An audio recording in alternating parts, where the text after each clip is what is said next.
global stocktake is a stark reminder of the reality we face, a rapidly closing window of opportunity to secure a livable and sustainable future for all. COP28 is our chance to urgently change the direction of travel using the global stocktake as our roadmap. We need to bring the whole of society on this journey. As first movers and leaders, we're working together to catalyze action towards the most impactful climate solutions. But for us all to move faster, we need political leaders and policymakers to provide more policy incentives that implement zero emissions. The future we are choosing is pollution-free and transforming all our systems that drive the real economy. In fact, change is happening faster than we think. We've seen exponential progress in clean energy technologies, and electric vehicles could account for 2/3 of car sales by 2030. With over 12,500 members in the Race to Zero, businesses, investors, cities, regions, and others are leading the way to halving emissions by 2030 and are already turning their climate pledges into plans. We are on our way to actually deliver to the 6.5 billion euro investment goal into renewable energy. The world will fail to achieve a just and green transition without sufficient, efficient, and fair flows of finance, particularly in developing countries. And we must remember that in pursuit of a net zero resilient world, we should put people and nature first. We, as business leaders, are aligning our advocacy with net zero goals. And we're changing our business models. Of the world's largest 2,000 publicly listed companies, half have set 2050 net zero targets. We as finance leaders are supporting governments to turbocharge the transition. For example, sustainable bond issuance has totaled $109 billion so far in 2023, higher than full-year issuance in any other year on record. 私たちは都市や地域のリーダーとして地域の気候行動を実現する革新的な政策を実行しております。京都市は2030年民生部門 In my city, we have successfully adopted climate actions for almost 20 years. We have switched to 100% electricity from renewable sources for all of our operations. We don't have time to wait. Later is too late. We are ready to support ambitious policy incentives and work in collaboration with governments on national climate action plans due in 2025. We are calling on you, political leaders, for courageous leadership at COP28.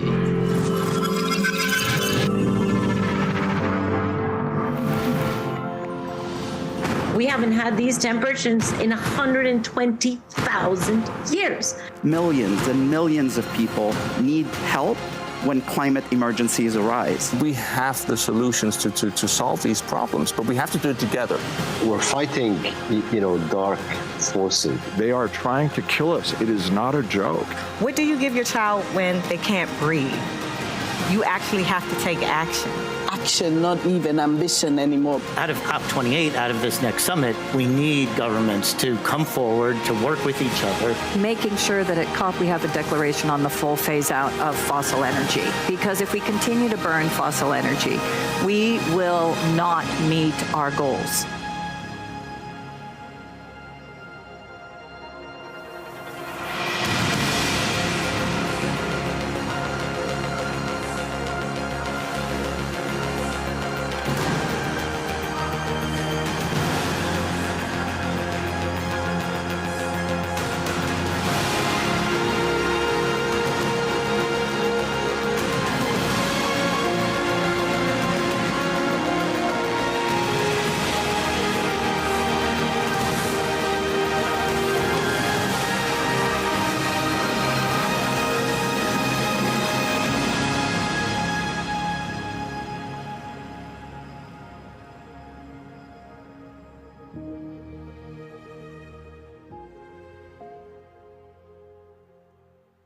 Hello and welcome to our 8th day of broadcasting from the Climate Hub here in Stockholm and at the COP28 summit in Dubai.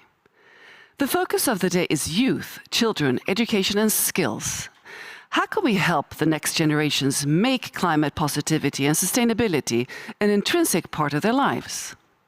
We'll be looking at how climate education is related to different peoples, how sustainability can become a core skill set for future generations, and also listening to the youth and children of today to understand what they want to know and do about the climate crisis. As we always do these broadcasts, we have with us Andreas Magnusson or Åsa Sandberg, but today it's Andreas from the Youth Hub and also, of course, Ingmar Rentzhog, the CEO and founder of We Don't Have Time. So let's start by you talking to you a bit, Ingmar. What happened yesterday at our broadcast? So yesterday it was a free day, an off day in Dubai. We didn't send here and not in Dubai either, no. But We Don't Have Time never sleep because we don't have time. So our US office in Washington, D.C. broadcasted together with the American universities so much interesting conversations. And I will just highlight some of the content, and I could really recommend that when you have done watching today, if you didn't see yesterday, you can watch the replay. And we have the youth here focus today. That was not a theme yesterday. We had some youth, of course, really interesting activists in US. But what I would like to highlight is the opening of yesterday's broadcast. Because normally when you do a panel about the climate crisis, it's kind of common that you invite some youth from the areas in the world that are heavy hit today, and they talk about what's happening. To get an impression. That is also what we do with the Future Voices, where we transform the youth into their future voice, broadcasting back to now, to make a really strong message. But yesterday, we had actually not the youth, but we had the old people on stage. We had the ambassador from Thailand in US and the ambassador from Bahamas in US. And they were talking like those youth activists. And I mean, it's one thing when you see a youth tell how the world is going in the wrong direction. But I mean, when it's an ambassador of a whole country telling the same story, I don't understand why not more people are reacting on it.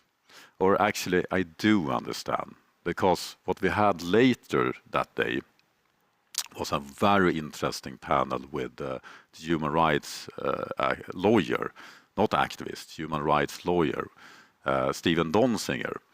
And Stephen Donziger is one of my absolute heroes. Mine too. What he had went through in order to make a difference is beyond. I mean, his story, just to give us some short background, we don't have time to give the whole story, but Stephen Donziger is a human rights lawyer that defended the indigenous people in Latin America, and ExxonMobil lost that case, and so they countersued him. And they went after him with all they got, with billions of dollars, and I think he said something like 60 law firms. And they managed to get him in jail. And we were one of the first media that had him on our show live when he was in house arrest in Manhattan at Earth Day 2020. I'll never forget that interview because I was the one doing it, and it was very, very emotional. And he stayed in that house arrest for 2 years. And after that, he went to jail for half a year. Now he's a free man. And what did he do wrong? He sued Big Oil. That was what he did. I mean, it's absurd. So I really recommend to watch his story. And what was also part of the same panel was one of his professors, William Snape. And what he told was the reason behind many things we see that are absurd. There have been so much talk about those fossil fuel lobbyists at COP. Everyone are upset. It's like 2,500 lobbyists from the fossil fuel industry at COP. I mean, of course that's problematic, but I'm not that concerned because there is 97% lobbyists from the green side at the COP meeting. I mean, there's 84,000 people there, and most people are fighting for a future. So those fossil fuel lobbyists are not in majority. But they are in majority on most countries on this planet because they have bought the majority of all the politicians in power, in democracy, but also in non-democracy. They have the influence, and they are more powerful than ever because they make more money than ever. And what they have made sure is that they get not just legal status to operate, but they also get the money from the governments. I mean, $7 trillion in fossil fuel subsidies. So they have all the resources and they are taking control. And what the Professor William Snape said on our show yesterday is something we really need to get out of there, because that's the real problem. The US Congress, they have 535 members. And do you know how many of them that are receiving money from the fossil fuel industry? I can imagine it's quite a few of them. 500. 93% of the US Congress are paid by the fossil fuel industry. And the professor can prove this in his research. Yes. I mean, that's the problem. It's not the fossil fuel lobbyists that are on the ground in Dubai right now. It's in between. And it's all countries. It's also the Swedish. I mean, I don't know if they get money directly from fossil fuel, but they are doing their job. The Sweden last year on our show, we have our climate minister talking about that. It's insane with the fossil fuel subsidies. Do you know what the Swedish position are right now? Yes, I do. They don't want to have phasing out fossil fuel subsidies in the agreement. They're fighting for taking it out. And last year they were saying that it was insane. What? I mean... well, it's difficult to express that. This is the problem. This is the problem. So watch Stephen Donziger panel yesterday. I mean, get out the message. And we need to stop this. And what I see now is the momentum about it. I mean, the elephant is out. We just have, like, it's a lot of elephants. They kind of double every day at COP because they can't hide anymore. And what's happening today, and in just I think in 1 hour or something, some exciting news, is that Christiana Figueres, that was the lead of the Paris Agreement, together with Johan Rockström, together with the CEO of IKEA, together with a lot of business leaders, policymakers, Mary Robinson, that we had doing that interesting conversation with the Sultan and the chair of the COP meeting, they have in a very short time put together a call to action. And we just send it out to everyone subscribing to We Don't Have Time, to the COP28 hub. So you can sign this. Do it now. And this will be delivered to the COP presidency. And it says basically that we need to have phasing out fossil fuel in the agreement. And we need to do what it takes. And that's very important. And we have actually a picture here from the Paris Agreement with our host in Dubai. Nick Duttel were actually the comms director for the Paris Agreement. It was the communications director, yes, for UNFCCC. I mean, those are the heroes. And they need your help to protect what was made in Paris. Needs to be taking further, keep that alive, sign the appeal, and this is hopefully going to be quite over the news today. And what we have here on show later is also ecocide law that will make it illegal to destroy the planet. We can't have it this way.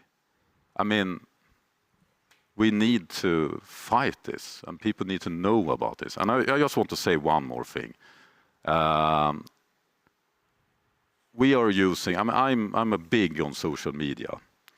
And when it's COP, it's always something weird happening.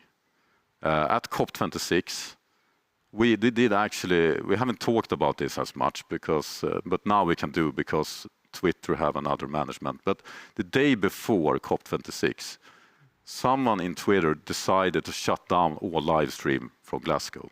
They didn't want the message to get out how many people that were actually wanting to do the change. Everything that was connected with COP26 was... And we fight the censorship, so suddenly our viewers dropped to 0, and we had people on the inside at Twitter helping us, and some other people on the inside helping someone else.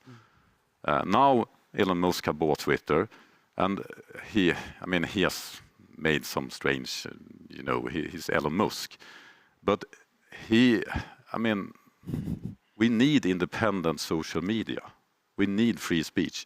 And what I see now, I don't have any proof or anything, but I have my own first-hand experience and also talk to others, is that LinkedIn have become this platform where the climate are very much discussed because the business is driving the climate.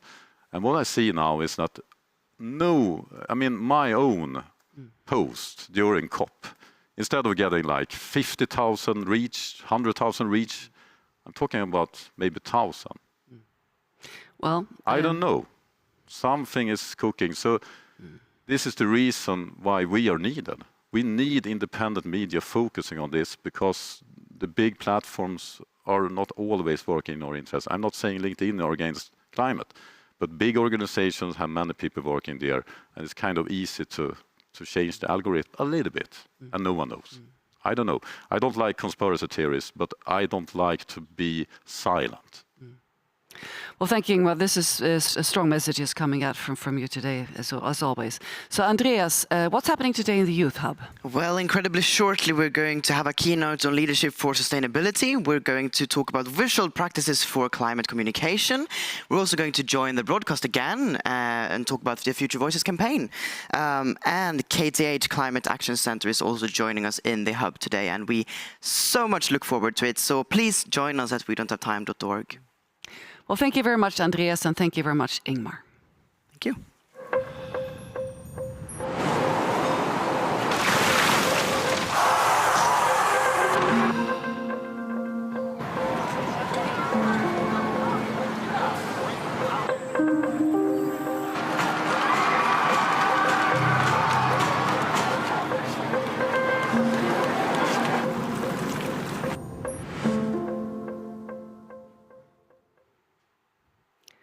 The term ecocide was first coined in 1970 by Professor Arthur Galston, shortly before the first ever legislation against ecocide was signed into the international law. However, more than 50 years later, there is still far too little being done to prevent ecocide worldwide, from the Amazon to the oceans.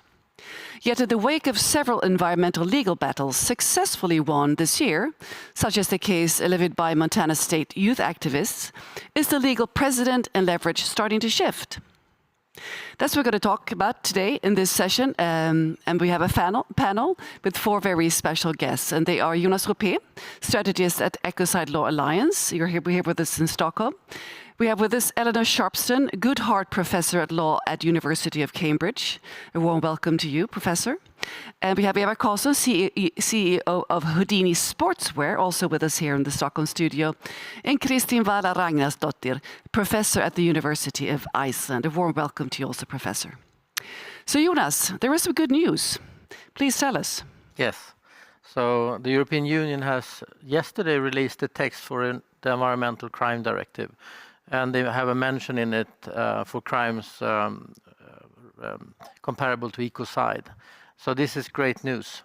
Great news for the world, great news for the European Union. Professor Eleanor Sharpston will go through the details with it. And it's great news for business as well. So Jonas, tell us briefly about the initiative behind this, please. Okay. So the initiative is Ecocide Law Alliance. It enrolls businesses and business leaders forward-looking that want to have clear and fair rules. So today, you can get away with and it can be very profitable to destroy nature and do vandalism at a very large scale, which is unleveling the playing field and makes it more difficult for important and sustainable businesses. So the initiative is about enrolling business support for having ecocide law into the Rome Statute, and of course having ecocide law, as I mentioned, in the European Crime Directive is a big big leap towards that end.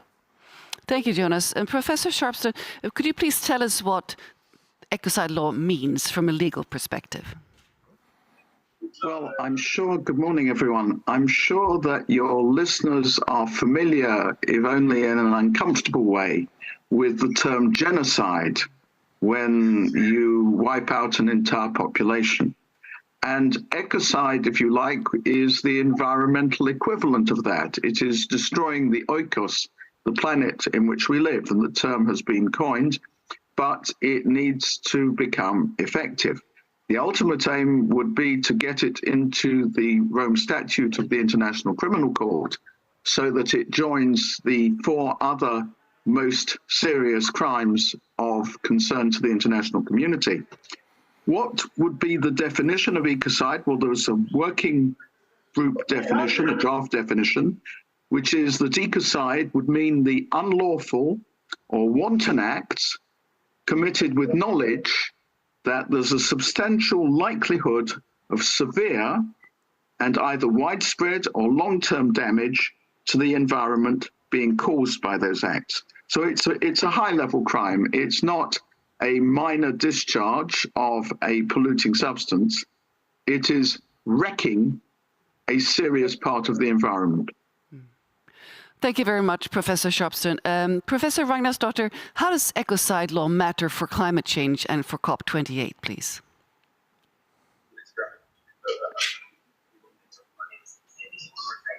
No. Yes, I'm not muted anymore. Good morning, everybody. Good morning. The issue is that COP is all about reducing emissions, pricing emissions, technology change for renewable energy, etc. But it's still legal to destroy nature, and this is where we need to step in and put in a law to make widespread, long-lasting destruction of natural systems illegal. It will be put a guardrail around ecosystems, both on land and in the oceans, which are now taking up masses of CO2 from the atmosphere, but is not able to keep up with all the fossil carbon that we are putting in the atmosphere. So we will strengthen our sinks on land and in the ocean with this law. It will also help us shift values where nature and people are put first. The law will protect the earth from unacceptable actions and shifts the norm, if you like, in societies around the world. And we can afford to do this because, as was discussed before, the subsidies that go to the fossil fuels industry is of the order of $7 trillion. It's actually over $7 trillion. We're talking about a fund which is now should help the poor nations deal with the climate disasters, which is in the billions. So this is now 3 orders of magnitude lower than what is actually in the system going to the fossil fuel industry. This is something we really need to shift, and with the law, we could help shift the norms. Thank you very much. I'm turning now again to Professor Sharpston. The EU is revising the EU Environmental Crimes Directive. What are the main points here, please? Well, I think it's important to step back a little and look at the context. There is already an Environmental Crimes Directive, Directive 2008-99, and that was an important first step, but it was, if you like, a skeleton describing what it would be good to do, for a simple legal reason that when that directive was enacted, the EU did not have the competence, did not have the power to say more than was in that directive. And then we had the Treaty of Lisbon, which entered into effect on the 1st of December 2009, which conferred more competence. So the Commission evaluated the existing directive in 2019, 2020, It published its findings, and very frankly, I quote from the explanatory memorandum, it found the directive didn't have much effect on the ground. The number of environmental cases being investigated and prosecuted and sentencing was very low. The sanctions didn't work. So it was necessary to do a big update of the Environmental Crimes Directive. And this has indeed happened. The current draft has much more detail, it's much more granular, it specifies sanctions, it's a much more useful instrument. And the exciting news for those who are concerned about the progress of the Ecocide initiative is that within that new draft has been inserted a new article. I'm quoting from what is in the present paper, so everything is, you'll understand, is kind of provisional because it still needs to be voted through. But they have put in a new article, sexily labeled Article 3.2a, and Article 3.2a specifically aligns on the idea of ecocide, because it says that member states shall take the necessary measures to ensure that the offences which we've listed, and there's a whole list of offences from abstraction of groundwater to wrecking habitats, those offences shall be considered a qualified offence, they'll be more serious, if they cause destruction of or widespread and substantial damage, which is either irreversible or long-lasting, to an ecosystem of considerable size or environmental value, or to a habitat within a protected site, or to the quality of air, the quality of soil, or the quality of water. So, of course, the definition doesn't exactly align with the working draft I gave you, but the point is that the concept of ecocide is in there, and this would be both intentional offences, but for many offences also if they're committed with serious negligence. And there is a specific provision to say that the penalties are meant to be more severe if that offence that I've just described, the Article 3.2a offence, is committed. And that applies both to individuals and also to legal persons. So this is a very, very significant move forwards in legal terms. Very exciting indeed. So in terms of implementation and implications for people and organizations, what can you say about this, please? Professor Sharpson. Well, what I can say, which is what you can say about all directives, is that the directive tells the member states, I mean, the member states agree to it, it is they who accept this law for themselves. The directive specifies what the objectives are and what the main lines are. So, for example, the fact that the penalty for a natural person, if you commit that new offence, would be a maximum term of imprisonment of at least 8 years. That is serious, huh? So you're exactly how the member states apply that. That's what I said. Are you from Ireland? It's a matter for the member states, but you will appreciate that each member states, we have a very diverse European Union. Every member state has its own legal system, its own particular system of criminal law and the codes and the procedures and so on. The directive can only say, but it does so in very clear terms, what is the objective. There is also going to be, again, there are detailed provisions for much better interstate cooperation. So how exactly this will be applied will depend on each member state, but the result that is meant to be achieved is very clear indeed. Thank you very much. I'm turning now to Eva. You're CEO of Houdini Sportswear, and you are probably the first CEO and business leader in the world that has consistently been pushing for ecocide law to be put in place. So why are you doing this, Eva? Well, first of all, the company practices of today means that with that business operations comes environmental destruction. Which is, of course, unacceptable, and maybe even more important, not needed. not the natural way of working if we embrace nature and realize that we're dependent on it. I'll call you Jen. Yeah.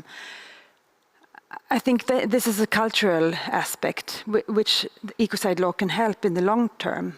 But in the short term, I really look forward to a level playing field. There's a lot of front-runner businesses nowadays, and there's been in the past as well, that do operate within planetary boundaries, or at least close to that. And for them to scale and thrive, and for those types of practices to scale and become the new normal within the business sector is important. And then we need that level playing field, and ecocide law can for sure help that. It's not going the whole way, but it's a very good foundation. Thank you very much, Eva Karlsson. So I'm turning now to Professor Ragnarsdottir. Looking at ecocide law from your area of expertise, what do you think the importance of ecocide law is? Well, I'm going to answer this question from the systems perspective, because we live in a complex Earth system where people are part of the system. And what we have been doing so far is to try to change the system very high in the system, as was set forth by Donella Meadows, who was one of the authors of Limits to Growth. That leverage points, which are high in the system, they hardly change the system at all, but those that are deep in the system, they have the power to shift the system in the direction we want to go. So what we have been doing is to tinkering with the parameters of the system and setting taxes and subsidies, etc. And that doesn't really change the system very much. That is leverage point number 12. But if we go deeper into the system, like the feedback, so you're trying to change the feedbacks by reducing the emissions and increasing the importance of protecting natural systems. But even deeper in the system, we can change the design of the system. And ecocide law would change the rules. And so that would be like a leverage point number 5. And then once we get even deeper into the system, the intent of the system, there we can actually, with ecocide law, change the paradigm, the way that we think we should be treating the system. Yeah. And I think actually the ecocide law is one of the most powerful changes we can set in order to reach the goal of the Paris Agreement. Well, thank you. This is indeed very exciting and also very promising. So, Eva, what do you think about what the steps EU is now taking, and how can this affect your business? I think it's a really important step, and showing a way forward for the global community as well to follow, because of course that's the hope for how this can evolve into a global ecocide law. What was your question? How it can affect your business, and maybe also, of course, in the aftermath, other businesses? I think the precautionary principle will be fostered thanks to this. Of course, if there's no risk for a company and there's no connection, there's a clear disconnect in between the decisions of a company and the effects it has on nature, then it will continue business as usual. But if there's a clear effect on the company with those environmental destruction in their practices, that means they will have a precautionary principle in their way of acting. One example from our side, for instance, could be PFAS, and how PFAS is a poisonous chemical that is more or less everywhere nowadays. It shouldn't be there in consumer products for sure, but it is. And it's because nobody had to take responsibility and nobody had to take an individual risk. And me as a CEO, I want CEOs to be accountable for their practices And I am accountable for mine. And that's why PFAS was phased out long ago. And the same goes for waste. We don't have to design products that become waste. We can design for circularity and eliminating waste. That's my responsibility. That should be every CEO's responsibility.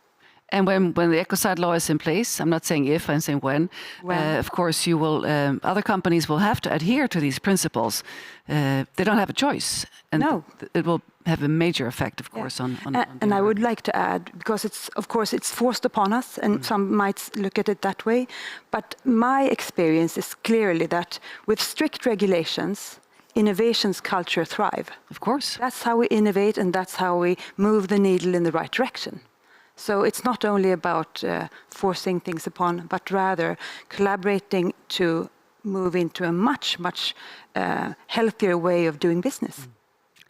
Very much looking forward to this when it's going to be in place. So Jonas, you're a strategist and circular economy expert. So what is your take on the importance of ecocide law for strategies and, well, if it's going to be made a crime in the International Criminal Court?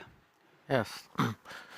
So first of all, it's a systemic tool or solution. So the problems we have today, environmental problems and risks, economic risks, geopolitical conflicts and risks, and societal risks and concerns, they are all interconnected.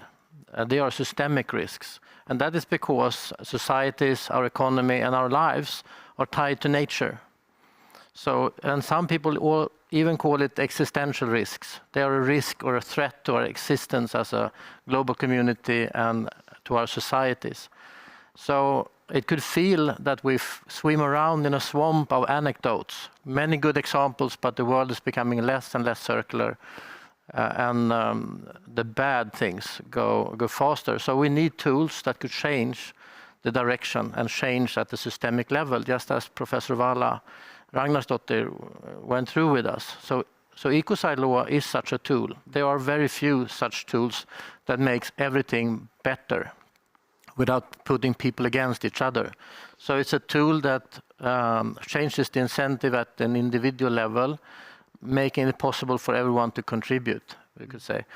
And it's very timely. We really need this now. It's also, since it brings about personal accountability, the individuals involved in those most serious and wanton acts, they face a very real risk of prosecution and investigation and prosecution, which means that their incentive changes at source. And we are also in a time, so that is also why it's strategic, where we need everyone's creativity. We really need it now. But we need to change some of that creativity, and criminal law can do that beautifully. And ecocide law in the Rome Statute could do it globally.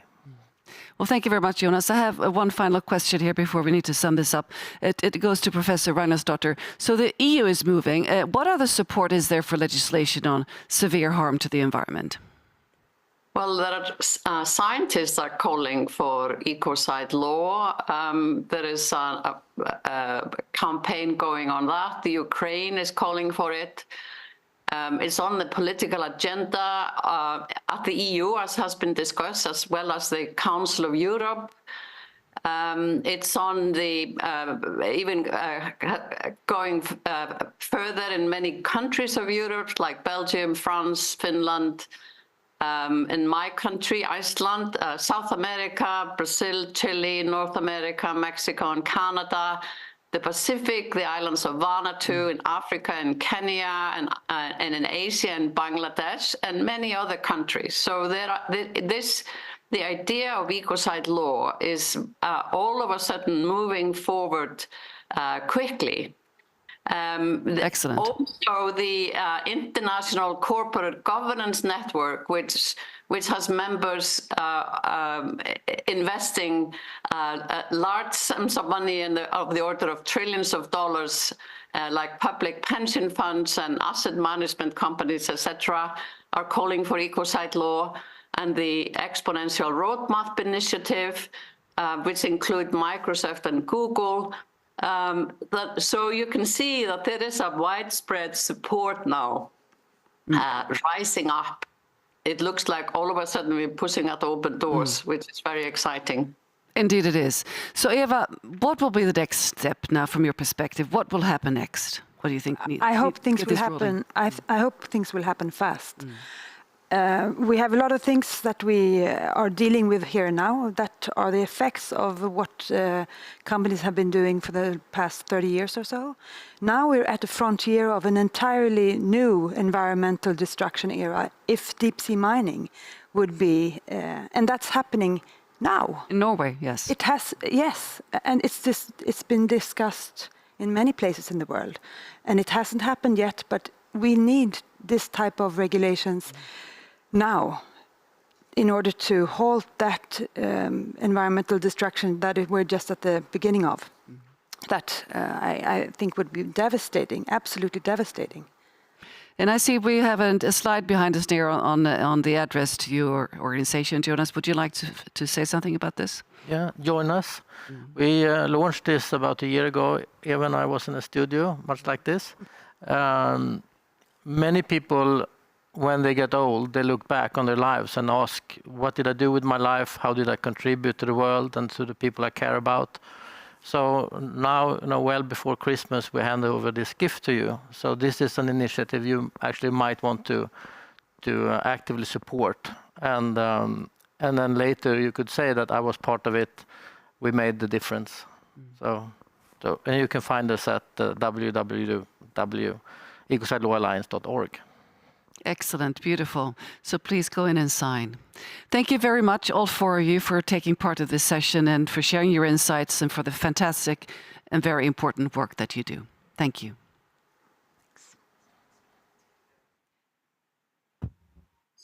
And we have a panel discussion in Dubai with two highly interesting guests. The first one will be Gennaro Matias Godoy Gonzalez.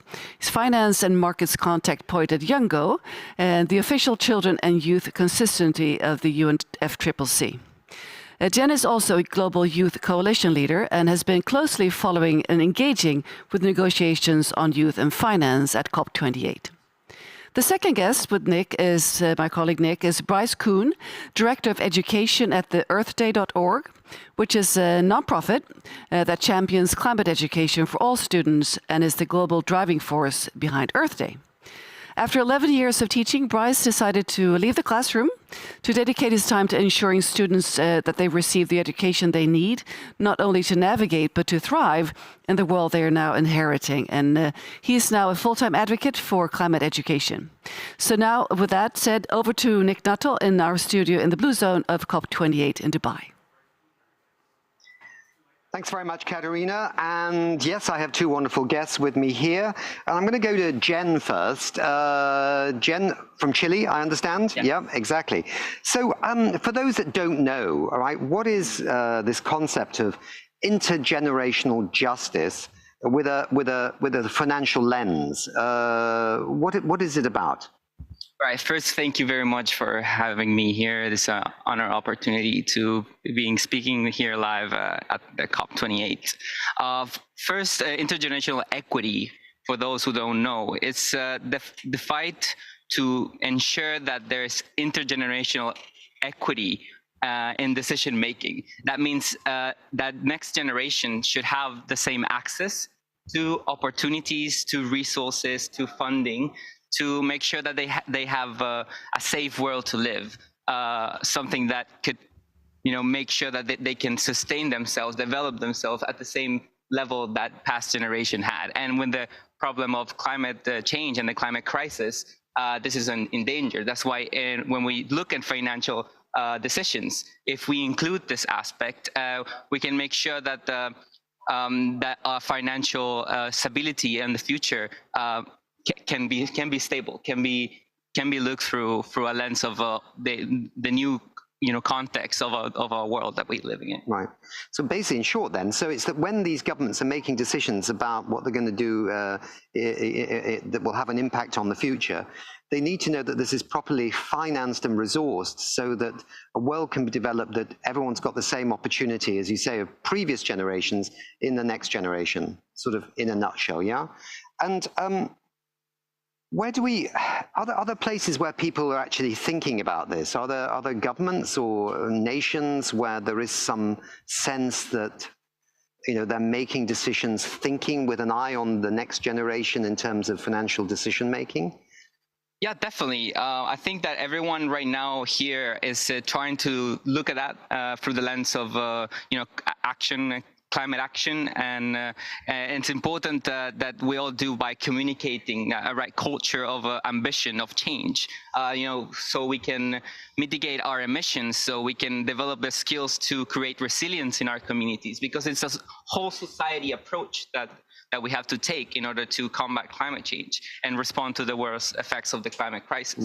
So it's definitely, there's a narrow window of opportunity to do it right now, and governments are taking action and trying to negotiate with each other, also trying to look at the, you know, how do you, you know, put on the table the different interests to make sure that that they're not losing in an unequal world, but at the same time putting you know, hope to this context. It's interesting because it's probably the first time in the history of humanity that in a world that governments and others need to think about, the unborn to come. In previous generations, nobody had to think about the unborn because that was like everything was kind of stable. But now we have an instability in the system. We have genuine threats that actually the resources will not be available to future generations. We're having to collectively think in a new way about the unborn to come over the decades and centuries ahead. It's a really fascinating concept, actually. Yes, this is fascinating because first we had a financial system that was looking at growth, and without looking at the lens that growth could maybe not be infinite, and the resources of the world would not be infinite. So the financial system was born kind of like one eye blinded, without having to you know, put in the same equations that there are limited planetary boundaries. So infinite growth could be possible, but if we frame it on the sense of that it has to go hand to hand with you know, protecting our ecosystem, restoring our biodiversity, and you know, giving an opportunity for next generations to live in this planet. Yeah. Right, so let me turn to you. Climate education. Why is it so critical that young people going to school all around the world need to be equipped with education that focuses on climate change? Thank you for that question, Nick, and thank you for having me on this program. I think regardless of where children are learning, there's an important aspect of climate education changing behavior. At earthday.org, we call it green muscle memory, this idea that you can learn behaviors that are going to move us towards net zero. And there's academic research to back that up, that learning about climate change as a child will change your decision-making and behavioral changes. So that's a tool that we can implement today. We don't need new technology to implement that education. Oh, and in your perspective, how have governments responded over the years to what was originally a call in, or an agreement in 1992 when the UN Framework Convention on Climate Change was born, to include climate education in schools, in presumably the curriculum? Yes, it's a slow process. At earthday.org, we've created guides for pushing for NDC, inclusion of climate education in the NDCs for countries. We want them to make these commitments. There are some countries who are doing it now. Italy is a great example. Argentina, Australia making commitments. And one thing you see that is not surprising but is upsetting is that there are a lot of small island nations who are going to be heavily impacted and first impacted by the climate crisis. And they're talking about climate education, but many of the wealthier nations and the nations that are creating the most carbon emissions are not talking about it. Right, so Europe, USA, Canada, Japan, yeah. Exactly. Right, yeah. Let me ask you one other question, Bryce, before I turn back to Jen. But this is Education Day here, and what are we expecting governments to discuss on this topic? I mean, it's education, youth, and I think it's also Skills Day, but I might be wrong. Is there something happening here where there is a discussion on this issue of climate education happening live in the COP? Yeah, and that is the really encouraging thing. It's great to be here at COP, to be able to go to all these events and hear from people who are talking about these events, the issue of climate education.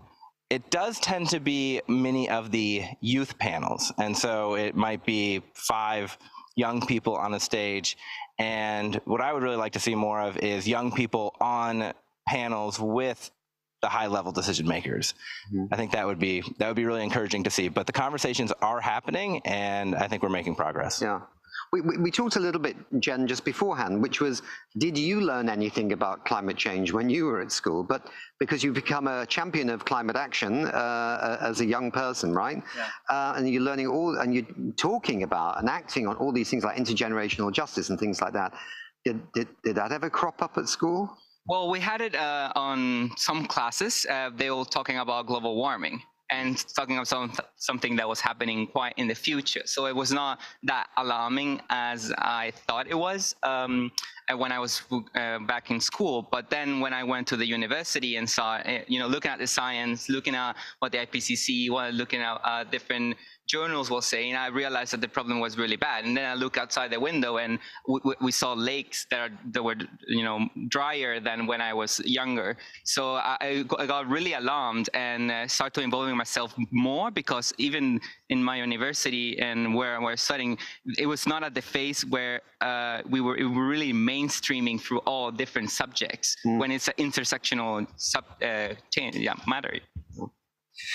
Jen, just getting back to, are you expecting anything at COP that's actually going to recognize this intergenerational equity through the lens of finance or anything else? Yes, well, it would be beautiful if we get through all our youth climate dialogues that we had with high-level speakers this time after we implemented a decision that was back in Glasgow, that they hear our demands, essentially negotiators and ministers, and include a bigger description of what intergenerational equity means under the global stocktake, which is the main decision text this year, and that we get more language on access to climate finance for youth.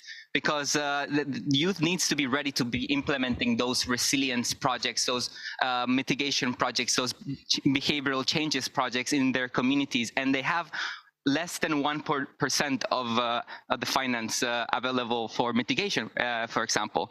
And this is an alarming rate, because we need to be ready to be implementing these things and developing our skills now to be able to face this even bigger problems in a few years to come.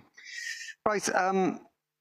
It's likely, as you say, that people are really debating this thing today, but we're not expecting any kind of massive maybe decision by governments here on climate education. Can it be done through another channel than the COP? Can we achieve what we wish to achieve as a global community on climate education through another mechanism?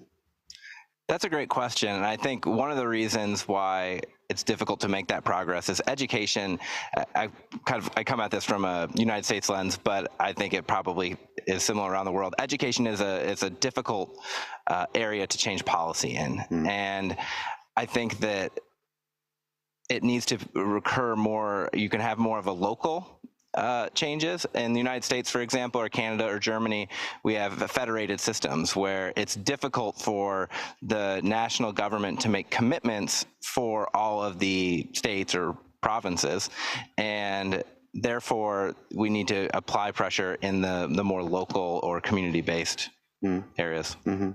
So grow it more in a grassroots way in some of those countries, rather than that awful phrase top down and bottom up. But I mean, I hate that top down and bottom up. But yeah. Well, we certainly use those phrases, and I always say we're trying to do both. And we're reaching to the teachers and to the students, and we're having them ask for more climate education. We're communicating with governors in the United States, but we also believe that there is potential here, and countries have added climate education to their NDCs, and we would like to see more countries follow suit. Yes. I remember once I thought Gabon in Africa was moving on that. There was a whole kind of school system coming through, green schools in, I mean, there are foundations, aren't there? Like the Foundation for, is it environmental education? Is it FEE or something like that? I think headquartered in Denmark, that try and federate action around the world among young people on this. Yeah, there are plenty of organizations that are working on this as well. There's GEP and GPE are working on this. There's, you know, I have a panel later this afternoon with IUCN, an event with IUCN, where we're talking about how the importance of nature and biodiversity and how that needs to be an aspect of climate education. So there are a lot of partners to work with, and I think the more that people come together, that youth come together, that the high-level ministers come together, and organizations come together, then hopefully change can happen. Yes, if I could add to that, I think it's very important when we talk about climate education as well, is that we include the youth and children in the designing of the priorities of what is going to be educated. And maybe I'm going to be self-referencing myself and my organizations here, but with the Global Youth Coalition, we partnered with the Oxford Net Zero to create a program that we train over 5,000 youngsters around the world on all the topics of the UNFCCC. And when we did that, we wanted to really dive into asking them through forms that got so many responses on what were the topics and how would they like to learn. And I think that's really important and nowadays, because we need to transform the system, make it as efficient and as possible as we need to act. Maybe this is the thing, is that sometimes trying really hard to at conferences like this, which are so overloaded with agenda items, right? Trying to get them to focus on what you might call a soft topic, right? They're often more interested in the kind of hard stuff like wind turbines and solar panels, right? The more intellectual and philosophical but equally important topics like intergenerational financing or climate education, it's like, well, given all the things we have to worry about, maybe this is just too much for them all to handle collectively. So maybe it does come through another route, or is the seeds are sown in different areas, right? Through that, or through what EarthDay.org is doing in so many different ways with climate education. I mean, maybe that's the reality. We have to, of course, with modern digitalization and the way that we can actually share information in ways that we've never been able to do before, opens up new avenues, yeah? Right. Yeah, I think any avenue we can use is going to be, we need to pursue that. I also think this idea of including the children and their perspective and having the ministers hear from them directly is so critical.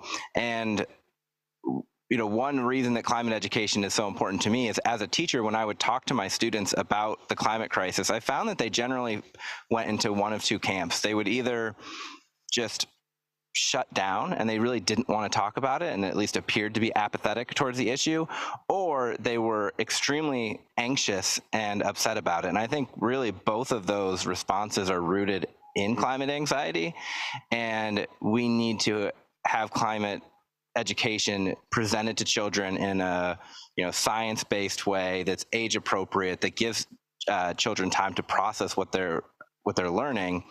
And I think when we get the ministers to understand that aspect, I really hope that they would see how important that is for the mental health of our children. That's really important that you mentioned the anxiety and the mental health issue, because as you're presenting the science and the problems, it's very important that we present the solutions that they can start doing, and we all can start doing, and the changing in sectoral ways, so they can approach at the problem with hope. Because when you lose hope, is that when you start feeling anxious and you start growing depression, and then you stop moving. But the importance here is that we should not stop moving. We don't have time, but that means then we need to act upon it, not say frighten it. You want to say something? Yeah, and if I can add to the solutions based, that is such an important part, because when I was a teacher, if I did touch on climate change education, I feel like I was almost trying to scare my children, like, you need to wake up, and I wasn't doing that, and they already were scared, and I was adding to that. And we need to have that positive look, and that's one of the reasons why at Earth Day, we're so focused on green jobs and the green economy. We think that there are some amazing opportunities that are going to come out of this, and we need to inspire our young people to want to solve these issues. And we also need to start providing them with the skills that they're going to need to be successful in the new green economy. Yeah, excellent. No, I think that's very important, because just educating children in schools is not the goal. It's actually more a kind of lifelong thing that we want. I mean today's youth education and skills, but we want these young people, right, as they're coming through the system, then to go into either universities or go into jobs, right, where they influence what those companies do or what those organizations do. Because there's something about climate change and these big existential things is you can't just train and educate one generation, because the next one's coming along, right, too. So it has to be that there's a constant, it's like journalists, right?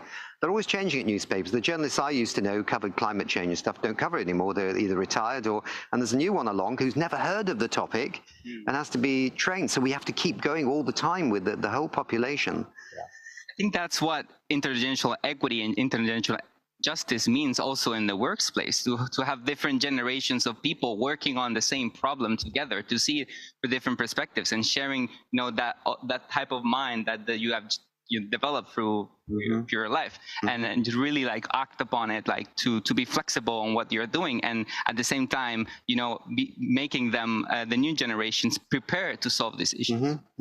Yeah, I think it's so important to get into schools immediately so we can start training all the generations. I mean, I think of my niece who is 5, the fact that she probably is not going to get climate change education in kindergarten, first grade, it's unacceptable. It would be like me not receiving computer education in the late 90s, early 2000s. That it just doesn't make sense. And that's one of the reasons why we're trying to work with businesses to bring attention to this issue. So we have a letter that businesses are signing on for it's calling for climate education, because these are the skills that we're going to need. There's projections of huge skills gap in the green economy.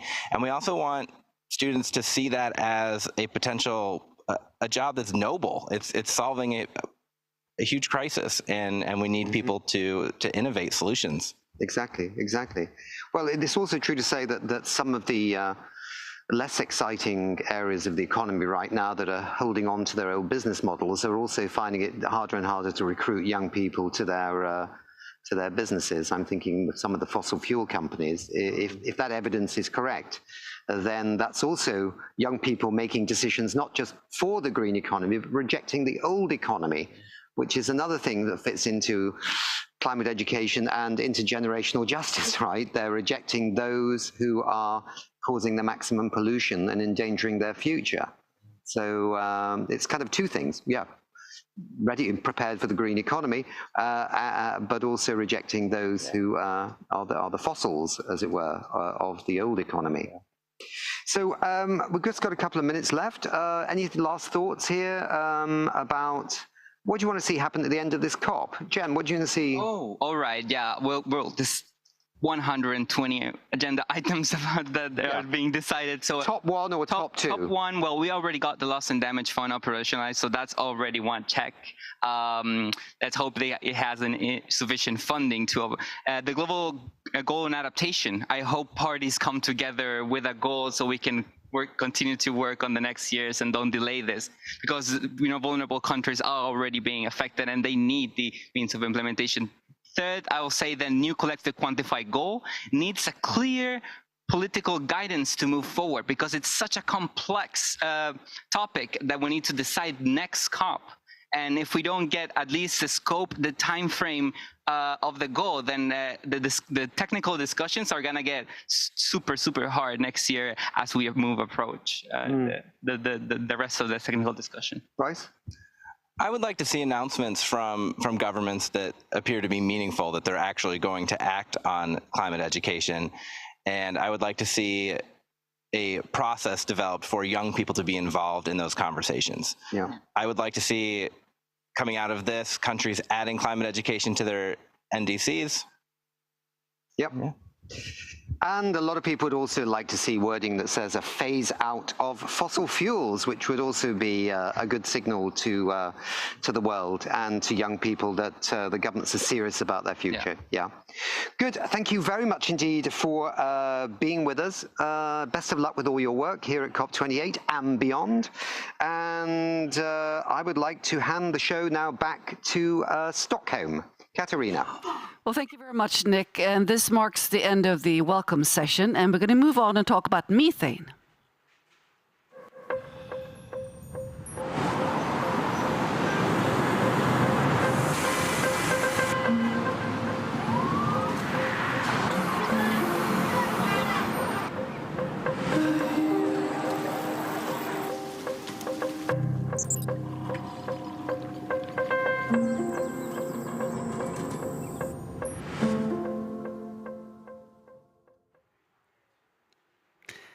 Methane is responsible for a third of total warming since the Industrial Revolution, and it's 86 times more powerful than CO2 at warming the atmosphere over a 20-year timeline.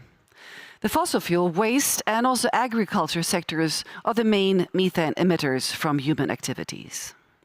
So what can we do about this? How do we finance the solutions, and what are the hopes for progress during COP28? We've invited experts who will look at these issues from different perspectives, and back over to Dubai and to Nick. I'm back at school, yeah. Katerina, thanks very much indeed, and welcome back to Dubai. We're just getting assembled on these rather funky chairs we all have to sit on. I'm just saying it feels a bit like being back at school, but maybe that's bad on the schools. So yeah, we're going to talk about methane, and I'm going to introduce our guests. We've got Martina Otto. She's head of the Climate and Clean Air Coalition Secretariat, which is UNEP convened, the Climate and Clean Air Coalition. There we go. We have to get the full thing right. Yes. Say hello. Hello, fantastic. Good. Okay. Rachel Kite. Okay. That was easy. This is full moderation here when I actually yeah. Rachel Kite, co-chair of the Voluntary Carbon Markets Integrity Initiative, and many other things. Secretary Andrew Yattelman. Thank you. So, okay, if I get it wrong, you correct me, because I'm just the guy that doesn't know. He's for the Department of Environment, Climate and Emergency Management at the Government of the Federated States of Micronesia. And over on the far side, we've got Peter Derry. He's Director, Environment, Ministry of the Environment of Ghana. Okay, so Martina, first, for those people that don't know, you may find this very hard to believe, but some people don't know what the CCAC is. So give us a quick heads up on that. Fantastic. Thanks, Nick. The CCAC is a partnership of now almost 90 governments and over 90 non-state actors. And we work at the nexus of climate and clean air by focusing on short-lived climate pollutants. Do you want me to say something what they are? Yes, because please. Not everybody will know that either. Although at this COP, we saw a major game changer on this. I think now it's pretty much on everybody's radar who was here, because we had a super pollutant summit. Short-lived climate pollutants are black carbon, methane, hydrofluorocarbons, and tropospheric ozone. And we focus on them because they have a high global warming potential. They have a shorter lifetime in the atmosphere, which means by addressing them through targeted measures, we can bend the curve, we can reduce near-term warming. And that's a little bit of a lifeboat while we're trying to turn around the big ship. Yeah. On decarbonization. So we're here to focus on methane. Methane comes from lots of different places. It comes from the oil and gas industry and leaking from pipes, and there's stuff coming off the tops of rigs and all kinds of places. And we've got paddy fields as well where methane comes from. Mm. It's pretty ubiquitous in many ways. Rachel, methane. Methane. Potato. Tomato, potato. Okay, American English versus. Yeah, okay. I'm a methane person. You're a methane person rather than. John Kerry's a methane person. John Kerry's definitely a methane person. I think that's true. Financing. Yeah. So, how can we get some cash behind this to actually give those incentives needed to actually address this this big problem? So, I think we have to sort of separate it out into two blocks. One is getting rid of the methane out of the fossil fuel industry, out of the gas industry in particular. And then we've got this the problem of how to get methane out of livestock, rice paddies, and food loss and waste, actually, which is a really big part of the source.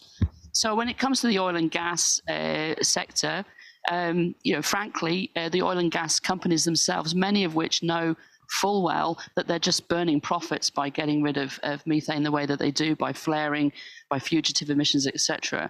They have the technical capability and they have the cash to be able to do this. And frankly, they should be regulated, as is starting to happen now in the US and elsewhere. But some of those companies can also put some of their profits in a goodwill gesture into helping countries that aren't quite so advanced, and national oil and gas companies in countries that aren't so advanced, in how they can rapidly start getting rid of those emissions. So I think here we've seen lots of pledging of finance and technical capacity to speed up the way in which the industry moves forward. However, we do need to raise more funds, and we've seen some generosity here to help countries who need to manage the emissions and make the technical changes in their livestock sector, in rice and in food loss and waste. And there you see extraordinary sort of innovation now, often funded by philanthropy, so that we can find ways to help cows belch less, how to make farming less dangerous. And I think we've had progress on all fronts. But here, sitting in the United Arab Emirates, it's really about getting the oil and gas industry to go beyond just pledging, to actually making that commitment, having that be a binding commitment, and we'll see that in the negotiations this week, and then to have that industry help others to move faster. So is there some kind of a methane pledge coming? Is that what we're thinking about? We had a methane pledge 2 years ago in Glasgow. Here, the ministers have with a methane summit, ministers are committing. Now we need to see in the negotiations that all gases should be included in plans for the future. And then there's a fund that's coming on the back of that. We're seeing money going into the World Bank amping up its commitment. We're seeing philanthropies putting money in. We've seen the US and other countries put money in. But we're still not at the level that we need to be at. Right, and is there a magic number? People talk about it's going to cost 50 billion, but I mean, honestly, in an industry, the oil and gas industry made profits of over 4 trillion last year. The money is there. Wow. It's just got to be directed. 4 trillion. I'd forgotten how big it was. Let's go over to Andrew. Did I get it right? Yatilman? Okay, yeah.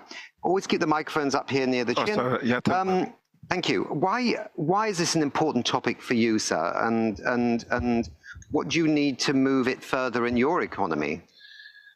We're running out of time for us. The climate crisis is really upon us. And here we're bickering over words about it. A 3-degree world is uninhabitable for us. The small island states.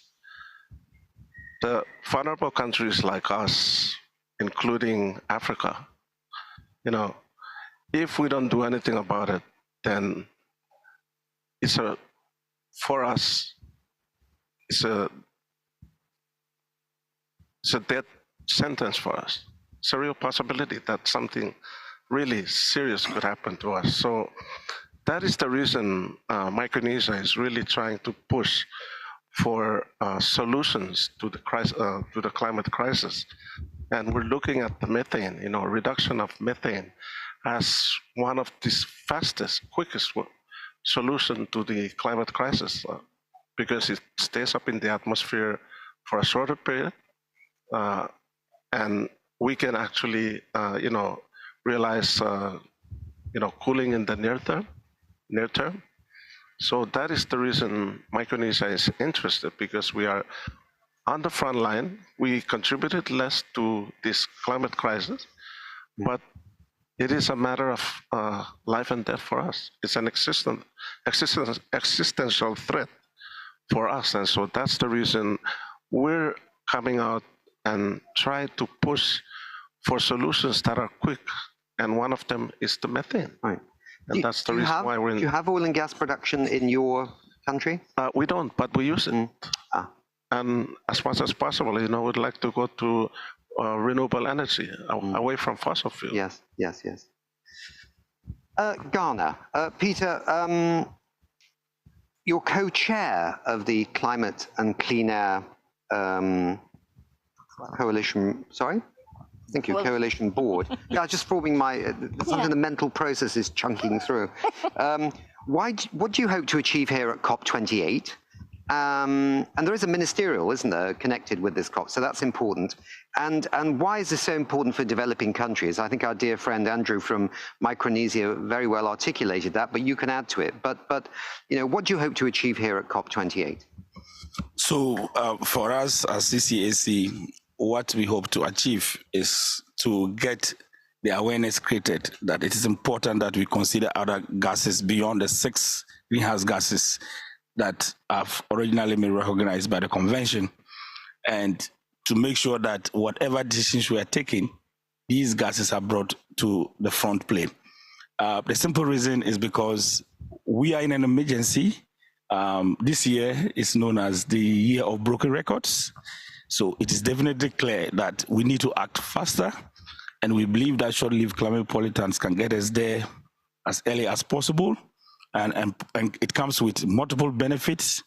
For us in Ghana, we see this as an opportunity to also achieve our sustainable development goals, because, for example, if we're able to reduce methane from landfills, we also solve the air pollution issues that are related to landfills and other diseases that come from the dumping of waste in landfills. This can also lead to the creation of many jobs and so on and so forth. So the sustainable development aspect of it is also very critical. Those multiple benefits, we believe, is an incentive for us to go for methane reduction. We have a number of sectors that we believe that we need to work quickly as part of our contribution to the global goal of attaining 2 degrees or 1.5. So we have the waste sector, and currently most of our landfills are not engineered. And then we also have oil and gas. We have fugitive emissions through the transportation of gas from the oil fields to thermal plants, which we need to look at critically. We are currently also doing some level of flaring and venting, which we believe we need to address. Beyond that, we also have agricultural waste, which has to be looked at. Manure management is an area we want to focus on, and also the burning of waste openly. These are areas that we want to work on. And like I said, once these are addressed, we also look at the multiple benefits that come along with them, the air quality issues that come along, the sustainable development aspects, the well-being of the people generally, beyond just contributing to reducing emission reductions and global warming in general. I like the phrase broken records, because that refers to the breaking of temperature records all around the world. But there are other broken records, which is the same message going around and around and around. Yeah, I mean, the CCAC has been around since what, Paris, or just 2012? 2012, before Paris, and there's been a lot of talk about acting on the methane. Why is it proving so hard to move on this topic, and what's going to change here at COP28 with this ministerial? Who's going to grasp the nettle and run with this topic harder and faster? Maybe Martina, and then maybe Rachel. Let me take a first stab at it. Thank you. Yeah, since 2012, and we put it together because we thought this double dividend, a real true sustainable development story would get people on board very much so. It's not only a climate measure, but it's also an air pollution measure. It is creating jobs and so on. And I think Peter has told that story really well. So that's part of the motivation. And we thought that was so compelling that people would immediately go behind that. We were talking about quick fixes, so fast action for quick results, and it's a little bit like the low-hanging fruit, and you're like, well, they're low-hanging, but nobody picks them up, nobody wants them, so how do we cook marmalade out of it so that people think it's fancy enough? I don't know, there's something about that. And the first part of our existence, we talked about short-lived climate pollutants as the pre-2020 measures, so before we would get everything on board for deep decarbonization. Now, on deep decarbonization, we haven't been fast enough. Now, the pressure is really on. And I think this is the game changer at the moment, that now we're so much with our backs against the walls that this rescue measure almost is so much more attractive than it used to be. So that's why I think it's getting above the radar. Yeah, I mean, I would just add that, there is an incumbent industry that has, I think, pushed back and sort of said, oh, well, that's going to be expensive, it's difficult. It's not expensive in relative terms. It's not difficult. The technology to do this is well established, but I think there's been quite a lot of pushback to sort of slow this down, and people were focused on other elements of the puzzle. But of course now, where you could possibly reap half a degree of warming in a decade where we've got to cut 45% of emissions by 2030, and we are well off track, as the minister sort of indicated, then that half a degree of warming is, why would you not seize that? And it now becomes a much cheaper and easier option than some of the other things that we would have to do.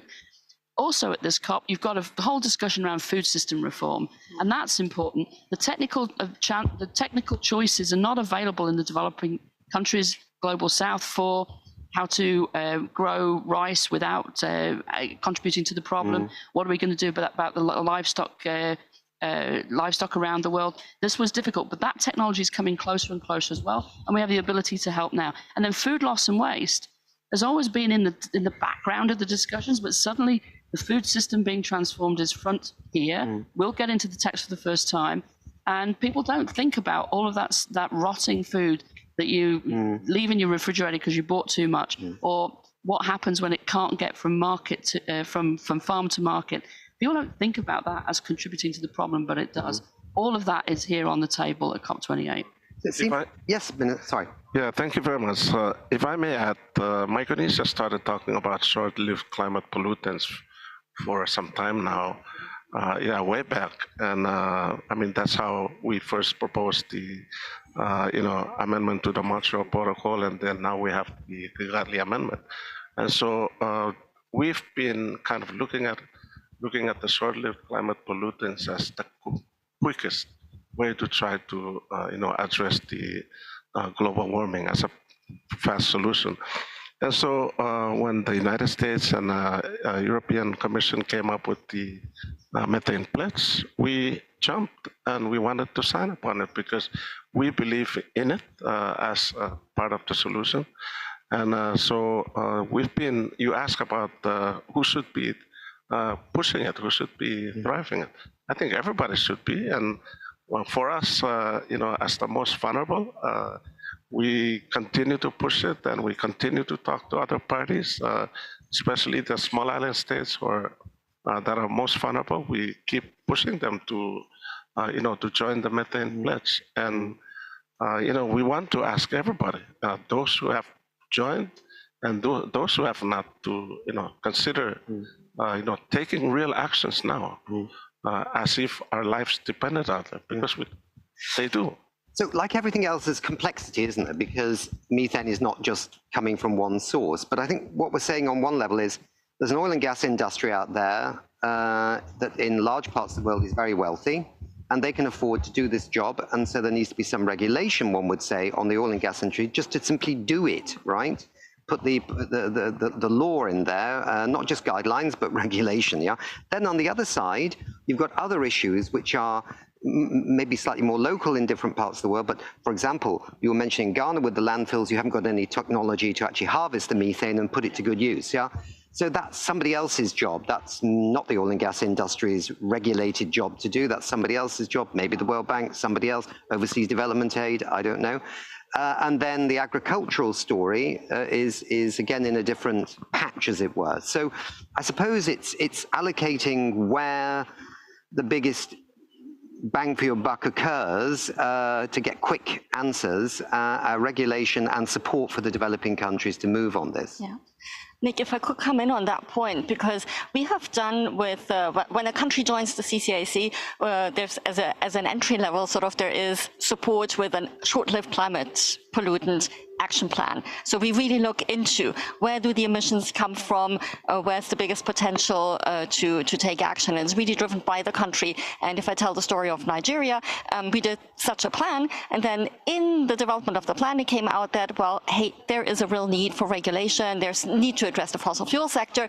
Then they did a first act that established a regulatory commission. So it's someone's job in the first place, and then they came forward with a regulation that was launched, and that will certainly help move things forward. So it's really, it's identifying the areas, it is having someone who is in charge, and then taking the regulatory steps. And it takes us back to, yes, the sources are so diverse, and that means there's so many different players. That's why the plan is attractive as well, because it means if you get it right, different ministries are being brought on board as well. So it's not only the Ministry of Environment that usually has the authority over the waste work, but it's also bringing on board agriculture, it's bringing on board energy, but also bringing on board health, because in the end there's a huge health issue as well. So and then Rachel, just before you come in, Peter's keeps raising his microphone, and then I'll come to. Yeah, I just wanted to say that Ghana, in our national determined contributions, we have allocated 24 million tons of CO2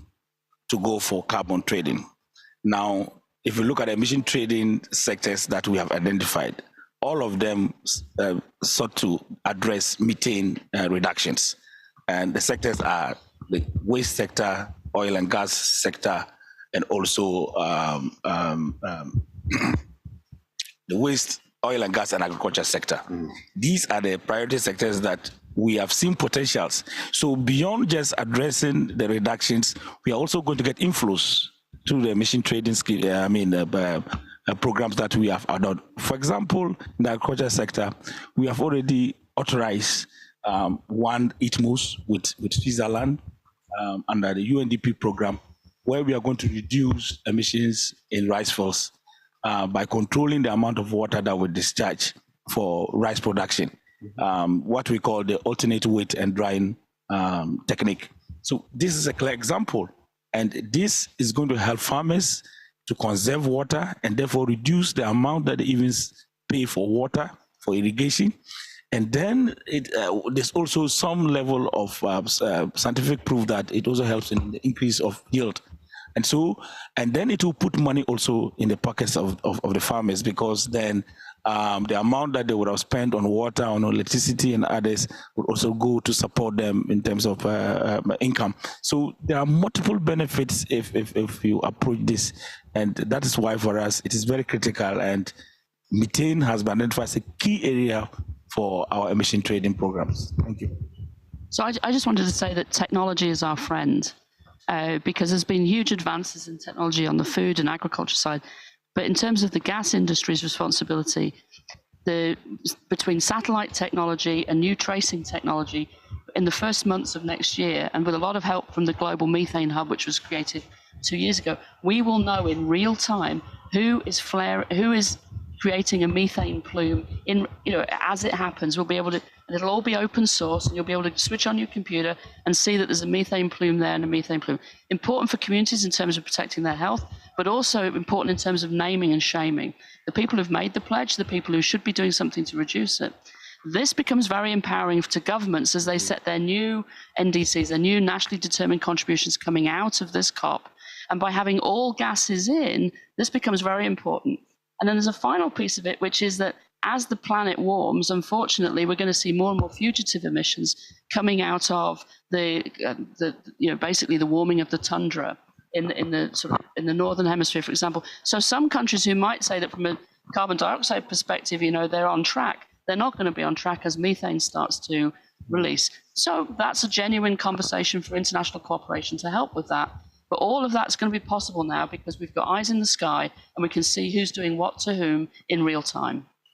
Was that system used by the BBC, who had some interesting findings from the Gulf just before COP28? Yeah, they're using what's existing at the moment, and in the next few months of 2024, the International Methane Observatory and other technologies are coming on stream, and it'll be much more available to policymakers, to those who hold policymakers to account, and to the industry itself. An accountability mechanism. That's very good. Martina, tell us about this ministerial. What are you all going to be doing at this ministerial? When is it, by the way? It will be tonight. So we have the ministers from all our partners invited and joining us in a discussion. There will be a real discussion this time around finance, by the way, facilitated by Rachel, to really look at how we can move the needle faster, because it is about speed and scale. We do say we can harness all these near-term warming benefits by mid-century. But that means we have to reduce the emissions by the end of this, and that means we have 6 years. And that sounds really scary, but it's something that can be done, but we have to get our act together. And that's why we have this discussion on finance. There's a whole ecosystem of finance that's coming together. Rachel already mentioned what's happening at the World Bank. We have worked on a deal, which we call a handshake agreement. So whenever we help a country with a roadmap, that the information that is being provided is picked up by the bank to help then with the money, the bigger kind of money going into that. And the same is sort of a deal with development assistance framework, how can that come in? So every finance partner actually plays the role that they play best. So the philanthropies on some of the innovation, and then all the way to the development system. We've just got about 5 minutes left, but from our two gentlemen here, Peter and Andrew, what are you expecting from this ministerial? There are going to be some big countries there who are members of the CCAC, European countries, United States of America, Canada. Are you hoping for some stepping up of support for what you want to do in your countries? Yes. For me, it's that was clear from Pete. I have to say, it was very clear. Very clear. Yes. it's very. I mean, it's a great opportunity for partners from both the north and the south to exchange information and get to know where we are as far as methane reductions are concerned. And then, of course, to see how we can support each other. I believe it's a win-win situation when we come together to have such a discussions because we are able to exchange, and then we are able to see how we can rechannel resources to appropriate actions.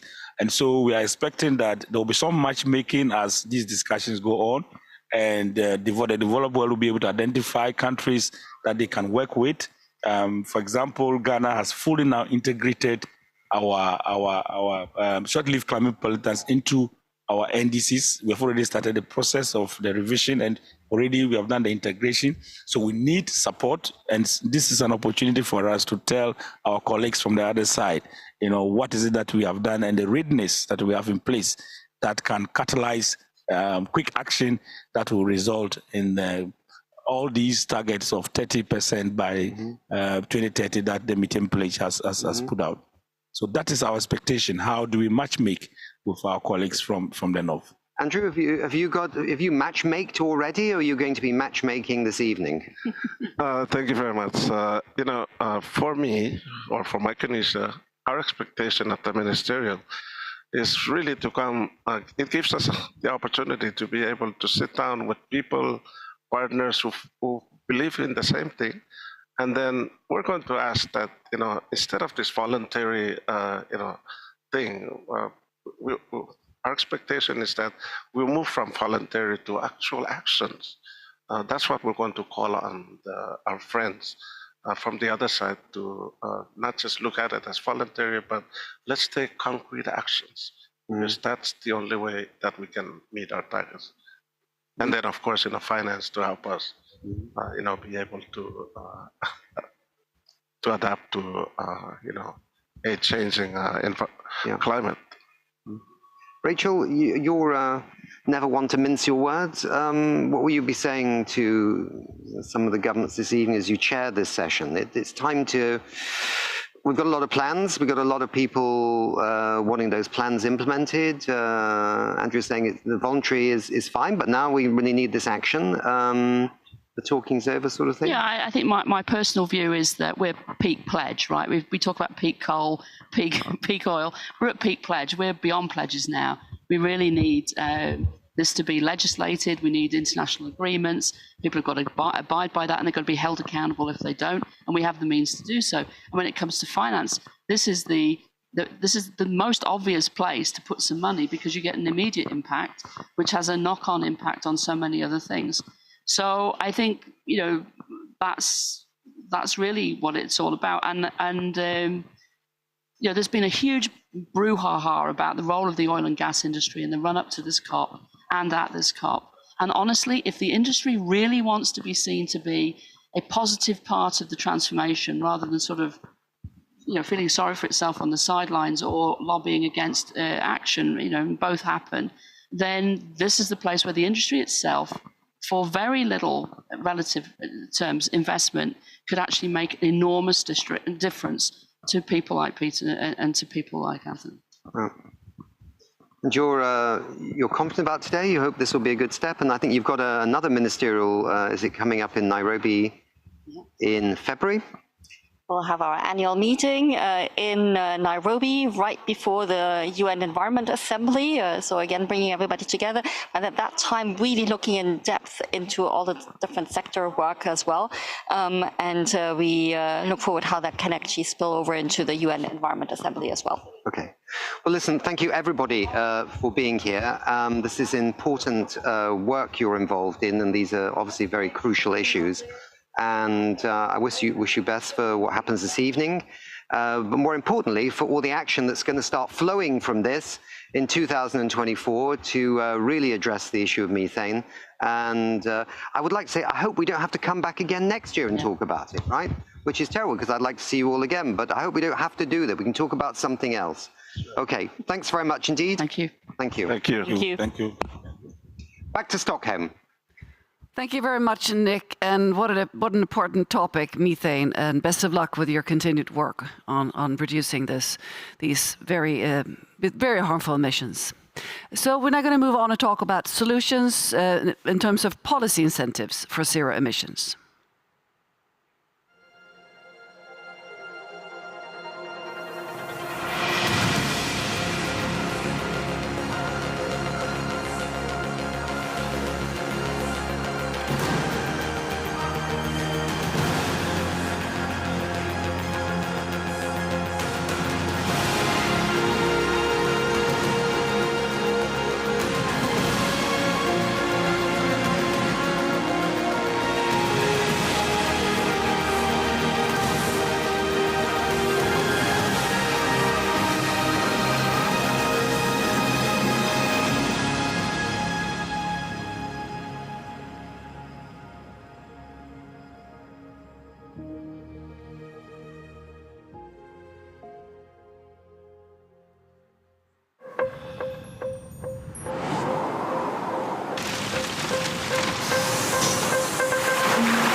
We're now going to return to a familiar topic for this Climate Week, which is policy incentives for zero emissions. Only in this session, we're going to be focusing on nature as a net zero policy solution. We'll be asking the question, how can nature be utilized, protected, and deployed from a legislative standpoint to help us sequester more carbon, reduce our emissions, and also close the net zero gap? There is no Paris Agreement without nature, and we cannot protect nature without policies that prevent destructive action and enable protection. But how do enabling policies help us manage, protect, and restore nature? In this session, you'll hear about innovative policy solutions across land use, food systems, oceans, and more. We have invited 4 excellent guests to discuss this topic with us. They are Gustavo Guaragini. He is CEO of the Good Food Institute in Brazil. Gus is the CEO of the Good Food Institute and works to develop the alternative protein sector. He's responsible for engaging many of the world's leading meat and agriculture companies in this industry, besides scientists and governments throughout Latin America. Alongside him, we have Irene Espinola Campos, Global Head of Net Zero Carbon at Grupo Bimbo. Leading the net zero carbon strategy for Grupo Bimbo, with a challenge to take the company to net zero carbon emissions by 2040, becoming the first and only Mexican company in the food industry to join the Race to Zero campaign, with targets validated by the Science Based Targets Initiative. She has led the renewable energy strategy in Grupo Bimbo worldwide, with the responsibility to make the company 100% renewable by 2025 already. We also have Lina Barrera, Senior Vice President of International Policy at Conservation International. Lina leads Conservation International's work to influence the design and also the implementation of public policies, both international and also domestic, that catalyze large-scale transformation to address the global climate, sustainability, and biodiversity crisis. And last but not least, we have Lorelei Picourt, Executive Director, Ocean and Climate Platform. And Lorelei coordinates the work on policy and international relations to ensure a better integration of the ocean climate biodiversity nexus into decision-making. At the UNFCCC, she is the Ocean and Coastal Zones focal point of the Marrakesh Partnership for Global Climate Action. She leads the Ocean Task Force for the Sharm el-Sheikh Adaptation Agenda and is part of the ocean experts of the Nairobi Work Programme on Adaptation. So over to Dubai, where Nick Nuttall is eager to get this panel going. Absolutely. Thank you a lot, Katarina, and greetings to Stockholm again. Okay, welcome everybody. Nice to see you here. It's a bit hot, but I think it's been minus 21 in Stockholm, so we have this little bit of a joke between the two places. We're envious of them for being a bit colder, and they're envious of us because it's very hot, but I think we would like to meet somewhere in the middle on this one. Gustavo, sustainable food systems seem to be a priority at COP28. In fact, they were also a big deal at COP27, which I think was important to remember. How can alternative proteins change the way we eat, and what policy is needed to scale these? Hello, thank you for the invitation, for being here today. Alternative proteins is mainly 3 different technologies: plant-based, fermentation, precise fermentation, and cultivated meat. And the objective in the end is to create the same meat that we are already used to eat, but making this meat in a much more sustainable way. Through alternative proteins, we can eat what we love with 95% reduction in emissions of gases, reduction of land use, water use, and a number of other important criteria for us. Today, food systems represent about 30% of our emissions, and cattle raising specifically is almost 20% of our emissions. Just to give one idea, BCG created this report that alternative protein can reach up to 11 to 25% of the global market. And if we get 11% of the global meat market, alternative protein will offset more emissions than all the aviation, the civil aviation industry. So it's a huge impact that we can come from that, and governments can help mostly in 2 areas. First, in regulatory, making sure that these products are able to reach the market market and compete in equal terms to their animal counterparts. And second, in R&D. We need more investment from the side of technology. Today, alternative proteins receive a significantly smaller investment than other technologies that are climate-oriented, and governments have to step in if we want to create a food system that is just for all in the future. Okay. Irene, tell us about your work and the others who are part of the Race to Zero's Accelerator Consumer Goods Forum, and what are they doing to protect nature, and what policy could make you go further and faster? Yes, thank you very much. So at the Consumer Goods Forum, we have different coalitions, several of them working towards protecting nature. So in these coalitions that are led by different private companies, we make sure we're all aligned and we're working together towards the same goal. So we have similar initiatives, not the same, but very similar. For instance, in Grupo Bimbo, as the largest bakery in the world, we're committed to become net zero carbon emissions by 2050, with the first big milestones by 2030. This includes initiatives like electromobility, for example. We have the largest electric fleet in Latin America, elimination of fossil fuels, where we work towards eliminating and transitioning to alternative fuels. My favorite one, renewable energy, where we have the commitment to become 100% renewable by 2025, and we're already at 92% of the goal. The most challenging one, agriculture. So we've committed to push for regenerative agriculture practices so that they take care of the soil of the health. And the most important one, that it's low carbon supply, where we also invite our suppliers to be part of the initiative, to have their own sustainability strategies, so that we work towards protecting nature together. And there's all this collaboration network that is created so that, for example, we have zero deforestation in our main ingredients. So policies around those initiatives are always welcome. Mm-hmm. Let's now go to Lena. Last year at COP27, you released this stunning exponential roadmap initiative report with Conservation International. Conservation International did with the Exponential Roadmap Initiative. Natural Climate Solutions, which sets out the path to protecting, managing, and restoring nature. I thought it was a stunning report because actually you worked out that with agriculture and forests and nature together, we could maybe halve our emissions by 2030, which was a good sign. Any progress being made among our wonderful governments? Or anybody else since you released that report? So it's only been a year, right? And that seems like maybe a long time, but in the sense of actually changing these massive systems that we have in place, it's not actually very long. So the short answer is yes, there's progress.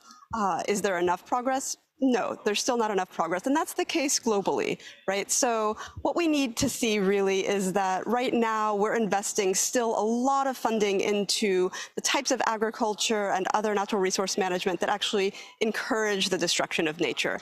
If instead we start investing in, we start putting in place policies that encourage and create incentives to keep nature in a healthier state, while still producing food and everything that we need, so the regenerative agriculture that Irene mentioned, that's going to get us much better results. And that takes a little bit of time to put in place, but we are seeing movement in that direction. So a really good example is that the UK, for example, after they left Brexit, they have actually redesigned their agricultural subsidies. And now, instead of paying for results for hectares under farming, they are actually paying for environmental results, like improved soil health, right? And so that's a way where you're still supporting farmers and agricultural production, but you're getting better environmental results and better climate results as a result of that. My God, being British, it's such a relief to hear something positive from that small island developing state off the west coast of Europe. But anyway, okay. Lorelei, you're an expert in protecting our oceans. Tell us why this is important and what policies are needed to protect the oceans. Well, thank you very much. It's a massive question, by the way. It's a massive question, but it's a good one because the ocean is massive. Yeah. At the end of the day, the ocean is our biggest ecosystem on the planet. It is also one of the main carbon sinks. So while it was a bit overlooked before the Paris Agreement in the climate negotiations, we have made considerable progress. And indeed, it's true that 1 year or 2 years to take stock can sometimes be a little bit too fast in terms of implementations of policies. But the good thing here is that we're trying with the Ocean and Climate Platform and all of the partners here to deploy what we call the Blue Ambition Loop, which means that ambition and leadership from non-state actors can in turn activate a bolder and more adequate policies, national policies by governments. And this year, I'm very excited to say that we have launched the Ocean Breakthroughs. And with the ocean community, we don't like to only do one thing at a time. We try and cover it all, right? So we try to tackle both mitigation and adaptation, as well as ensure good benefits for people, of course, because at the end of the day, it's human societies at the heart of this climate and biodiversity crisis. And what we've tried to do with the Ocean Breakthroughs is to cover 5 key ocean-based sectors, from aquatic food production to shipping industry and, decarbonizing, of course, the shipping industry, scaling up offshore wind energy, as well as greening the coastal tourism industry.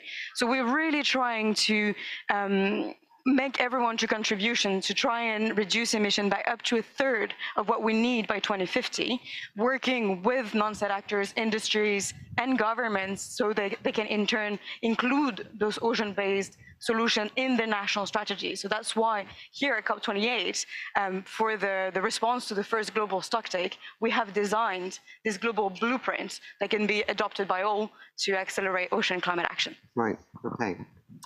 So I'm vegetarian. I'm vegetarian because when I lived and worked in Nairobi at UNEP, I was taken to a slaughterhouse, actually. And I always think that that's rather more interesting than just discussions. Once you go to a place like that, it kind of changes your mind quite a lot about this food system thing. But and so I do eat vegan and vegetarian sausages because I live in Berlin. They're absolutely delicious. But I'm sure there must be some industries out there that don't want this change that you're talking about. There must be, a bit like the oil and gas industry, have been for years lobbying against renewables, or they're unreliable and blah, blah, blah. Of course, they've been proven wrong now, finally, but they, I think, sure slowed things down a bit. There must be others out there that must want to slow down what you're doing. Is that right? Is there a bit of a fight? Because it's a new issue, is this as well? Yes, that's right. If we see the food declarations now, they are a huge step towards what we need. Considering that we are in COP28 and it's the second year that we are talking about food, this is actually much later than what we needed.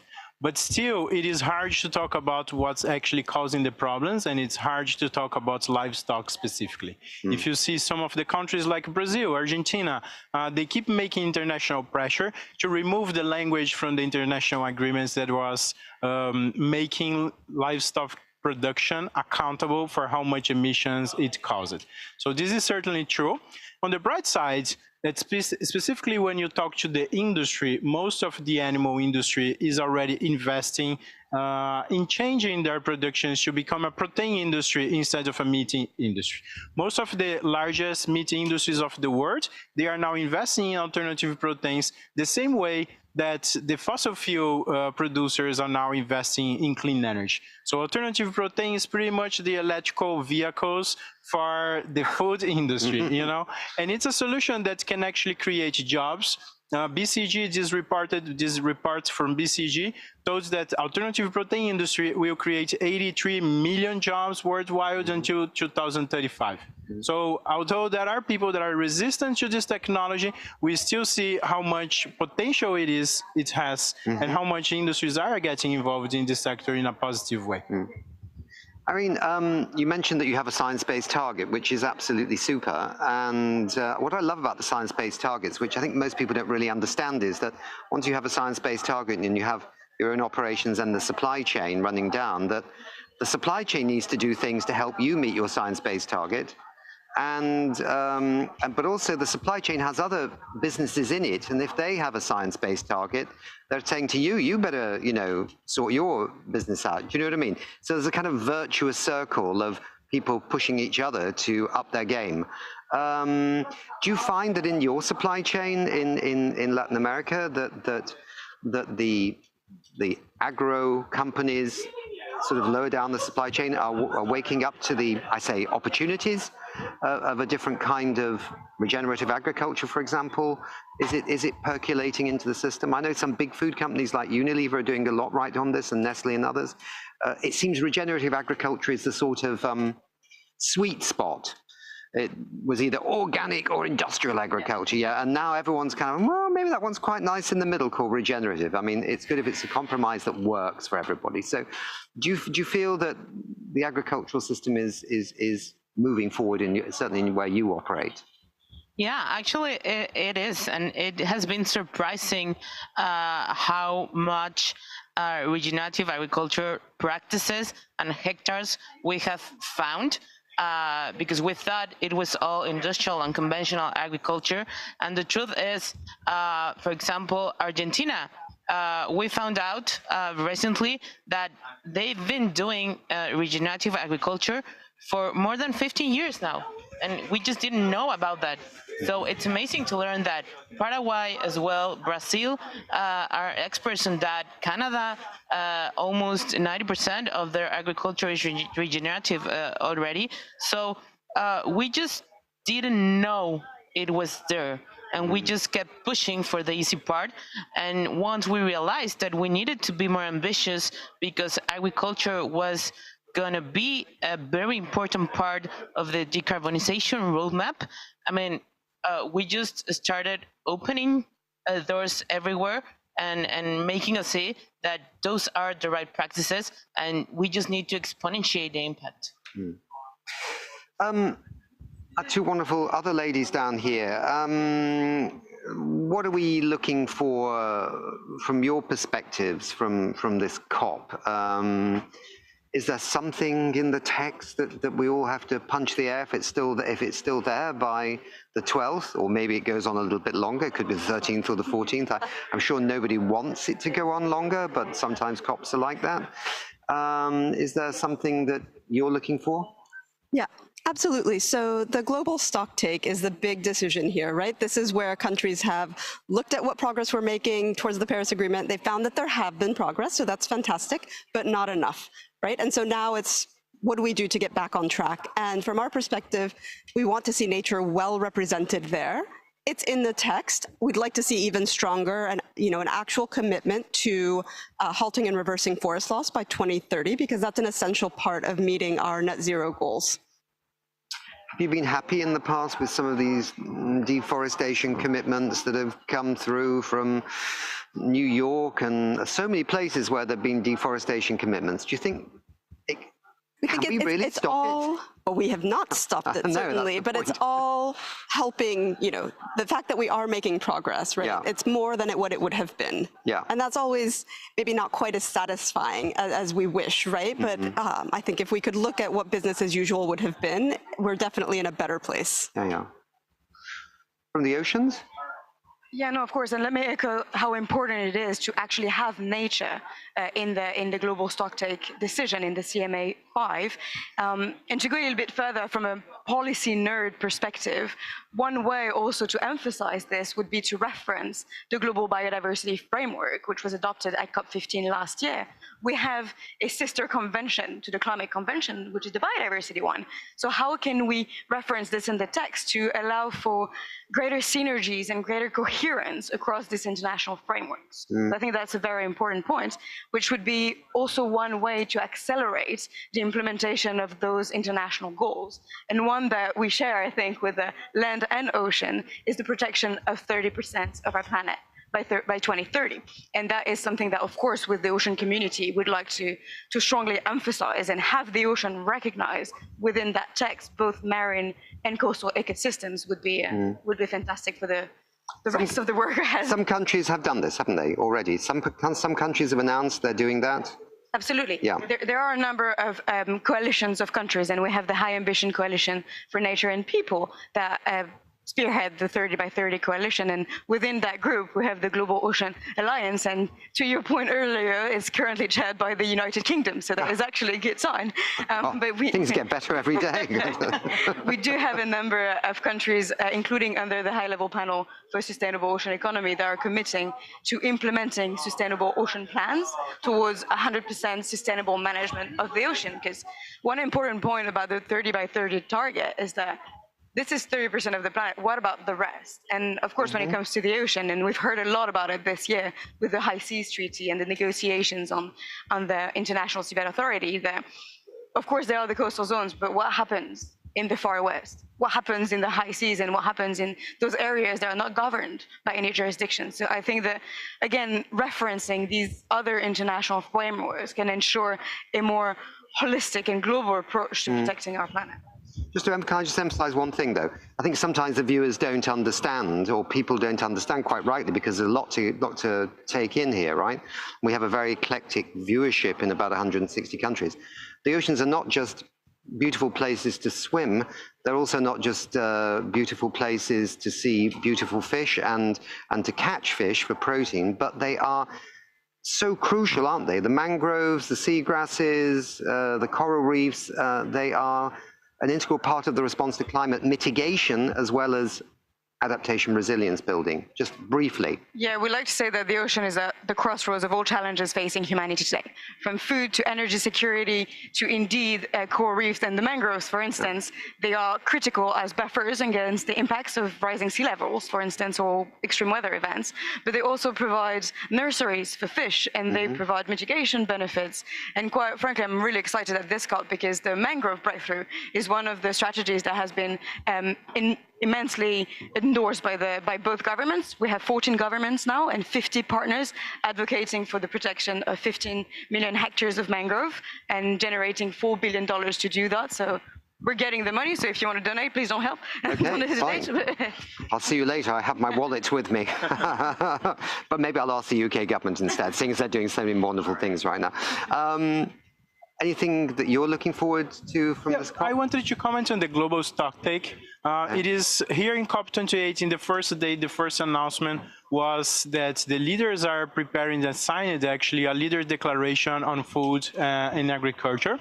And it's very important now that these different documents and different commitments start to talk to each other in a more synchronized way. We keep promising new things, and instead of going to the old documents and old discussions that were already happening and adding this to there. So now we have a global stocktake that is not reflecting the leaders declaration, that's more like a federal effort. And it's important for us in this COP to make the right pressures in the negotiations. So these two documents and other commitments start to be synchronized in the same negotiations of the global stocktake. Okay. Yeah, I agree. And also the food safety and agriculture part needs to somehow start moving forward. I mean, we need to act, and you can call it regenerative agriculture, you can call it sustainable agriculture, you can call it any name agriculture, but the point is we need to push for agriculture to start decarbonizing the practices because it is an important part of the roadmap. Yeah, and restoring the soil, the health of the soil is at the center of this, yeah, very much so. And does anybody here want words that say a fossil fuel phase out? We've got the We Mean Business Coalition with over $1 trillion worth of revenue of companies saying we want to phase out of fossil fuels. We've got, is it over 100 governments that want a phase out of fossil fuels? Is that something we all share on this platform as an outcome? Absolutely. It's a bit of a no-brainer, isn't it? We all agree. The problem is inside the leaders forum where we don't necessarily agree. But I mean, we need to stop ignoring the fact that fossil fuel have caused climate change. The fact that we don't recognize that sometimes in the text, or that we have leaders claiming that it's not scientifically proven. I mean, at this point, this is becoming ridiculous. We know that this is the problem and we need to address it collectively. It's our only chance now, the global stocktake. We, correct course now or never. So that's the idea. And we've been doing quite a few programs here with the fossil fuel non-proliferation treaty. Does that, anybody know about that, and does it make sense? No, it's actually a treaty that would have a plan in it on how you actually deal with this issue of phasing out fossil fuels.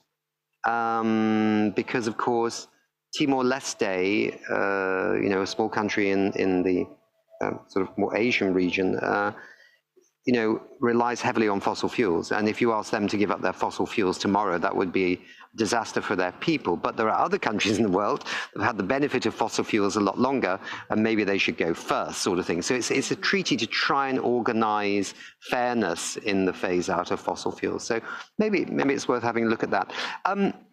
We know the next COP is going to be, not the next, but the one afterwards is going to be in wonderful Brazil. Caipirinha gelada and all that, which is great. We don't know where the next one's going to be, do we? I think it was announced today that at least media is talking about Azerbaijan. Azerbaijan? Yeah. Aha, interesting. Okay. And is there a sense in Brazil that people are going, wow, we're going to be hosting this big climate conference in 2 years' time? Oh, yes, it's super exciting that we can actually bring people to the Amazon. So if everyone is speaking about how we can save the Amazon, and it's about time that the environmental ecosystem is going to there and see what's actually going up there. I should say it's not going to be an experience like Dubai. Being in a city like Belém is completely different, the structure and everything. But Brazil is certainly very excited to host this COP, and especially this effect of bringing people to where the problem is happening, so they can see, for instance, how much of the forest was actually turned in cattle raising pasture right now. It will be very interesting to have people there in person. And we're all very happy that President Lula has done something about deforestation. Yeah. So that was a good thing. But we're all a bit curious about why, when it went and signed up for OPEC, I don't know why that was a bit of a whoa. He's just reduced the rate of deforestation. Now he's just joined an oil and gas, the oldest one. So maybe that'll be something that could be campaigned on. Last thing, is there somewhere beyond this COP, briefly, that you're all going to be campaigning for nature and also regenerative agriculture? We've got 2 minutes. Does it go somewhere next? Hello, help me, say yes.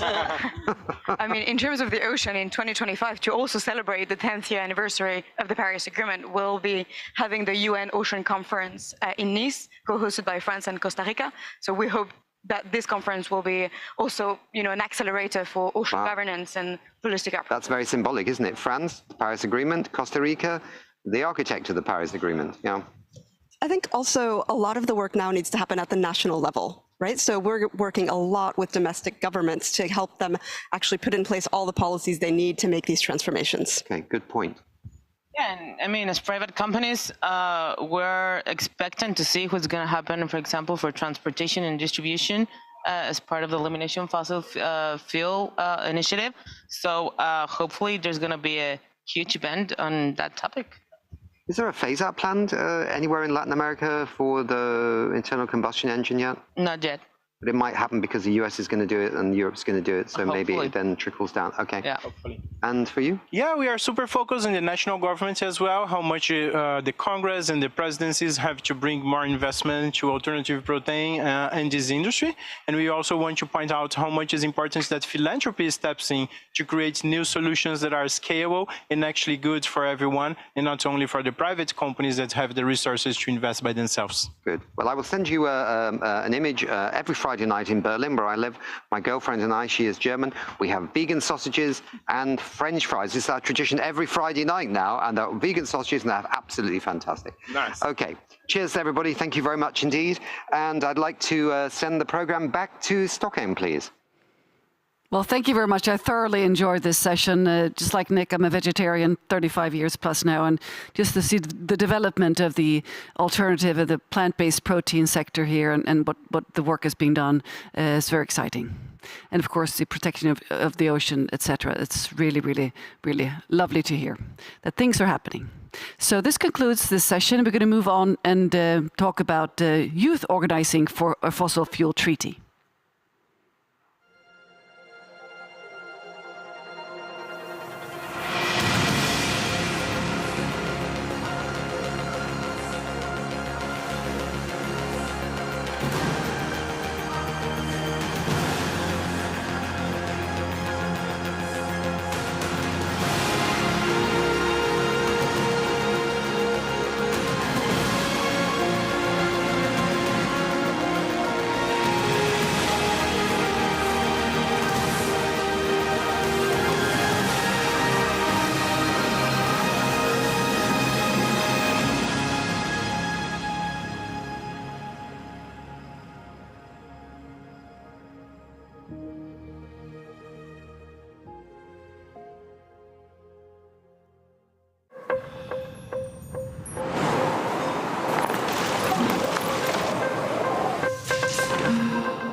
The science on the effects of fossil fuels on the climate crisis has been clear for years now.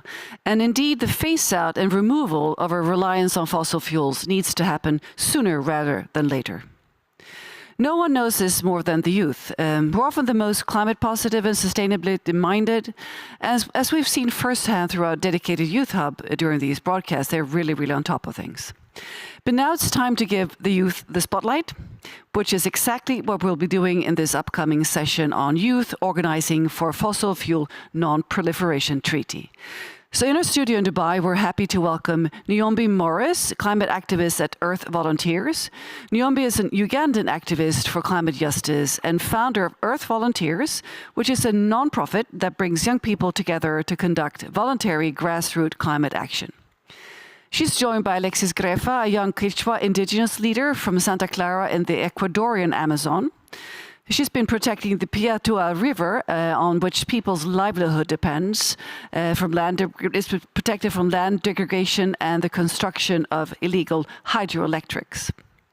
We also have Laura Veronica Munoz, a youth organizer for the Fossil Fuel Non-Proliferation Treaty. And Laura comes from the Andean native peasant community in Combita, Boyaca, where they have been organizing against mining and extractivism. She's also organized with Fridays for Future and Pacto Ex El Clima in Colombia. And our final panelist is Dylan Hamilton, a youth climate activist, a justice activist from Scotland. And Dylan is an organizer with Fridays for Future Scotland, as well as policy coordinator for the Alliance of Non-Governmental Radical Youth, ANGRY. So Alliance of Non-Governmental Radical Youth, and a youth champion for the Fossil Fuel Non-Proliferation Treaty. This is his third COP. So over now to Nick in Dubai and these very interesting guests. Thanks, Katerina. Thanks very much indeed. Yep, great to see everybody on the panel. Hi. I'm going to ask a question which is kind of a warm-up question for all four of you, and you can jump in who would like to answer. Many voices can answer this. So there seems to be growing support for a fossil fuel treaty, like the Non-Fossil Fuel Proliferation Treaty or the Fossil Fuel Non-Proliferation Treaty, with the youth movement. Why do you think that is? Why is youth so behind this treaty? And why do you like it? Who would like to start? I can start. Okay. Yeah, no worries. To start with, I will say that like this fight against fossil fuels is not really new.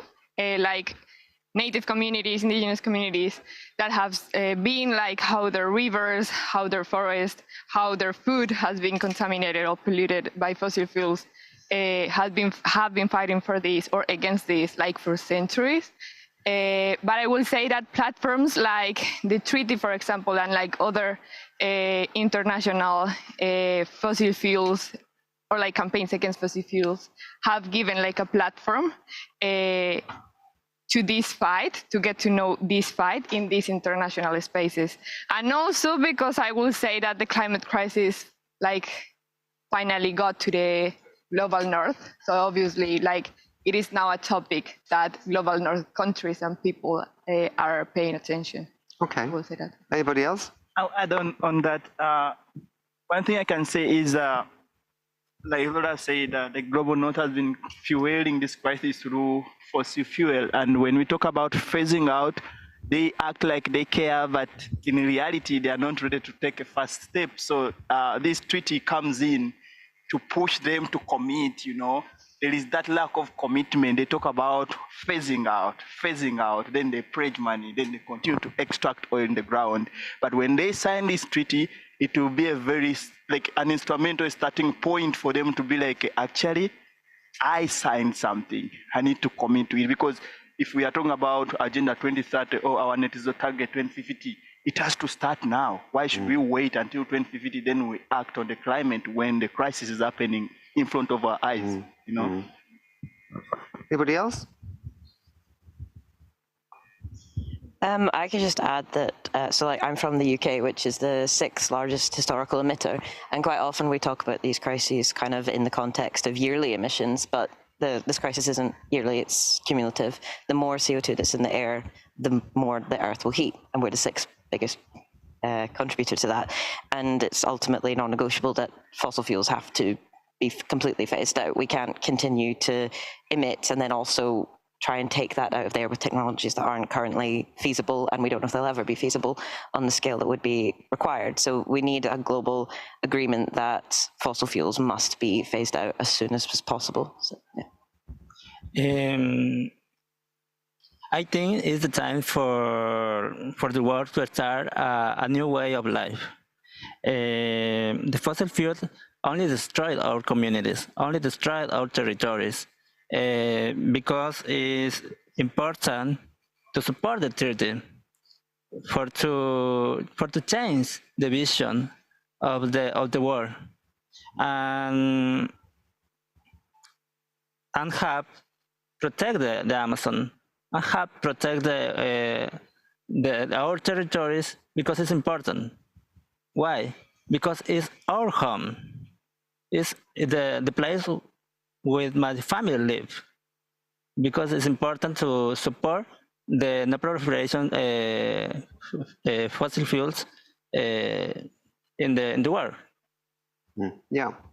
It strikes me when I look at it that I've never quite known, and I've been involved in climate change and environmental issues for a very, very long time. I haven't quite seen before an initiative quite like the Fossil Fuel Non-Proliferation Treaty for uniting many, many, many different voices, many, many different activists from many, many different countries, both experts, activists, blah, blah, blah, really bringing together. Because you're not the first people we've had on the shows this week. There have been every day something on the Fossil Fuel Non-Proliferation Treaty. I'm quite fascinated by that kind of green thread that's running through many, many communities on this. It's obviously absolutely clear that from what everybody's saying is that there's very little good to be said in 2023 about fossil fuels. There might have been something nice to say about it over 100 years ago because it was a bit of a novelty, right? But now, climate change, but also the damage it causes to communities who then really seem to get very little access anyway to these fossil fuels. They get shipped out somewhere else. So I think these social issues have really matured through the existence of the treaty, if I can put it that way. So that's why I think it's quite interesting. Laura, it's kind of a similar question, really, but no, it's not actually. Your own country has actually endorsed this treaty, and it is a fossil fuel producer. This is a bit special, isn't it? Were you a bit excited by this? Why is it important? No, yes, it is huge. And I think that to complement what you were saying, one of the nicest things of the treaty is that it not only gives visibility to the fight against fossil fuel, but it also gives a platform to work together south to south.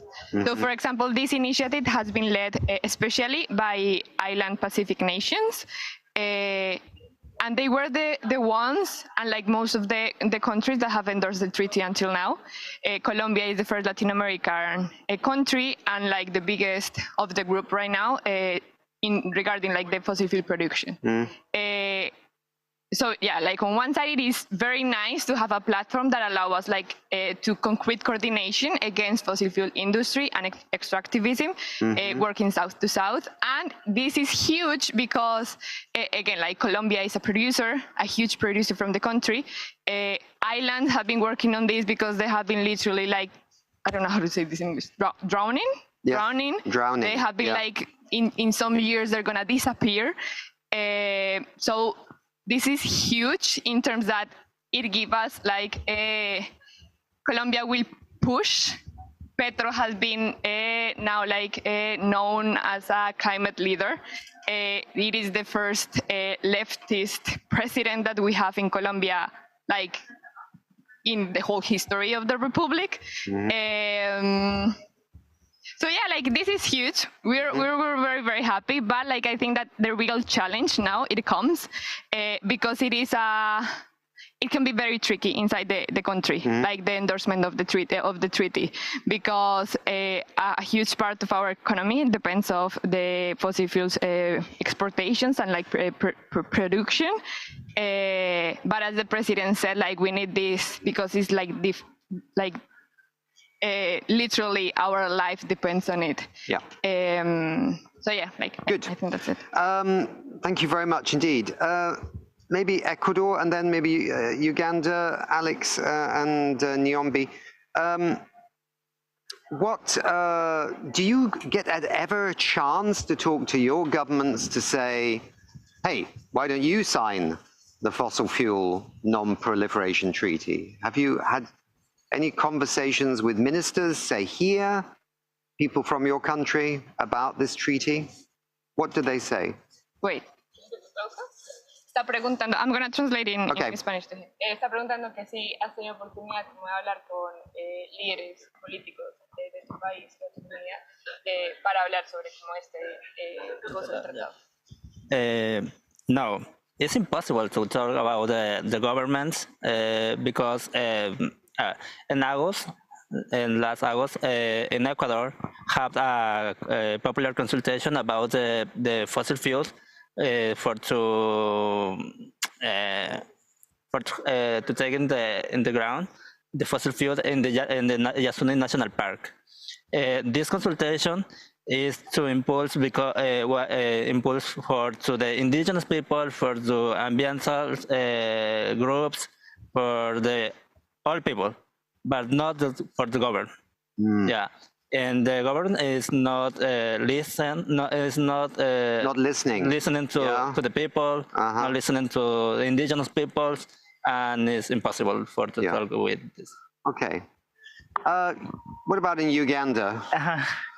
I can say it's not so different from what you said, but ours comes with heavy demand and threats because I had a chance to ask one of the representatives for our Minister of Energy here at Climate Mobility. We had a conversation about migration and the ongoing displacement of people due to the climate crisis. So I talked about one of the projects that is happening, East Africa Crude Oil Pipelines coming from Uganda to Tanzania.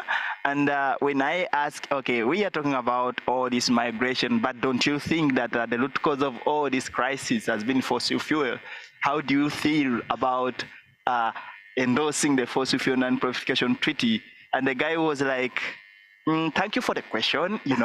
I like the way you brought it, but unfortunately, the money we are planning to get out of this oil is actually heavier to an extent that no country is ready to borrow us this money. So he explained everything, the benefits, even brought in the US, the China, how they have been emitting for years and said, this project cannot cause any damage compared to what those people have done. So it was like an excuse, but also takes that back to the climate finance money that was promised, the 100 billion that was promised 2009 in Copenhagen.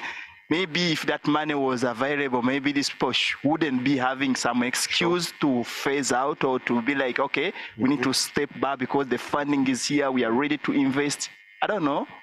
But next door to Uganda, you have Kenya with the biggest wind farm in sub-Saharan Africa, Absolutely. the geothermal electricity, massive development, solar.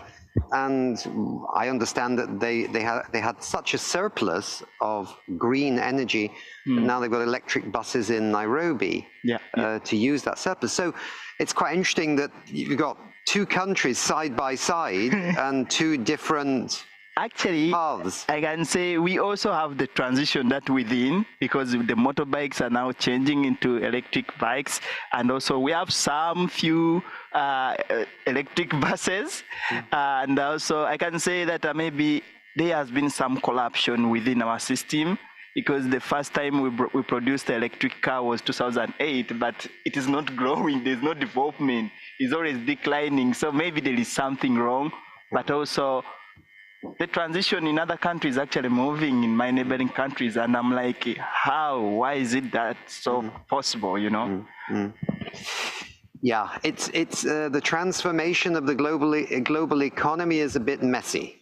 Let's put it that way. But it is sort of generally moving in the right direction, but it needs to go faster, yeah? From the UK perspective then, Dylan, I presume you're a bit disappointed at the moment with what the current government's been doing with giving new licenses for oil and gas exploration. And they seem to be off target now as well. But there is a general election coming up soon. Do you think that is an opportunity?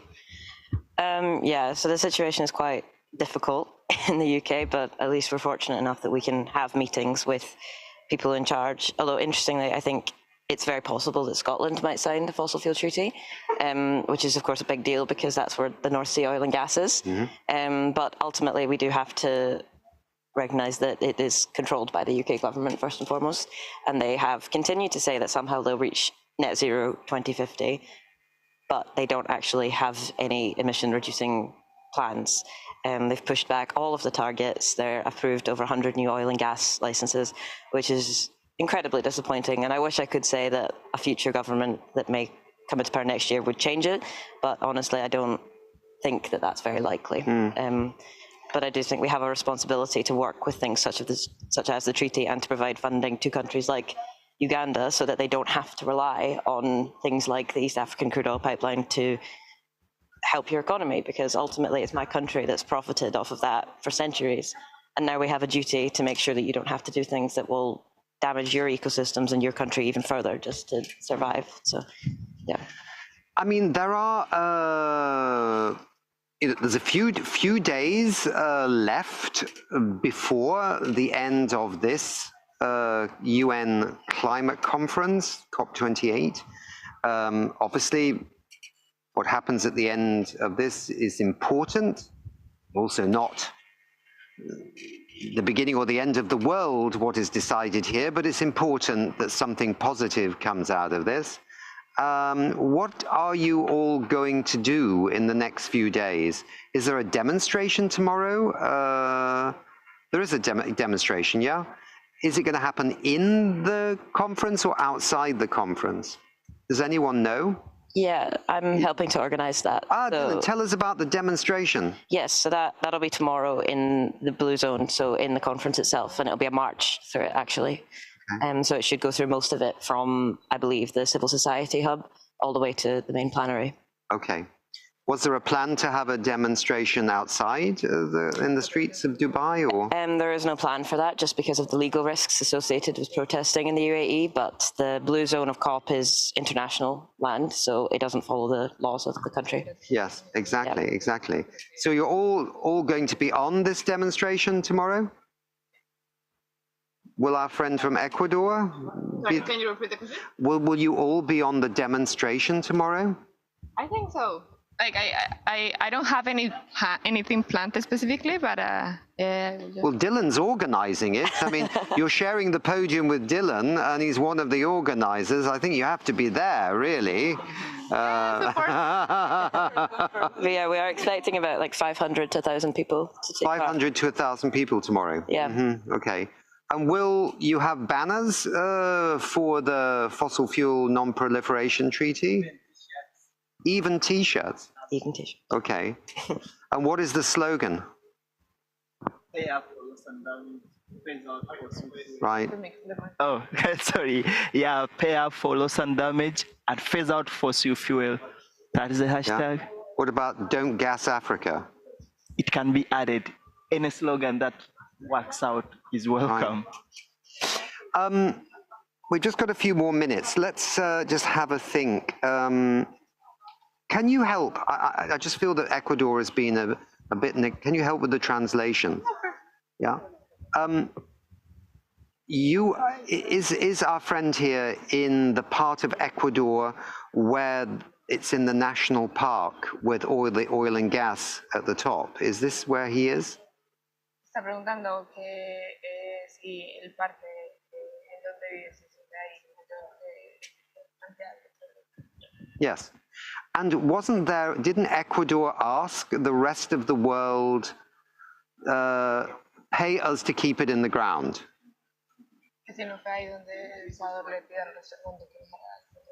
Yeah. Being closer. Could you put the microphone to your mouth when you're translating? Yeah, just Okay, there are okay. Spanish viewers too. So. Okay, sorry. Ok, lo voy a hacer en español ahora para poder explicarlo mejor. El Parque Nacional Yasuní se encuentra justamente en territorio amazónico, donde viven 2 pueblos en aislamiento voluntario. Justo ahí también está, una nacionalidad indígena que recientemente fue contactada hace 50 años. Este parque nacional ya está siendo explotado. Es un parque nacional el cual se impulsó desde el gobierno central a ser protegido. Sin embargo, el gobierno luego dijo como no vamos a aceptar lo que nosotros mismos dijimos, así que lo vamos a explotar. Está el bloque 43 y ahora está siendo explotado. La consulta que ahora se realizó es justamente para hacer que el bloque que está siendo explotado salga del territorio, pero tienen un plazo de 1 año. Entonces, por 50 años, Ecuador lleva explotando petróleo, pero la Amazonía es la zona menos atendida en temas de educación, de salud y en todos los sentidos posibles. Okay.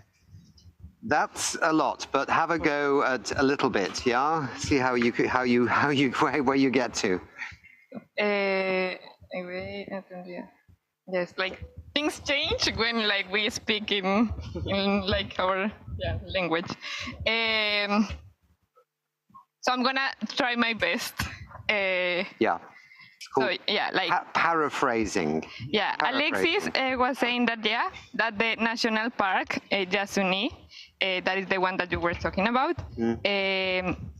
In that park, there are indigenous communities, 2 in isolation, in volunteered isolation. They decided to be isolated, and there is 1 that have been recently contacted. That's like kind of the context.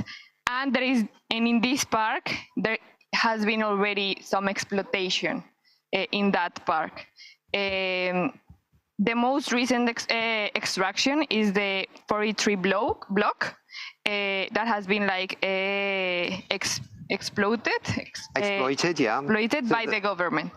Yeah, by the government. And this Yasuní consultation, like the campaign that was really in everywhere, everywhere. This consultation was in order to stop this extraction in the 43 block. And they won, and the idea is that they have just 1 year to just be away, like to get out of the 43 block. So the government won? No. The popular consultation won. Okay.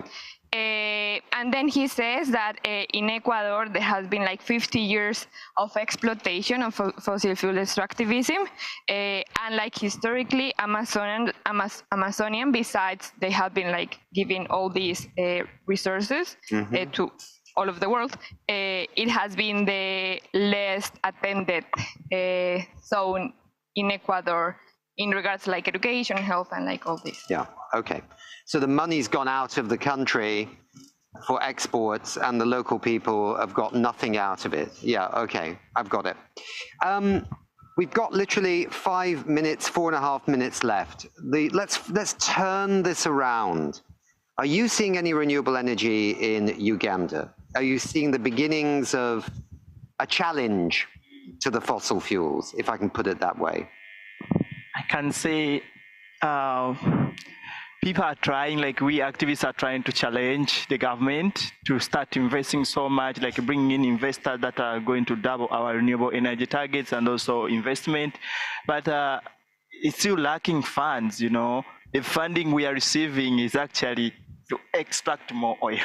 Yeah. That's a challenge we have, that we have to make sure we bring more education to maybe to our government to understand how important renewable is. Yes, because many people in Uganda have no access to electricity. Absolutely. So there's a huge opportunity to grow the renewable sector. Maybe 30% that have actually access to real electricity, but we have to pay some heavy price, you know. Yeah.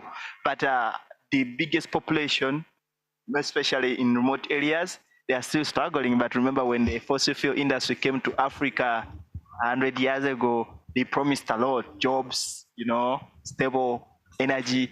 But look, we are struggling. Yeah. So Uganda definitely needs help on massive increase in the renewables. We know renewables around the world are as very competitive with fossil fuels. Funding. And the funding is the key thing, right? Okay. Because Total, when you tell them, I have oil, they will come so quick and give you money. Right. When you tell these people that actually we have the potential to lead the transition to renewable, we can lead. No one comes. Right. That's okay. I will send the solar sisters from Rwanda. They do door-to-door solar. Colombia, you're seeing renewables coming into the system, yeah? Yeah, I think there is a growing market, but I will say that that's the issue. That is a market. It's very orientated by money. And like in Latin America, for example, we have this lithium issue that is used for renewable energies, but the structural problems regarding exploitation, not listening, and even the agency to communities to vote and to say something regarding the projects and the exploitation in their lands is happening again. Ecuador, any new energy, any solar, wind coming? In my community, the government decided to build a hydroelectric, but for our community, the hydroelectric now it is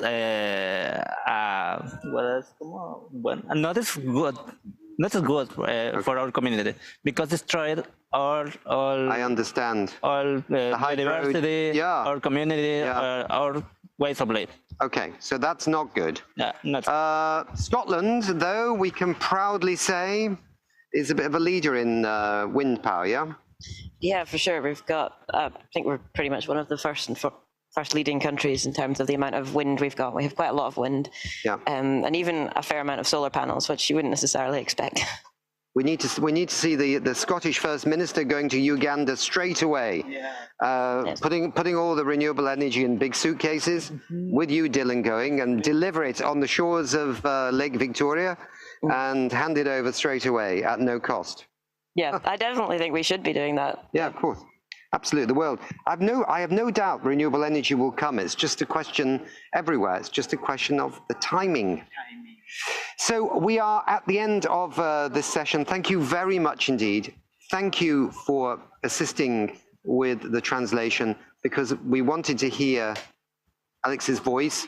And thank you very much for being here, all of you. And I will now send the show back to Stockholm. Katarina, it's all yours. Well, thank you so much. This is really, really important work you're doing. Thank you so much for your work. So this marks the end of this session, and we're going to move on and talk about youth organizing for a fossil fuel treaty. And we're going to enjoy some interviews from our Future Voices initiative and from the COP summit itself, including an interview with Professor Francesco Corvavro and Agostinho Ignuzio. So please stay with us.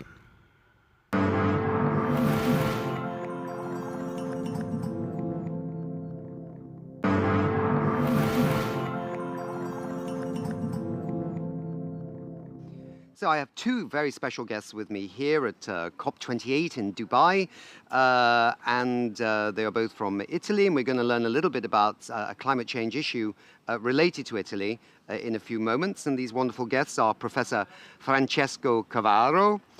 He is Italy's special envoy for climate change, UNDP's Italian special envoy on climate change, yes? His appointment showcases the increasing importance given in Italy to environmental issues and in Italy's foreign policy and the decisive role played by Italy in international negotiations on climate change at this COP, as well as the Italian presidency of the G7 in 2024.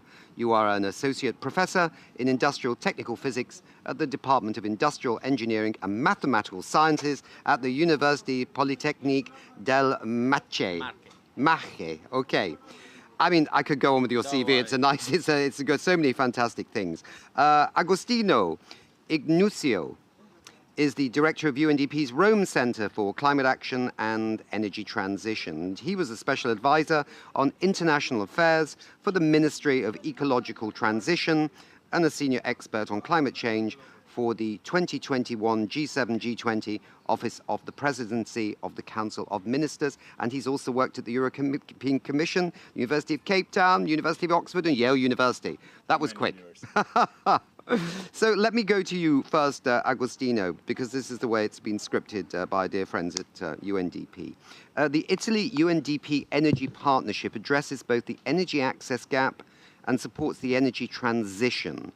How does the collaboration with the Italian government play a crucial role in identifying, financing, and implementing country-level actions? And what outcomes are you expecting in terms of clean energy, especially in the context of COP28? Thank you so much. Yes, thanks to the Italian leadership, Rome is now the seat of the UNDP Center for Climate and Energy. And one of our three, I guess, main programmatic priorities, the Italy-UNDP Energy Partnerships, where essentially the focus is on the identification of bankable projects. So we hear a lot about, funds being committed to energy transition, particularly in the African continent, but, we hear a little bit less about, the pipeline of projects that these funds should be directed to. So the challenge that we're tackling as UNDP together with Italy is to identify these projects to be invested at. And I think that this is really crucial also in terms of the ongoing debates here at COP, which is really about mobilizing finance, but this is the purpose for which finance would eventually be mobilized. Right. Professor Francesco Cavaro, in your role as Italy's Special Envoy on Climate Change, how do you perceive the impact of coordinated efforts between the Italian government and UNDP, Rome Center, in terms of Italy's stance and its influence in the negotiations? So thanks for the invitation. For my Italian government, it is crucial, the relationship with the UNDP, because for us it is important in particular to develop new projects about energy capacity and in particular about the role of the younger generation. We organized with them important event about to involve the younger generation in the climate event. And moreover, we are interested to develop with them a new pathway to realize a new project for our funds in the North Africa in particular. That is one of the crucial aspects that our Prime Minister said us. So for this reason, it is extremely important to work together with them.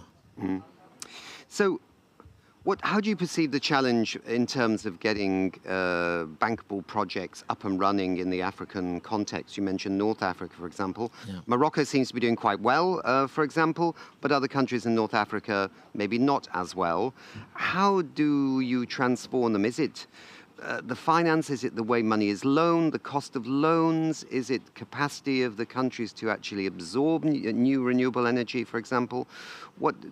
Touch a little bit on this. So for this reason, we need some specific characteristic and capacity that the UNDP has, because it is difficult to invest money sometimes in this area, but President Meloni said us that she wants strongly to invest at least 70% of our Italian climate fund in this direction. We would like to realize a real project, not only to buy some funds in the World Bank on some of these. For this reason, we need a structure that has capabilities and knows very well this area. And in my opinion, UNDP can help very much in this direction our government. Does UNDP have offices in the North African region that you can collaborate with in a sense? Yes, the idea of the Italian government in partnering with UNDP is exactly what Professor Corvaro said, right, is to make use essentially of a partnership that can bring them the power of more than 170 country offices all around the world. So we are present in every single North African country. And indeed, we are working on developing these project pipelines specific to the country's needs. And let me say that this is actually quite relevant in terms of the Italian leadership, is that this 70% that Professor Corvaro mentioned is the earmarking for Africa for the Italian Climate Fund, which is the largest fund of its kind in Europe, wants to specifically be invested not just in, so to say, low-hanging fruit or like easy to achieve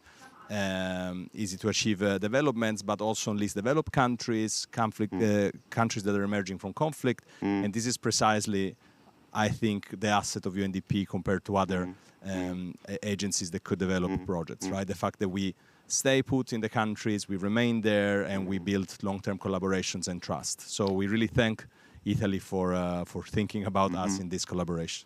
And also, I want to add this, that this kind of Italian government that arrived last year in Italy has the idea to be very pragmatic. So instead of create a new structure, someone else that must be involved in this discussion, we prefer to use the capabilities that we have in this moment, and we can use in a fruitful way to put on the ground the money that we want to give to Africa. Because as Prime Minister said 2 days ago, Africa doesn't need charity. We need to help them to develop themselves in their land. Yes, exactly. And when people have a perspective for an economic future that's different to the current one, then they are more likely, in a sense, to invest themselves in their own countries as well, and lift themselves out of poverty and give themselves and their families a chance in a very complex world. Last question, really. No government money is enough to solve all the crises in the world, so the private sector would be partners in this initiative with UNDP and the Italian government? From my point of view, it is crucial that we have the possibility to involve a private sector because, as you said, the public money is not enough to cover all the damage, all the things that is connected to climate change. Yes, we are co-designing this facility together with the private sector to ensure this. Thank you. Okay. So thank you very much indeed for being with us here on We Don't Have Time TV. It's an absolute pleasure. And it's really thrilling when you hear firsthand of an initiative like this with a government of Italy, and as you say, a new government with a new vision for the future and working positively with the UN system, because we need the UN system more than ever. Some people don't realize that, but we need it more than ever. But we also need creative and visionary governments with leadership as well. So thank you very much indeed. Thank you. Okay. Thank you, sir.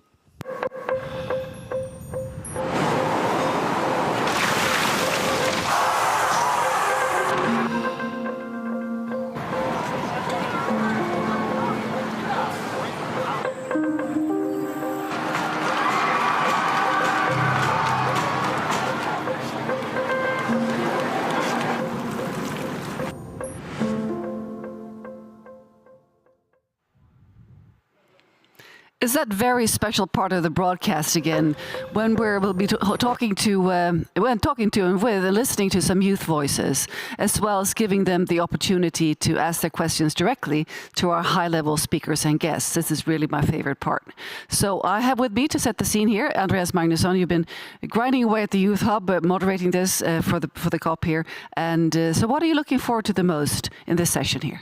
Well, first of all, I'm looking forward to meet the other guest panelists later on in this session from Dubai, which also are in the Future Voices campaign. And then I look forward to be meeting my two friends who will be joining us from Dubai as well, who are youth representatives to the UNFCCC from Sweden, and having a conversation with them. I look forward to it. Wonderful. So I'm going to hand over the moderation to you now, Andreas. So do you take my seat and I pop out for a bit. Best of luck.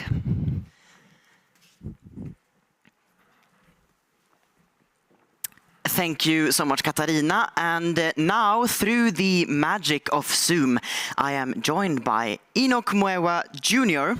And Enoch is a climate justice activist, movement builder, and a climate reality leader with a background in environmental health technology. He is the co-founder of Environment Savers of Zambia, which is an award-winning social enterprise that promotes sustainable waste management. Enoch is also a founding member of the Youth for Climate Justice movement. It is a youth network for climate activism and advocacy across Zambia. Thank you so much for joining me, Enoch. And Enoch, you are really invested in the climate movement in Zambia, so I would love for you to tell us more about the work that you're doing. Thank you so much, and it's quite a pleasure to be here, and I'm really happy that I get to share such a platform with other youths.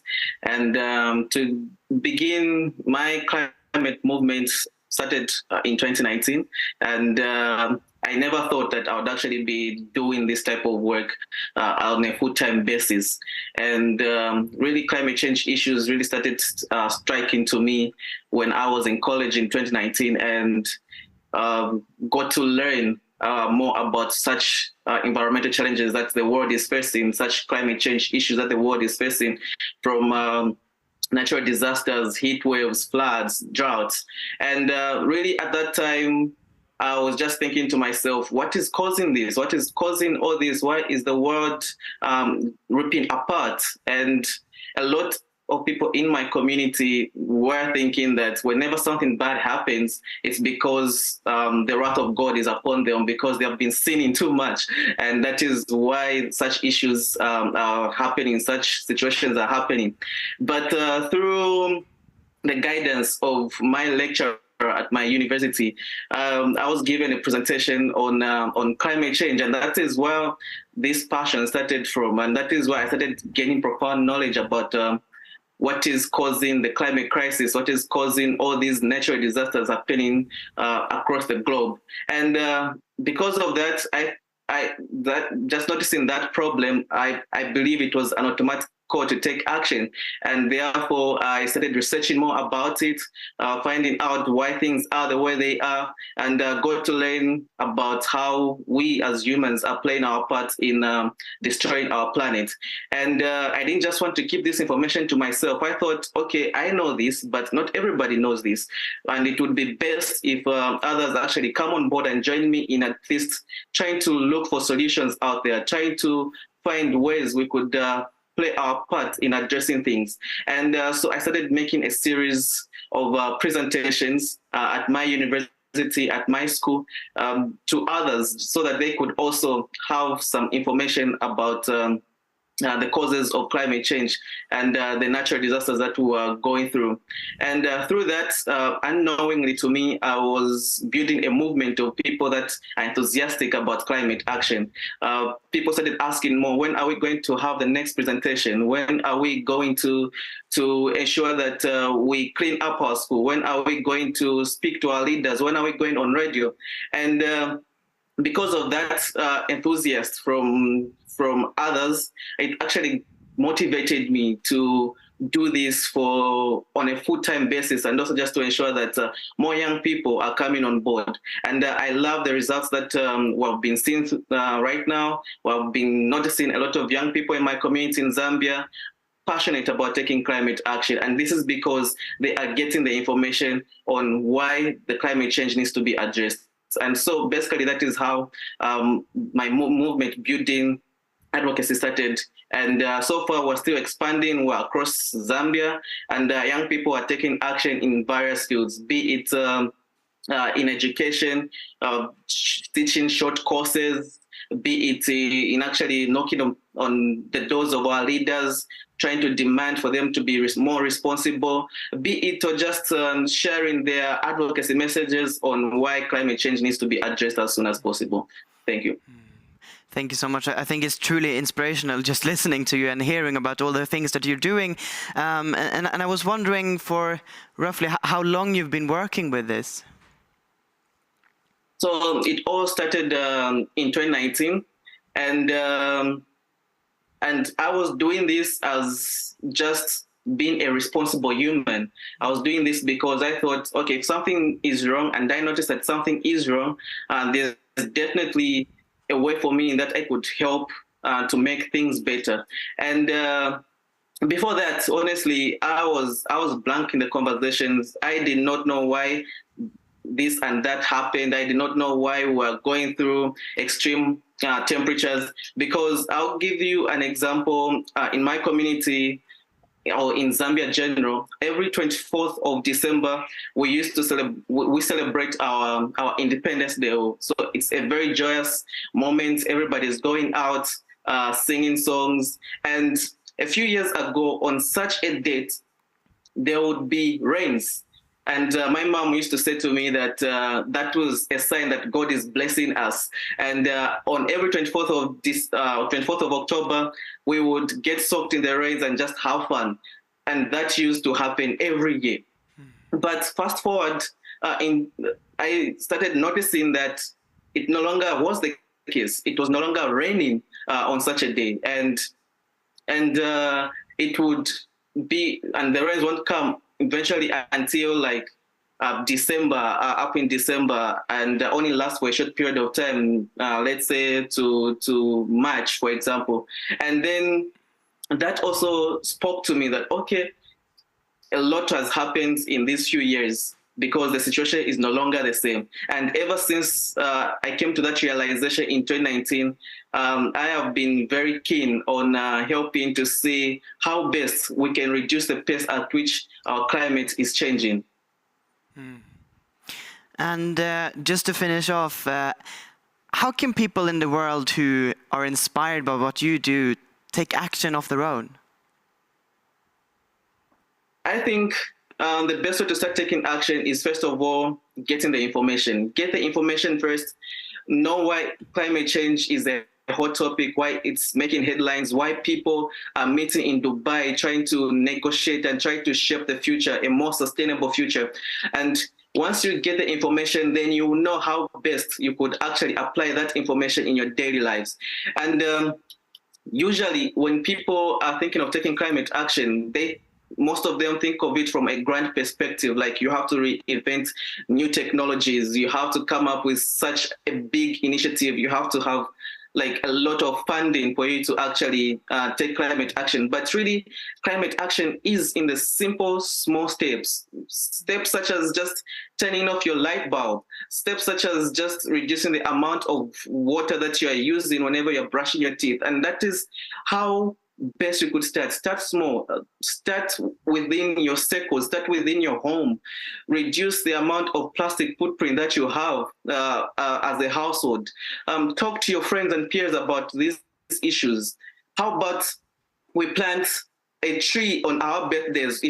You might think that is a small action, but if 4 billion people planted a tree once on their birthday, that would be like 4 billion trees planted every year. And so that is how best I feel like people could just start taking action.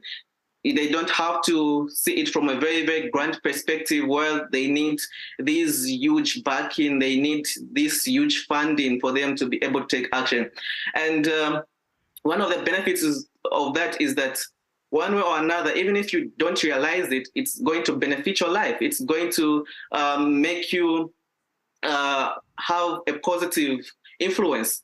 And somebody might ask, how does me turning off the lights impact me, either in the short term or in the long term? But how many people are thinking that if we turned off the lights whenever we're not using them, maybe that will reduce the cost of our electricity bill and then make you have more money in your pockets? Or maybe it might not even be your own house. You're not the one who's paying this bill. For example, if you're a student and you have that mentality of just turning off the lights whenever you're not using it, and even if the school is covering it, you have that mentality that in the end, it's all going to bounce back to you in a positive manner. Perhaps your accommodation is going to be reduced in the future. Perhaps if you pick up that trash and throw it in the right way or recycle it, maybe the government is also going to reduce on the taxes because they're spending less on cleaning up our own cities. And so we have to be thinking from such a point of view whereby we are not thinking always about how much we need to take action or who we need for us to support our actions, but we start on an independent basis on our own, at our own level, at our own pace, in our own capacity. And then all these efforts, isolated efforts, if they are brought together, they can make a huge impact. Well, thank you so much, Enoch, for talking to me. And please stay on the line with us and listen to the next interesting dialogue. Because now it is time for us to turn to Dubai and be joined by Alice Gimbro-Frisk, youth representative for Sweden in the UNFCCC, and Axel Eriksson, who is also a youth representative for Sweden in UNFCCC, sorry. Welcome to both of you. Thank you. Thank you. So nice to see you. And I will start with you, Alice. You are a part of the official Swedish delegation. Please tell us a little bit about how COP is this year. Well, this is my first COP, so I don't really have anything to compare to. But there are, of course, like any COP, always the negotiations going on. Continuously all the time. There are the civil society that are present having different actions, although many have felt this year that civil society are less noticeable, and that might be also because of the layout of the area where the negotiations are in one area far away from also where most of the civil society is. And some topics that have been very much talked about is, of course, the loss and damage fund, the urgent need to phase out fossil fuels, and the global stock take as some examples. Do you have anything to add, Axel? Yeah, so this is actually my third COP in the UN Climate Convention, the UNFCCC, and my fourth if you also include biodiversity. What I think is particularly noticeable this year is that there was a very large decision the very first day to adopt a fund to address loss and damage across the world. And this has been discussed for, you could say, 30 years. And now the decision is finally made. So that's very special with this COP, that such a decision was made the first day. And something many, of course, have been waiting for since 2009, since that was brought up first. Axel, sorry. How is it to represent the Swedish youth at these climate talks, and also, being in the official delegation as youth? How is that? Actually, I think it's a large privilege to be able to come here. That's in reality how it is, because as a Swedish youth delegate. As you said, I'm part of the Swedish delegation, and they listen to what we have to say. We get the chance to present our positions in internal delegation meetings, and basically get treated as any other member of the delegation. So there's a large recognition that we as young people are competent enough to carry a role similar to the other delegates that represent our country.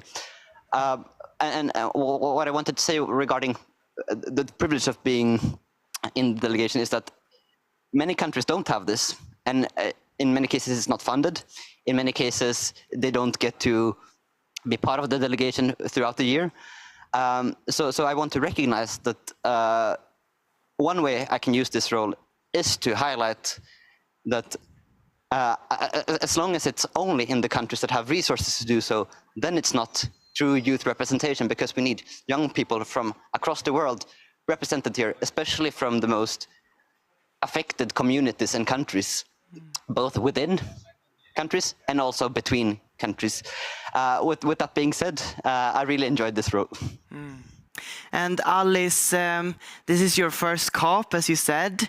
I was wondering if maybe you could take us through what a normal day can be like at COP, being in the official delegation.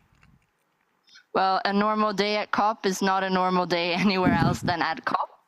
But I would say it depends on how you start your morning. If you're in the EU, like Sweden is, and Axel has been joining many of the EU's morning coordination. So then you have your first meeting here at 8:30, and that means getting up a bit earlier and the traffic getting here. And then during the day, if you're following negotiations, they're going on constantly. Sometimes they're moved, so you have to check the schedule and, oh, now they canceled this and now they moved to a different room. You may also have meetings throughout the day. We usually meet with other Swedish youth that are here, or meetings with other youth delegates from other European countries that we work together with a lot. Then we usually in the afternoon have a delegation meeting where we meet all of the negotiators in the Swedish team, meet up, and they talk about how has the day been, what major things have happened, are there any specific concerns, and also that's one of the greatest opportunities me and Axel have to also raise perspectives from youth that we have picked up during the day or that we've been working with together before COP in relation to these different negotiation tracks. And then there are also side events that you can go to. And in the evening, there are many different nations in their so-called pavilions. It's like a little space where they can have social events. But also other groups have pavilions, like there's a children and youth pavilion, and there's the indigenous peoples pavilion, to name a few. And in the evening, they often have receptions. So maybe there's a specific theme and there some speeches on that, and then there's a bit of mingling and food, and I've been really enjoying all the free food. But generally, it's just running around between different things, being like, oh my God, now I'm supposed to be 15 minutes away from here, because it's a very big area, and constantly trying to navigate between the different buildings, and yeah. So a normal day at COP is hectic. I can imagine that. Axel, is there anything that has been like anything or any meeting or any like protest or side event that has been particularly, you know, interesting that you would like to tell us about? So for me, this will be my last COP in this role, if nothing very, very unexpected happens.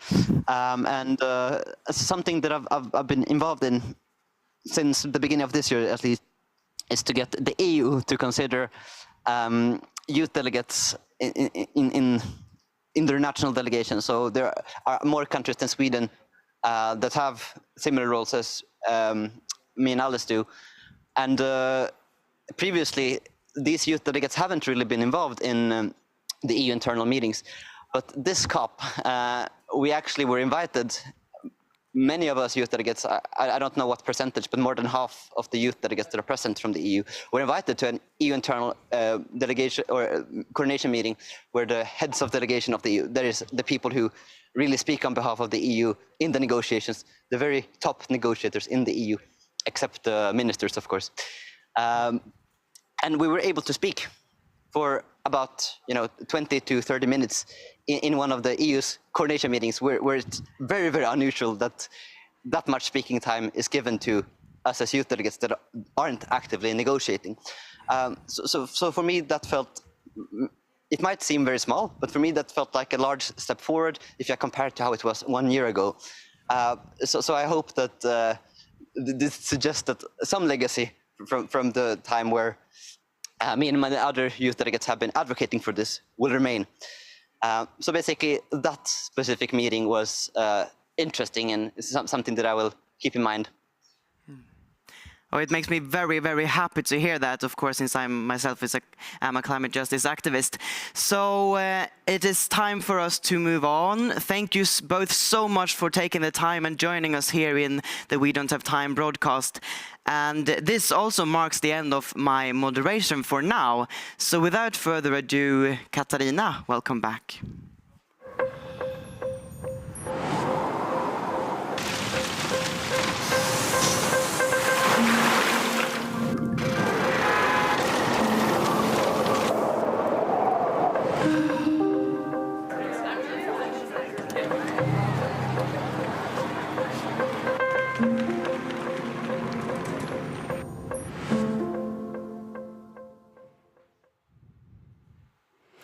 Our Future Voices initiative has been a crucial part of this 10-day broadcast. And we had youth representatives on the ground in Dubai actively asking questions we received from youth activists to high-level delegates in attendance at the summit. This is really cool. In this session, we're going to be meeting the youths who collaborated with us to create the Future Voices that you've seen played throughout the broadcast and hearing firsthand from them what they hope to see achieved in Dubai. But before we bring them on, let's take a look at the Future Voices videos they created with us to set the tone for this session. This is Transmission Attempt 81. My name is Sam, and I'm speaking to you from the year 2050. Now, climate change is accelerated, and the impact is felt daily. Rising sea levels, scorching heat waves, raging wildfires, hurricanes and droughts displacing millions. No one is safe. No one is unaffected. Everyone suffers. But this is not a distant scenario, because all of this is actually happening right now. The churches world leaders make today will determine the kind of world we will live in tomorrow. The future is now.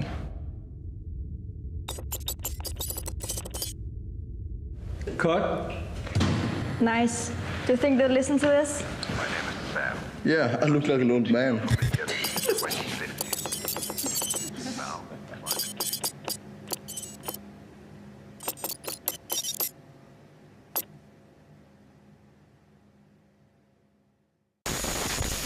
This is transmission attempt number 32. My name is Isaiah Hernandez, and I'm speaking to you from the United States in the year 2050. It's a country burdened by a lack of any real decision-making. In my hometown, I've seen wildfires burn homes, and in the East Coast, there's been massive flooding from hurricanes, unveiling nature's fury when pushed to its limits. I can go on for hours, but we don't have time. The strange thing is these things are happening in your time, in 2023, in your own backyard. Time is running out. The choices world leaders make today will determine the kind of world we will live in tomorrow. The future is now.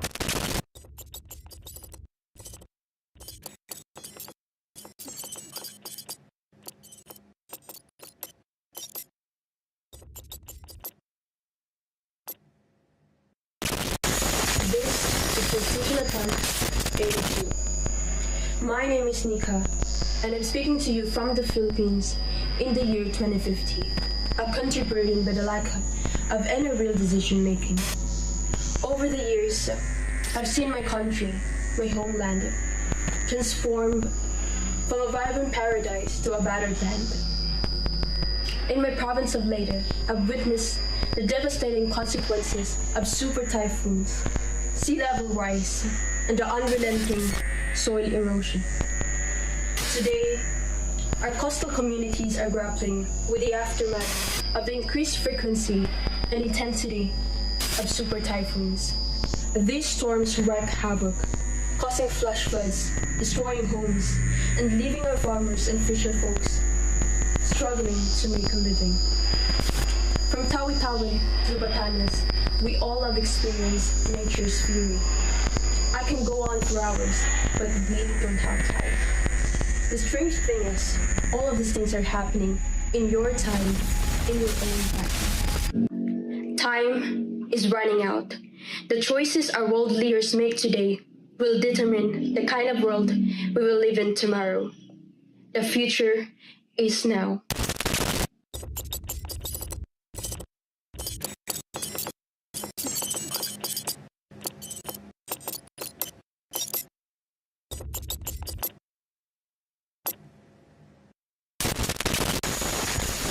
Transmission attempt number 47. My name is Anita Soina, and I'm speaking to you from Kenya in the year 2050. It is a country burdened by lack of any real decision making. Over the years, I have seen my country transform negatively, with communities such as mine experiencing worse droughts, causing water shortage, and forcing the members of this community to strive for any kind of water, while others elsewhere in the world are striving for clean and safe water. In the northern part of Kenya and in the pastoralist communities generally, they have continued to record harsh and long droughts that continue to worsen poverty levels, and even with rain, they experience massive flooding, which leads to loss of property, loss of lives, loss of livelihoods, and even causing forced migration, which causes conflict. I could go on for hours, but we don't have time. The strange thing is, these things are happening in your time, in 2023, in your own backyard. Time is running out. The choices world leaders make today will determine the kind of world we live in tomorrow. The future is now.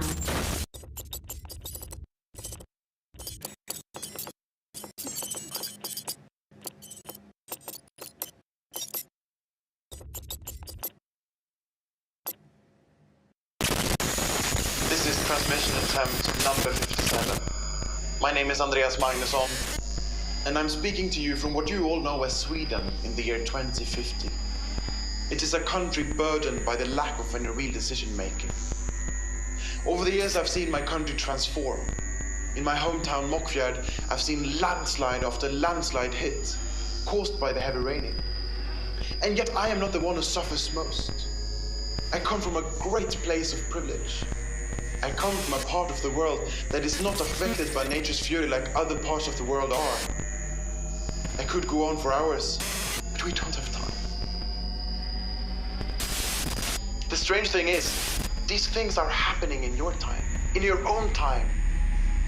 In 2023, in your backyard. Time is running out. The choices world leaders make today will determine the kind of world we will live in tomorrow. The future is now.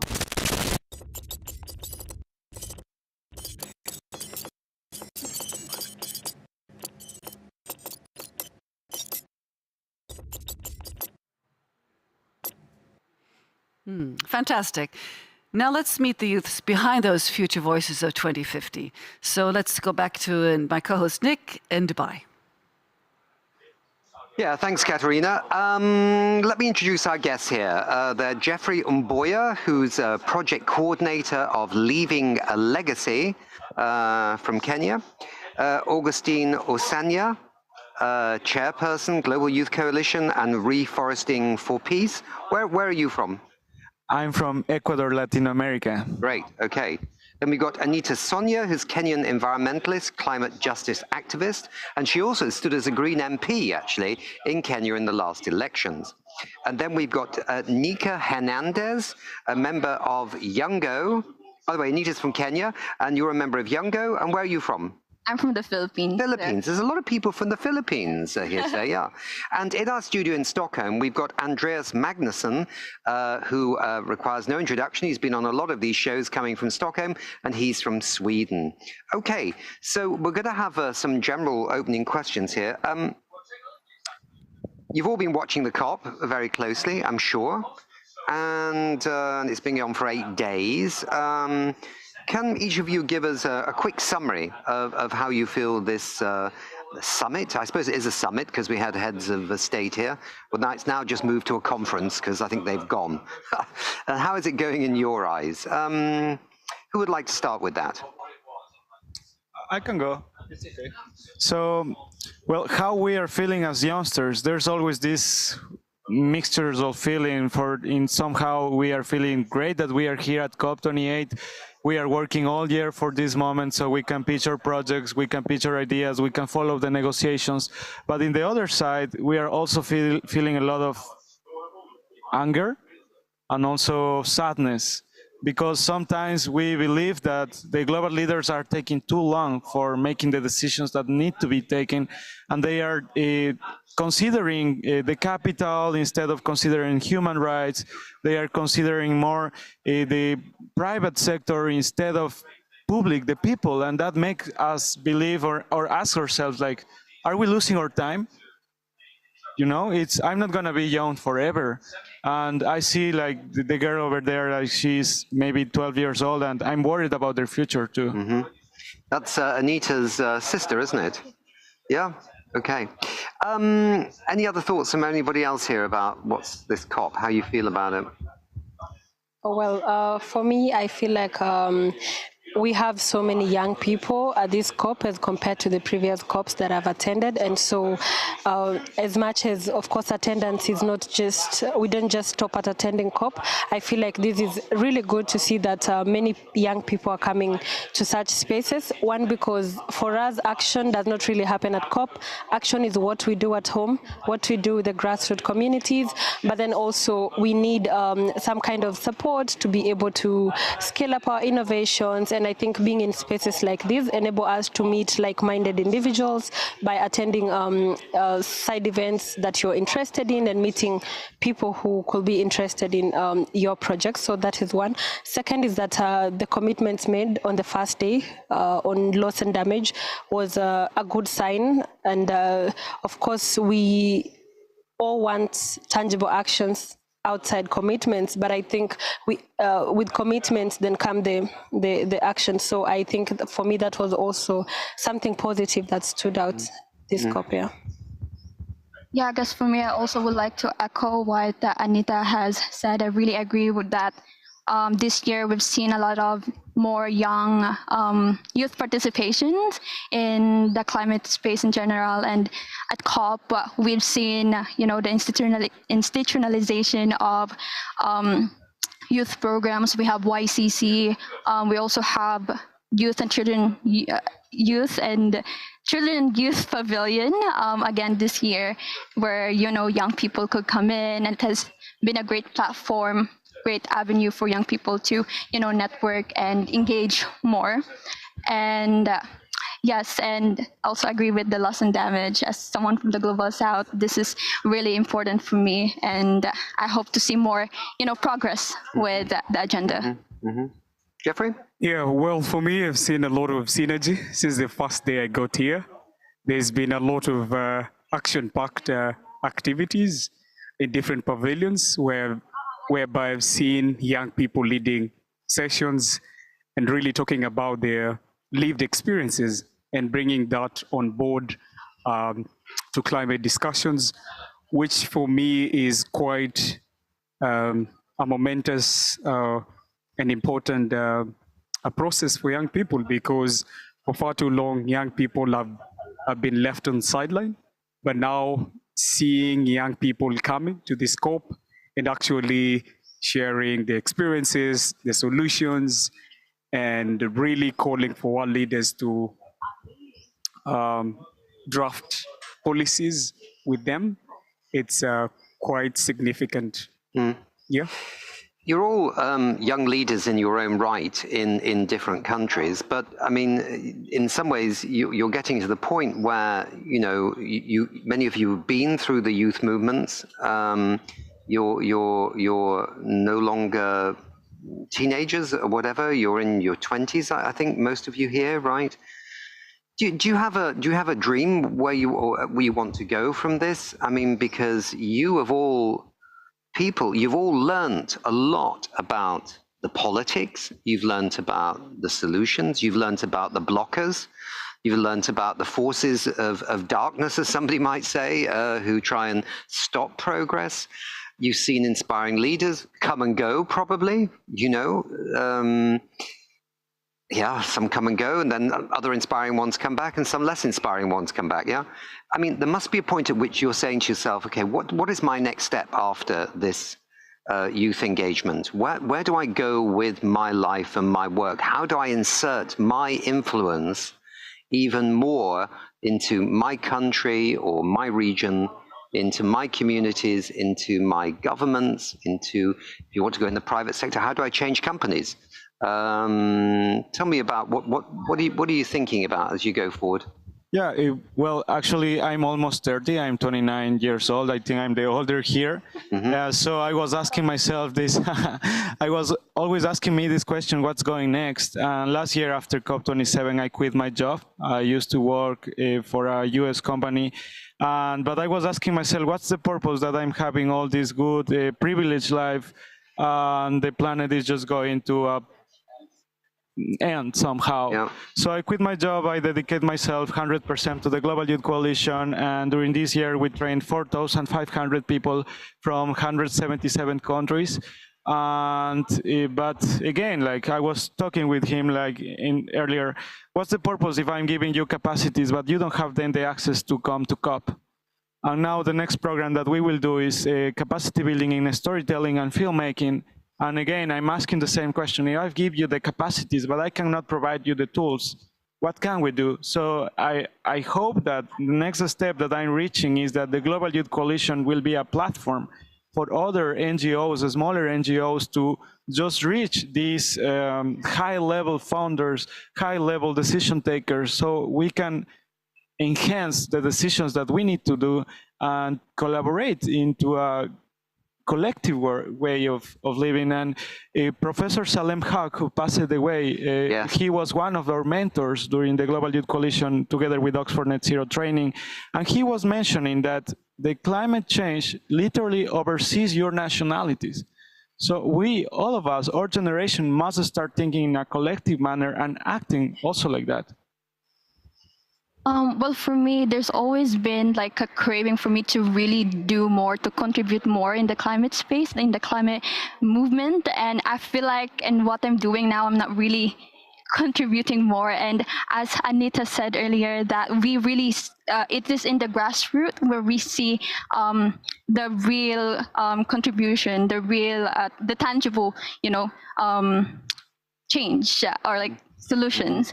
And for me now, I'm currently working with UNICEF on implementing. Sorry, did you say UNICEF? Yeah, UNICEF. Yep. I'm part of their Young People's Action Team in Asia Pacific, and as a young climate champion of UNICEF, one of the things that we have to do is do this youth advocacy guide training and cascade it in our country. And currently I'm working with UNICEF Philippines in implementing this trainings in different regions in the Philippines.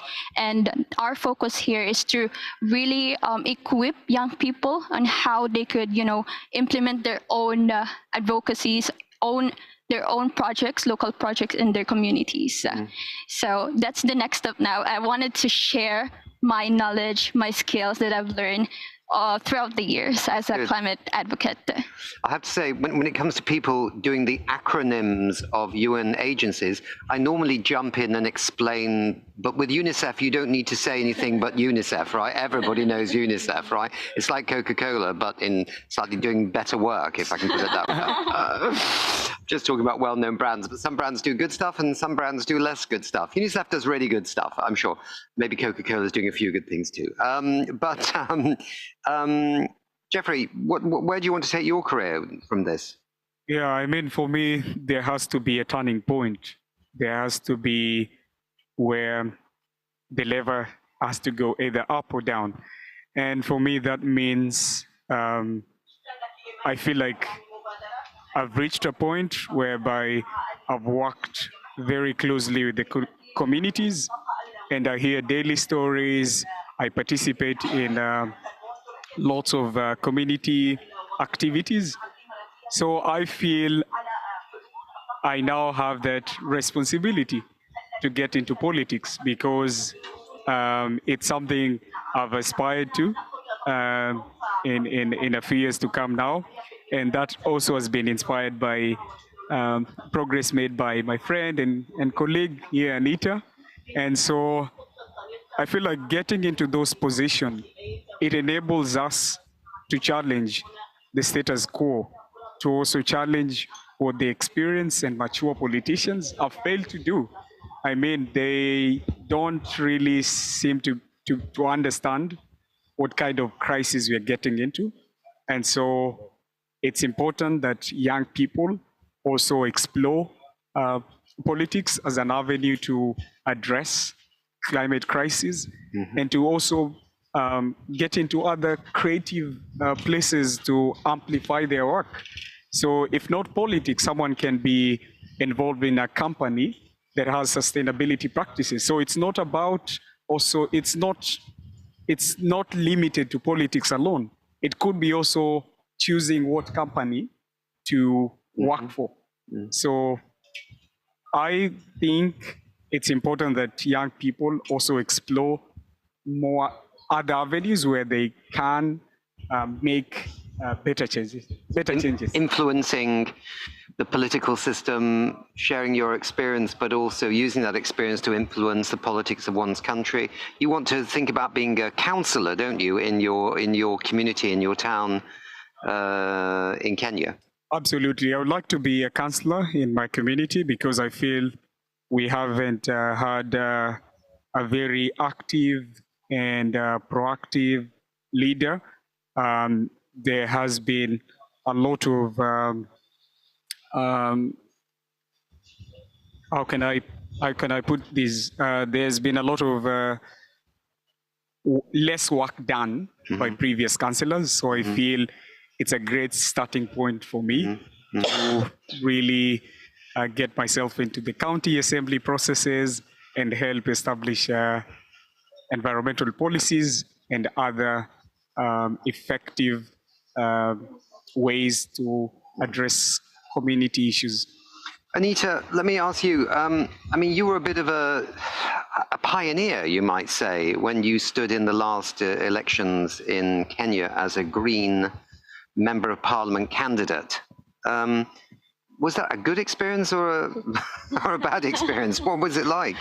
Well, for sure, it's running for office, especially with age and even with gender, because the nature of politics in our continent and in my country is still not favorable for young people and for women. So you can imagine being both. So it was really not something easy. And also running in a Green Party, and Green parties are not popular yet in Africa at the moment. So it's really hard to make people understand how clearly you're going to help them advocate for issues such as climate change, because with communities, if they lack water, they want to know how they'll get water immediately. They don't really, it's not more of having the long-term plan of, climate change, and then maybe we have access to water and all that. And that's why for me, even though I did not win the elections, I did not stop at that. And currently working with the chairperson of Climate Change Committee in Senate in Kenya, that is Senator Moses Kajwang, who has been pushing so hard for capacity building for legislators in our country. And we're talking about climate finance and finances, but then we realize when the legislators, for example, do not see the need and do not even understand all these processes, then they will not allocate resources through their parliaments to the local communities. So then the climate financing that you're talking about do not reach the grassroots people that it's supposed to reach to. And also something else I'm exploring right now is that I'm engaging in climate storytelling, and climate storytelling also of success stories that give hope to the hopeless people in the community, but also to highlight the challenges that people do face, but most importantly, to tell the great stories of untold and unheard climate heroes from the grassroots who, like us, do not have the luxury of smartphone to tell their own stories. So to also be able to spotlight them, and that is something that I'm so passionate about right now and working on. Yeah. Andreas, you're with us in Stockholm. Where do you take your learning, your influence to the next level that you can affect change in your communities or your societies? I think it's a big question, of course, and thanks also for having me. But I've been thinking a lot about that because I graduated high school this summer in June, and since then I've been trying to figure out what am I supposed to do with my life, and I've come back to what I already knew, kind of, since I was very young, that journalism and the way of storytelling that journalism is doing, I think is something that I would be also good at doing, because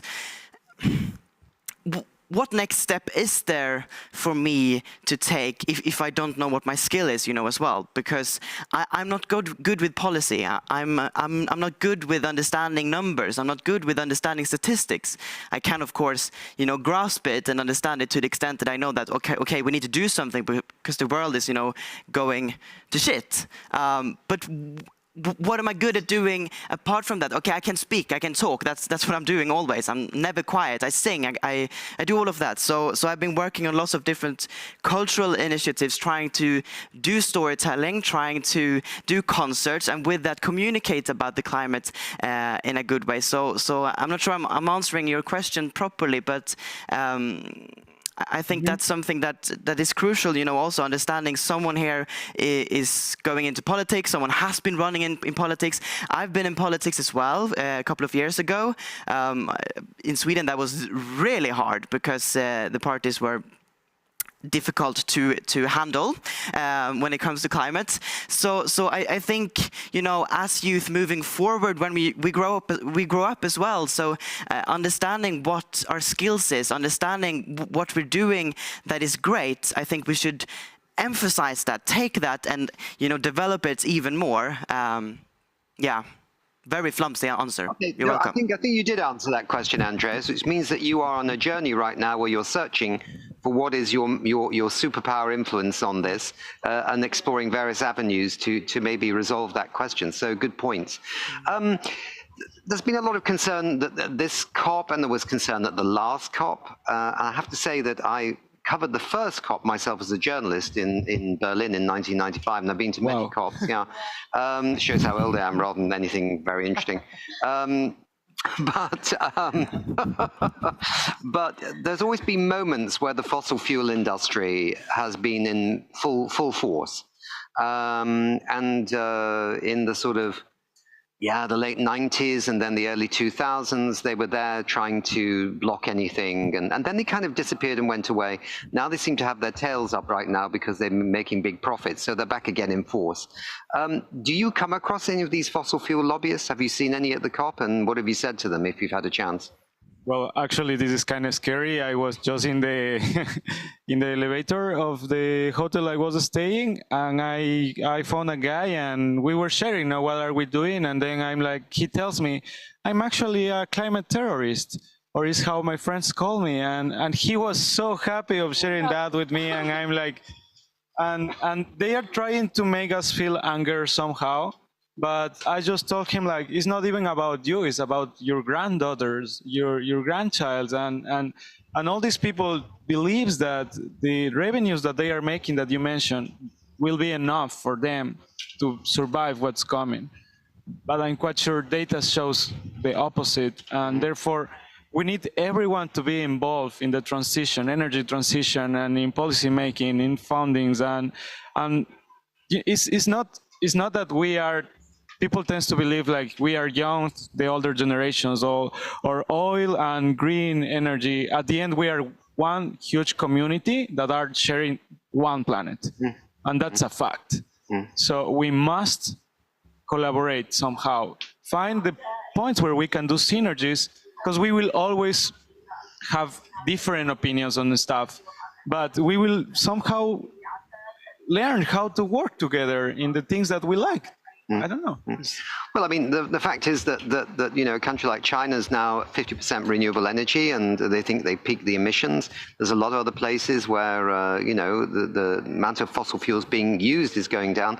So maybe they're here because actually they may look confident, but maybe they're a little bit less confident than they look in terms of the future of these particular products they produce. So maybe actually you guys know a better future than they do, and maybe they're just clinging on to this old business model. But if they cling on for too long, then we're all in trouble, aren't we? And that's the problem, yeah? What else? Have you seen any of the fossil fuel lobbyists, or? Well, for me, I'm in the media team, so I roam around the pavilion, but so far I haven't encountered anyone, which is good. But it's absolutely insane to know that there are, you know, more than, there's a lot of fossil fuel lobbyists this year. In fact, it is more than the combined delegation of the top 10 vulnerable countries to climate change.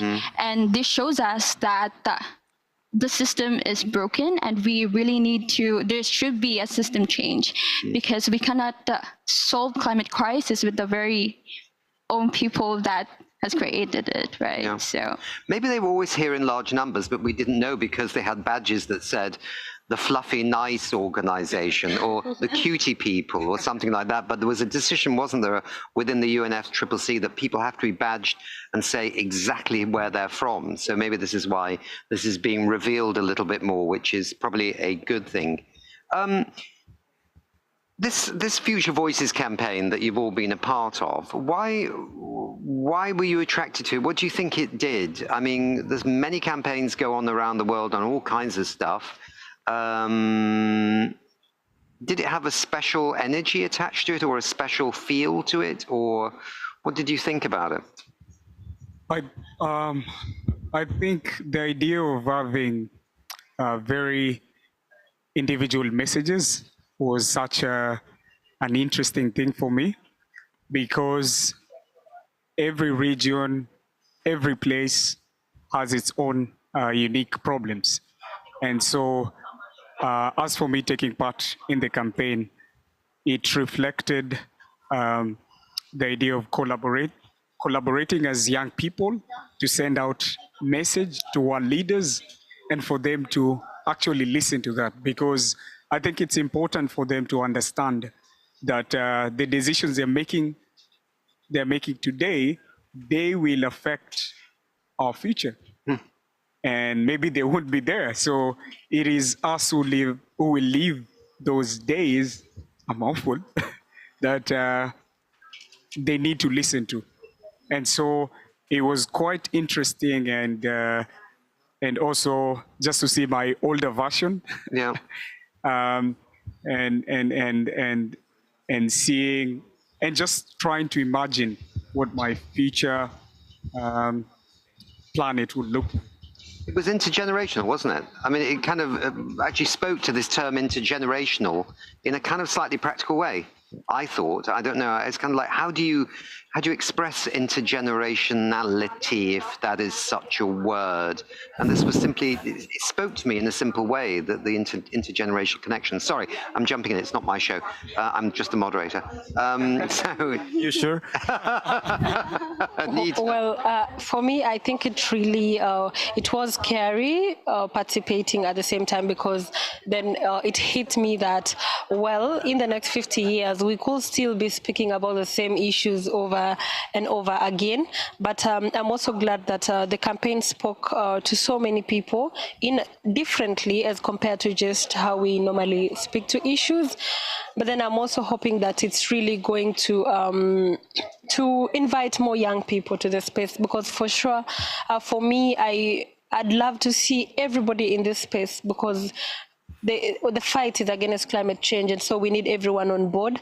And by showing young people that, look, if nothing is acted upon, then in the next 50 years, this will be the song, you know? Mm-hmm. And so by you coming on board, use your voice, use your platform, no matter how small you think it is, it for sure can make a difference. Mm-hmm. Yeah. Anybody else? Yeah, something that I was crossing during this COP, I met a psychologist, and she was sharing with me a really interesting fact that kind of like relate with this campaign, is that humans in general are not able to visualize themselves in the future. It's something that we can do maybe it's like chess, you know?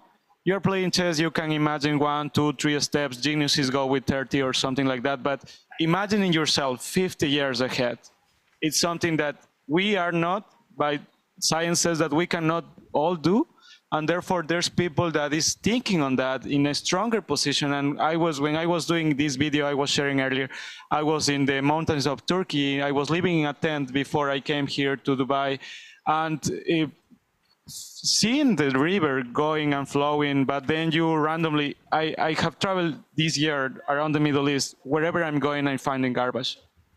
Wherever I'm going, I'm finding people tolling trees or going with mining, a half mountain just disappear. And that's even the present. Decisions he was mentioning, decisions will affect our future, but I believe that they are affecting ourselves right now. Mm-hmm. We know, all of us, that we are eating microplastics through the cheese, in the milk of the cows, and so on. They went to my country, Ecuador, and they found microplastics in the mountains you know, like 3,000 meters high in the snow. The microplastics are still there, and we are still thinking that we have time. That's why I like this branding so much. Like we literally don't have more time.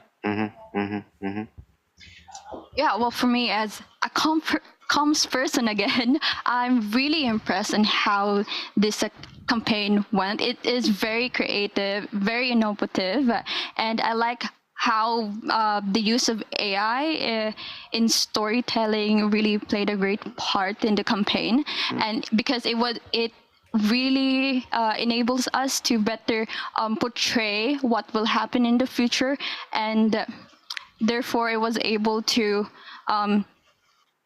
give us the sense of urgency to really take action on the climate crisis. So, and I really hope to see more of these campaigns in the future, because it resonate more with the young people if we have this kind of campaigns.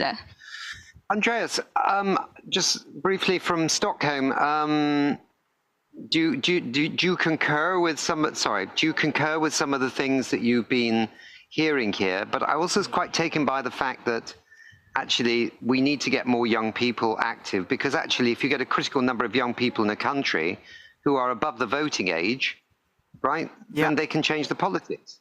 Yeah, definitely. And you know, it's such a complex, like the climate crisis is complex. We already know that, and we know that we don't have to have any more time actually either. And to get all the youth aboard and to platform the voices of youth, we're going to need more storytelling. I honestly think that storytelling is the only thing that really can save us. Now, because if we don't resonate with it, if we don't understand it, if we don't feel when we hear about the climate, when we hear about all the catastrophes ongoing in the world, then it's nothing is going to happen. And that's also why the Future Voices campaign is so incredible, because that is storytelling in its greatest, place, and it's platforming the young people, making them older as well, to see that this could be me in the future, living in a climate changed world where we actually don't know what is going to happen, how we're going to deal with it, and I think that is a brilliant way of taking on things. Yeah, Andreas, I really love that you are mentioning the storytelling, and sorry for it, it's not your show. And with the Global Youth Coalition, we are trying to promote this reforesting for peace, and people believe that we will go and do reforestation, but actually we are trying to encourage and train people on storytelling and filmmaking. So the nature-based solutions that communities is already doing, they need to promote them more. And therefore, I would love, if someone is watching this, reach us, the Global Youth CEO. I will be happy to collaborate with all of you. And as I was sharing you, please, let's do it together, bro. Yes. So we've literally got 2 minutes left before we have to move to the next session. But how do we wrap this up? Anita, what are you going to be doing in the next few days here? Who are you going to go and bang on the head and say, do this?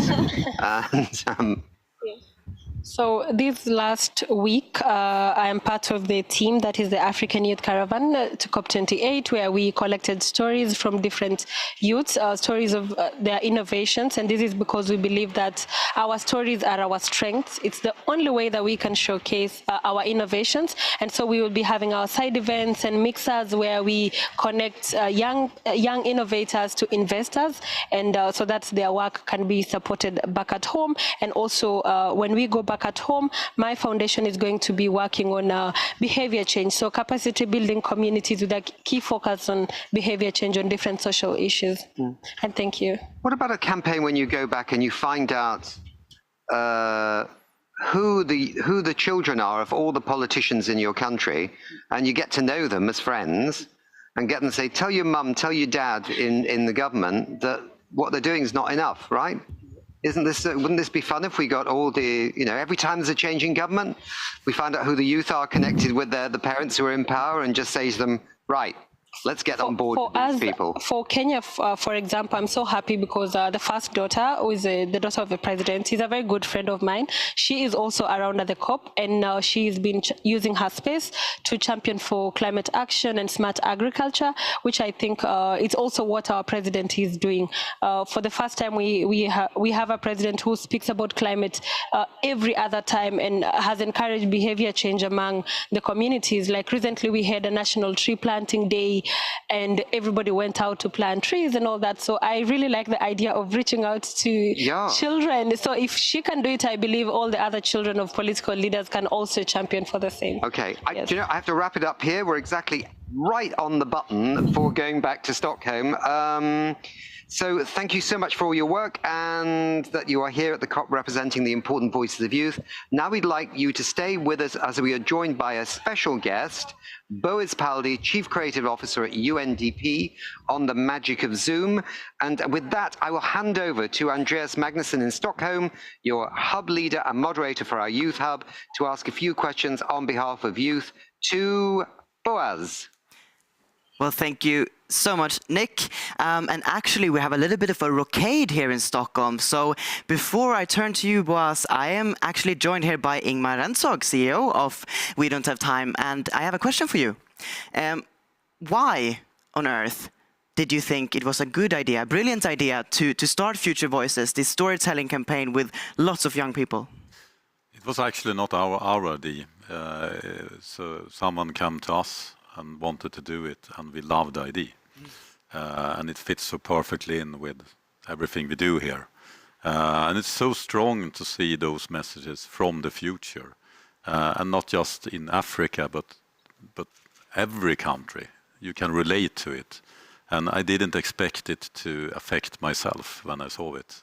It's a very strong way of telling the story, because we really need to tell the story to the grown-ups, to the people in power, but actually not just only them. I speak with many business leaders, and many of them are like, oh, the youth are going to fix this. But the truth is, it's so it's so great to see those amazing youth leaders. I wish I was one of them, or I'm not even close their capacity where they are now, and how they're going to be tomorrow will be amazing to see. But we do need to remember that most youth are not like you, Andreas. No. They are not engaged in the climate. No. Most youth are, as the grown-ups, not engaging in this. And there's no time to wait for us to become older either. No, so I think those future voices is not just targeted to the leaders, it's also targeted to other youth. And that's maybe what we're going to do with this campaign going forward, because we need to mobilize more youth in this fight. Well, thank you so much. Boaz, I am so curious to hear your comments, reflections, and key takeaways after listening to these youth and also future leaders.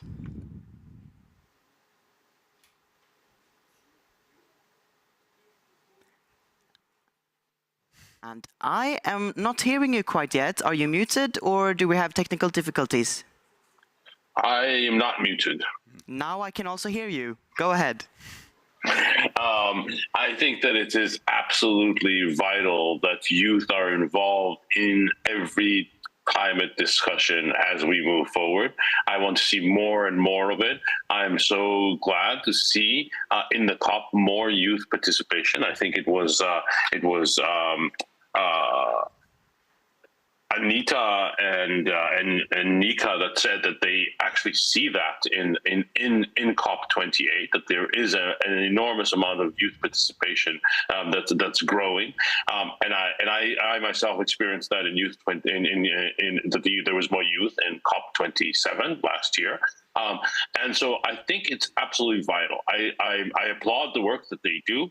I think it's absolutely vital for the fight for our future, for their future.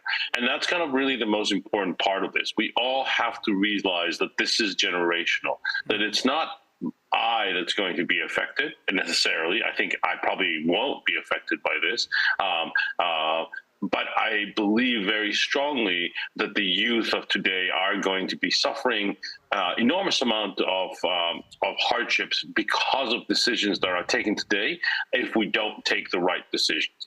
And so having their voice in this is paramount.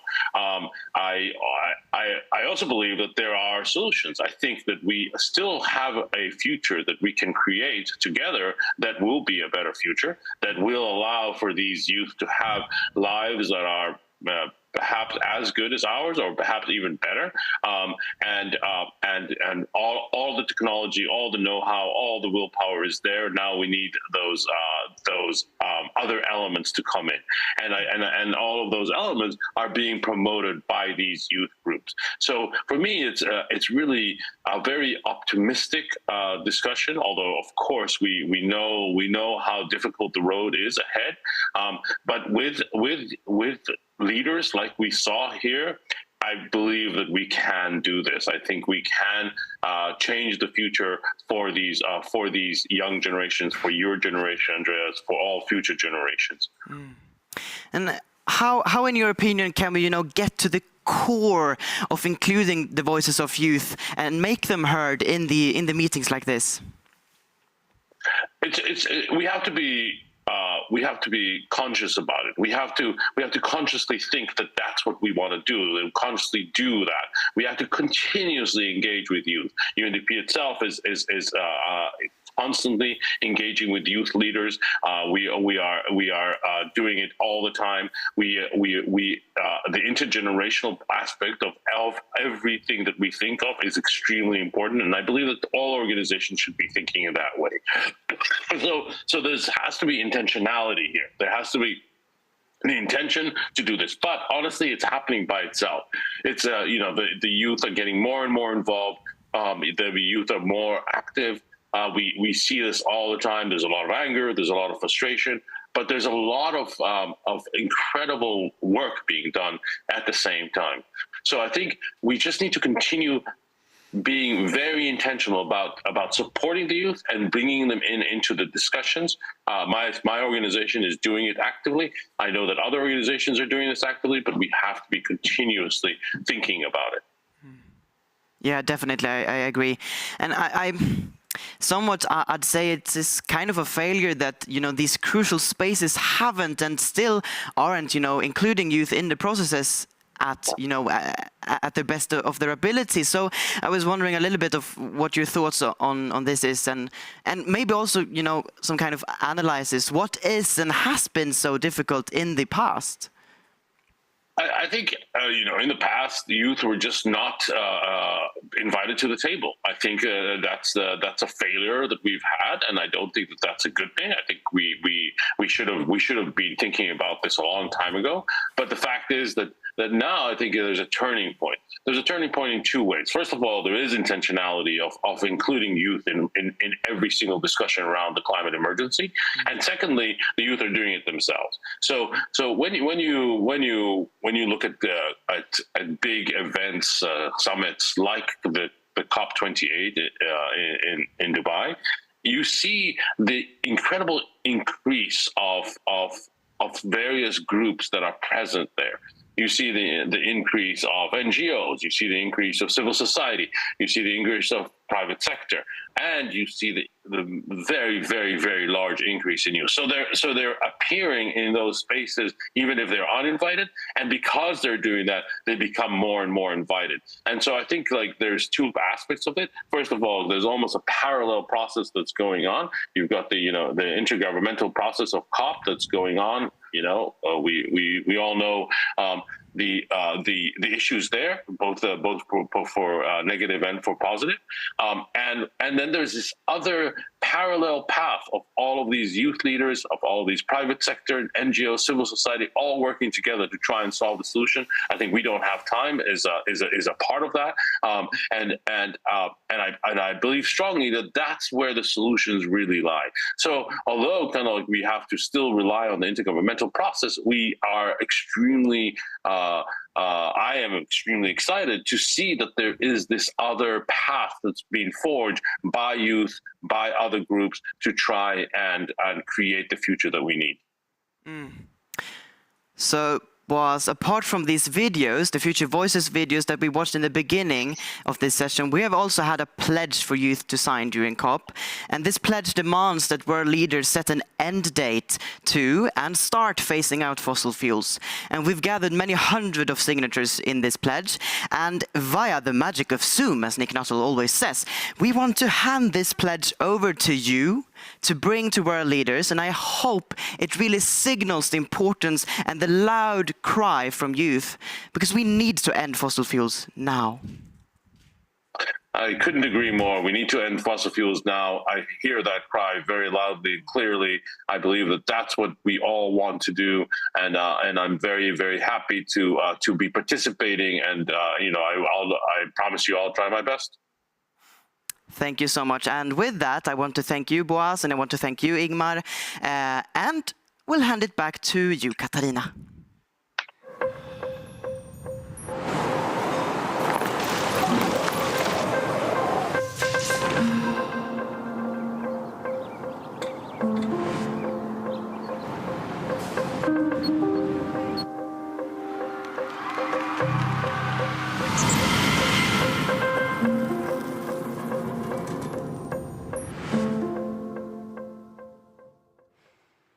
Welcome to this Changemakers session.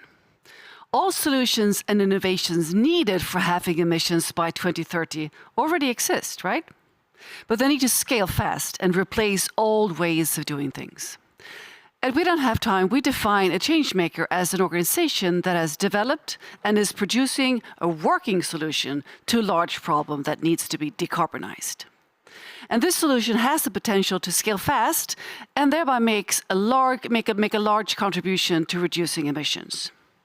In this session, you will get to meet 5 such changemakers for whom we have featured their solutions in a short film. So you will meet Candela and their electric flying boats, Renewcell and their circular textiles for fashion, NJ with their energy-saving heat exchanger, Oatly with its plant-based food revolution, and Saltex with its solution to massively reduce emissions in heavy industry. We'll take a look at the videos, and each followed by a specific question to a person representing the company. And at the end, we'll have a panel talk together. Let's start by watching the incredible solutions making real change, starting with Candela and their flying electric boats.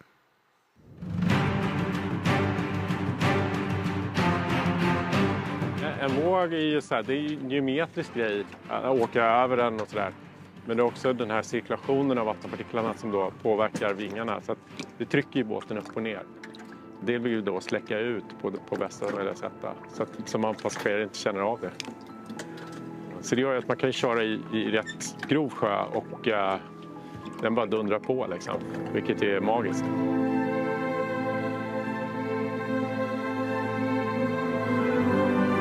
Vi mäter avståndet till vattenytan med radarsensorer. Och sen har vi gyron, accelerometrar, GPS, magnetometer. Så det är liksom ett gäng sensorer som vi sen fusionerar och försöker bestämma vad båten är då i 6 frihetsgrader. Det är X, Y, Z och så rotation kring alla axlarna. Och sen styr vi ut styrsignaler till vingarna bak och fram 100 gånger per sekund. Så att de ligger och ändrar sina positioner hela tiden. För båten är i grunden instabil, så det är som ett JAS-flygplan. Den vill ju liksom falla, eller åka upp i vattnet eller ner i vattnet.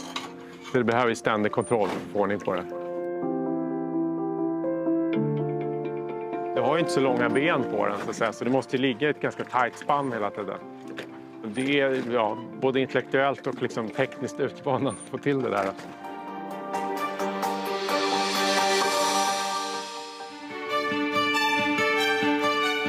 The next natural step really to create impact was to get into passenger ferries. Leisure boats are not used very much, whereas ferries are used 12, 14 hours per day. So this is the first prototype of the new ferry. It's 12 meters long, 4.5 meters wide. And as you can see, we have a catamaran hull shape. And the reason for that is to make it efficient also when you run slowly. So this is intended for cities around the world, from Singapore to Stockholm to San Francisco. Wherever you have ferry business today, a cool thing, except for the fact that you're going to reduce the emissions massively, we're talking like 95%, is also the fact that we can reduce the cost for ferry operators. That reduction is large, and that makes us believe that this will be a fairly fast transition. Once we get this one out in the water and we're able to scale up the production in a fast fashion, this should sell like sugar because it's good for the environment and it's going to be good for the economy for the ferry operators. For a ferry operator, typically the fuel cost is around 20% of the total cost, and that is taken away entirely. The other aspect is that a foiling boat can be done fairly small and still be efficient. And ferries of today, most of them are like 200, 300 passengers, and that is, in most cases, too large to get a reasonable utilization of the seats on board. I mean, the starting point is, how do we scale this? How do we get impact? And then that must land in a conclusion around how do we make it more cost efficient than traditional technology, than the technology that is polluting the world today. And that was driving us forward.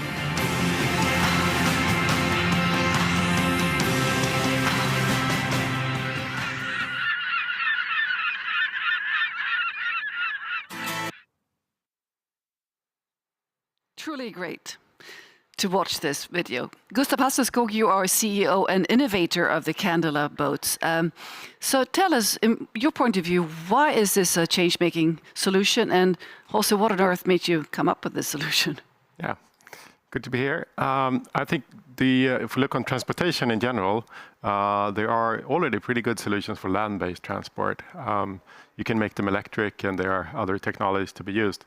But both air and sea-based transport are pretty hard nuts to crack. And we are working with boats, and the core problem with boats and why it's so hard to electrify is the fact that they use a lot of energy, especially small boats that want to go a bit fast. So we're talking ferries and leisure boats then.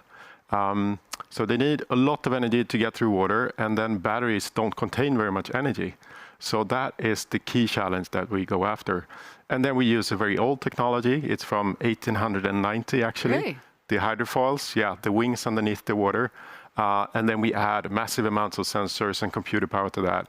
And then we make the whole thing fly. And then we reduce the energy with some 80%. Great work.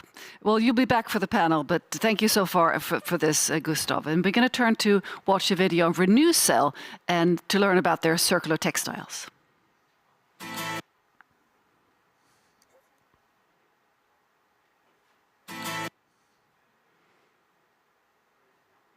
Just bear with us a bit. We have some technical problems here to get the video rolling. I'm sure it's going to be resolved any second.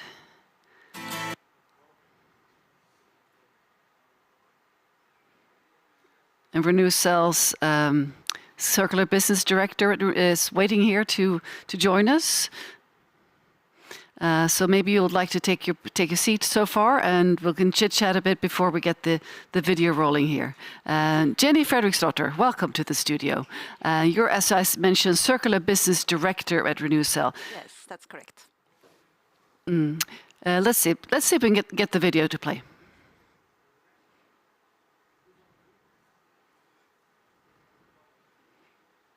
Okay, let's chit-chat a bit. I followed your work since you started, and it's really fantastic. And the fashion industry, as we know, has a humongously huge footprint when it comes to of course, both climate, but also other aspects of the planetary boundaries.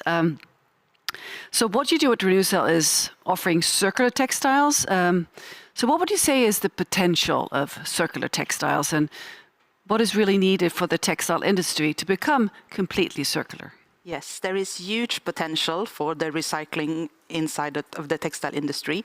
According to Textile Exchange, a big, how should I say, power inside of the textile industry, in their latest market report, they estimated that the global production of fibers last year were 116 million tons. That's the highest ever. And if this development is going to continue, we will reach close to 150 millions by 2030. And out of all of these million tons of textiles, only 1% is recycled back to textiles again. So that's incredibly low, scary number really, and this is what we are trying to work with at Renewcell. So we are trying to save waste from going into incineration and landfill, and also bring it into the textile supply chain again. So yes. Let me check with my team here. Well, let's chit chat a bit more, because this is really interesting. Yes. So walk us through the process here. We're going to see it on the video shortly. They're just re-uploading it again. But tell us about it. How did you start, and what is your potential in growing this idea? Yes. If I start with the potential, we have Canopy as a ambassador for sustainable forestry and using less wood products. If we could replace only 20% of the cotton waste, and 25% of the cotton waste and 25% of the waste from man-made cellulosic fibers, we could replace all the wood pulp going into fashion industry today. So we didn't need to cut down any trees to make clothes. Wow. So that's a quite small step that would have an enormous impact. Indeed. Yes, but our company started in 2012. So our founders are professors at the Royal College of Technology, KTH, here in Stockholm, and they got the challenge to work with the cellulose inside of textile waste. So that's how the company started in 2012. Then we actually have the video now. Okay, if I may perfect. interrupt you. Yes. Let's watch the video.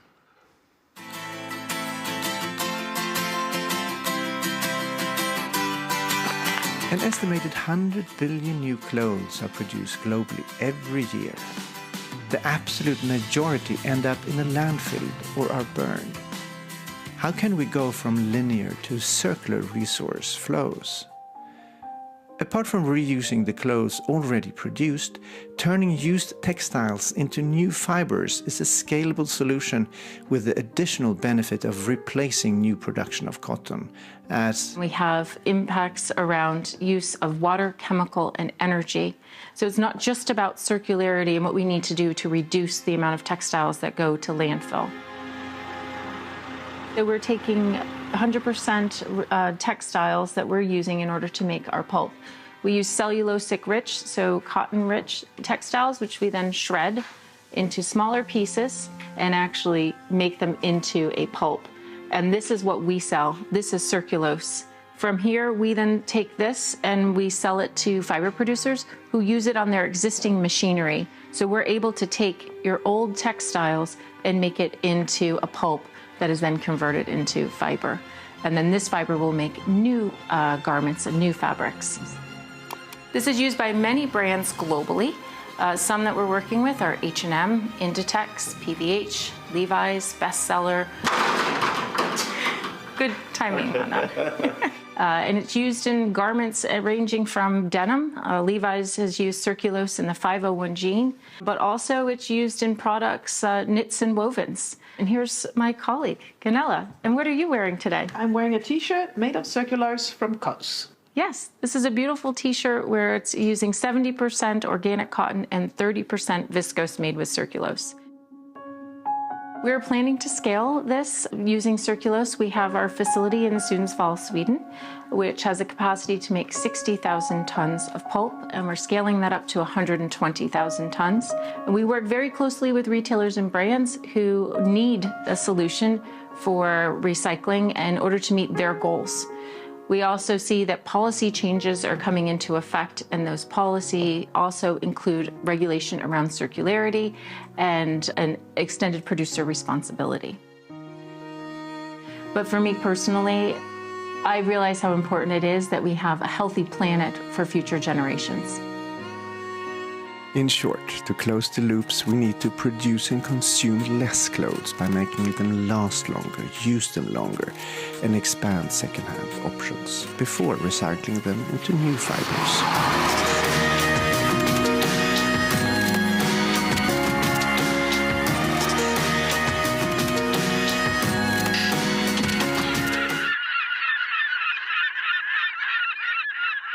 I'm happy we got to see this video. It's terrific to see your work. So Jenny, a question here. What do you need to scale this? Do you need policy, more demand from customers? What is the most important for you moving forward? Yes, it's all both those things that you mentioned, regulation and these kind of things would help tremendously to make it go faster.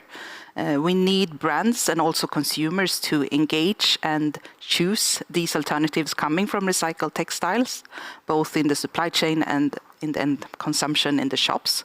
If this would happen, it will drive the progress much faster, of course. And we need also the financial market to have faith in us and see that this is the future, but it's not happening overnight. It takes some time and it needs a lot of investment going into these new facilities for recycling like ours, but we need many, many more innovators to follow us and scale up their technology. There are huge potential for all these fantastic innovators to come into scale, but to make that happen, we need financial support, all of us, and we need the regulation to help us, customer demand, and also the infrastructure to change, because this is a big change towards the linear system that we have today. We need to do things differently in order to take back all the waste, to make sure we really use the raw materials already extracted from earth or from wherever, from animals. We need to recycle those materials to make sure we use what we have and we can use the natural resources for other things, like food, for example. Well, thank you, Jenny. Stay with us. We're now going to move to the next Changemaker video to watch. It's NJ using the heat in contaminated air.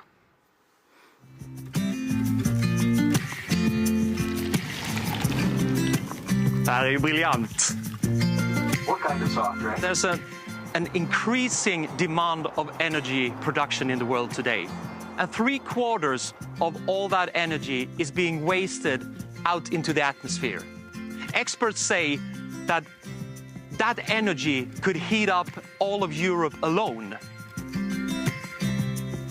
Welcome to Burger King in Malmö, Sweden. But I'm not here to serve you any burgers or any fries or any drinks. I'm actually here to show you NJ's technology, how it works in the real life. So join me. In clean areas such as residential and offices, we're actually quite good at recovering the energy. But when it comes to process ventilation within fast food, like in here, or industrial laundry or heavy industry, it's not being recovered at all. The mix of grease and soot and quite warm air is creating this tarmac that is clogging up and destroying traditional heat exchanger. And that is where we have put our science and research in to overcoming that. The space between the coils is much larger than between the fins of a traditional heat exchanger. The result is a unique airflow pattern where most of the particles can pass through the heat exchanger instead of sticking to the coils. So this is a typical Burger King. And when it's fully operating, it's steaming hot in here. It can be up to 30 degrees hot, and all of that hot air is just being extracted out in the canopies that we can see here. Up here, through the ductwork, through our unit, heating up the cold water going in our coils, and the cold water gets warm and heating up the building again, and actually cover 98% of the heating usage for this building. And this is only one kitchen for Burger King. Burger Kings, they have several kitchens in Scandinavia with our systems, in the Baltics, in the UK, and that is just one brand. Other brands has followed because they can see that they have waste as well. And on the industrial side, it's even a bigger impact. It can be up to 20, 30 times higher the effect of savings. What we can see is that the more money our customer saves, the bigger effect we have on reducing CO2 emissions. This is a bit of utopia, of course, but when you talk about potential, if all restaurants should recover their energy from our system, we would cut 1% of the calculated emissions by 2050. And that is just for restaurants. Then you have industrial. So if we could get 99 more companies doing the same thing as we do, we will solve the crisis we have today. That's enough. Just 99 more. Thank you. Have a nice day.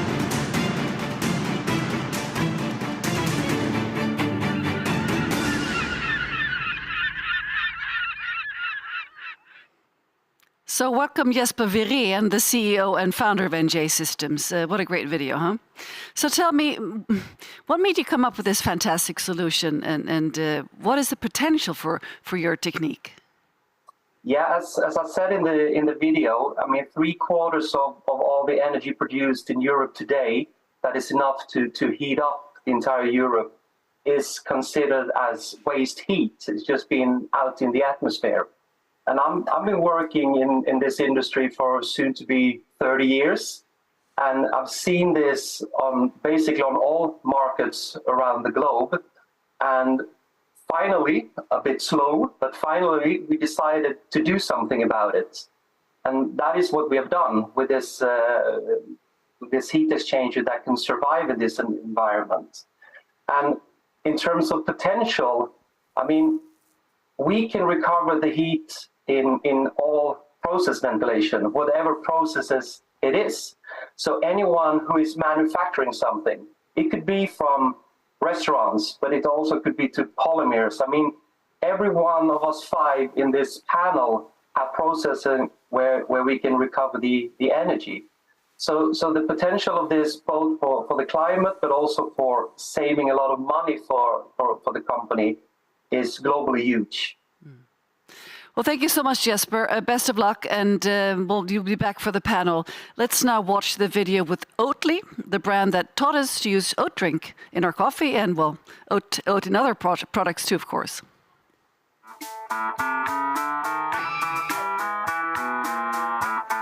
We know we have created a broken food system. We really need to drastically change. However, with the broken food system, we've also created a norm. We need to break that norm, and that is also what we do as a company. We use our voice, so we provide products, we want to change the rule of the game, and we also want to bring awareness.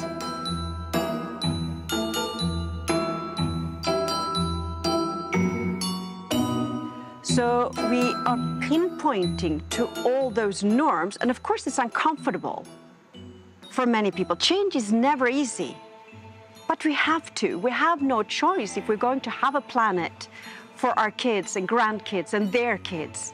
That is the situation where we're at today. And I mean, it's not only that the food sector is responsible for 1/3 of the emissions of greenhouse gases, it's the reverse scenario as well, where we have disasters as flooding, as droughts, and so forth, which actually impacts how we can produce food and also how we use water.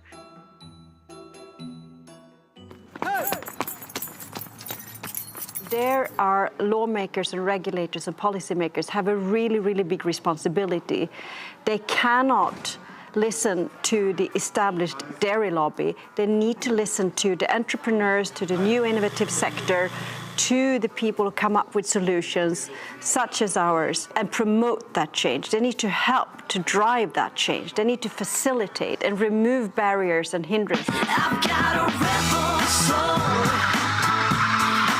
Such as distorting taxes, such as the school mix scheme, which excludes plant-based options, such as not internalizing carbon footprint in labeling schemes, because the price is certainly misguiding. And we make our voice heard through our commercials, through engaging with NGOs and with like-minded businesses who also want to drive the change.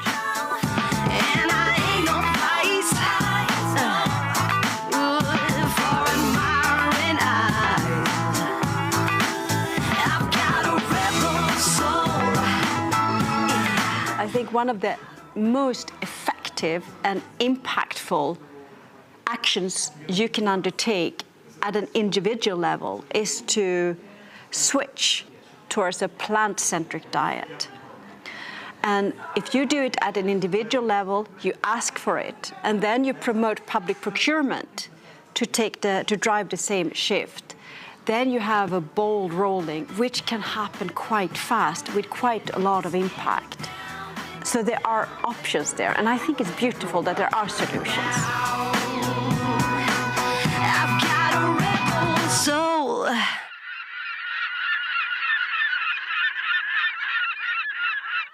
Welcome to the broadcast, Cecilia McAlevey. You're Director of Sustainable Eating and Public Affairs at Oatly. Wonderful work you do. So, Cecilia, tell us, what is it that made Oatly into a change maker when it comes to plant-based alternatives to dairy? And also, you get the same questions as all the other panelists here. How does Oatly see your potential? Well, first of all, that I think, again, like many new businesses, we have to thank our founder, who is a true entrepreneur. So he was actually researching the factors behind lactose intolerance. So when he realized that the majority of the world is lactose intolerant, he thought, wow, business opportunity. And he discovered soy at the market and turned to Swedish crops and fell in love with oats. Because oats has this beautiful fiber called beta-glucans, which has proven to balance cholesterol levels.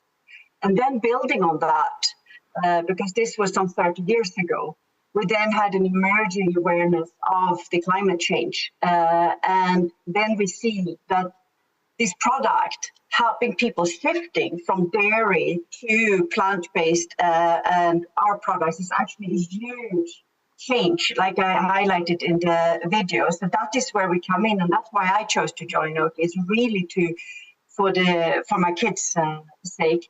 And I think it's quite interesting as well, relating back to the COP this year and the strong focus on methane, because we really have a responsibility to tackle livestock methane. You know that nearly a third of the methane emissions globally are caused by livestock alone.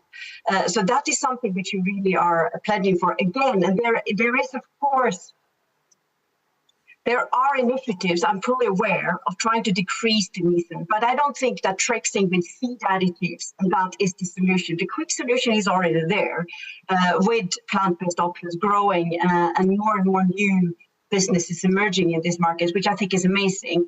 Coming back to your question on potential, the potential is enormous. I mean, if you look at how dairy and milk is the norm in so many countries worldwide, even in countries where people are lactose intolerant, which is quite absurd in my mind, there is a huge potential to do that shift. I know that the Dairy Global, they projected that the plant-based dairy market is expected to grow by 12% on average per year until 2027.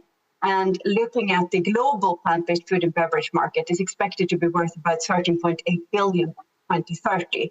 So there's an enormous potential. And I think, and I guess we come back to that later, the barriers, though, it is the norm and the political system which is actually cementing the norm, very, very well lobbied by strong vested interests. And that is what we need to overcome. We cannot afford losing more time. But I'm happy to elaborate on that in the panel discussion afterwards. Well, thank you very much indeed, Cecilia. Now let's watch the last video with Saltex.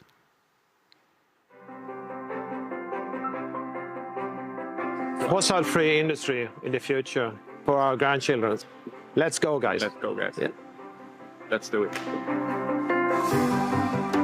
Vi siktar på att ta bort 250 000 ton CO2 fram till 2027 genom att vi ersätter de fossila bränslena med en elektrifierad process.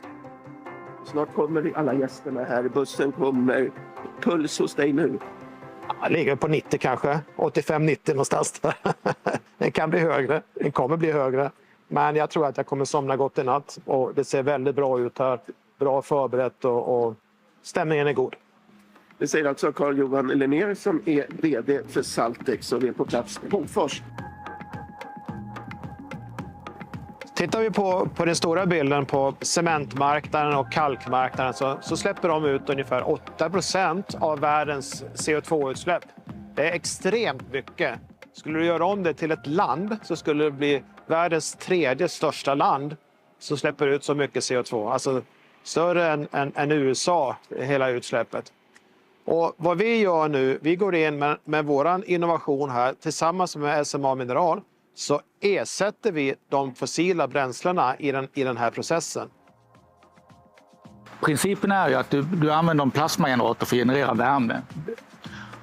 Som du värmer upp kalken med. Och gasen som kommer ut, den tar du runt och använder igen som drivgas. Och ut kommer det brända kalket som man sen ska använda i stålindustrin eller vad man nu använder. Det brända kalket används ju överallt. Ju. Development fits perfectly in SSAB's value chain. We have in that not ourselves addressed the production of lime. Now Saltex technology can provide a lime that we can use in our steel production without CO2 footprint. Vad vi gör i den här, istället för att bränna en sten så bränner vi ett pulver. Det betyder att all sten vi tar loss ur marken kan vi mala ner till ett pulver. Då kan vi använda all sten som vi tar loss. Och dessutom så i ugnen finns det bara kalk och koldioxid. Så det enda som kommer ur den här ugnen är kalk och koldioxid. Så vi får ut en helt ren koldioxid som sedan enkelt kan då lagras och användas i nästa steg i kedjan. Får krav på sig från samhället att göra förändringar. Så de står faktiskt inför förändra eller försvinn. Industrihistorien som jag tycker att vi skriver idag egentligen med den här tekniken. För det här är den första elektrifierade kalcineringsproduktionslinjen som finns i världen, vad vi känner till.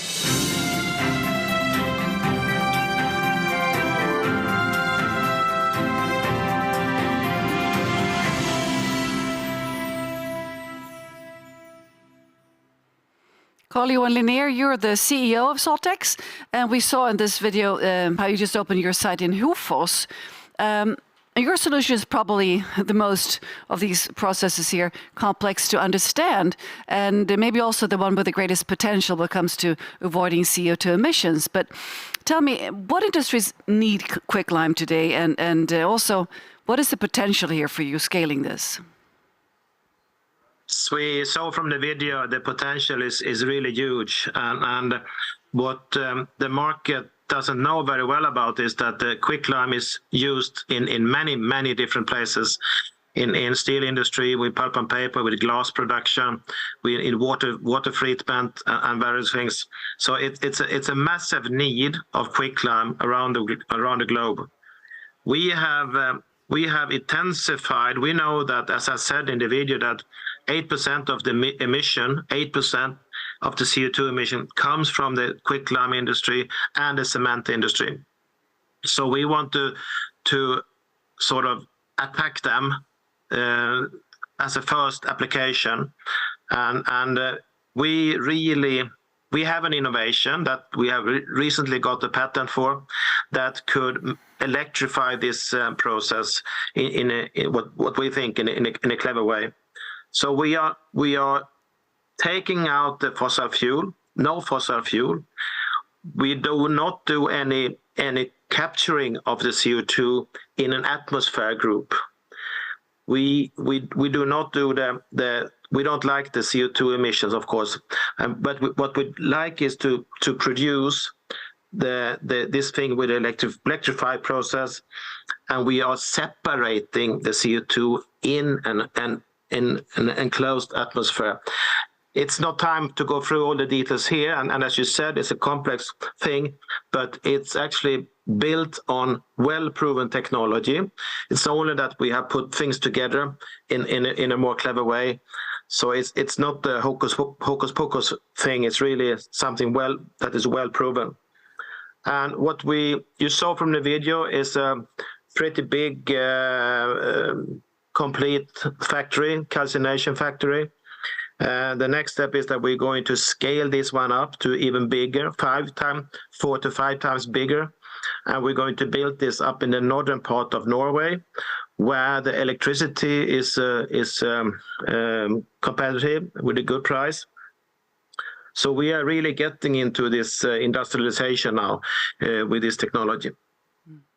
Well, thank you so much, Carl-Johan. I'll stay with you for a question that actually also goes to Gustav and to Jesper. And I think Jenny got it already, the scaling question here. So what is your biggest challenge when it comes to scaling this fast enough?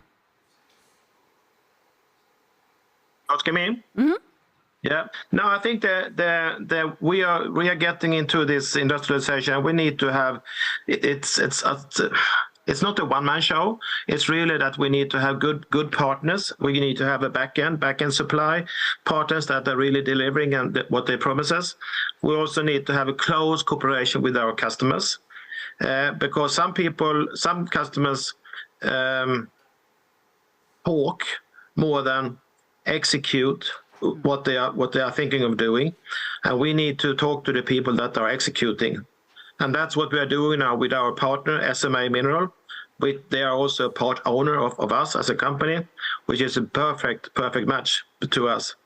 But we need, of course, also someone else said also that we need financial stability to do this, because it's going to be quite some heavy investment in the beginning.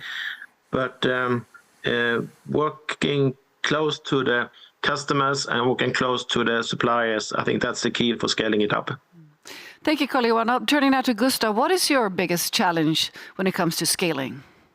Yeah, for us, now we have passed sort of the first very intense product development phase, and we are very much moving into hard focus on production and scaling that as quickly as possible. And we have, over the last 2 years, moved from, we've increased the staff with 200% to now being a bit more than 200 people. We start to understand sort of how to do that scale up. But at the end, it comes down to hiring a lot of people, getting them on board. We need capital, of course, both for the production build-up for factories, but also to facilitate the sale of the vessel and sort of the taking out the old vessels out there and replacing them with ours require capital. And then it's factory building. And I think the easiest part is probably the capital aspect, given that we have some demand on this. But the other part, sort of hiring people, training people, get them on board, building factories, at the end, it's just hard work, and we have to just do it. Terrific. Thank you so much, Gustav. And Jesper, what is your biggest challenge when it comes to scaling? Yeah, I mean, if you look at, I think in general, climate change will come via business opportunities, or at least a massive part of it. And you basically need two ingredients. You need innovation, and then I think you need psychology. And if we look at on our end, we have the innovation, we have a proven technology that's working, and we have a good business case. So our challenge is actually the psychology part. And what I mean with that is that if you look at the majority of people, they want to make money or save money, and they want to do something for the environment. But we have, as humanity, we have been fed so many years about how much it costs with making a climate change and all the threats and everything. So it's kind of, when you talk to people, we want to do it, but we are busy doing anything else, but we will do it eventually.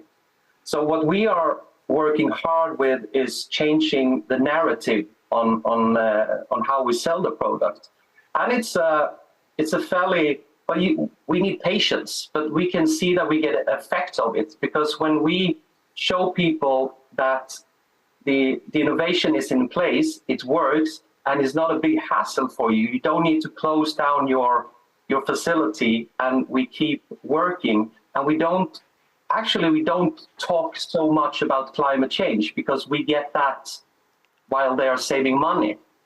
So there is a challenge on converting. I think actually that's what Oatly has done really well. That is a new narrative, and it's very pinpointed, where you can, with a bit of humor, and also, well, actually about humor, that you like the brand. So it is a bit of a challenge, but we are on it, and we just need to be patient a bit. Well, thank you so much, Jesper. I'm turning now again back to Jenny. If I understood you correctly, financing is one of the major challenges to really scale for you. So what opportunities do you see that lies ahead in terms of expansion, and how do you overcome these challenges? Yes, as I think it was Karl-Johan mentioning, we have to work with the executors, the ones that are really committed to make something happen. There's a lot of talk going on and a lot of commitments being made, but we need to work closely with brands that really want to make a difference and make sure that they understand and that they are committed to our product, and we try to facilitate for them to change and move into more circular fibers. So that is the biggest work we can do right now. Then, of course, we're also engaged in coming legislation to see what is happening, how we can act to facilitate for our customers and also our suppliers to make this happen. So we work hard both back and forth, let's say, with customers and supply chain backwards to facilitate for them to make it happen in an easy way. Would you agree when I say that it feels like the consumers are becoming more and more aware of the problems of non-circular fashion? Yes, I agree. I think most customers, if you would ask them, they would prefer to buy something that is sustainable, circular, and so on. But when it comes to the actual decision in the shop or online, it's often the price that makes them buy it. It's not that if it's sustainable or if it's green or circular. It's so how do we overcome this? The price and also the style. So the brands have to make sure to make really interesting styles for the customer and to price them in a fair way. And yes, I think the customers will go for the nice product with a fair price. That's the only way. So how about storytelling, Gustav? Jesper mentioned storytelling as an important part of this transition to scale. Is that true for you too? Absolutely, and I think that's part of making the whole product attractive. We want to have as much impact as possible, and then storytelling is obviously one of the tools. And it varies with sort of different type of customers. For some, the fact that we can lower the cost is a key thing. For others, it's sort of the whole idea of being modern and looking modern is a key thing. And then you sort of have to package that. And then you have people that are very much into the more sort of the high-tech approach of what we're doing and appreciate that a lot. So you have to tell probably different stories to different type of customers here. But we work a lot with the whole PR aspect of what we're doing to really get through. And I think as mentioned here, to add on the price topic, I mean, if you are fortunate enough to have an innovation where you can both have environmental impact and lower the cost, then you can really make it fly. And that's where we are, and then things will move. So Gustav, can you tell us which city will be the first to have those little cute ferries running back and forth? Yes, it will actually be Stockholm.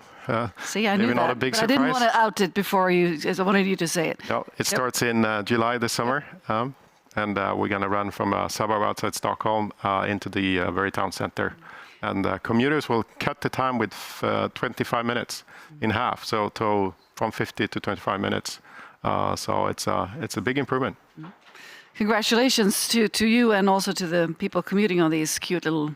Well, I would love to get on one of those. So turning back to Saltex here, your major challenges and overcoming them. You mentioned the challenges.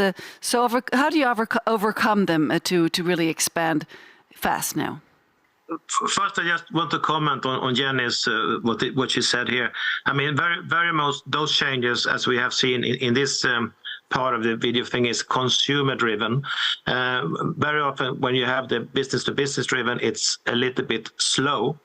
But what I can see now to get this scaling up is that it's becoming more and more consumer driven. We want to have electrified cars, and in electrified cars you want to have fossil-free steel. And to make fossil-free steel, you have to have fossil-free quicklime. So it's a number of steps, but what is actually driving all those things is the demand from the customers. And that we can see now more and more into the industry also taking place. So what we are scaling up now is that we are scaling up into the cement industry, which is a massive emitter of CO2 gas. We are taking the first steps now in India together with Dalmia, which is a very, very big producer of cement in India. We are building a retrofit solution there as a first to start with. And we also would like to scale up the quicklime together with SMA Minerals. We are going to take out 250,000 ton CO2 by year 2027. And that is very, very concrete steps that we are taking. We know exactly where and how and when we are going to build those production lines. So it feels we know precisely what we will do. We have an agenda what we will do. We have to execute, we have to deliver, and we have to take out the CO2 for our grandkids.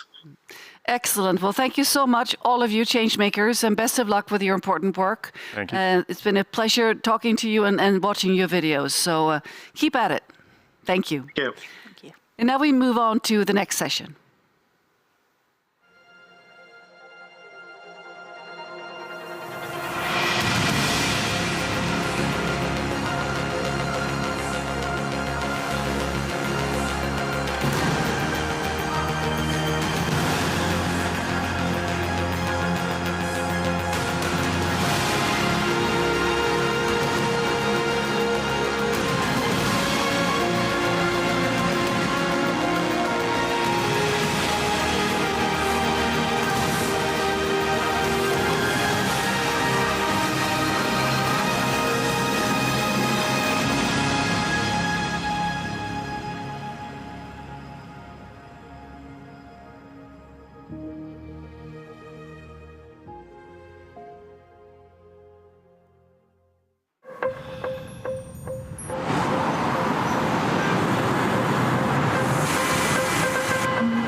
We're focusing a lot on youth during our broadcasts from COP28, and rightly so, of course.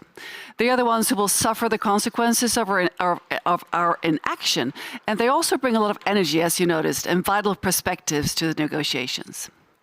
It's now my pleasure to introduce a panel with 3 young leaders who all play a role in collaborating with the United Nations Development Programme. Subar Junjunia from Pakistan and now based in the UK is a Generation 17 youth leader, an award-winning social entrepreneur dedicated to ensuring fair and equal access to education globally. He's the founder and CEO of ZNotes, an online learning platform that at Saber's age of only 16 is reaching over 4 million students across the globe. Very impressive. Next is Deborah Mukundwa from Rwanda. She's a COP28 climate youth delegate and EU advisor at the Youth Sounding Board and a member of UNDP's Youth for Climate program. Mohamed Marai El Sheikh from Libya, a Youth for Climate champion, also serving as the executive director of the Libya Youth Council for Climate Change and the Youth Engagement and Climate Action Mentor at Arab Youth for COP. So impressive CVs for these young people. I'm really excited to be listening to them now. So over to Dubai and Nick Nuttall. Thanks very much, Katarina, and really wonderful to see these 3 fabulous guests for the last program here from Dubai today. And of course, it's the final closing, in a sense, of what's been an amazing day for youth and for education and for skills. Let's start with you, Zubair. Can you please briefly introduce yourself and explain your role as a Generation 17 youth leader here at COP? What does that entail? Absolutely. Thank you for having us and at a very beautiful time of the day when the sun is setting behind us. The Generation 17 initiative was a collaboration between Samsung and UNDP, realizing the work that young people were doing to progress and achieve the SDGs and identifying young leaders all over the world with projects that were both making an impact, but also representing young people in these positions to inspire others. I have a privilege of joining in the last cohort, and now with 17 young leaders from all over the world, we are representing various sustainable development goals and ensuring, we're achieving these. And in the way we kind of progress them, we also ensure that we're inspiring others along the way. Here at COP, we already have 3 other young leaders around representing their countries, their projects, their initiatives. And the great opportunity this provides for us is that we are positioned and platformed in various stages to share our work as well as share our perspective. Each of us represents many, many young people. I have the responsibility of over 5 million young people who have engaged on my platform to then kind of represent their voices and priorities. And so at COP, engaging in various panels, but at the same time representing the intersectionalities that the work that I do represents. And it's an education platform? Correct. So Zenotes is an online learning platform that is providing free learning resources and support for students at the end of high school exams. These high-stakes exams are such a determiner of social mobility, and we ensure that every young person has an equal playing field when they go into it. Okay, so it's not just focused on climate change, it's focused on education generally. Absolutely, but as we go through this discussion, I'm sure I'll share a little bit more about what we're doing in the green space as well. All right. Deborah, you're a COP28 Climate Youth Delegate and EU Youth Sound Board member. Can you explain a bit more about your roles in this initiative and what is on the agenda here for you at COP? Definitely. Thank you very much for having me. I think I'll start maybe with the European Union Youth Sounding Board and maybe the work we're doing with the European Union Director General. For a little bit of context, the European Union Youth Sounding Board, it's a board member of 25 young people from all over the world.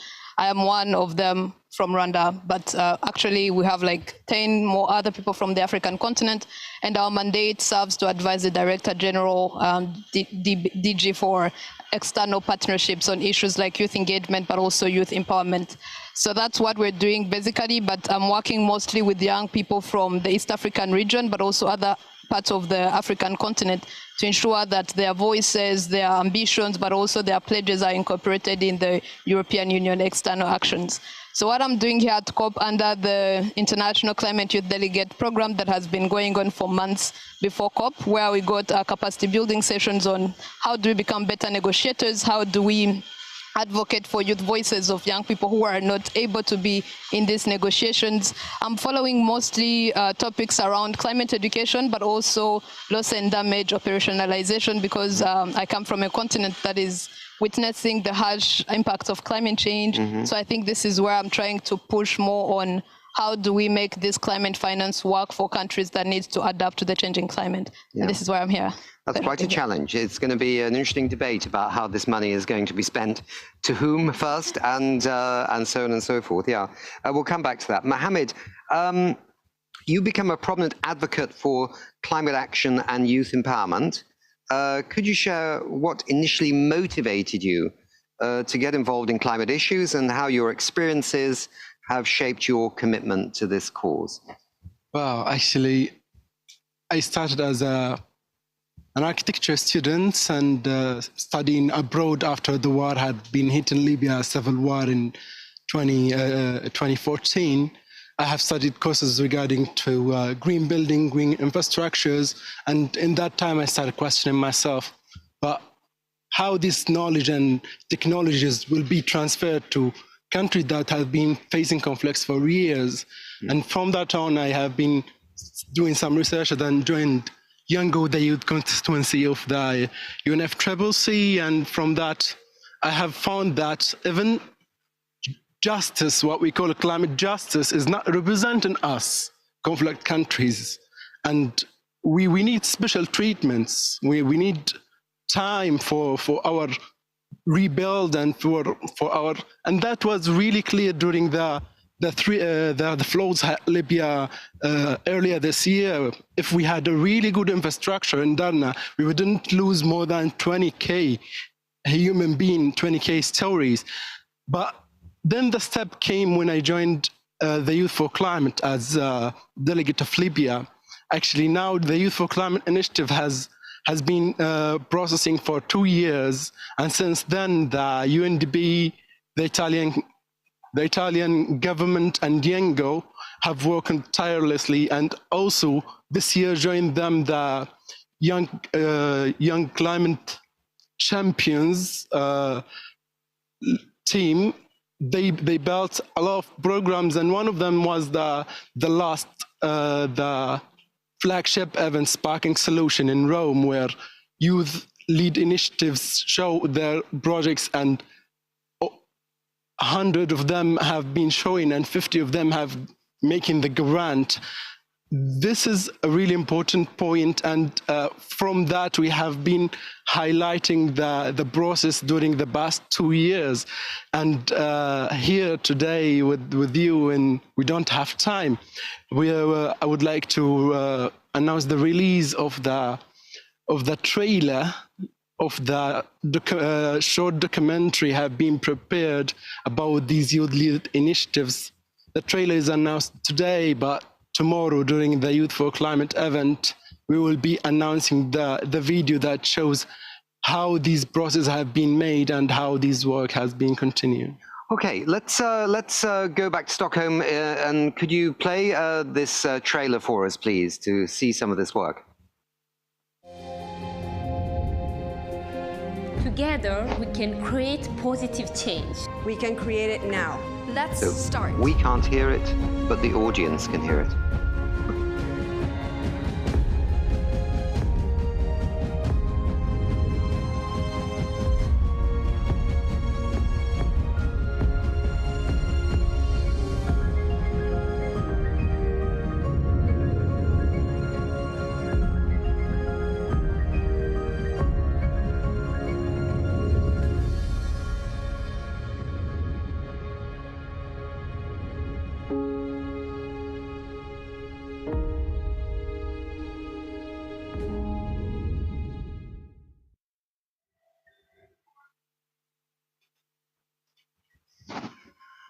Okay, great. So that gave us a little glimpse into something that's going to be played tomorrow, and we look forward to it. Let me ask you the biggest priorities at this COP. Maybe I can start with you first. What do you want to actually see in the final outcome of this? Yet another. That's very interesting to predict at this moment, but I'll just share what I think is closest to my community, but also my heart. I think this goes back to what I was talking about finance, climate finance. I think that's the most needed thing in my context, especially in Africa, given that climate change is happening at a very fast-paced space, if I would call that. But then the countries, we are not ready to adapt to this changing climate given other consequences or issues we're tackling with at the moment. So I believe by the end of this COP, I would very much be interested to see this operationalization, this finance coming to life, and also understanding how this is going to happen. Who is getting the fund? How is it going to these specific countries? And maybe how are countries going? I think that then comes to the specific countries. How are they going to use this fund to ensure that we're tackling climate crisis? Since we don't have time, so we also need to be acting at the moment now. But also I'm so much interested to see more investment coming to the climate education. I think it hasn't been a topic of much discussion during the COP negotiations. However, I believe that we are not only dealing with the climate crisis, but also a behavior crisis, mindset crisis. People are not educated about how do they adapt, but also how do they innovate around the climate issues that we're dealing with. So I would very much be interested to see such a concept incorporated into the climate negotiations that are already happening, but also as an outcome as we go back home to discuss this issue and give it the attention it deserves. Absolutely. I mean, governments promised in 1992, when they set up the UN Framework Convention on Climate Change in Rio de Janeiro, that part of the deal was that there would be climate education for all young people. And that's 1992. I think only Italy has tried to integrate it across its education system. Does that speak to you a little bit? You're in the education field. It does. And as my fellow panelists were speaking, I was just nodding my head because it's absolutely right. The resilience of our planet depends on how we upskill and empower our young people. It's definitely a different COP that I'm attending today versus Glasgow a few years ago. I see a lot more young people here. I see youth voices being platformed. We're actually on the day of youth skills. And so around the corner, we have the Rewired Summit going on as well. So I do think a comparison from a few years ago, education, climate education particularly, is in focus. However, as my fellow panelist says, it needs to be kind of implemented in the same way as we're talking about certain other kind of financing related materials. We need to see these type of kind of agendas included across nations, not just optional things that some countries will do or some curriculums will adopt. For me, it's always about thinking not just about the education at schooling, but thinking about the future of work. We're seeing, so many different jobs created, but also so many jobs being lost. And for a fair and just transition, we need to make sure that the people who are most likely to be left behind, the people who are still working in certain, non-renewable energy kind of industries, people are working in very labor-intensive efforts, which are maybe not going to be part of our future in a green economy. They need to be upskilled and retrained, reskilled in so many ways before they can enter or continue to be part of our economic systems. And so education is a key priority for me, not just because it's the now, it's also our future. Absolutely. I mean, in some ways, what my children, I have children in their 20s now, and I think what they learnt about climate change at their schools, I don't think there's much changed. There's a bit in the science course, global warming, and there might be something, maybe if there's a passionate teacher that wants to, take it on to do it. But many people learn about it in other ways, by joining youth networks or meeting somebody, or it can't be so haphazard. It needs to be integrated in the whole kind of system all the way through. Does that chime with you? I mean, did you know much about climate change when you were younger, but you picked it up when you... Actually, when it comes to climate change in Arabic, we started seeing it just the past 2 years. Not climate education, but even the climate words, the climate language in Arabic just come up since Charm and continuing now. And we have been trying to do that through civil society initiatives, but it needs to be into the climate education. I mean, there are people doing that since birth, but doing things since birth, doing cleaning, but in that time they were not knowing that it's doing beach cleaning or campaigns for the climate, no, but for the beauty of the city. But now we understand how these things could be also integrated into understanding the system of the education. When we speak about technologies and technology transfer, capacity building, it's the responsibility of Annex 1 countries. And since that on, what's happening? When they need to help even countries to build their NDCs, what they do to them, they ask for data to help with that. I mean, build the capacity so you get comfortable with your commitment and others can meet their commitments as well after. And as well as for developing countries, once you get the capacity, once you get that, integrate your educational system, integrate your whole circularity inside the country. Absolutely. We've only got 9 minutes left, but I'm just thinking about this in terms of, in many of the less rich countries, I've now keep getting, when I'm in the real world, developed and developing really doesn't mean anything, right? It just means emerging economies. Emerging economies then, okay.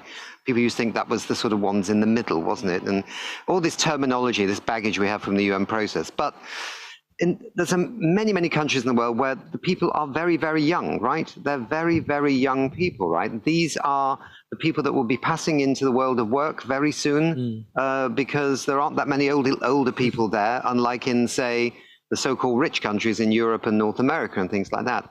So there's an urgency to bring these people on board. But this is also an opportunity for countries as well, because if you have learned so much as you have, in your own countries, you can influence the political system, right? I mean, you can start influencing how companies do things. You can bring the skills that you've learned into so many aspects of your own economies. Isn't this a really fantastic opportunity for the youth, actually, not just to be talking and coming to conferences, but actually get into their countries and really start shaking things up?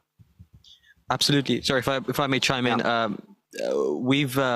We've been working on this, and actually within the Zenodes community on the online platform, there's been such an appetite and interest with the young people to learn about climate change and climate education. So it's not even something that needs to be like forced down. They're young people who are inspired and interested in wanting to learn these things. So as part of our work here, we're also working with the UN SDSN to co-create a green skills course that will, by COP29, we're targeting to reach 100,000 students. And the kind of unique aspect that we're bringing into it is that it will be co-created for the youth, by the youth. So the content creators, the framework may be determined by experts. The content creators will be young people themselves. And it's fascinating. We've been putting this out for a few days, and we're already seeing the appetite for young people who want to both consume that content, understand it, and develop their green skills, but also be the creators behind it. And I think the beauty that these emerging economies, we can coin any term we want to, their youthful populations are ambitious, they're hardworking, they're motivated. It's about how do we leverage and how do we make sure that their work and their efforts can be made more impactful. So this is only one solution that I think will be part of many solutions to ensure that our young people, our future generations, will have the skills for a better world. Which UN agency was that you mentioned? The UN SDSN. So it's not kind of an official agency, but it sits and it's Jeffrey Sachs set it up a few years ago, and it's on the auspices of Ban Ki-moon and so forth. Yes. Anybody else want to comment on? Sure, I very much want to comment on that because it really did resonate with me. I come from a continent that is very, very young, and it's expected to have its youth population double by the year 2050. So you can imagine how many young people will be joining the workforce then, but it's happening now. But I think I want to go back, take you back to where you mentioned about climate education, it being in education. Maybe when did we learn about this climate concept? I think we have been doing it, but maybe we didn't know we were dealing with climate change at the moment. And I think it's not necessarily that we need it to be in the education system or the educational curriculum, although we'd love to do it. But if we're just talking to young people about the 1.5 degrees Celsius, what does that really mean in real life? What does it mean to them? I think we need to change the approach on how we educate about climate change.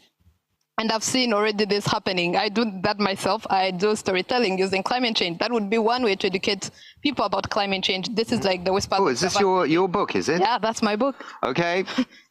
We have a book here. We have an authoress. Okay, great. So I believe if we are to educate them using different means, I use storytelling, try to disseminate all these hard concepts about climate change in a language they understand. And I very much like that my fellow panelists did mention about innovation and youth. I think it's not just them being included in these policy negotiations. Youth, they are very ambitious, they're very innovative. And during the Youth for Climate event, we did saw that 100 and so innovations being presented there. You can show how much they are very ready to act about these same issues. So I think the issue isn't necessarily them being at the table. And if we're talking about the youth being the future and they're the present, we can't be discussing then that future without them on those tables to have their views, but also to support them where needed. So that's why investing in their innovation, because they know what needs to be done to tackle these challenges, but also they are very ready to act about climate change. I very believe in that. You're an architect, you are from Libya, you're in Italy right now. There comes a moment at which, and just very briefly, can you take these skills that you're learning back to Libya and rebuild that country with green buildings? Can it be done? This is not related to the skills only, it's related to governance. Libya's, when it comes to the Climate Vulnerability Index, the main problem in Libya, which is governance, it's ranked 184 in readiness for climate governance. But for sure, we have those people who have those ability to implement such a projects and lead the country. But the political instability has something to say. Yeah, I understand. I'm sorry, I've just been told we have to wrap up here. It's live TV, so it's sometimes a bit bang, bang, bang. So thank you very much, all three of you, for being here. This is just part of a discussion, a longer story and a longer discussion that will go on. But thank you very much indeed. So back over to the wonderful Stockholm in sunny Sweden. Well, it's white and snowy still in Stockholm, that's for sure, Nick. So it's time to wrap up. And with me I have Andreas Magnusson, the Youth Hub moderator, and of course Ingmar Renshaug as always. So Andreas, let's start with you. What would you say are your main takeaways for today? as always, there's so many, and I've had an incredible day in the Youth Hub. When I was sitting where you're sitting now, in the panel with Nick and other Future Voices leaders, and I have all of my friends here. Hello. Yeah. I was very emotional and moved by the other panelists at COP because and I was nervous because they were so incredible and having done so many incredible things. And then, of course, I had to gather myself because we today handed over our pledge to the Chief Creative Officer of UNDP, United Development Program. And that was, of course, incredible as well. We've talked about sustainable consumption. We talked about food waste. We've been joined by the KTH Climate Action Center, the Royal Technical University of Sweden. Incredible session there.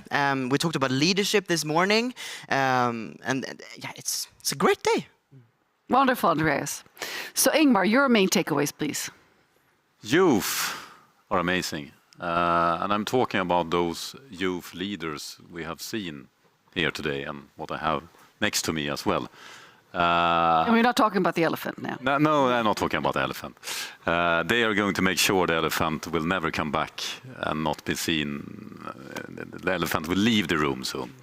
But what I'm talking about is that I've been active in the climate movement since I started We Are Time 7 years ago. And those youth were 7 years younger.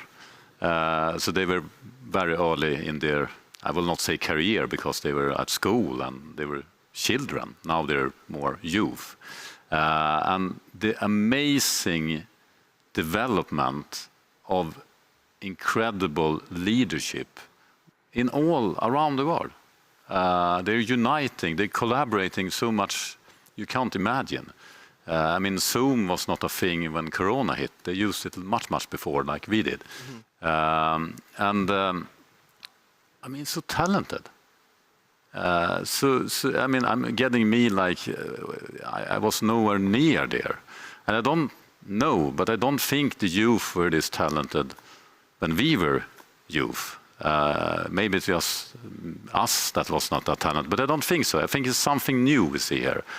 Because when the leadership in the world doesn't work, it always are people stepping up and becoming that leaders. So I have very high hope for the future leadership on this planet. The only problem with that is that we don't have time to wait to have all those youth taking presidency and control. I mean, if we're in US, we need to wait like 70 years or something in order for that to happen. So we need to empower those youth and get them into the leadership position here and now.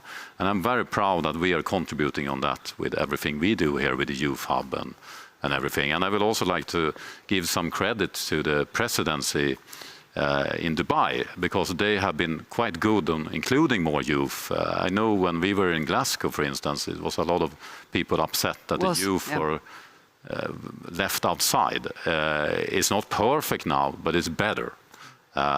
So that is, my love goes out to including the youth and to the youth themselves. And I'm not talking about all youth, I'm talking about this amazing leadership from youth. So many talented young leaders. I'm blushing on behalf of everyone.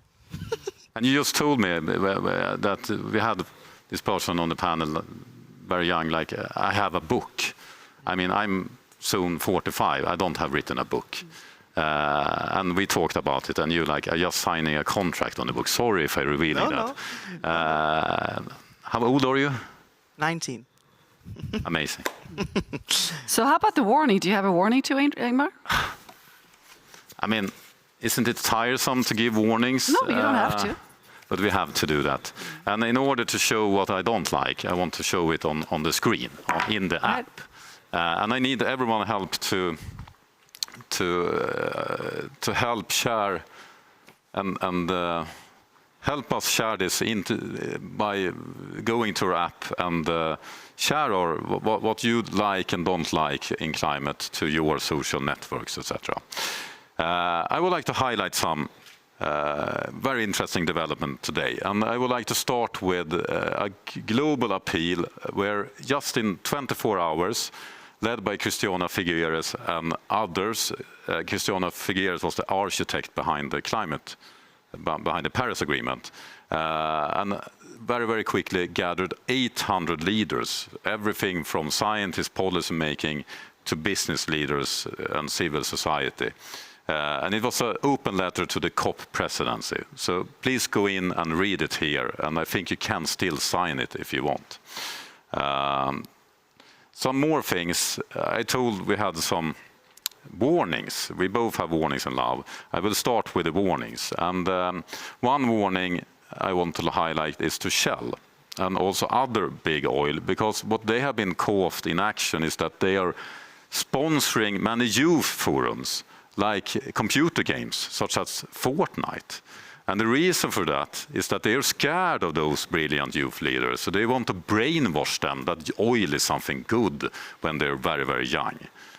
So that's how they invest in the future, but they don't realize that if we continue to extract oil, that investment will be worthless because, you know, the climate crisis will play out much before and this brainwash will not work. So that's a warning. Another warning is to my home country, Sweden, where we had our quite young climate minister. I was very optimistic that we had a young climate minister last year. I'm not that optimistic today. We had our climate minister on our show from Sharm el-Sheikh at COP27, where she talked about how crazy the fossil fuel subsidies. We need to end them. We need to phase them out and decrease them. But what have happened is that Sweden have increased the fossil fuel subsidies, like most other countries, I would say. And according to our sources, at this COP, Sweden's position is that they try to fight for phasing out fossil fuel subsidies from the agreement. They're fighting to not do the right thing. I hope I'm wrong. I hope my sources are wrong. I hope Romina will say that, no, this is not true. Please do that. But I mean, the action also tells the truth. We have increased the subsidies. And I mean, if we are increasing the subsidies, we will nowhere near be able to phase out fossil fuel. I also have a big love to Simon Steele, the leader of UN climate change, that today had a very, very clear message, and that is we must focus on how. It's a lot of focus on what's needed to be done, what's needed to be achieved, but how is the most important question. And it's also how in order to design policy so that when we phase out fossil fuel, how can we do that in a fair, just way so that not people are getting hurt, but it's also how in the form of how can we mobilize enough people. That is a subject we're going to focus on the coming days. That is how to make the green transition happen. There's too many panels talking about what they wish will happen, but how can we achieve it? I think that is a subject we need to focus on. So it's very glad me that Simon Steele are totally in line with that. Finally, we have this absurd thing, and this is also publicly debated a lot, but not really everything about it. I think most of you have read this, that there are so many fossil fuel lobbyists at COP. There's a Global Witness has counted them to be almost 3% of all the delegates in the blue zone are connected with the fossil fuel. That's a lot of people. Last year it was 1.5%, so it has grown exponentially, and that's very worrisome if it keeps happening. But I'm not so worried about that, because I mean the 97% will kind of win against the 3%. On another note, we had some really interesting people on our show yesterday that we broadcasted from Washington, D.C. together with the American University. And according to them, the most people in the US Congress, a majority, are paid by the fossil fuel industry. That's where the problem are. That's the real problem. we, the 97% here, needs to be active between the COPs. We need to be in Congress, and we need to find the money to counterbalance what those people in power are getting tons of money thrown out at them. This is the real problem. So go to We Don't Have Time and join the discussion about this. This information needs to get out. And it's not just US, it's everywhere. So that is what I had to say. Well, thank you so much, Ingmar, and thank you very much, Andreas. That marks the end of our live broadcast for today. But as always, keep watching, because we are going to air some pre-recorded voices from the COP. And we also have some great content from the Youth for Planet and also from Business Sweden coming up. So stay tuned, and we'll see each other again tomorrow.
It's gonna take all of us to heal this world. It's gonna take all of us.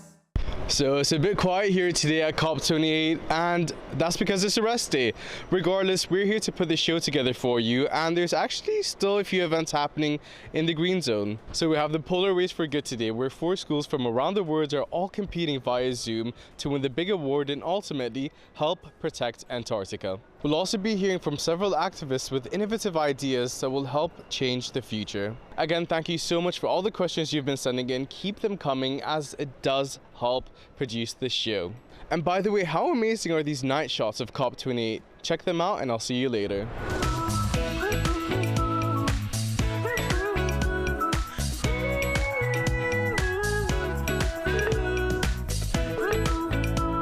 Hi, I'm Zach. I'm in the nature of doing nature work as well as social enterprise. So what we do is we bring people together, and through a natural space or urban farm, we have different types of programs and multiple community programs that forge people stronger together, and we bring a closer bridge within the food and the people together. And the other part of what I do is nature commodity. So what we have forest nurseries where we propagate plants, we propagate different species of trees, and then we implement it within cities. As a youth in Singapore, I think nature is super important, because growing up, I'm a 3rd generation agriculture farmer of different trees, different grass, species of flowers, and I've seen how Singapore progressed as a nation, from a city in a garden, from a garden city, and now it's a nature in a city. It is super important that we appreciate the greenery around us and how nature actually plays an integral role in absorbing carbon, providing biodiversity for our world. So I'm super passionate about the environment, super passionate about people, and that's how a lot of my businesses and enterprises are brought together. I think being at COP28 is my 2nd COP since Sharm el-Sheikh in COP27. It has been really a multifaceted issue that climate change really brings to the world. Being in the Singapore Pavilion where I help to curate different types of programs, and being in the main stage where you see live how negotiation happen on different tracks and different issues that different countries are concerned about. There is definitely some progress that we have taken as a world, but a lot more have to be taken. And I do believe that it is important for such a big platform. It's easy to just lament and have the loom and gloom about how the world is coming to an end. We are all not going to save the world, but I do believe that what we need is not hope, it's determination, and I believe that we are going to change the world.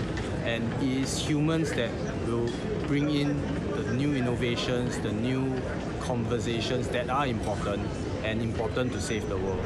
A lot of collaboration needs to happen, so building on how we should all find our tribe, build on it, become better, help people become better, and in that process you yourself also become better.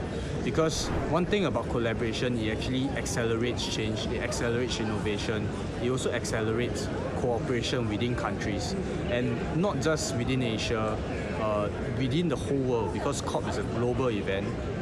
Things can actually move a lot faster, innovations can go a lot faster, and money that's being pledged can also go a lot faster. If I had one message for you, it's not about hope, but it's determination that will save the world. It's gonna take all of us.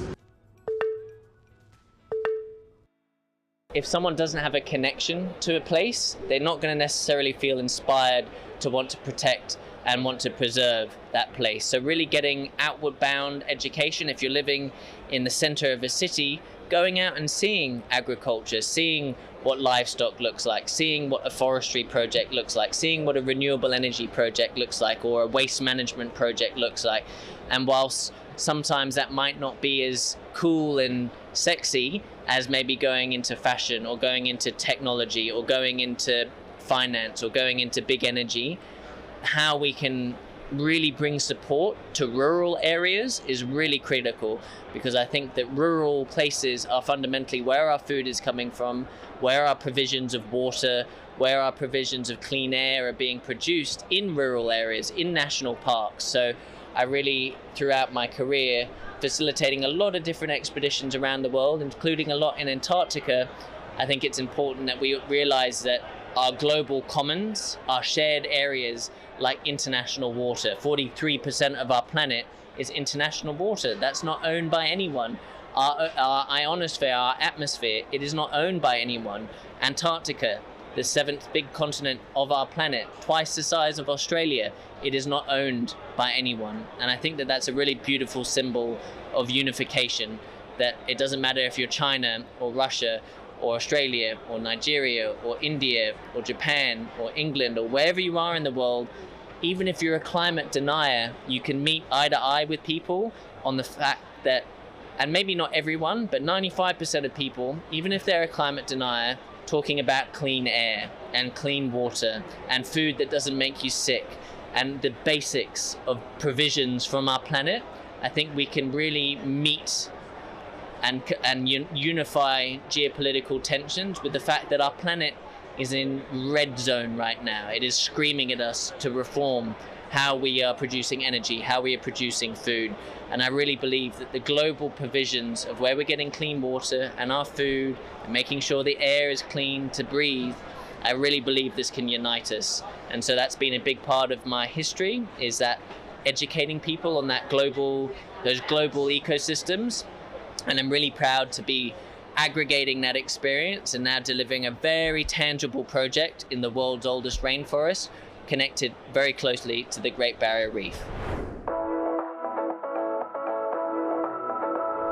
Today is a Polar Race for Good show, and youth from around the world think that they have a solution to help save the penguins in Antarctica. Let's zoom.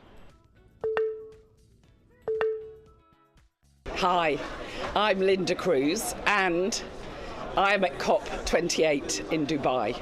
We have something incredibly exciting happening today. It's actually involving youth from 7 continents. This includes the continent of Antarctica, So this is what is so special, I believe, that we have youth being represented all over the world, coming together. They've been on a 6-week journey for me called The Race for Good. And it's all about climate change. And the youth have been given challenges for the last 6 weeks. And today is the final. And it's about Antarctica.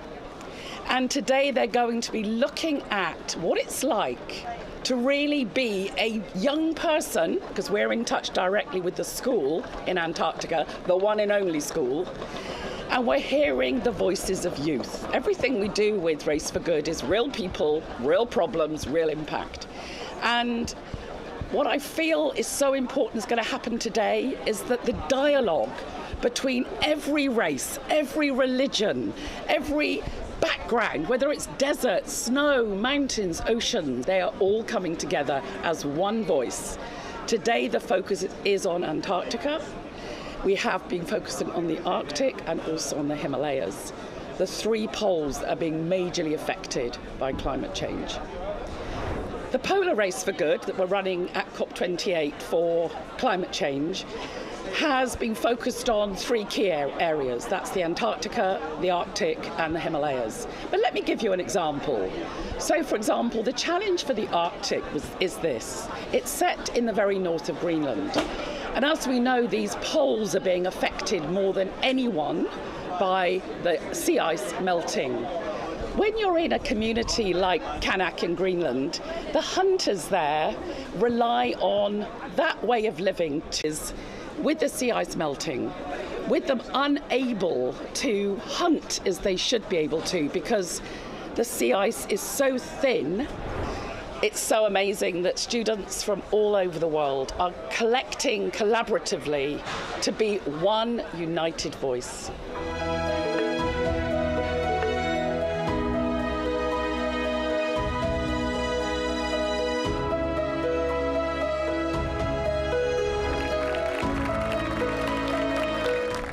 Antarctica. Penguins are majestic birds that live in the South Pole, the frozen sea, the driest desert in the world, Antarctica. Antarctica has many species of animals living in the oceans and on lands, including the penguins. The amount of carbon dioxide released into the atmosphere has been higher than ever. Our business plan is to create an app that encourages youth to reduce plastic usage and recycle. It may seem pointless as recycling is no new term to most of us.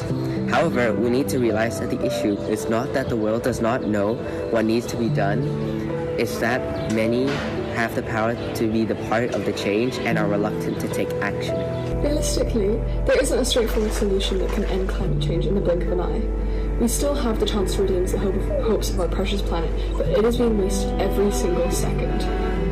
Our approach to this crucial topic is to find a way to form a virtual, global community for youths to connect and join from around the world. Our goal is to gain maximum contribution, not to set out seemingly flawless but unrealistic plans.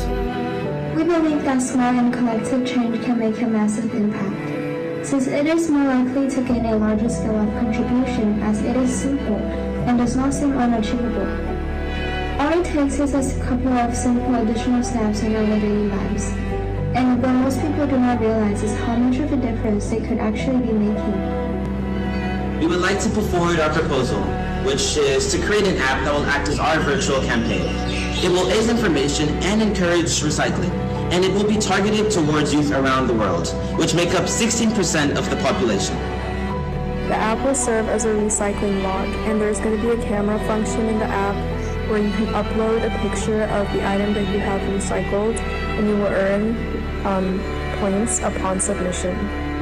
Users can take part in daily or weekly quests with specific challenges like No Plastic Week or Bring Your Own Grocery Bag. And there will be a daily checklist where you can earn bonus points for fulfilling all the tasks given. Points can be used to redeem different types of penguins, and the user can place the penguins to decorate their virtual Antarctic space. Users are also able to add friends on this platform where they can interact with each other, take part in challenges together, view each other's achievements library, and most importantly, they can visit each other's virtual Antarctica area. This way, each individual will help to invite their friends and families to join the platform and expand our community to make a difference. Furthermore, when specific points have been earned or certain achievements have been completed, users will gain a virtual penguin badge that can be collected and displayed in their profile account. We sent out a survey to students in our school asking what drives their motivation and what reward systems they found intriguing. We found that the majority of students particularly liked the idea of earning points and collecting badges of achievements. Therefore, we will design and include several themes, variations, and levels of the penguin badges that can be collected to increase the variety and attract more commitment towards the challenge. An interesting feature of our app is that there will be streaks, which counts up the duration of time users that are able to log in and complete at least one recycling activity consecutively. Lots of apps already have this streak feature, and it is a good way of personal challenge and to keep up routine.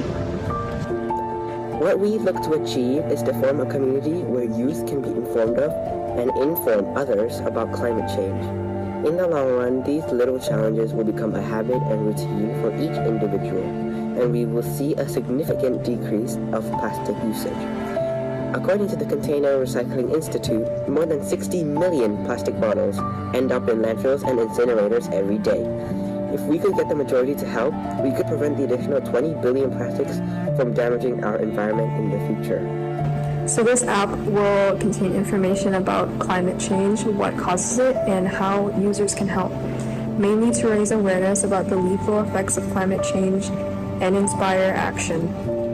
This will teach youths to strive to be proactive global citizens, and one of the main issues our platform will tackle is the overwhelming amount of plastic waste that purely results in the destruction of our fragile planet, with only 9% which gets recycled annually. And according to the United Nations Environmental Program, an equivalent of 2,000 garbage trucks full of plastic are dumped into the oceans, and about 19 to 23 million tons of plastic waste leaks into the ecosystems each year. The issue with plastics is that they emit significant amounts of greenhouse gases when decomposing. They can disrupt the ecosystems, destroy wildlife, pollute marine life, and etc. By reducing plastic consumption and normalizing recycling, we're reducing the amount of waste ending up in landfills. We're conserving natural resources and energy, and potentially provide employment for people to work at recycling centers. The recycled products can be sold to buyers. It would be incredible to gain companies that produce in large quantities to purchase these recyclable materials, to substitute as materials for their products. This is a good investment, as many people are likely to buy it if it's for a good cause. Since making products out of environmentally friendly materials adds a lot of value to it. How does our project get attention? We researched on the behaviors of our target consumers, which are youths, and the AACAP states that surveys show that 90% of teenagers aged 13 to 17 have used social media, and 75% have at least one active account. An idea of interest or topic of discussion is very often spread via social media through stimulating trends. Many people like to follow trends that people around them do and get influenced, or else people feel as though they're missing out. As more and more people spread the word of our project, people around them, friends and family, are prone to be convinced. Following on, a way to attract consumers is by providing a form of reward. We're hoping if we get your help, we can send out physical rewards for highest point collectors, or collaborate with brands that can sell the project's penguin merchandise. However, another example would be to spark competition. For example, in collection games like Pokemon Go, it was very successful because people wanted new Pokemon characters to show off and to use to fight. We can use the penguins collected to start challenges and battles. We will fund our project by asking for sponsors from companies, for example, public spaces like retail conferences or parks that can help set up more recycling bins to improve accessibility. These are people who would be willing to help, and this would reflect on how they collaborate to their social responsibilities. Consequently, this would benefit a good social image for the brand itself. Thank you for listening to our presentation.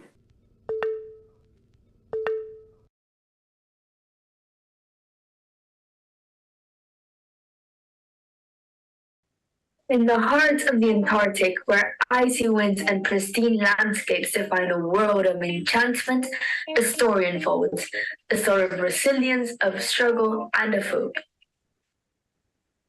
Meet the emperor penguins, magnificent beings adapted to the harshest conditions.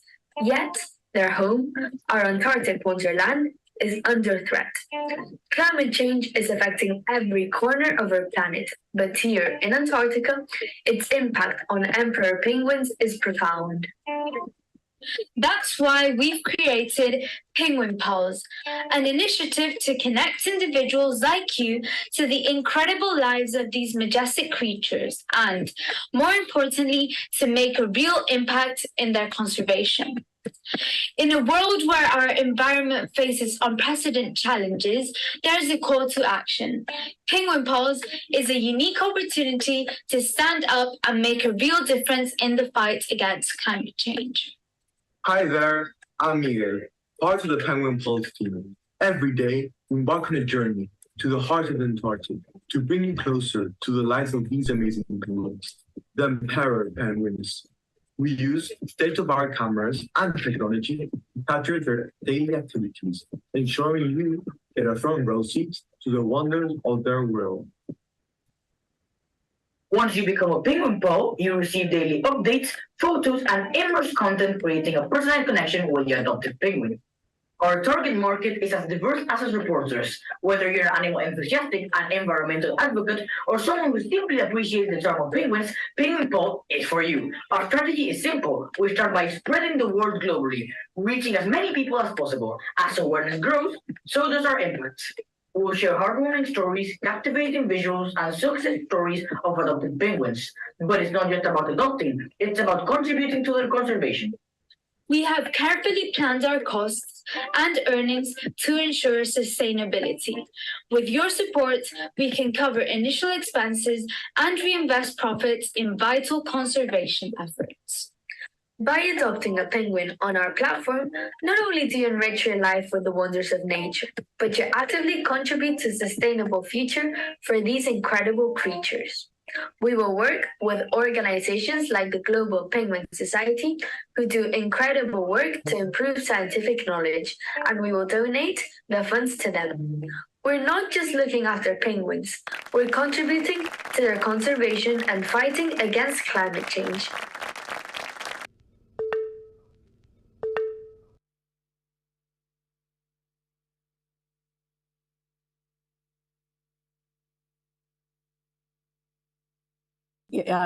It's a very short one. Yes, certainly you can. Yeah. Of your penguin in your email. So how do you become the guardian of a penguin? Firstly, you should go to our website, Abode, and go to the Adopt a Penguin section. From here, you should scroll down to look at our penguin profiles, which consists of the penguin's name, gender, age, and favorite activities, or activities it is seen most often doing. These are created by the scientists and the students of the experiment. Lastly, complete the adoption certificate form and make the payment of $10. And then from here on out, you will receive weekly pictures of your penguin in your email. Thank you.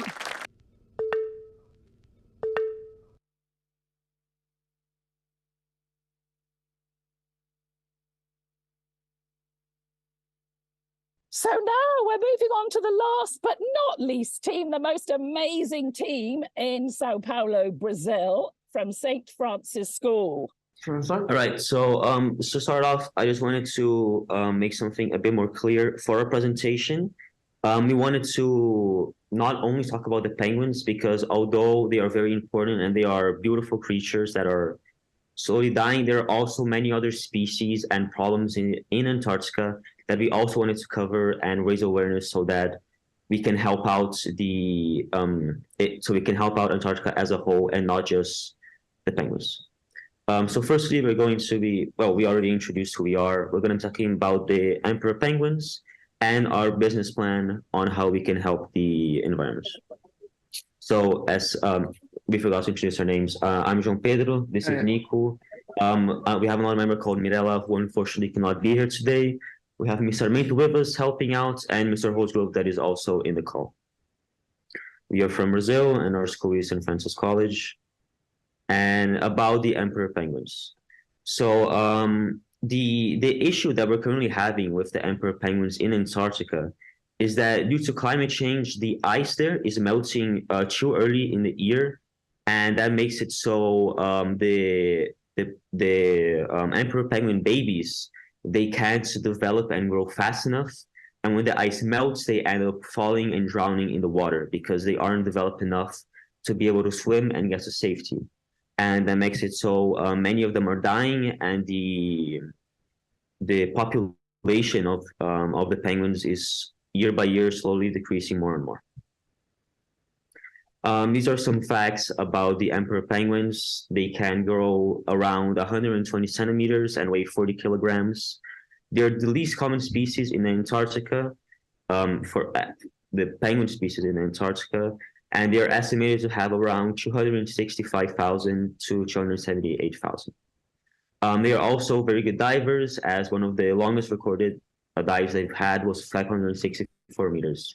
And also, these penguins, they have adapted extremely well to their environment, as if I'm not mistaken, they have 2 coats of fur around them so that they aren't too cold, and they have their beaks are very short to conserve heat so that they don't get too cold.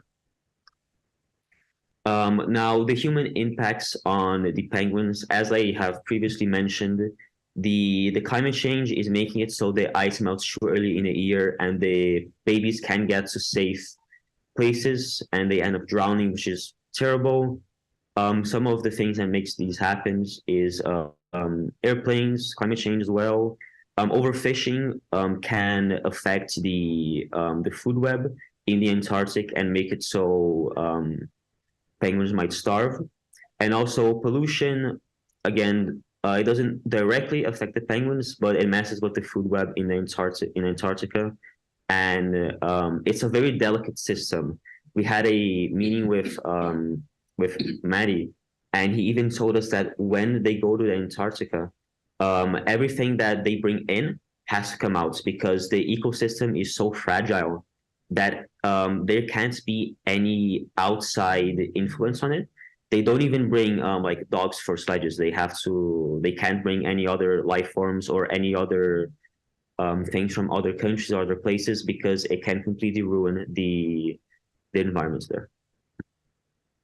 And there are, as we said, there are many other species there that eventually will die if we don't change our actions because the ice is melting and it's extremely important for all the species. Another example is the Arctic seal.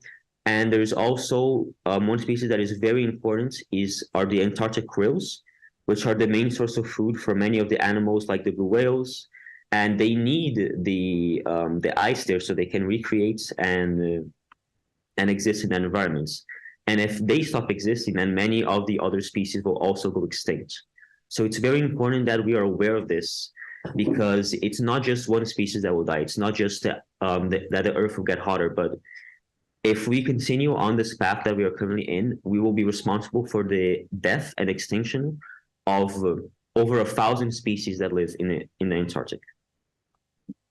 So our plan, 10,000 penguins, 1,500 blue whales, and over 500,000 Arctic seals are dying each year because of the pollution, and they need your help. The way we have encountered this problem is by spreading the word.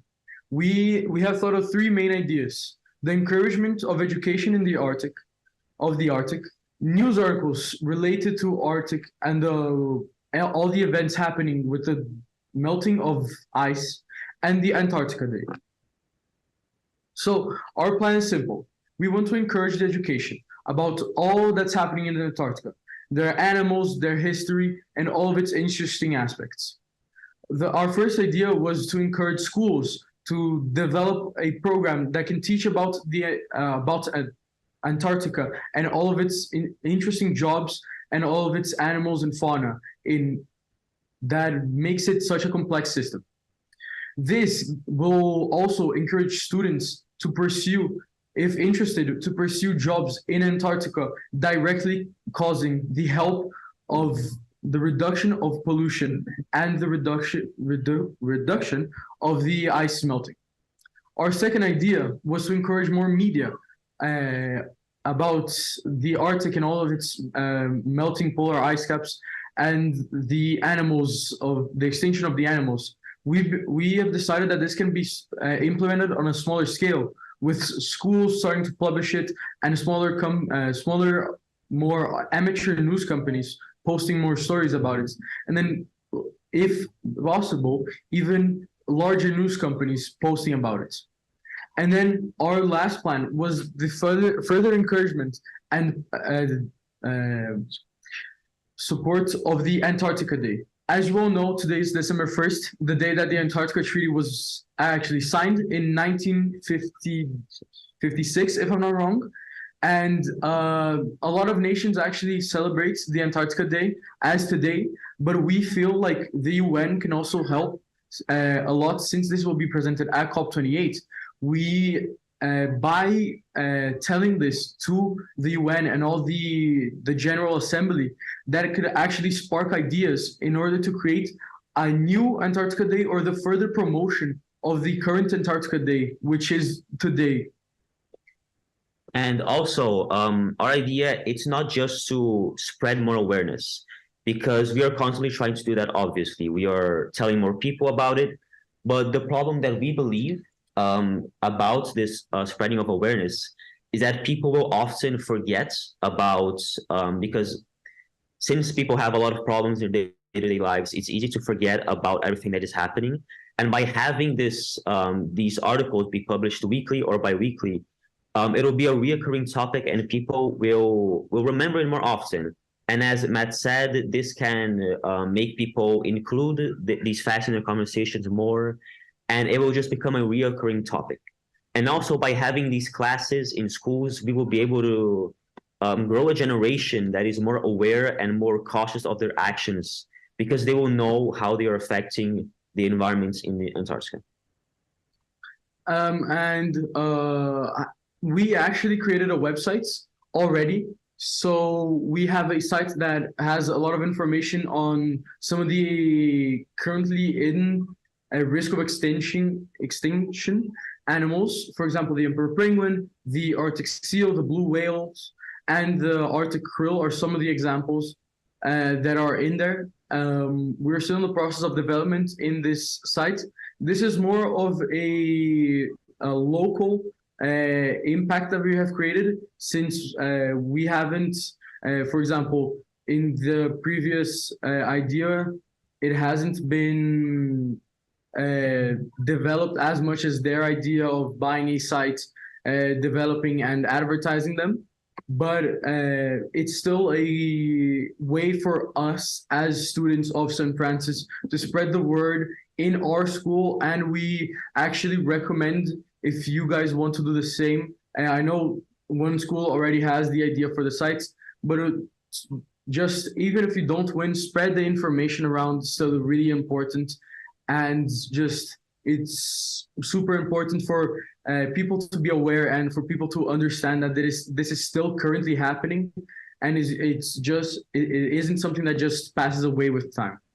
And also in the website, we would include a little comment section where people can add more information or include more links to other articles or other websites that give out more information or more in-depth studies about everything that is happening there.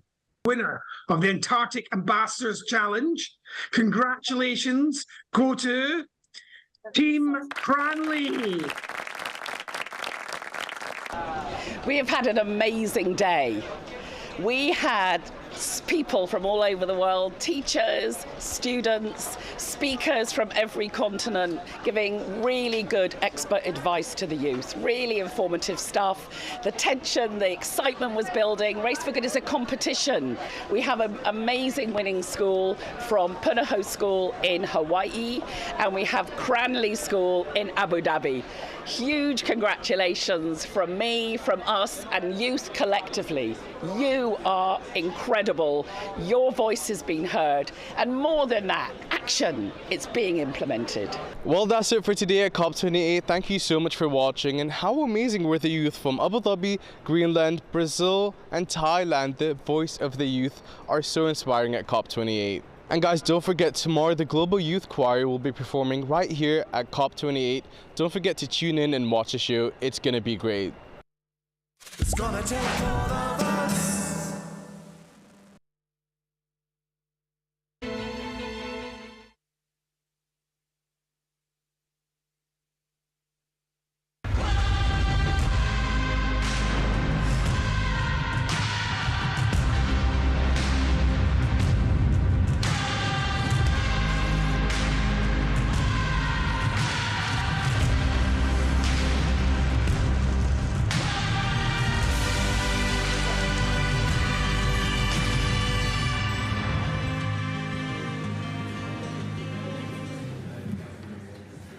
Good morning.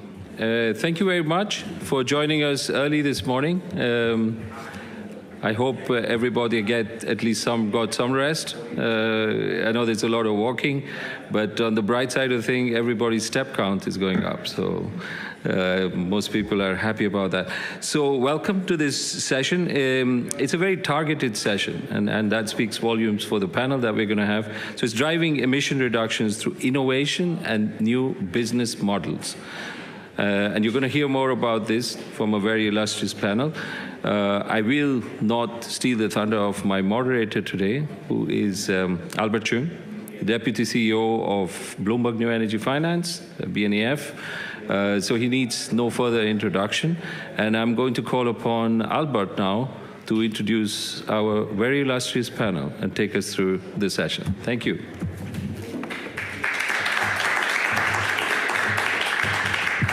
Thank you very much, Harmeet, and good morning, everybody. Thanks for being here for our session on driving emissions reductions through innovation and new business models. It's my pleasure to be here. Thank you very much to the team at Hitachi, Harmeet, Claudia, for inviting me to be here. Just a few words on why we need to be having this discussion. At BNEF, we tracked $1.1 trillion in total investment in energy transition technologies last year, which is a great achievement and growing very quickly. But we need to be doing 3 times that over the course of the next few years towards 2030 to get on track for net zero by 2050. And of course, part of that story is about technologies. Some of those technologies are mature, some of them are less mature. But in all cases, whichever area you look at, we need innovation in business models, we need innovation in policy and regulation if we're going to achieve that tripling of investment. So we have a very distinguished panel of leaders who are going to be sharing their views both from the private sector perspective and also from the policy perspective. And I'd like to invite you all to come and join me on stage. So we have Tina van der Straten, Minister of Energy for Belgium. On the far side, Eamon Ryan, Minister for Environment, Climate and Communications and Transport for Ireland. Alistair Phillips-Davies is CEO of SSE, and Claudia Fakin is CEO of Hitachi Energy. Thank you, all of you, for giving up your time to be here. So I'm going to start with Ministers van der Straten and Ryan. On the topic of innovation in policy and regulation, and Minister van der Straten in particular, if you could maybe open up with a few comments about some of the energy transition challenges that you're facing and how you see the role of innovation in policy and regulation in addressing those challenges. Is this working, or do I need to? Yeah, perfect. Thank you, Albert, for this introduction. It's real fun outside. With regard to the energy transition and the challenges ahead, this COP is all about tripling up renewable energy capacity and doubling down the energy use in general, and also phasing out fossil fuels. And yesterday, our Omani colleague told me that the easiest way to phase out fossil fuels is to bring renewable energy up. Bringing renewable energy capacity up also means that the biggest challenge that we face is energy infrastructure. And also to build on a new narrative, a new thinking, a new framework, also from a regulatory point of view, is how to distribute energy, electricity, and those who would like to turn electricity into hydrogen, how to bring this from where the production is to where demand is. And that is, speaking from a European view now mainly, is not an easy thing to do because we have countries with great potential, like for example Ireland, the offshore wind auction that will be coming up in Ireland, Scotland also, Denmark, but you also have huge countries in deficit, like for example Belgium, also Denmark, and we need infrastructures to link this, mostly hybrid infrastructures, and our regulatory framework is today designed for bilateral projects or for radial projects. So we need to think in a hybrid infrastructure and taking the perspective of innovation. It's good that we are here, and that is more and more the format, that we are policymakers on one side and the industry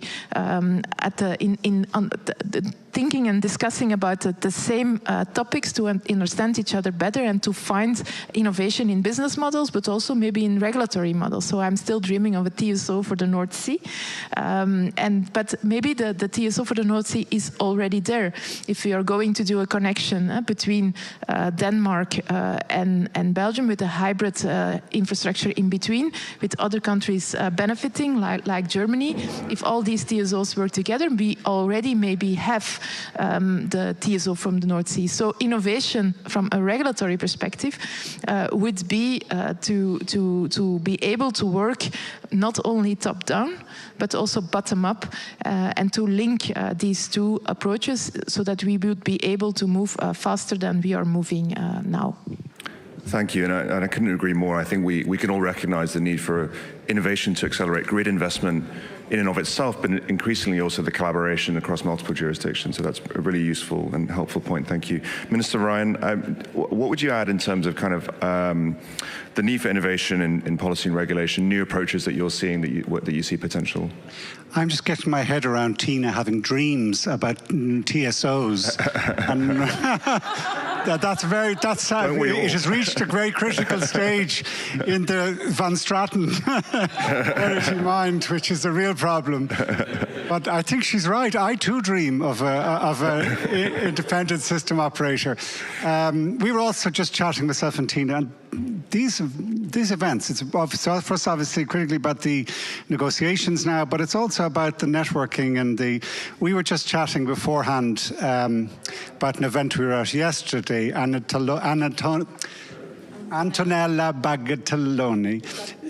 Bartaglini. She is the head of Renewables Grid Initiative, and we all know it's all about the grid, this new industrial revolution, balancing variable supply, variable demand. And I just mentioned that because in innovation, it seems to me now, where is good innovation occurring? It's in what a friend of mine used to call a quadruple helix of innovation. That actually the best innovation is happening when you have governments, industry, academic, and NGO communities. And that's what Antonelli is saying. If we're going to build grids, we're going to build offshore, going to build hydrogen, going to build that, it's working with communities, working with government, working with academia. That's a good innovation environment in this modern, new, ecologically nodal network energy system that we're moving into. And that's easier said than done, but that I think it's important you go with this framework. It's not just government and industry. If narrow lens like that, we won't get it right. Can I ask, and this maybe is it doesn't need the fifth leg on that. It's complicated enough as it is. But one thing I'm particularly focused on, maybe because we're working on it as part of the negotiations, but like the whole finance industry is completely out of kilter. It's not serving purposes. It's not working for us in the transformation. And maybe I say that because we were blinded by 10 years of 1% interest rates. So, it didn't matter that much because interest rates were so low. But now interest rates back to normal levels. They'll shoot up and down a couple of percentage points, but I don't think we're going into another future of 20 years of 0% interest rates. And I think we can see it in practice. We see it in our companies, that the finance market system is not delivering the sort of lower cost, particularly when it comes to relative fossil versus clean. I mean, the real problem is, there was a Financial Times article saying a few weeks ago, they're paying the same interest rates as clean. I don't think that's actually true, because my sense is really good companies like SSE, big company, but like compared to BP or Shell, small company. And BP and Shell can go to the markets with this huge collateral asset-backed base of proven reserves going back 150 years and get lower interest rates or de-risk, much easier to get capital. And I think I'm again taking the offshore as an example. In my sense, we learned a lot from the UK. UK has really let out a lot of good stuff in terms of the likes of the offshore industry. And talk to someone who wants to explain it in a very simple way, like you put together a box of tools that you can wrap the project around in a modular, easy to finance, easy to understand kind of series of things you need to do to get the project up and running. And we need to change the box a little bit. We need to change the finance and how we do that, like how governments have a role in changing the risk reward, because you can't be all subvented, can't all be, but there is an issue around our finance system and the guarantee rules, the rules around the finance system. I think are going to have to change because the current system is not decarbonising and it's not favouring decarbonising. It's still phasing fossil fuels. That I think is the biggest innovation we need in the next 2, 3, 4, 5 years. And I think that links very well back to what Ms. van der Straten was saying about how actually the accelerating investment into clean infrastructure is the fastest way to reduce fossil fuel use. And I think the financial institutions are coming around to realizing that it's not just about getting rid of the emissions in their portfolio, but actually being part of the solution. So let's turn to the other part of if it's a quadruple helix, we at least have two parts of the helix here, with the private sector well represented here. From a business standpoint. Maybe a quick follow-up on what Eamon said on the quadruple helix. We can also use an innovation buzzword for that, and that is co-creation. And that's also what we have done when we designed the Belgian energy island. By co-creation, we made it nature inclusive, and that is what Antonella is. We are Antonella groupies. Huh? We love, voilà.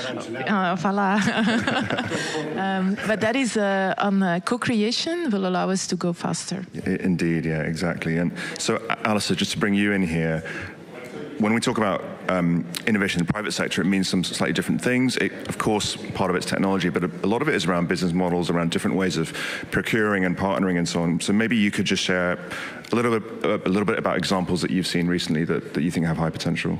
Yeah. Okay. So I would really support points made. Some of the dreams about things like TSOs and future system operators, and they are actually really, really important. They may be a little boring, but for people who work in this industry, policymakers, they're really important. They're a key enabler. For people like us, it also helps for them to put out big plans. One of the things that we've obviously seen a lot of innovation in policy in the EU in their response to the IRA, things like the EU Green Deal and whatever. That's important. If I look at something that I think's gone well in our country and with our company, and indeed with our host Hitachi here today, we had the regulator. They normally have these 5-year programs or 5-year rolling cycles in networks, and what we've seen is that they've blown out of that, recognized the challenges that are sort of a decade plus. We've had something called the Accelerated Strategic Transmission Investment Initiative in the UK that's been led by Ofgem.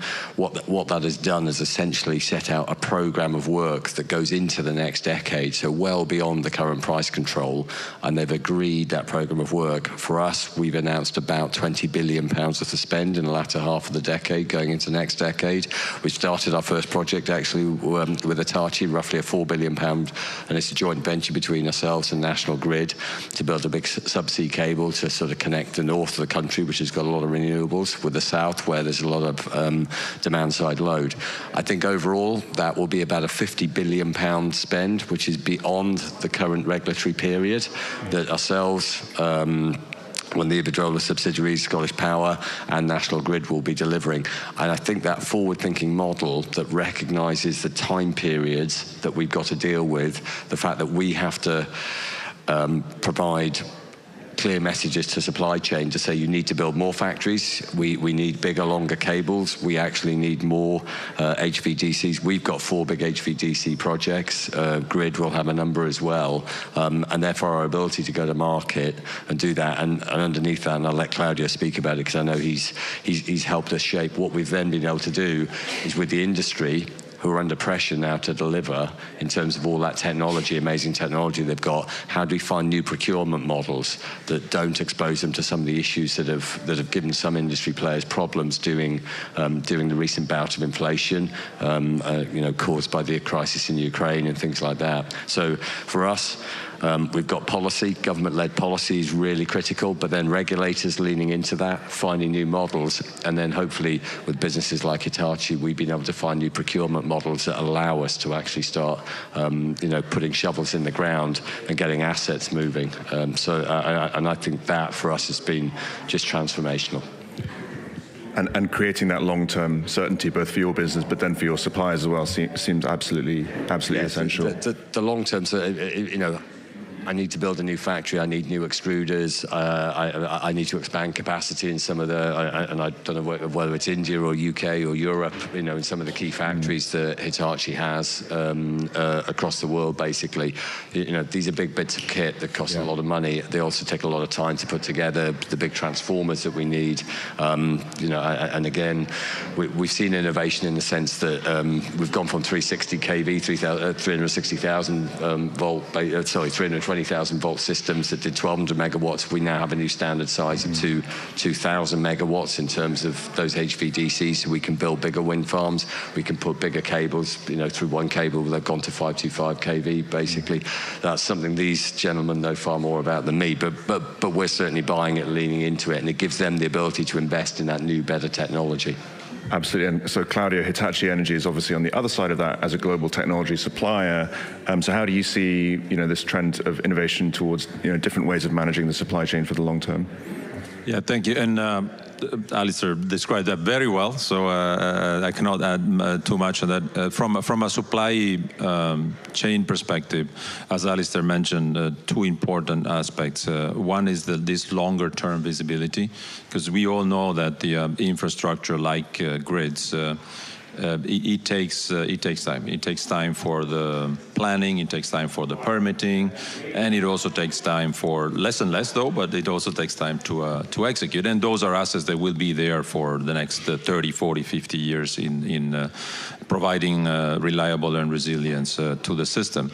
So in addition to that, a longer-term visibility, which is much needed. Also, Alistair mentioned very key essential point that it was transformational, and with SSC we managed to make that step with a few other TSOs as well, is to change the way we plan, design, in order to optimize execution and optimize also operation and maintenance. And that is focusing our key resources, engineering, R&D, but also procurement, project management, site, field engineers, to focus on base design. Create one base design where 80% is going to be standard for the next 6-7 years. And then we can also, of course, we'll need to customize the remaining 20% because the platform here or there will change. But that 80% makes a transformational scaling opportunity for all of us, not only our own engineering capacity and manufacturing capacity, but also the engineering capacity that the customer and our partners who deliver, for instance, the platform need to bring in. And last but not least, we can then translate that scaling effect to our supply chain. So it's a longer-term visibility, commitments on both sides, commitments not only on delivering, but also the commitments on reducing cost. Because the way we leverage this base design is that we go through that learning curve once, and the next one, when we replicate, we're taking down the cost in terms of optimization, interfaces, and so on. And that goes throughout the supply chain. Can I ask a quick follow-up question? Just because we talked about finance earlier, and are you finding that the finance is then there to enable that expansion of supply chain? Like once these agreements and policies are in place, that it's then you can go to market and say, hey, we want to build out the supply chain, and the finance is available? Yeah, so for us, that's probably more of a challenge for our customers, for SEC, and of course, I fully also share what was said before in terms of we have to still find the model not just from a policy standpoint, but also that those policies need to be fit for purpose for the co-creation aspect, which is so important. We won't be able to scale if we just look at it on siloed. We have to go across, but that also needs to be true for the financial community. So they need to see that those policies are long-term enough for them to make those commitments and then to support. In our case, the main investment we need to do is on our own footprint. And for that, of course, again, having the visibility in the different parts of the world, we have a global footprint. It is the most efficient way for us to invest in that existing footprint to expand capacity. Now, that said, we know that there is a need for more. As part of our Hitachi journey, since we joined Hitachi in 2020, we've been able to invest over $3 billion in engineering capacity, manufacturing capacity, R&D capabilities, and we did that globally. So there is more opportunities, certainly in Europe, but without jeopardizing the last couple of decades of investment that we have done globally. Because as we also mentioned several times, for instance, in India, we have been able in the past decade to build an engineering center that has capabilities to provide all those competence to 80 plus countries on global scale. And that's a 2,500 engineer centers that we have that is basically augmenting the capacity that we build in Europe and other parts of the world. So going back onto kind of co-creation and collaboration, Minister van der Straeten, Belgium has been very active in promoting collaboration across the North Sea, and you hosted the North Sea Summit in Ostend earlier this year, which was very impactful. What do you see as the concrete next steps to really achieve some of those ambitions that have been laid out? The next steps would be even more about implementation. And the Ostende Declaration was also all about implementation. The Ostende Summit, for those of you who do not know, was after the war, when the war started, we came together with a few countries. It was Denmark, Germany, the Netherlands, Belgium, and the European Commission in Esbjerg in Denmark to commit on a target for the North Sea in offshore wind. And then the year thereafter, we opened it up. We made it a broader conversation with Ireland, also the UK, Norway, and I'm forgetting now other countries. We were 9 in total, including the European Commission, and this was about implementation.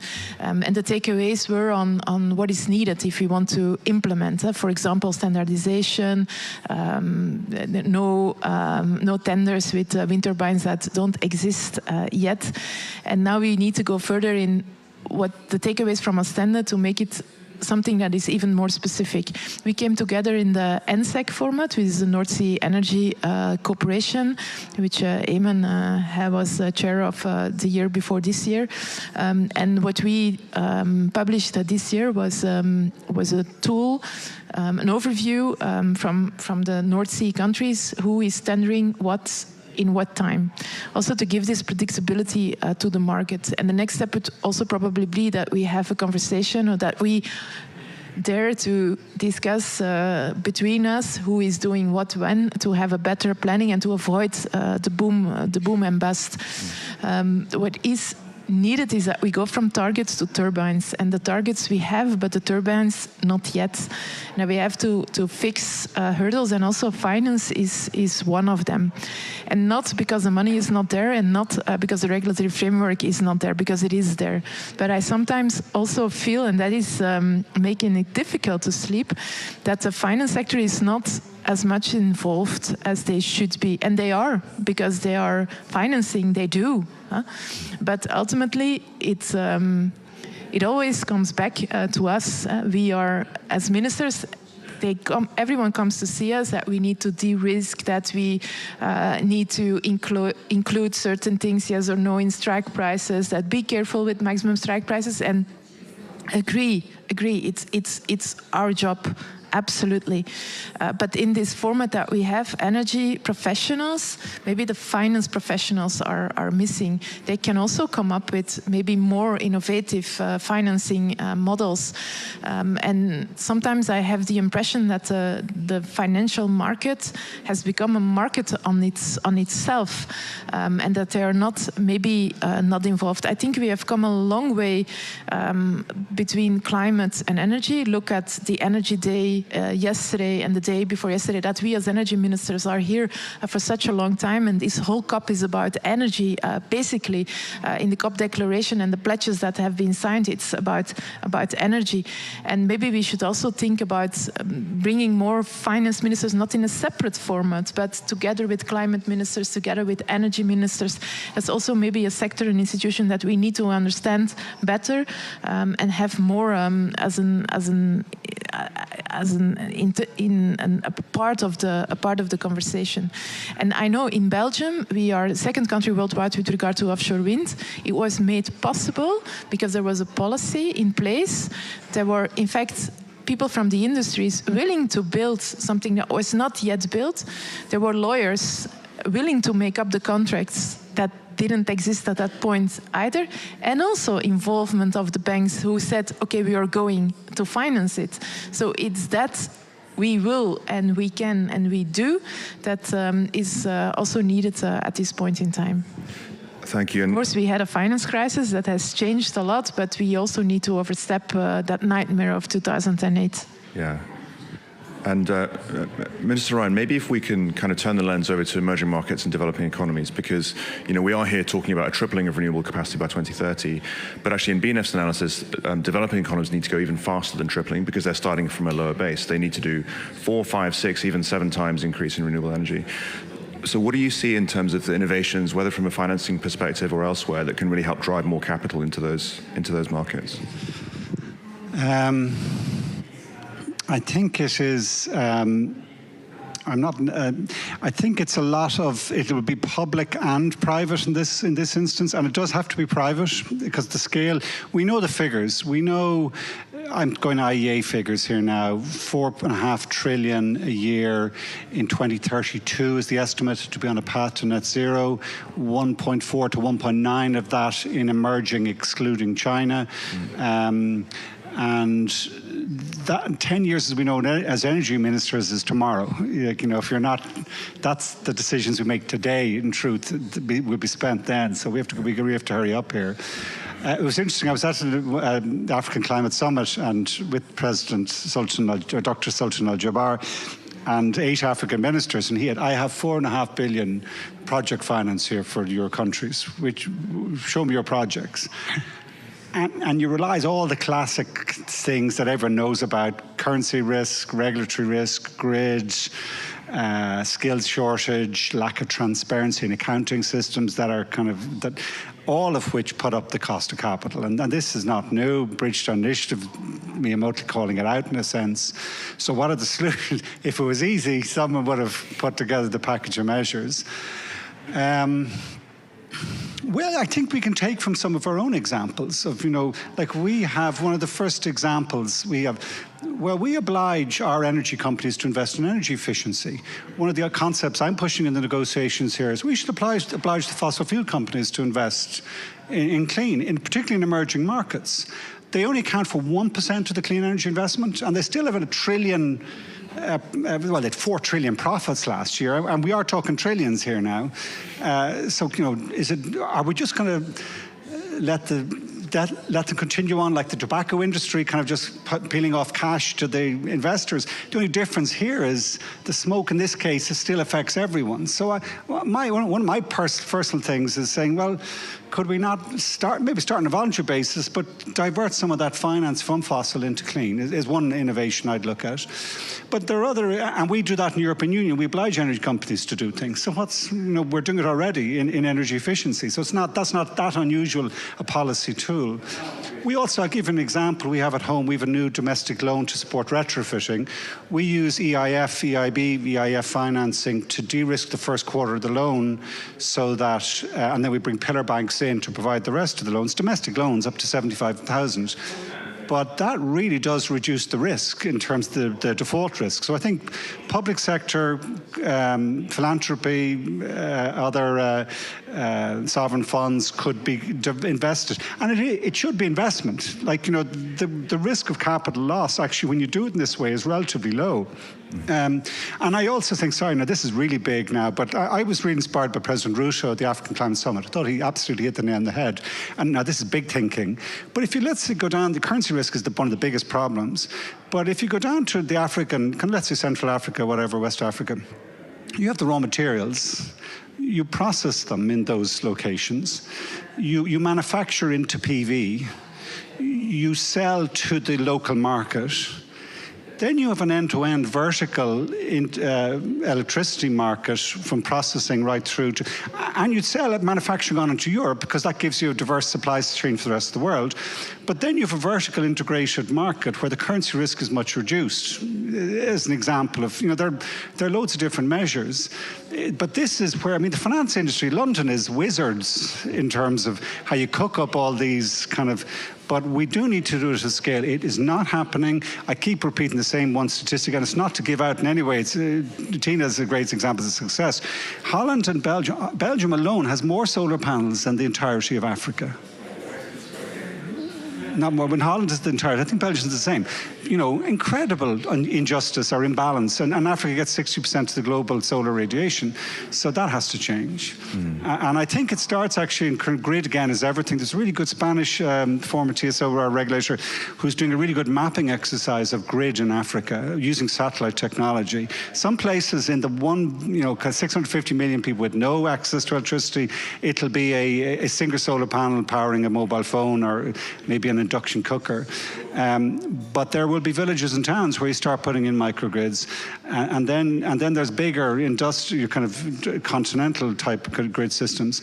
It does all start with the grid, and I think if we the political system support that in our terms of public financing, that will allow a lot of the private finance to come in on top of it. It is all about the grid. Yeah, it's about having that layer cake of different forms of finance with different risk appetites that can combine together to solve those challenges. Coming back to the kind of private sector side of things, Alistair, at SSE you have an open innovation ecosystem with a big focus on partnering for innovation. So I was hoping you could share a bit more about how you approach kind of structuring those partnerships, how does it really work, and any success stories that you're really proud of. Yeah, okay, happy to do that. I suppose one of the things that we do is partner with academia, and we've done that in a number of universities in the UK. We'd like to do more work with other international universities. We've started some of that. But in the UK, we've had a long and strong partnership with Strathclyde University. We do a lot of work there. There's a HVDC hub up in Scotland that we built near Glasgow. We've got work going on with Imperial. They do a lot of work again, sort of in the HVDC area and in that new power technologies area. We've just signed something new with the Highlands and Islands, the University of the Highlands and Islands up in Scotland, because again, that's in the heartland of where we're deploying a lot of technology, a lot of our investment, and so. A lot of those are around engineering solutions and some of the big things that we're doing here. And really some of that is also about challenge as well. So we want new ideas. We want to see often what comes out of universities. It can maybe take a decade before Claudio's manufacturing it somewhere in his plants, but it is important. You also get challenged there about how you're thinking. So if we think about, we're doing a lot of batteries at the moment, but where are we on that move from, let's say, lithium-ion batteries to solid-state batteries? We hear very exciting things coming out of Toyota on that. So I think for us, it's about how we get a vision of where the future might be going, how we get challenge into what we're doing. And some of that challenge can also be around social policies and things like that. We've always been very committed to things like living wage rather than the minimum wage in the UK. We're committed to paying fair taxes and having the right disclosure, making sure that any of the jurisdictions we operate in, we are paying the right amount of tax and we are putting money back in to those communities where we're operating, making sure that we've got the infrastructure there. And I think we can get a lot of that challenge again from academia. I was I was doing a panel yesterday with Cameron Hepburn from the Smith School in Oxford. We'd sponsored a piece of work there that was all around the Global South, and that was a panel. And we're not currently an investor in the Global South. Obviously, we heard Minister Ryan talk about all the work, all the discussions he's been having in Africa, how we try and transform the rest of the world, although we're not a big investor there. This is, our commitment in life is how do we make a better world of energy for everybody, and so therefore supporting some of that work with academia, has been very good. Just to pick up quickly on finance, I think we have seen some benefits. So we. As long as we're hitting certain carbon targets, we actually get slightly cheaper financial terms from our banks that back us. We're also the biggest issuer of green bonds in Europe now. We're the premier issuer of green bonds. But I would say there's obviously a lot of very well-established oil and gas companies, you're right, and let's say some of the smaller, more innovative renewables developers, they don't have access to that finance. I think with SSE we can compete with anybody, and we are getting slightly cheaper terms, but rolling that out to other people, you're absolutely right, because there'll be plenty of other developers out there, not just somebody as big as us. We've got that big asset backing behind us and that history behind us, and we need all those different companies coming in. And it is interesting, your observation about we're investing more money than we're making for at least a decade. We'll be cash flow negative, and we've got to deal with that as an issue for how we fund all that. But obviously you've got a lot of other energy companies, particularly in the oil and gas sector, are just throwing cash back to shareholders. And that I think is less defensible when we've got a crisis there. If you're not investing at least all you're making, I am questioning whether you're really committed to some of these things. And that clearly isn't true with the share buybacks, the special dividends and things of that nature. Thank you, Alistair. And we're almost out of time now, so Claudia, I'm going to give you the last word and go back to the grids question, because according to the European Commission, Europe needs to invest more than 500 billion euros in the grid over the next few years to 2030. So can we do it? And what role will partnerships and collaboration play in getting to that goal? Yeah, well, sure. I think we have touched on many points, but I think that as an industry, we're committed to do as much at scale and as fast as possible to get to achieve that. It's in simple terms, as you mentioned, for Europe, it's also globally true. The same IEA report refers to basically doubling the need for investments in order to deliver that infrastructure. What was also said, very important to understand, and then for the energy ministers, is very clear. We need to make sure that everybody understands that, the financing community and everybody else, that it is a longer lead time challenge that we have here. So decisions that we make now, as we just discussed also with Alistair, we are making decisions now for what we need to deliver in 2030 already. So the next step is what do we do now in order to make sure that beyond 2030 all that capacity is deployed. I just want to touch on one last point which was mentioned by Minister Tine, the co-creation aspect and the fact that we also need to accept, and this is also for us a task on ourselves to lead the way. We're a traditionally conservative industry. We're all super proud engineers. We tend to do everything ourselves, and that's true for us. It's true for our customers, and it's maybe even true for some of the regulators. We have to understand that there is no way we can deliver the scale if we don't open up, if we say we are best at delivering parts of the technology. That's what we need to focus on. But then we need to work with the other partners in order to be able to deliver the solutions that the TSOs, the utilities, and ultimately then the states need. And that's a very important part, to challenge ourselves, innovating in not only technology, which we're not done, and by the way, that's our lifeblood, so we will continue to push boundaries for technology. That's very much needed, but it's also pushing the boundaries on how do we deploy innovation in terms of business models, in terms of collaboration, in terms of execution. Well, thank you very much, and thank you to all four of our panelists. It's been a great discussion, and at the end of the day, innovation is about sharing those ideas and filtering them and finding out which ones are the really bright ones that we should go ahead and implement. And I think these intimate discussions at COP are some of the best ways to do that. So thank you very much. Thank you. Thank you.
Hello, everyone. I'm Al Gore, and I'm very happy to join you by means of this video for Transportation Day. I wish I could be with you in person, but I want you to know I'm very excited about the role that this industry can play and already is playing in bringing about a transition to an economy based on renewable energy and a commitment to a sustainable future. You know, the head of the International Energy Agency, Fatih Birol, recently pointed out that this year, the sales of electric vehicles have reached 20% of all the vehicles sold around the world. Many people who are familiar with technological revolutions in the past will know that that's a point that often is associated with an inflection point, followed soon thereafter by a rapid rise in the adoption of the new technology, particularly as it gets better each year and more cost-effective each year. I'm very proud of a coalition that I'm a part of that has announced here at COP28 the Climate Trace program, the Climate Trace inventory of 352 million point source emitting sites that put the greenhouse gas pollution into the atmosphere. Is that your host Polestar is one of the automobile companies, along with General Motors and Tesla, that is using this emissions data as one of the tools in their toolkit to keep the emissions scope 1, 2, and 3 down to the minimum possible. Of course, the EV technology is inherently favorable with Rivian to create this pathway program that actually spells out very key milestones or routes, a clear route to a successful transition. So as the nations of the world gather here to talk about how we can save the future of humanity by solving the climate crisis, I want to particularly emphasize the key role that electric vehicles are playing. And I want to thank all of you for taking part in Transportation Day, and even more, I want to thank you for being part of this key development in helping to reduce emissions and to solve the climate crisis. Thank you.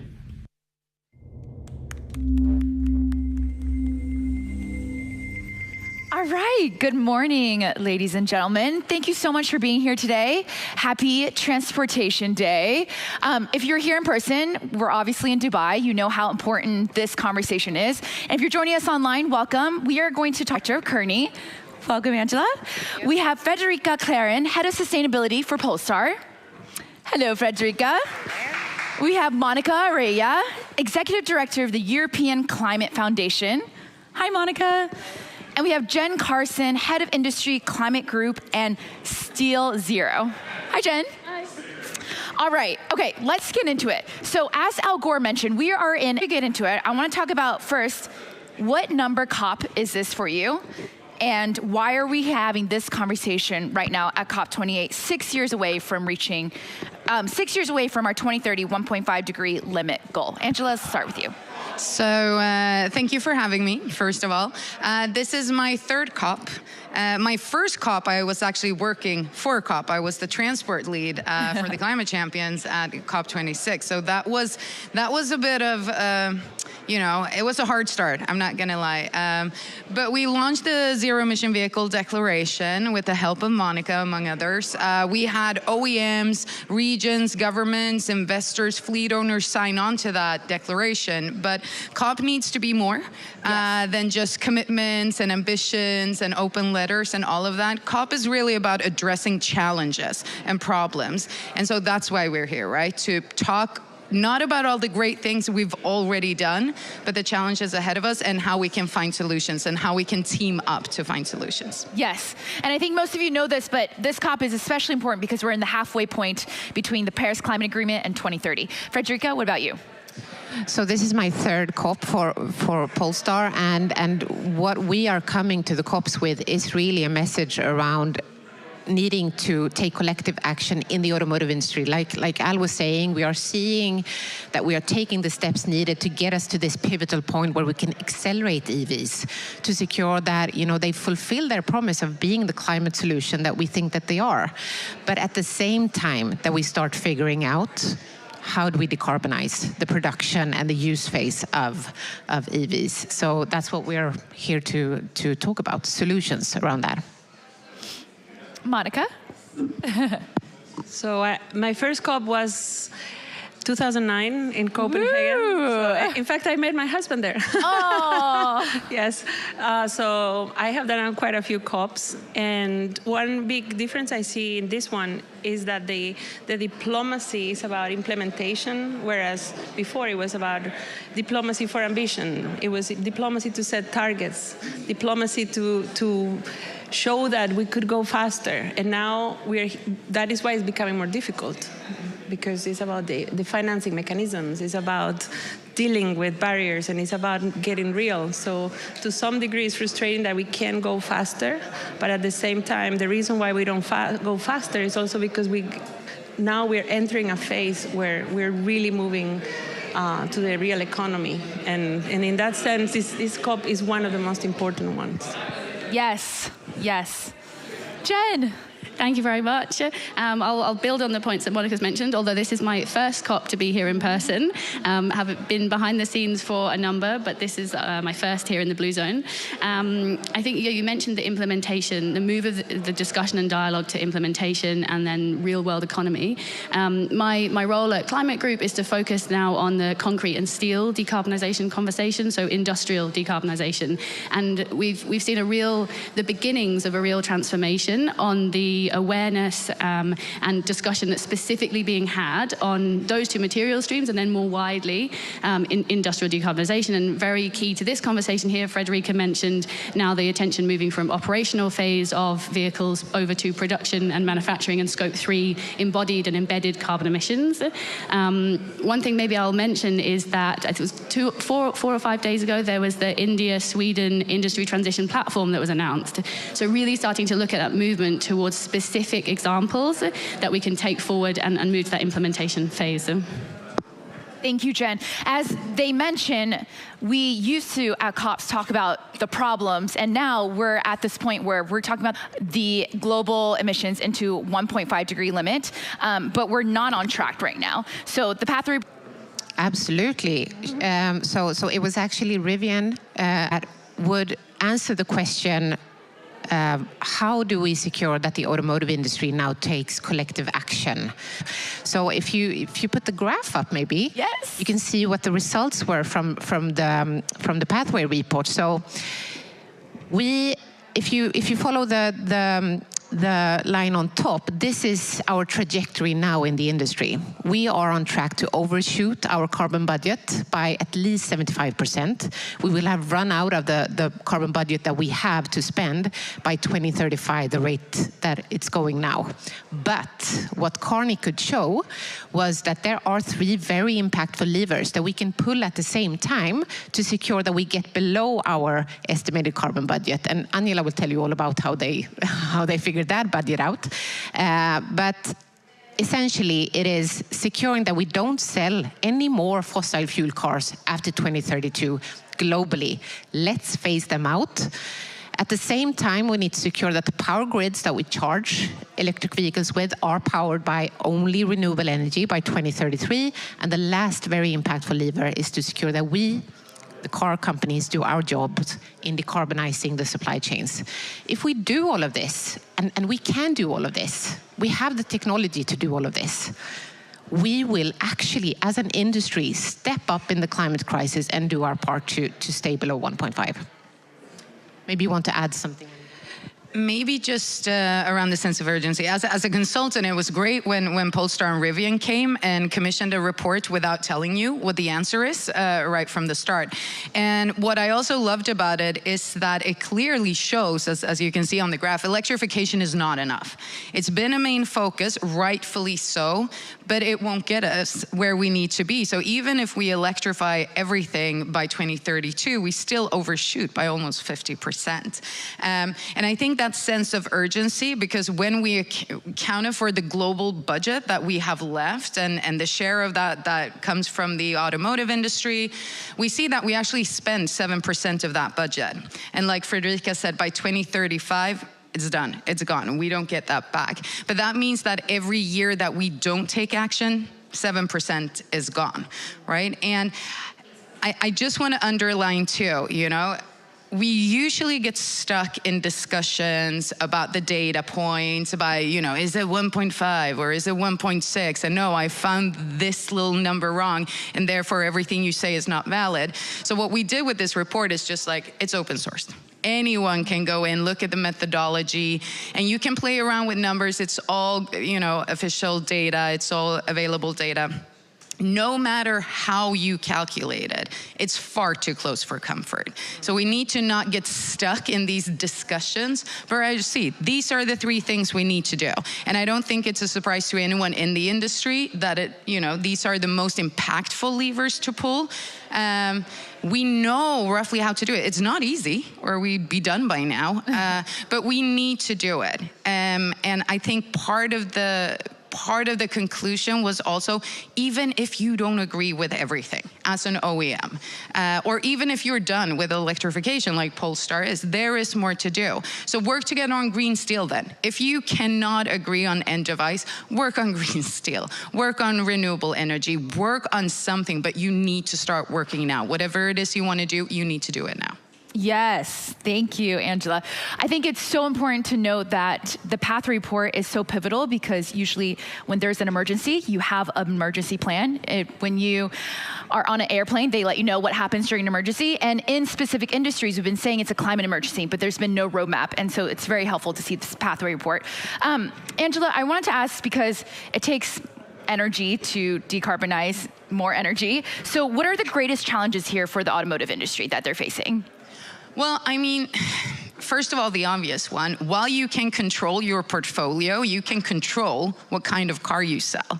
It's really hard to control the global energy mix as an automotive. I mean, Frederica is a powerful lady. Even you don't have the reach to tell the entire energy community exactly what to do, or we would have been done already as well.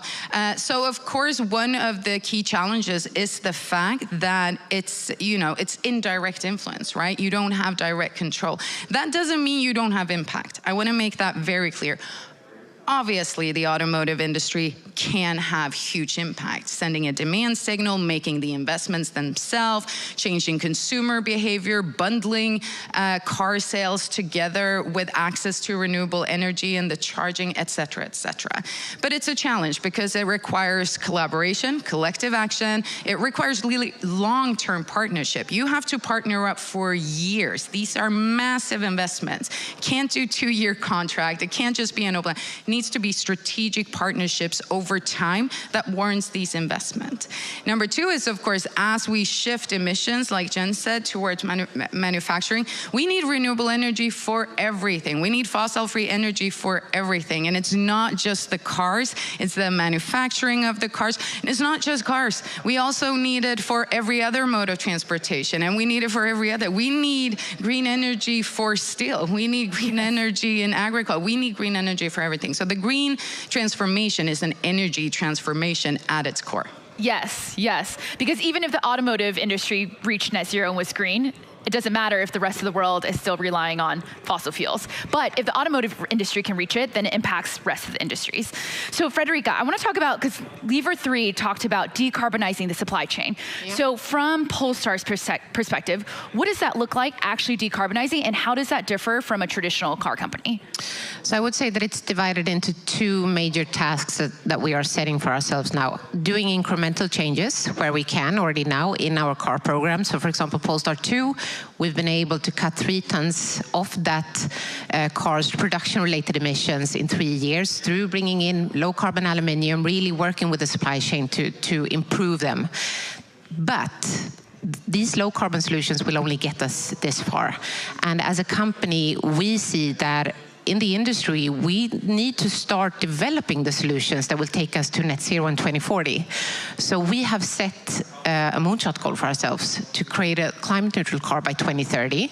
We call it the Post-Zero project, and that project is, in its essence, a moonshot goal. We don't know if and how we will get there, but what we do know is that in this project, we will create innovative solutions that can actually disrupt how we create materials to produce a car. So we are, together with our partners, an amazing lineup of partners who joined us in this endeavor, like Swedish steelmaker SSAB, norsk aluminium producer Hydro. Together, we are bringing engineers to the task of researching and innovating the materials going into a car. So we're focusing on two tasks, I would say. Amazing. Jen, I wanted to ask you, because decarbonizing the supply chain, that's a huge feat, but it's possible. So what are some case studies you've seen, especially what you've been seeing in China? Okay, yes, big question, but it's excellent that we're kind of starting to see these indicative indicators coming through. And I was thinking about this question earlier, and maybe there's sort of three different lenses. There's specific decisions, partnerships between individuals within organizations that can really shift then the direction of travel that corporate is taking. An area around then interwork between different companies across that supply chain, and then a third right across the whole value chain of the demand side sector. So taking the first one, I was speaking with the CSO of a larger Asian steelmaker recently, and they were really articulating that they've now got to the stage where it's technically possible. They know what they need to do. So now it's the job of the COO. It's the operational head. So that C-suite conversation, that transition, we're now seeing the first beginnings of those kind of playing out. I think examples between different companies, and Frederica's touched on this already, the importance of taking a step, taking that stance, and then speaking with your supply chain up and downstream. We've seen it in the automotive space. We're seeing really interesting examples from a steel perspective in the shipping sector. Angelica, you mentioned, obviously, this is a whole holistic conversation: energy, transport, shipping, railways, construction, and infrastructure. And so we're seeing that kind of acupuncture effect, where you have one company doing something and then talking to everyone in their supply chain, and then they are also doing it. And then actually maybe having conversations around creating a new industry standard. So then you get to that third piece where you've got everyone across the value chain. An example that we're working on in the construction space is from architects to designers, specifiers, engineers, contractors, developers, even fabricators, all working to the same consistent, clear criteria, which then can be fed into even building codes. And you can take that private sector leadership and share it with public sector leadership and really influence progressive policymaking. Yes, and it's a ripple effect. Yes. Amazing, thank you. Monica, I want to talk about, so the appetite for renewable energy. It's here, it's big. What's happening in markets like Brazil and Indonesia? I'll start with Central America. Yeah, Central America. Because it's very easy to first go into China, India, Brazil, and one more, and then we think that there is nothing happening in Costa Rica, and there is already, electrification. People have gone from Panama all the way to Guatemala. You put it on LinkedIn and you get questions like, really?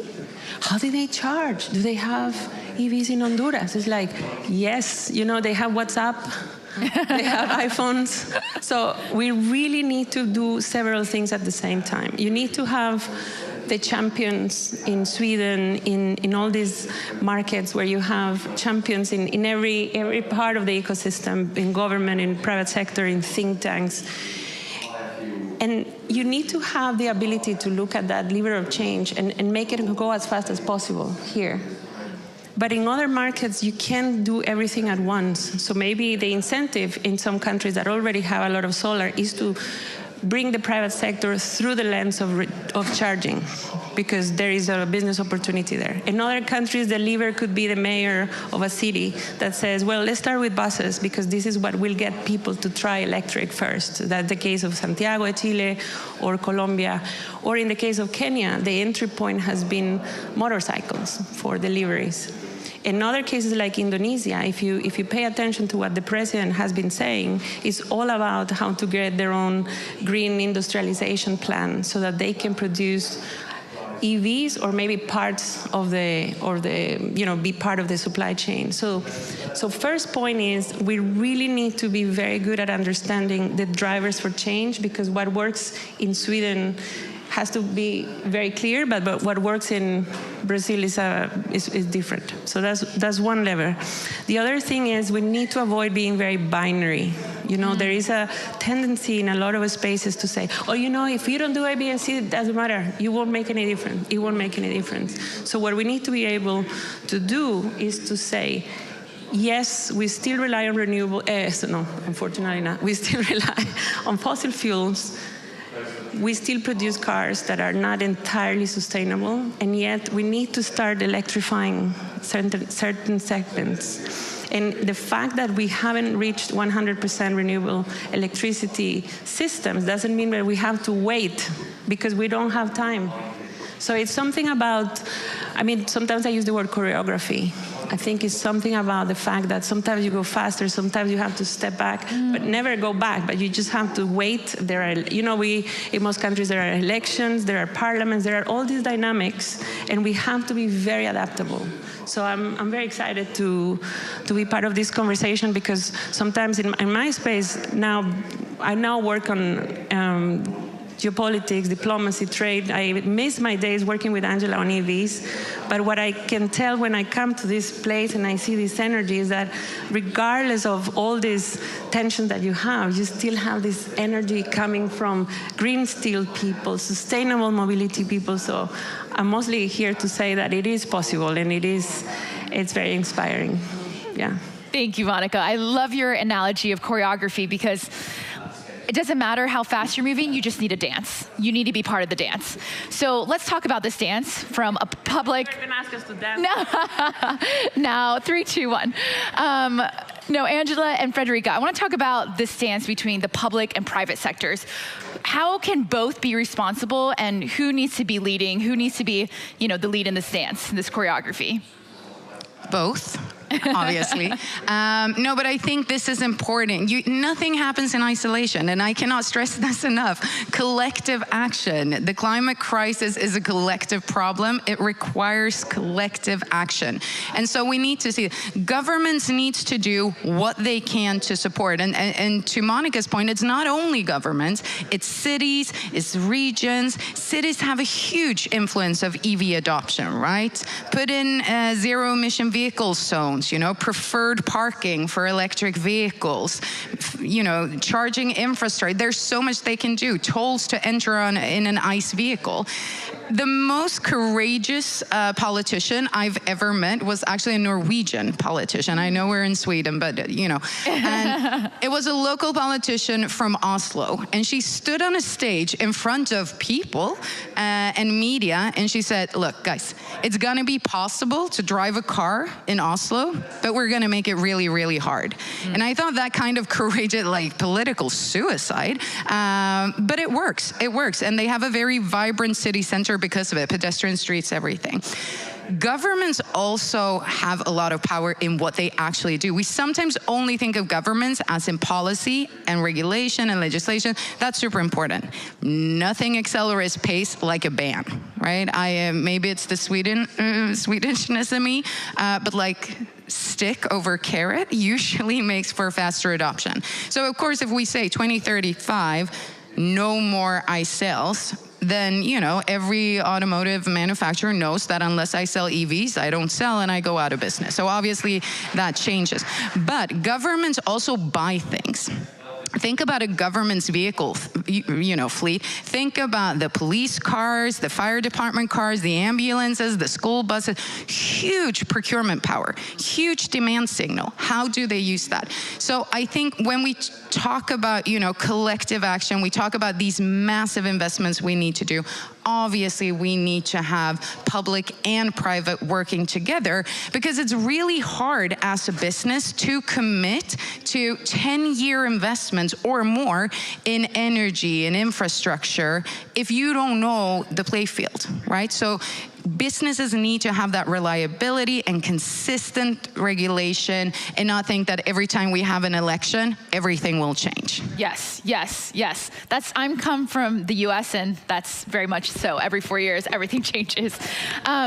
So Monica mentioned this about how we shouldn't have a binary, and Frederica, I wanted to talk about, there's oftentimes this perception of, oh, it's all the the brand's responsibility, or it's all the consumer's responsibility. What does that dance look like, and what do the brands need to be responsible for, and what do what do you want your consumers to be responsible for? Yeah, there is truly a dance there as well, and I want to comment on what you were saying, because I love working in business that we can navigate, and I do think that this is what business need to understand. We can navigate the landscape of politicians, unfortunately not being very consistent, because we have an immense power in our marketing skills, in our product development skills. We have the creativity, the brains, the engineers who can figure out how to navigate this in a good way. So I actually see that we are in a position where we can absolutely show the way, even though we have this complexity. And what we're doing at Polestar is that we're a young company, and we had the luxury of sitting down and actually deciding what do we want to stand for. And one of the things that we really want to stand for is transparency. We've seen that the automotive industry, for very good reasons like anti-competition and so on, have been reluctant to be completely transparent. But if we are to secure that the consumers trust us in this transition, because it is a leap to go from an ICE car to an EV car. If you do it, you realize life is much more easier. But getting there is hard. And if we want them to take this leap, we absolutely need to be, they need to trust us. And being honest and transparent is what gets you there. Like this Norwegian politician. She were able to deliver this uncomfortable message, but it was received well because people actually love honesty. So what we're doing is that we are doing life cycle assessments on all of our cars, all of the variants of the cars. We're publishing it for our consumers to see.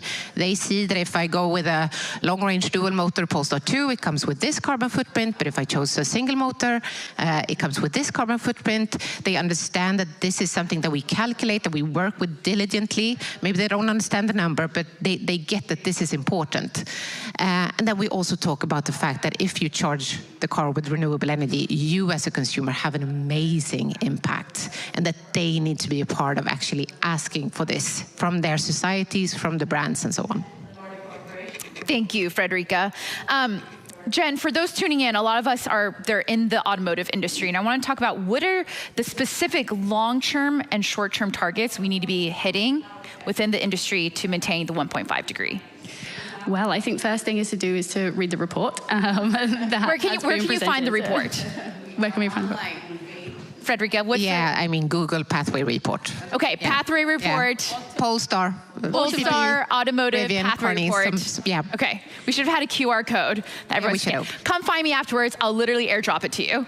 Great, Jen. Perfect. And then you'll clearly see that in that report there are numbers, facts, figures, and specifics around dates. We've just heard the importance of the confidence that the market gets when you talk about 2035 or earlier being when the phase out of ICEs needs to be. So that needs to translate then into other sectors. In the steel and concrete that I work on, we're starting to talk about dates. We look to 2050 as that North Star goal. Clearly that's the kind of long-term piece, but actually countries, Sweden, many others, are looking at 2040.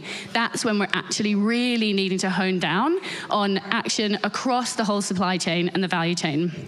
But the most important piece is this year, last year, next year, and 2030. So we can't. It's hard to overemphasize the importance, as we said, of this COP halfway between Paris and 2030. Every single procurement decision, every single investment decision, every single policy decision, every single staffing decision that you make into your own organization, who are you employing to take forward all of the different actions that are going to have to really reorientate your business model? And it's a big challenge, but there's lots of different decisions that you need to be making kind of right now to do that. So I think getting specific in terms of those actions, those dates, understanding what everything looks like, and then being transparent, because the empowering process of doing that is, you can really see that ripple effect, then kind of cascading across different stakeholders and different actors. So yeah, maybe I'll leave it there. Thank you, Jen. Monica, you've already talked about that we don't need to wait for the entire industry to decarbonize in order to move forward. But what else are we missing from this discussion? What is the elephant in the room that we need to address as a collective? Thank you. One of the big differences that I see is that it's very difficult these days to have a conversation about e-mobility without getting into supply chains and the sustainability of the batteries and where do things come from. And it's not just cars, it's also food, it's also how we build buildings, the clothes we wear. So we're entering a phase that is different from the last phase. Before it was about the energy and it was about what electricity we use. So it's getting more complicated, but it doesn't mean we need to be avoiding the complications and the complexity. What we need to do is to be very good with data, be very good with partners that are good at listening to other countries, other stakeholders. If you curate difficult conversations and you know that there will be disagreements around mining or about critical raw materials or transition minerals, as some people would like to call them, you can get breakthroughs. And the breakthroughs, Angela and I used to work with the climate champions, so for us breakthroughs were always in the context of technology. But in this decade, because we need to go faster, we're going to have to achieve breakthroughs with countries, with cities. And we, for example, where I work at the European Climate Foundation, are choosing certain countries that have transition minerals, and we're trying to really think about how to supercharge the partnerships that will be needed, because the sustainability of the batteries will be in the newspapers. Consumers, I'm sure, are asking you questions. Boards are asking questions. And there is a lot of possibility there. So the complexity of this should not scare us. It should really make us think deeper about who needs to be around the table. Yes, please, Angela. Think if I can just build, I like what you say, what's the elephant in the room? Yes. Obviously, the Pathway report focuses on the automotive industry, and this was the task, right? Fredrik, I want to know, as a car maker, what do I need to do? What do my peers need to do? But if we look at global mobility and decarbonizing and making mobility and transport accessible, affordable, and sustainable for everyone, if we're talking a just transition, then we need to think even bigger, right? Because a lot of the world, it's not new car sales that will make the shift, right? We also have entire mobility systems based on sharing, informal mobility. It's going to be minibuses, it's going to be two-wheelers, three-wheelers. So it's a whole ecosystem rather than just one product in some cases. And I always say, if it was as easy as ripping out combustion engines and putting in electric powertrains, we'd be done by now. So it's a ecosystem challenge, but we also need to be mindful of the fact that not every market is the same, not every region is the same, and mobility does not look the same everywhere. Yes. Thank you. And when we're talking about systemic shift, this is an industry that has existed for more than 100 years, but it's advanced so much just in 2 generations. I want to ask this question to everyone else.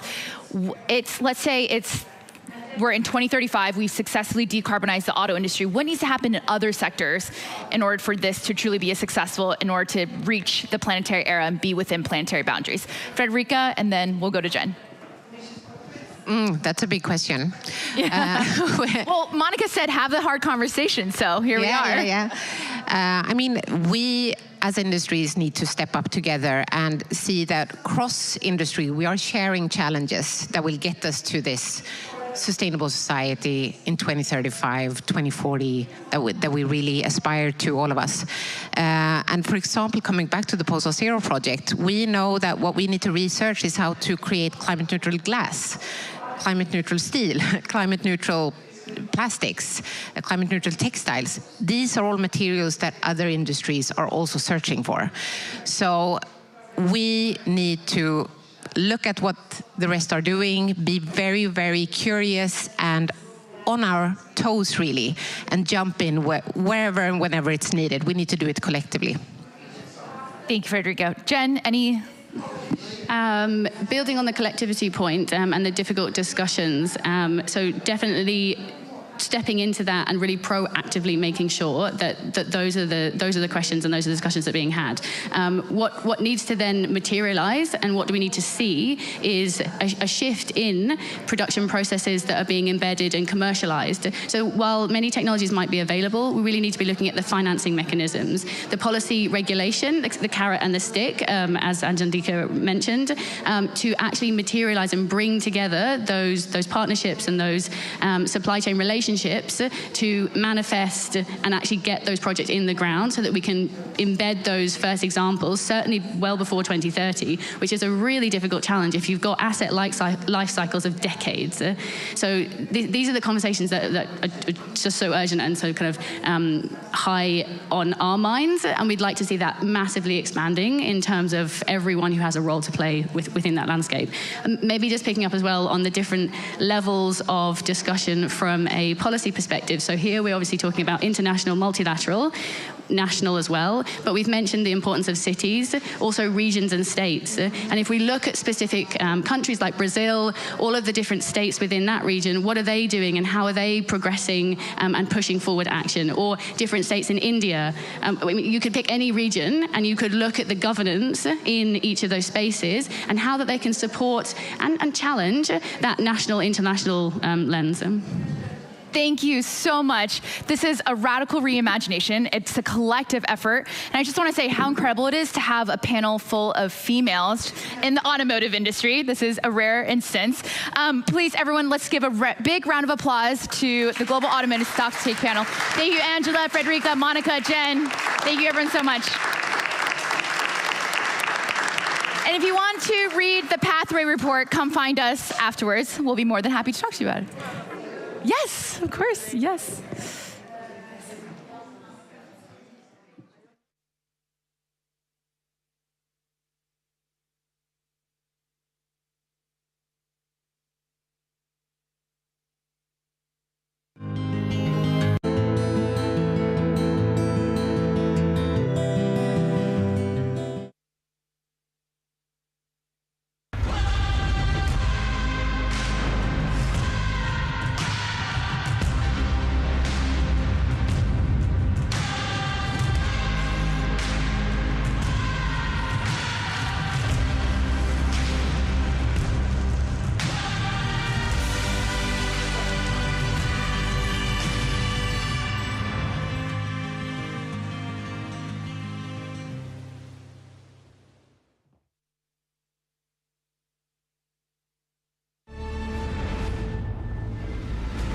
Introducing the Falcon Rise Grid, a new generation of connected logistics. Stretching 550 kilometers, connecting rail, sea, air and industrial zones across Abu Dhabi, Dubai, Sharjah and Al Ain. The Falcon Rise Grid is a future-proof corridor deploying over 2,000 electric trucks and 200 autonomous electric vehicles, with the combined potential to save 2 million tons of CO2. All enabled by 8 charging stations with 500 charging outlets. We have a substantial challenge ahead, but there is a way forward, together.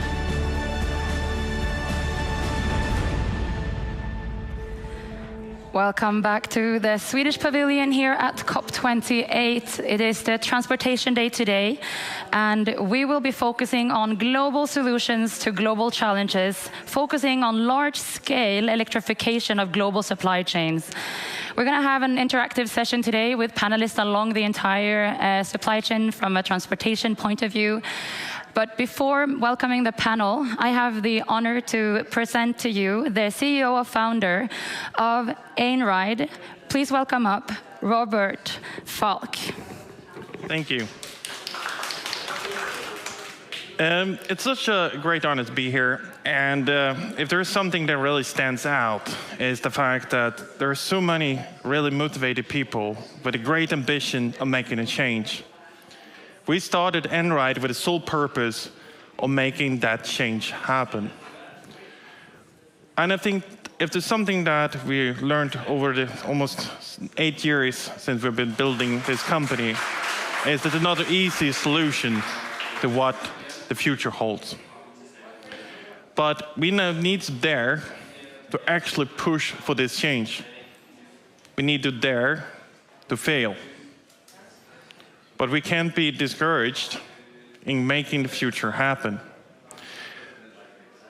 We see that new technology has the potential to drive this change by introducing digitalization, optimization, and electrification.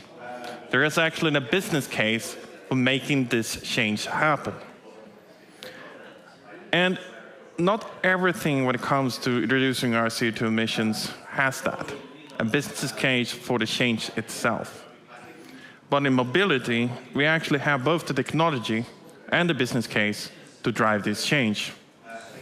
And that's what makes the opportunity in mobility unique.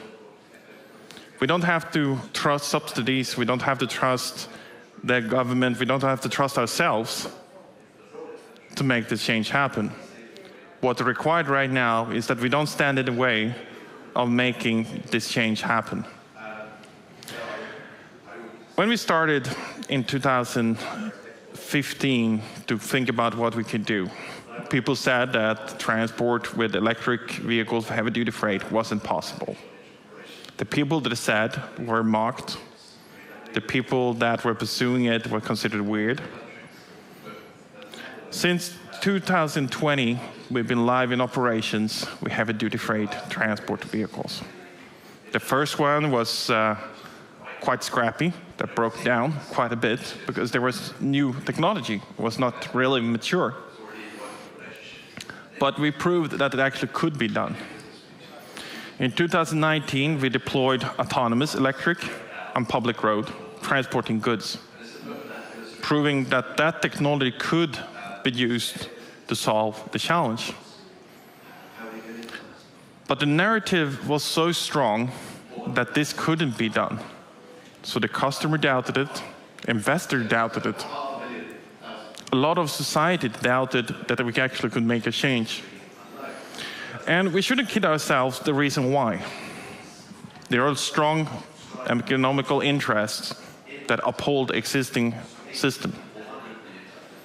That means also that this change will have a lot of challenges from the people that sits on the existing system.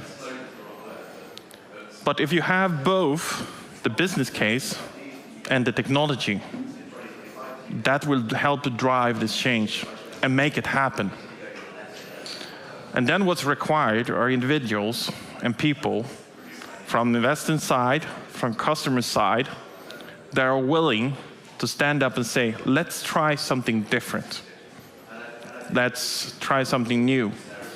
I'm very glad that we over the years have had so many supporters. We have people that believed in our cause.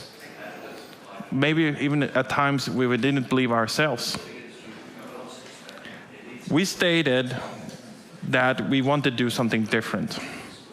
And thanks to all the great people that came and helped us build, we have managed to now prove that on scale, it's possible to transport goods with both manual electric and autonomous electric. And now we also start to prove that there's a massive business case behind it, because technology is maturing, the hardware is becoming cheaper, batteries are coming cheaper. So going forward, the best option for transport is not a diesel engine, it's actually electric.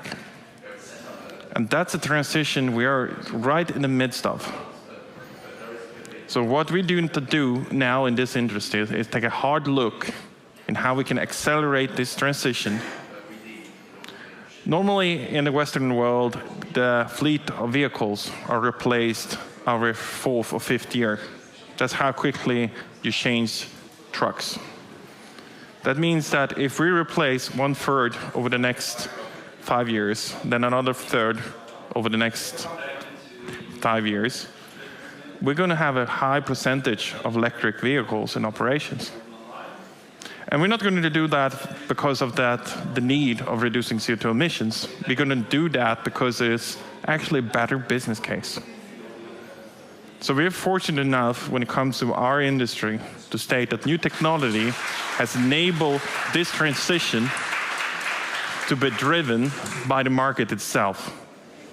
But it can't be done without people, individuals, organizations that's brave enough to challenge how things are done now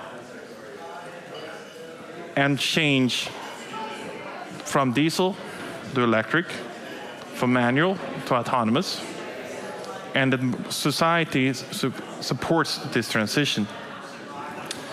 History has changed, logistics has formed our history.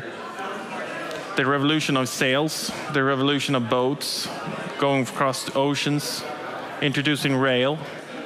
All new transport technology has shaped our society, built our cities, decided where we live, and shaped the entire existence. Going forward now, we have a unique opportunity in history. I think it's well said here during COP as well, that we now have the knowledge, the understanding of shaping the society our grandchildren will have to live with. Our grandparents didn't have the understanding, they didn't have the technology, and they did the best they could back then to shape the society we have now. But I know that we can do better, and that's why I get up in the morning, that's why I'm here. I think there's a lot of reason why a lot of people are here, to take the responsibility to create something better. And unfortunately to say, when we look back in 50 years, we will not have any excuses for the society we shaped. So it's now up to us to shape and decide what kind of world our grandchildren will live in. With that, I'm going to hand off to a great panel here to see how we actually can make all this happen. Thank you so much for listening in. Thank you so much, Robert Falk, CEO and founder of Einride, for those inspirational words and really showcasing that the innovations exist. What we're going to discuss now is how can we scale that? What challenges and solutions are there throughout the entire supply chain?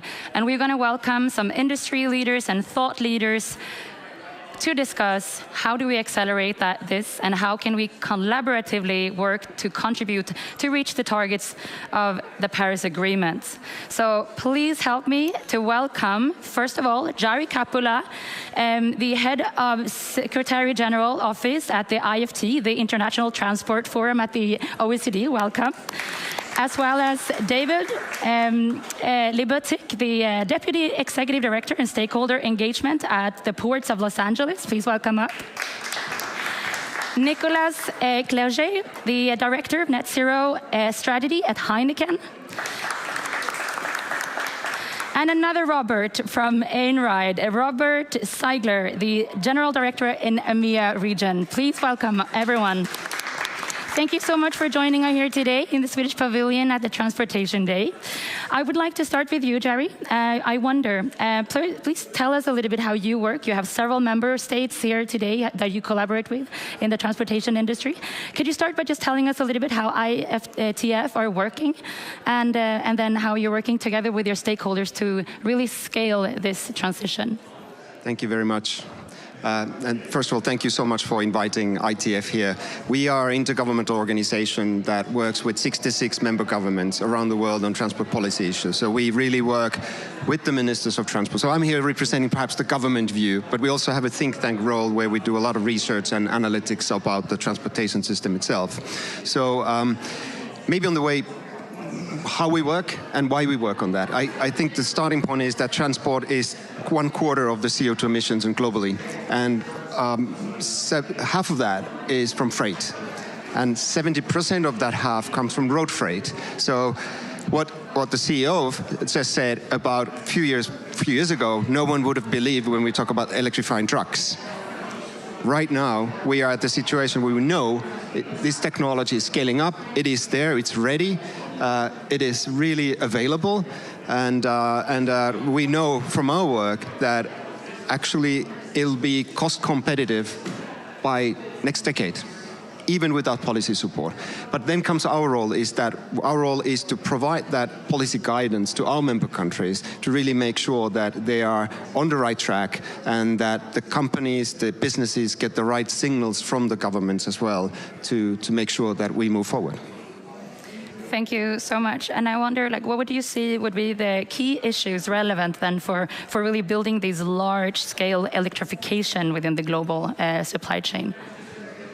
I think there are a couple of major things. The first one is, as I mentioned, policy support, the signals that we give from the governments. And I think those signals need to be clear, they need to be targeted, and they cannot change over time. So you cannot say, now we want to go that direction, private sector invest, and we change our mind and we go to another direction. That's one thing. But I think one of the big challenges is the nexus between the energy and transport.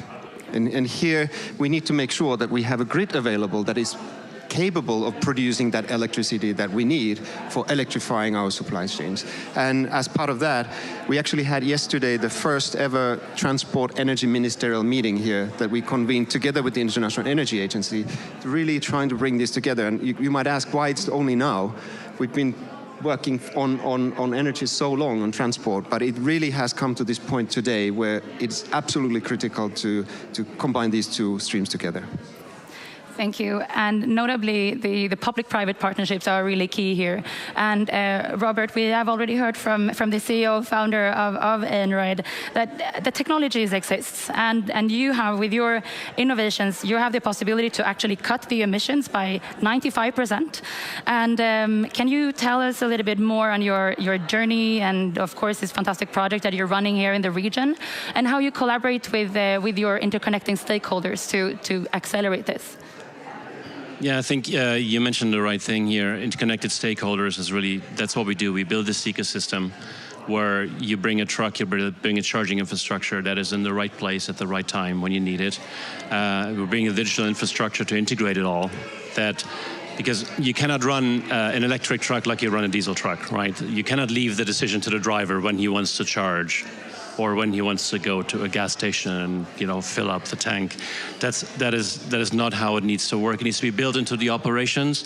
So day by day, you charge a little bit while he's taking a break, you charge a little bit while he's loading, while he's unloading, and that needs to be managed by a digital infrastructure because you need to optimize for the operations, you need to optimize for the charging to make sure that you have great reliability.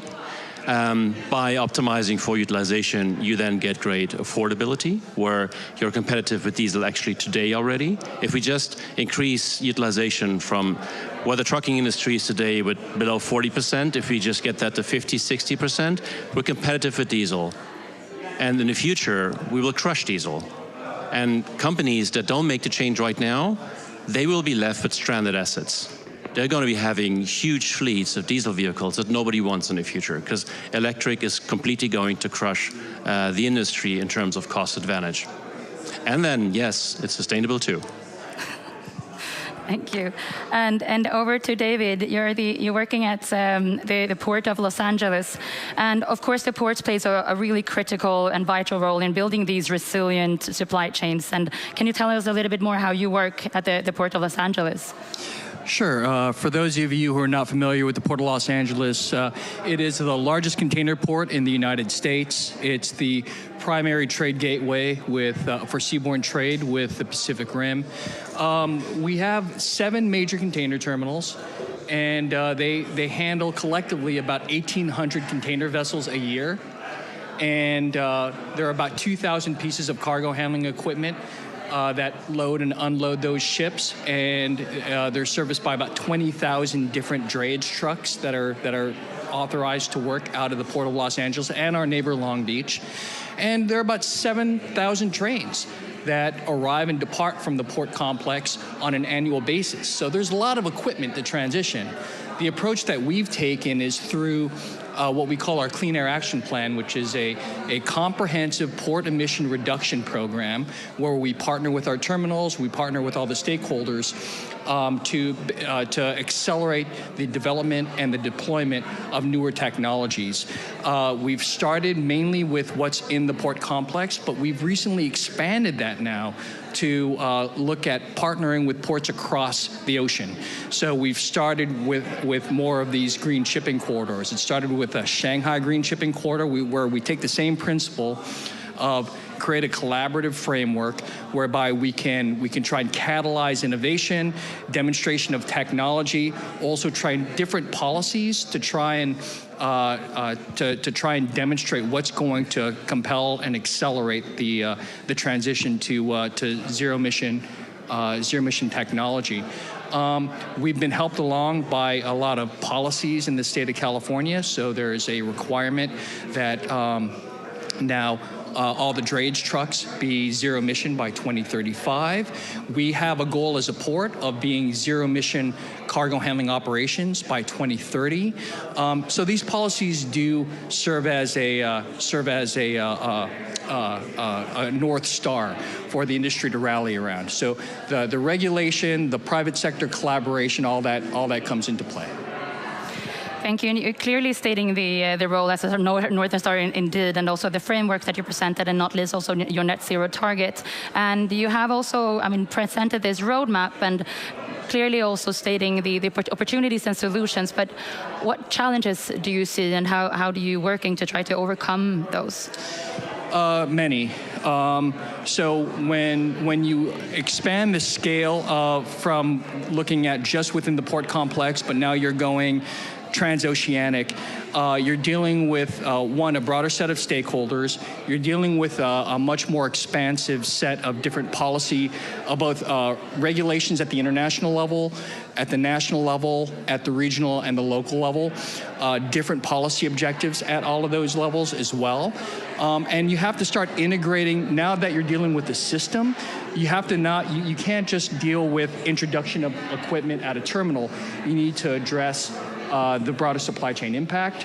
You need to address workforce, energy, transportation infrastructure. So there are a lot more, because you're taking a systems approach, you have to be much more integrative about the policies, the policy considerations, take a much more holistic approach. It's more complicated, but at the end, it's where the discussion publicly and privately is going.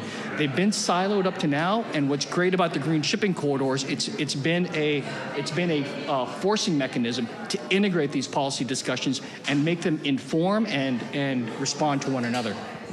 Could you elaborate a little bit how these interconnecting discussions have been taking place? In order for us to break the silos between the public and private and the buyers and along the supply chain, what can we learn from the processes that you have conducted so far?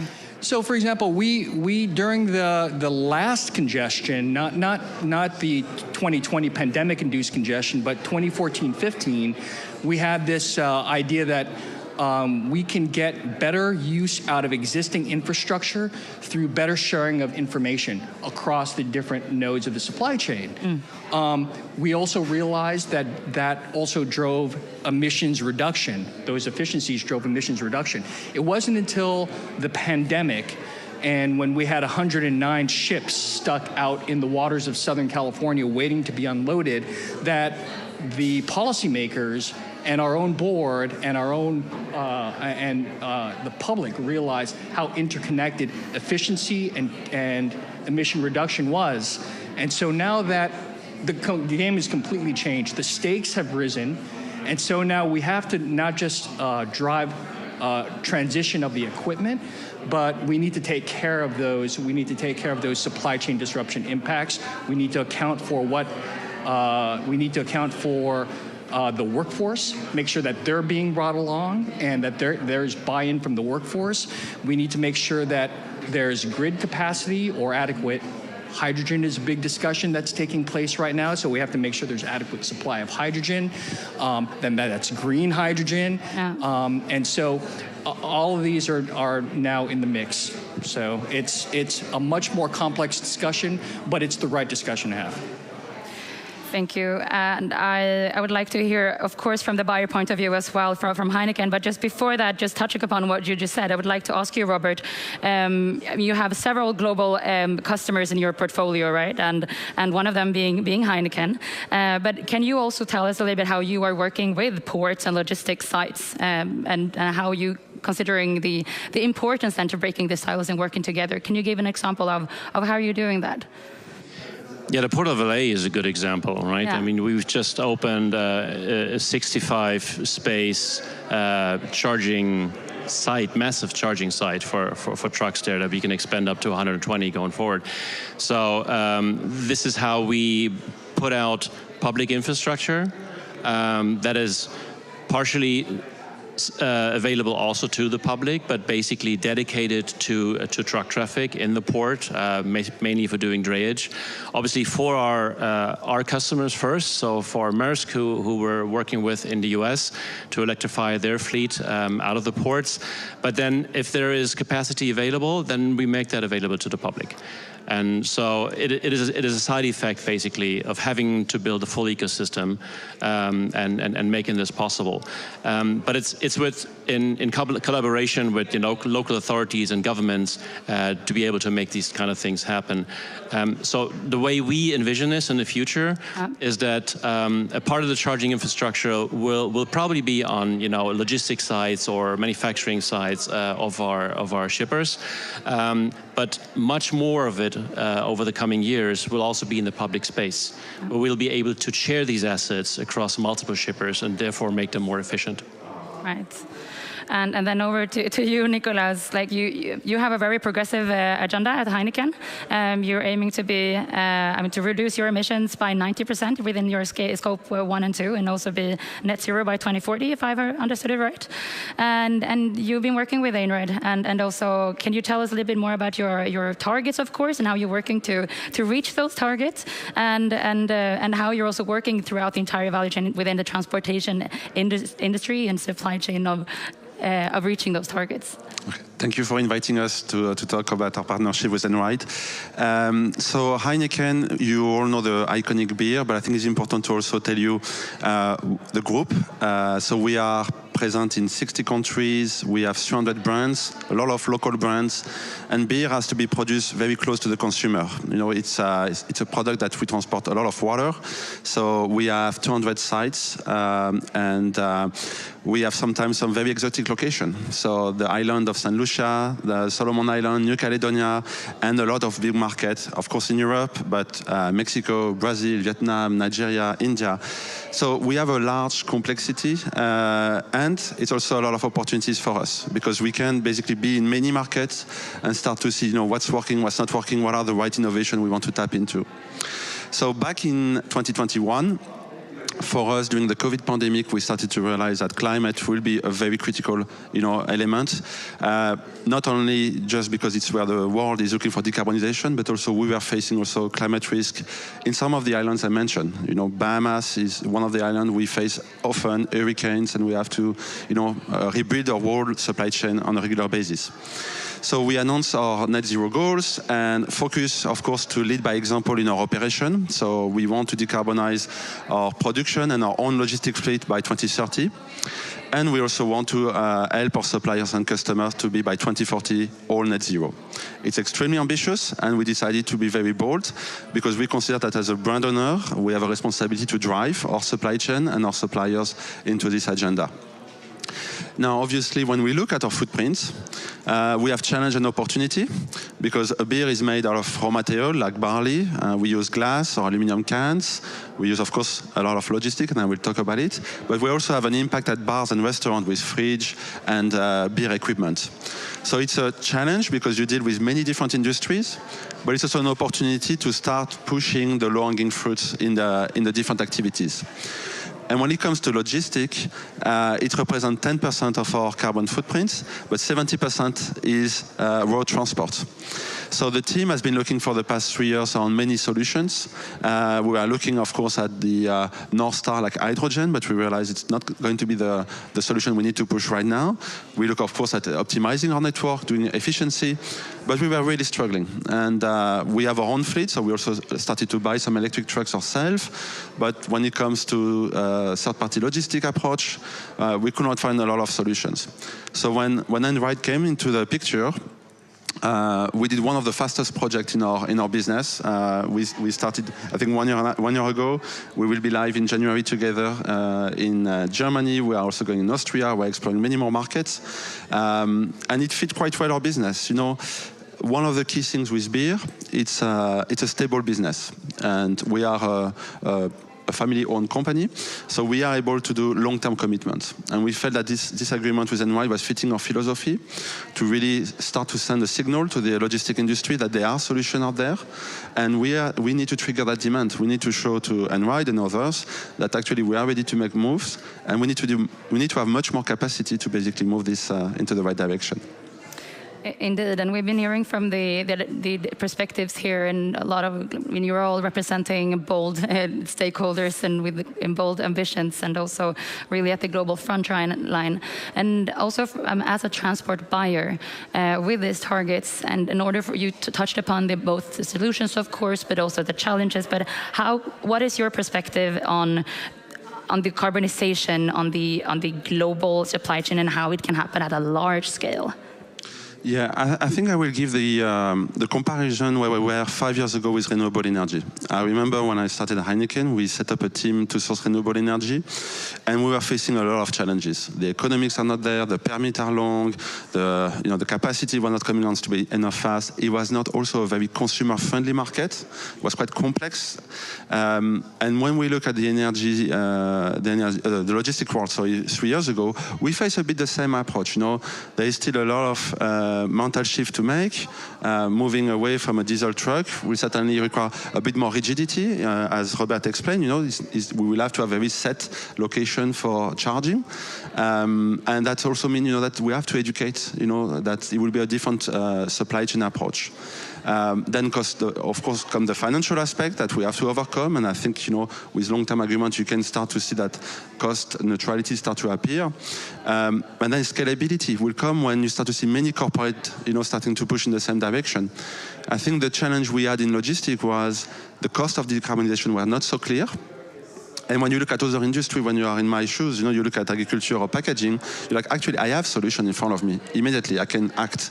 Logistics was a bit lagging, so it was difficult to see that, does it make sense to step it now, or should we wait? The problem that if you wait, there is no signals, so there is no demand, and there is no supply.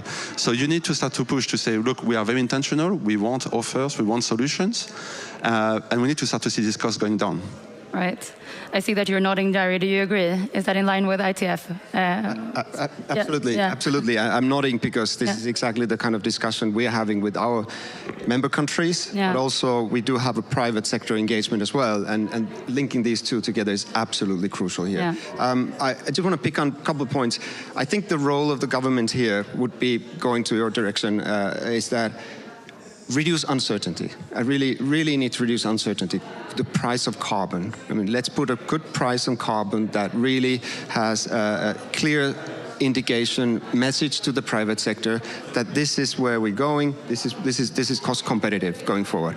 And I think this is where we really need to work. So not aspirations. And one of the things what I hear a lot here in COP, in many years that I've come to the COP, is we have a lot of aspirations and ambitions and goals, but the action is still lacking. And I really have to say that we are running out of time. We have looked at this whole question of decarbonizing across the transportation, and we're not going to reach the 1.5 if we really don't scale up the actions. What is optimistic, what is positive for us is exactly the innovation that is coming from the private sector at the moment. And I do feel sometimes that it is the private sector, of course, that is driving the innovation. It is the private sector is pushing this. But again, they need that signal from the governments that this is the way forward. Indeed, and really getting the right incentives to scale. And I wonder, David, from your point of view, do you agree with this? And also then the importance of phasing out fossil fuels and subsidies. But how are you working, and how do you see that we need to support the acceleration of these large-scale projects? Yeah, completely agree with. What we're doing. We're a port authority. Yeah.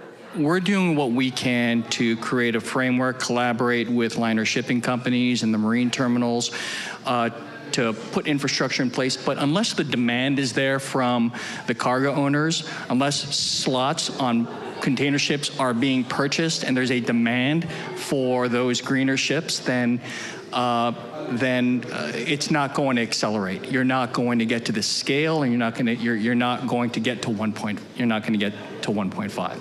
So agree on a carbon price, and in lieu of that, we need to, what we're doing with our green shipping corridors is each of these green shipping corridors, we have one with Shanghai, we have one with Singapore, we have one with, we have a series of green shipping corridors with Japanese ports. Each of these are experiments focusing on different elements, different innovations, and different, there's only so much that's going to get you before you start getting and driving the demand for that greener, those green ships. That's gonna be the vector for change. And so I completely agree with your point.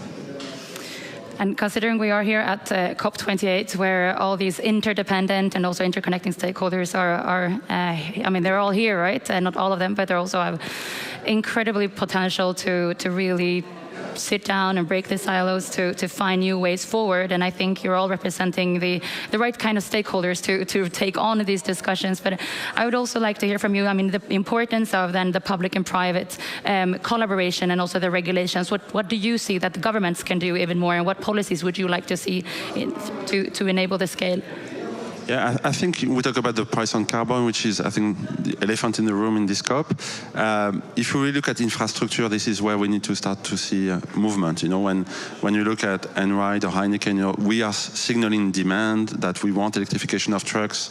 They will be manufacturers, they will be scale up, but we need to have more infrastructure and support to go faster. It's almost like redesigning an electricity grid, to have logistic grid in place. So that's going to be definitely a big challenge. And this is why we need help, because there is a limit to what corporate can do. We are signaling demand, but we need support on the other side to respond. Yeah. And Robert, representing a company who do have innovations in place and also really requesting also policies to scales, what are your key messages to the regulators, and what incentives do you wish to see? Well, when we're looking at COP, I mean, for us, it's quite important that there is a continued commitment to the 1.5 degree target. We want to see more transparency in carbon reporting, because that delivers a large part of the incentives and the basically planability for shippers to actually implement measures. And last but not least, this is probably the most important part, is we need ubiquitous, renewable, cheap energy. I would like to hand over the word again to you, David. We're talking a lot, of course, of the importance of the technologies, but also we cannot forget about the societal impact. Can you tell us a little bit on your aspects on that and how you're working on that from the Port of LA? So, one of the enduring values of the Port of LA is, we're a 7,500 acre port complex in the middle of a dense urban environment. But to the surrounding communities, it is an opaque, difficult to understand industry. They have no access to it, and really the only way they can access and understand and question what's happening in the complex is through the Port Authority. And so the role we play is we play that convener role. And unless we are actively using our convening powers to bring in the community voices, then we're missing a really key part to make that transition. We're using that convening power to reach out to the community and bring them in. We, last month, had we participated in a community meeting that was hosted by CBOs. And there is a lot of genuine interest and support for this corridor push, for decarbonization of the maritime supply chain. And unless governments and ports and the industry grabs that and meaningfully engages in the community, they're going to lose a key piece that's going to support the acceleration of all of this. Same goes for labor, bringing labor into the discussion to make sure as we transition, we're bringing them along. We're not leaving them behind, and the solutions and the technologies we're deploying we're connecting the dots between the jobs they have today and the jobs they're going to have tomorrow. So those are, from a societal standpoint, two key pieces that we need, that the Port Authority is playing a role, but we can't do it alone. And to conclude, I would like to ask all of you the last key messages or wishes, not only for the participants in participating here at COP, but also to your interconnected, interdependent stakeholders globally. What are the key messages that you would like to bring on, and how we can take this forward in the joint force moving forward? That's a tough question. It's a tough question. Key messages. I have a couple of thoughts on that. First of all, we have to keep the 1.5 alive, and we have to act on it. This is absolutely crucial. We just cannot slip from that. We talked about the benefits of supply chain electricity, others, but the cost of not acting is so high that for the societal cost is going to be huge.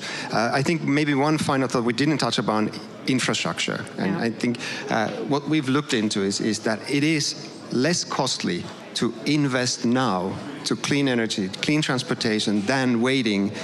The cost of investment will be so much higher in the future if we don't act now.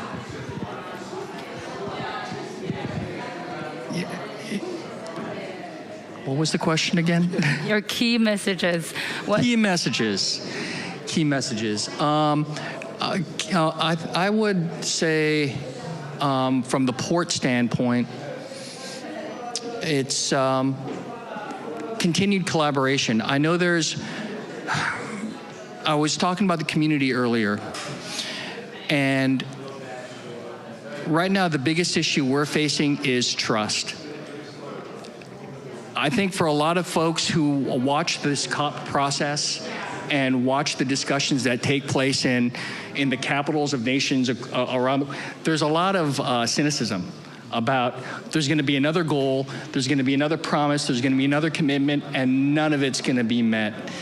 And so we could keep throwing and being insistent that the 1.5 needs to be held sacrosanct, but nobody trusts it. And so my key message is get into the weeds, get into the ground, start working with these communities and build up that trust. So accountability, transparency, process, blow the doors open, bring more of the public in, more of the community in, and make them a meaningful part of the conversation, because trust is so scarce and it's so perishable.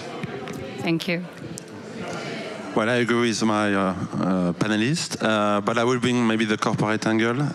So as I talk about signaling demands, I think for corporates, the going into projects when there is no perfection, is important in this agenda. We cannot delay, we cannot wait for perfection. And often in sustainability project, we try to really get everything sorted. The reality and my experience on renewable is that you need to start, you will get the benefit. Actually, you will see them way later. It's just that at current, maybe the business cases are not always working well. Maybe there are obstacles with the CFO, but you have to negotiate, you have to see how to convince internally for the benefits which are not factored in the price. So act, it's the best way to remove anxiety, doing projects, learning, failing, and going back and putting more projects into the pipeline. And for corporate who are at COP, I think it's important also to share contacts, and share good practice, because actually that was, for me, it's my third COP. That was the first time I actually got people telling me, you need to meet that person to really make a project. Right. Not just to talk and have a nice chat, to really have a meeting after COP, to really start making projects together. So intentionality is very key, and making projects, despite that it's a difficult business case, despite that there is obstacles, but that's the only way to push forward. Thank you, Nicola. Last but not least, Robert, your final words. Thank you, Emma. I think I just want to make 2 points. The technology is here today, right? Our biggest competitor in our business is complacency. Going and making the change right now is going to save you from increased costs in the future, is going to save you from stranded assets, is going to invest into carbon-based technologies today. I just don't understand why a company would do that. Sometimes that is driven by my second point, and that is still existing subsidies for carbon products. And I think we just need to do away with those, so that we start seriously going on the path of electrification going forward. This will have so many other benefits apart from saving CO2. It saves poisonous NOx emissions, PM10 particle emissions, noise. I mean, some of our grocery retail shippers, they're realizing that going electric for them means so much more. All of a sudden, they can go into the cities at night. They can stock the stores at night. They can run 3 shifts instead of 2 shifts. That means they need less trucks. And they don't need to be in the morning traffic with everybody else in the cities. So there's so many other benefits coming with going electric that it is just a no-brainer. Thank you so much. It's been truly interesting to hear your alignment and your all bold, ambitious targets. And to just wrap up this session, thank you so much. We have heard about the importance of accountability, trust, and the importance of involving the community, and of course, public and private collaboration, breaking the silos, and also innovations exist. We need more public-private conversations and collaborations to drive the right incentives and regulations. Some of them, importance of a price on carbon, phase out fossil fuels and subsidies. And not least, the cost of inaction is way higher than the cost of inaction. So thank you so much, everyone, for participating. The time is now and the race is on. Together, let's pioneer the possible. Thank you.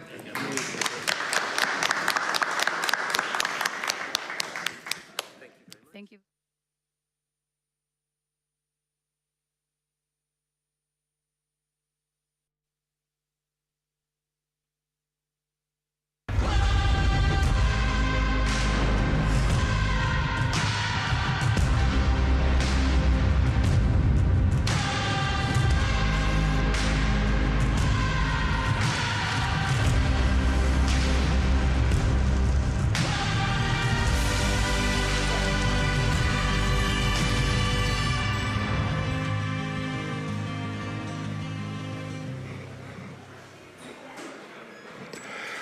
Welcome, everyone. My name is Marcus Lutterman. I'm the editor at We Don't Have Time, one of the collaboration partners to Business Sweden. We rebroadcast all of these sessions, and I'm happy to announce that yesterday, we had 4.7 million viewers online. So there's a lot of people watching what's being said here.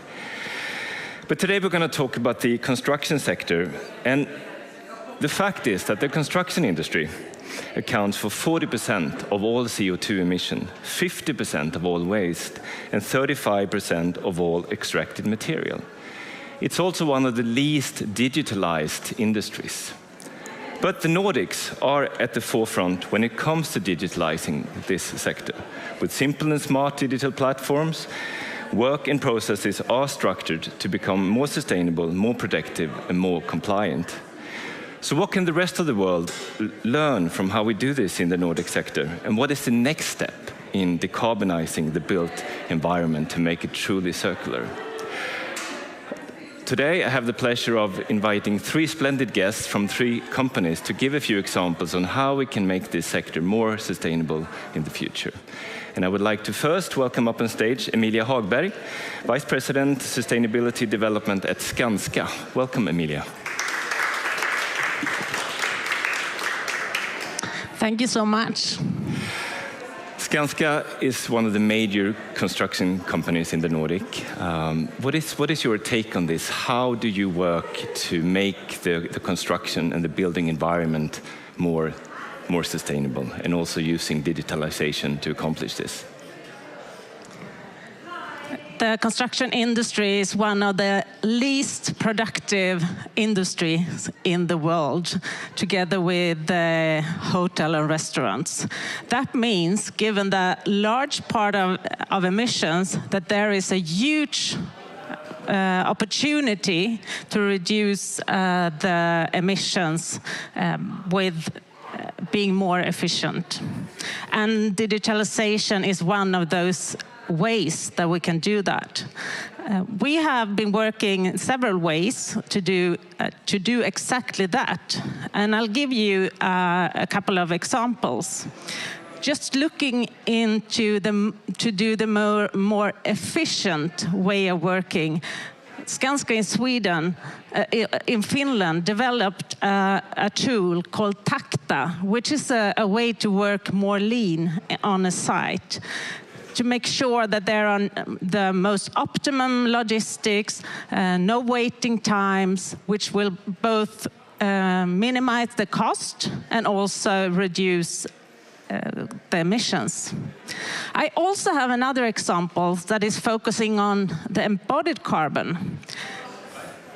Our colleagues in the US, they brought knowledge from Sweden, 10,000 EPDs, environmental product declarations, and brought to the US the knowledge from Sweden, brought to the US, developed a tool that can show already in the design the emissions from the materials and how you design and do by that decrease the emissions. That is 2 examples of how you can use digital tools to reduce the emissions in our industry.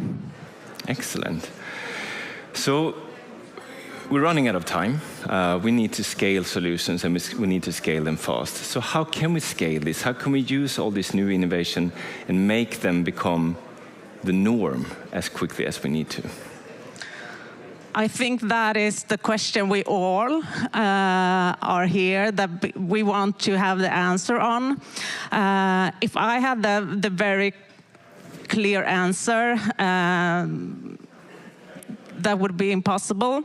But I think it is cooperation in the value chain. I think it is to learn also internally in a company like Skanska. We are in several markets, so we need to take the knowledge from one market, from one site to another. I think that is the only way to do it.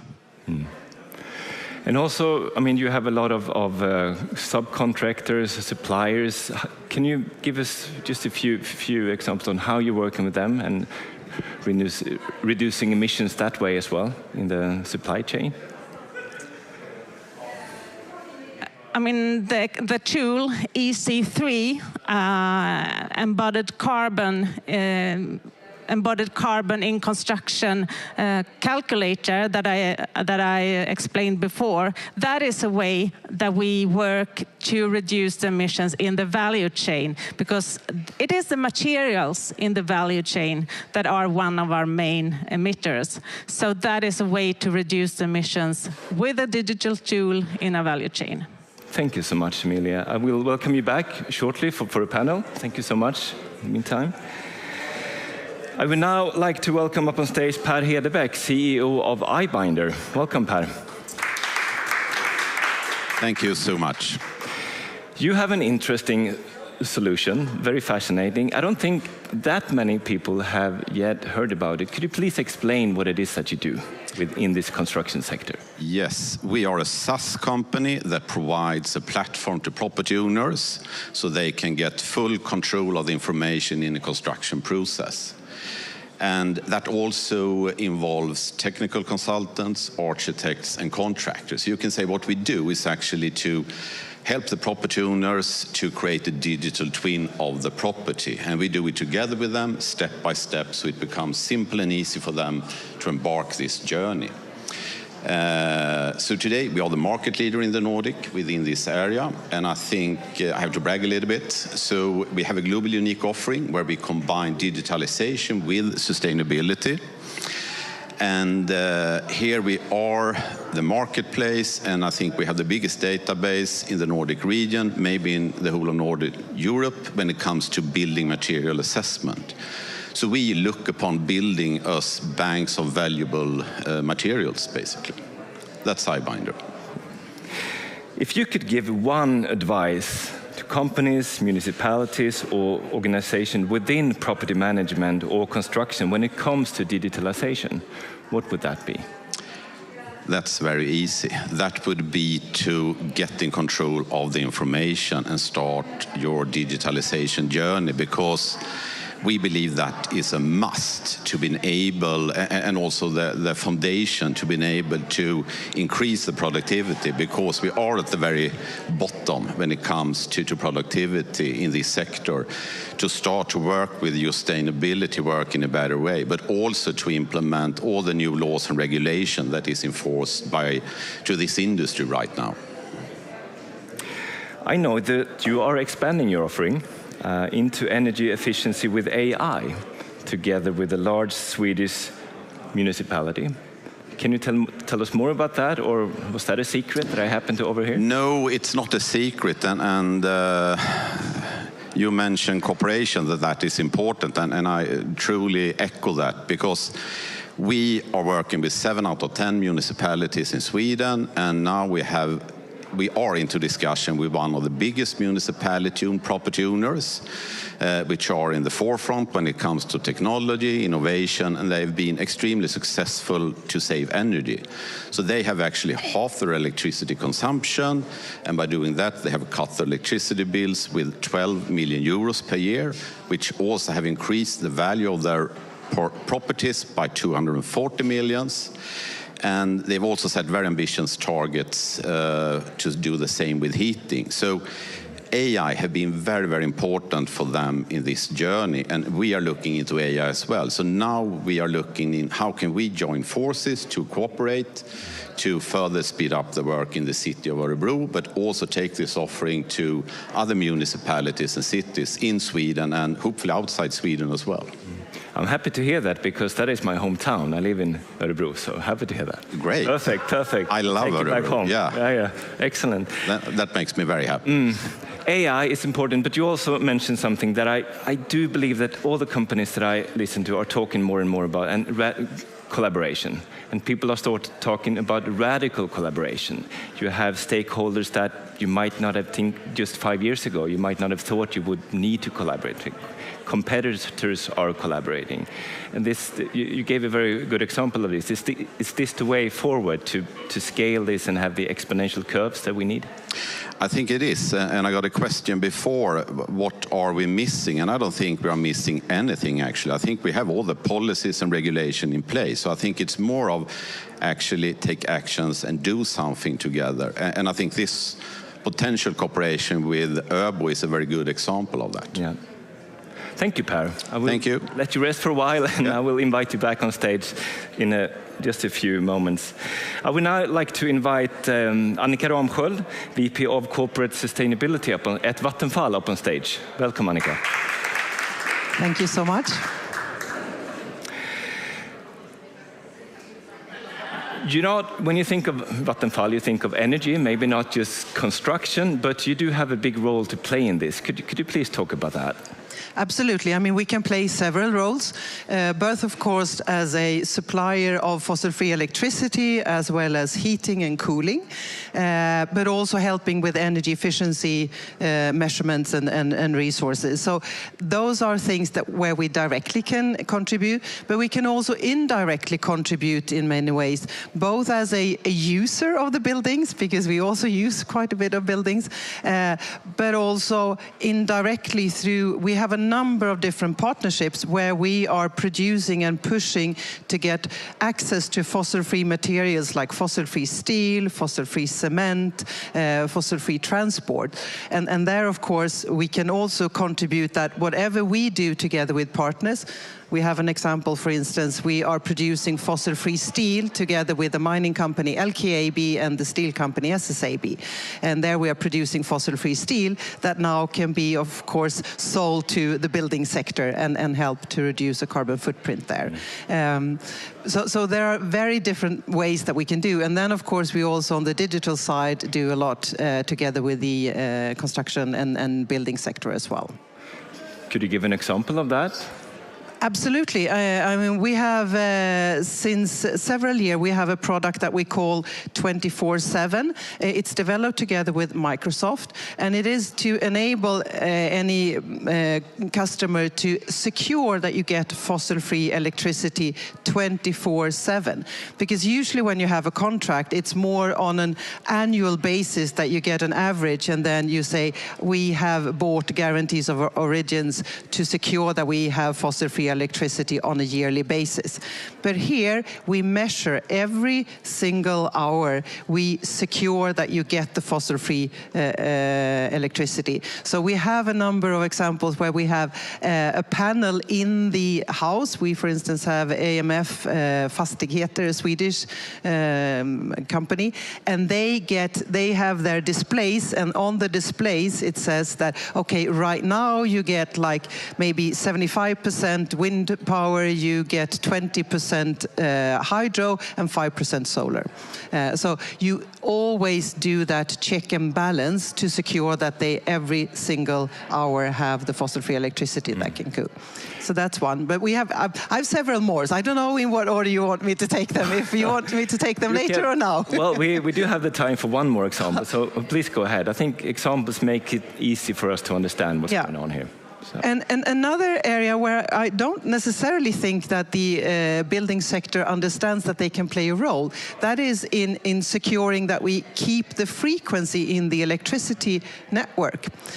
Because there we also have a collaboration, and there it's using then digital tools to secure that you have an agreement then with between Vattenfall and the building company, and then they can turn down their consumption when we see that there is a need to change the frequency, and then they get paid for that. And of course, it's still a lot of measurements to secure that you don't get an overheated or overcooled building at that time, but always striking that balance. So it means that the buildings can actually be part of securing the frequency in the energy system. And that is an area that is untapped that I don't think that many are aware of. So that were two. And I have more examples, but I understand I can't do them all here. No, this is interesting. You can talk all night. I don't know if you will be allowed to do that. But you talked about a lot of your solutions. Could you give example how much this has enabled you to reduce emissions? Well, of course, I mean, we have, like I said, office buildings. Yes. So we have our headquarters is in Solna in Stockholm, just outside of Stockholm. And that building, when we moved into that one, we have solar panels on the roof. We are sort of retracting the energy from the elevators and so forth. When we moved into that building, we cut the energy consumption per employee by more than 75%. So I think this is, and then of course we use a lot of those type of steering tools as well. So that is a clear, where we can see that we have lowered our footprint per employee in the buildings. And we have now inaugurated a new office in Berlin, where we've also done a similar thing. And in that building, I think it's really exciting, because there we have mapped every single piece in that building. We know where we have the wooden pieces, we know where we have plastic, we know where we have metals, to be able to later on, when maybe in 70, 100 years' time, we know where every single component is, so that we're able to recycle that one in a good way later on. I like that you mentioned Berlin, and we had Emilia here mentioning the US, because this is also about how can we export the knowledge and the solutions that we have. Tell me a bit more about this. I know that you're big in several other countries as well. Well, of course, I mean, we are active in Europe, and we apply these knowledges in all our markets, regardless of whether it's in the UK or Germany or Netherlands. And in the UK right now, we're very active also in helping the building sector to get access to district heating that is fossil-free, instead of having their own gas boilers, etc. And also here, thinking about the connection to digitalization. Of course, here you can have so much more smarter steering to secure also, when you use that district heating, also that it's used in an efficient way. Okay. Thank you so much, Annika. I will let you go down, and I will invite you back for the panel. Do we have Paolo Bertoldi here? Excellent. Welcome, Paolo. I know you're a busy man, so glad to have you here on stage. Paolo, you are the senior expert in sustainable energy, climate change, and energy efficiency at the European Commission. Excellent. Good to have you here. I did not see you arrive, but did you have any time to listen to the previous speakers?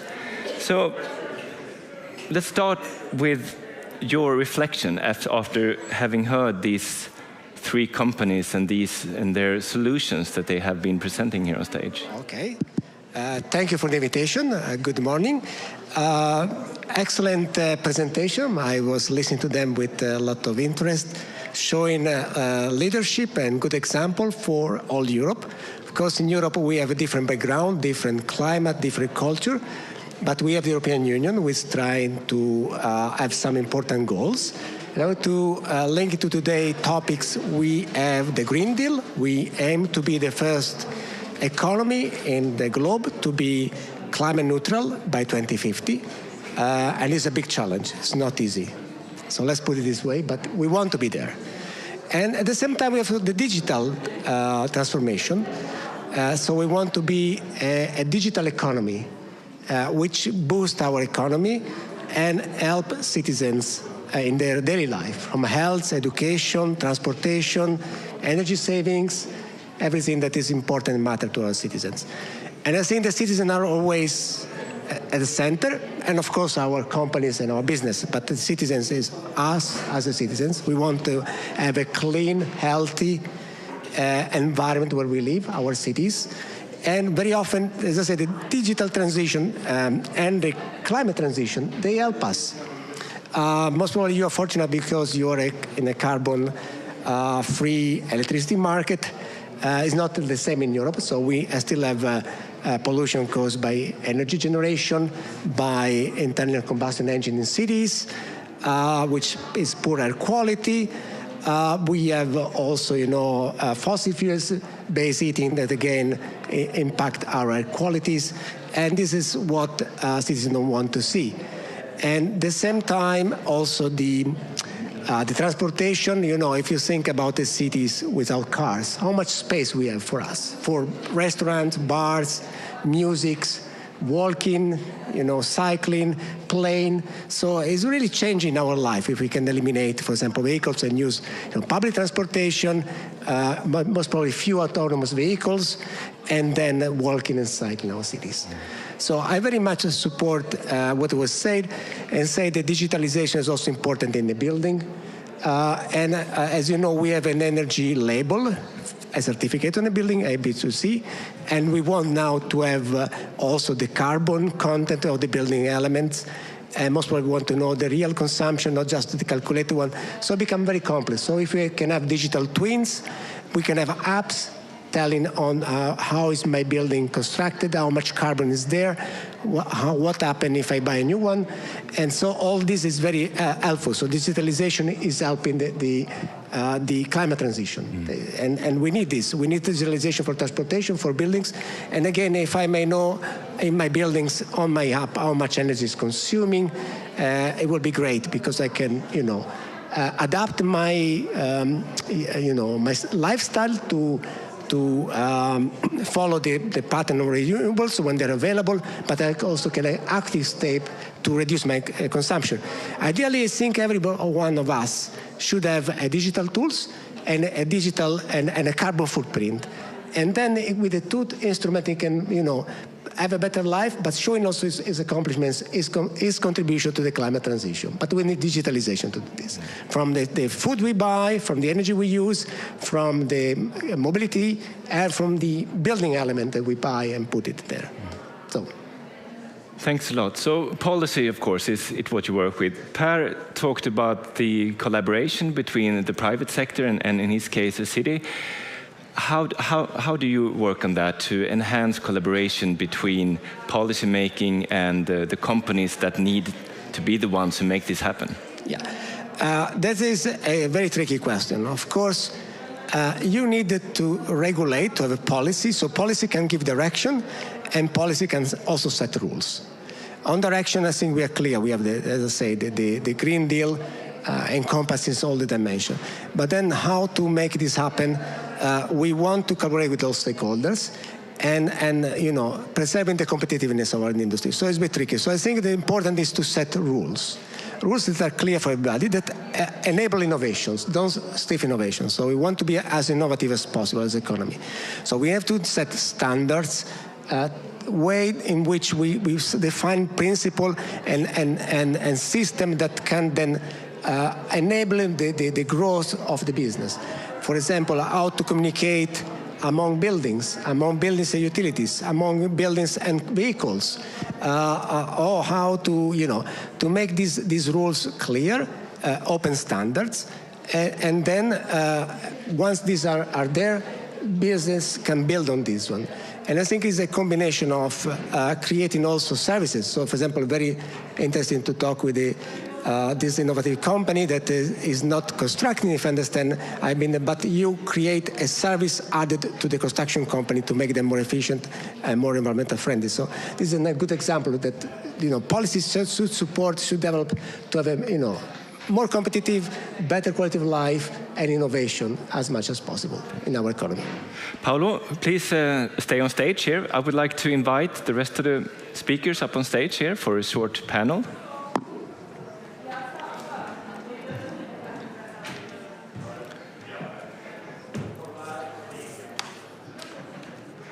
So there are not enough microphones for all, but you will have to pass them around. So the title of this session includes a question: what can the world learn from the Nordics? Who would like to start with giving their perspective on that issue? Per, go ahead. I can start. No, I think if you look into the Nordic region, that is the most competitive region in the world when it comes to degree of digitalization, sustainability, and also compliance. And at least in my view, I think we have had a long-term and very positive cooperation between private companies, state government, and also universities. That is maybe not always pushed in a positive way, but overall by the toughest legislation in the world. So I think we have learned from the mistakes, we have developed successful ways of working together, and I think that's where the rest of the world actually can learn from Sweden and the Nordics. Emilia, yes.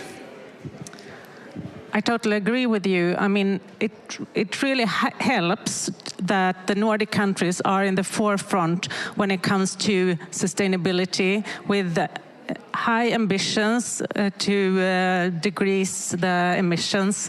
In Finland even wants to be climate neutral 2035.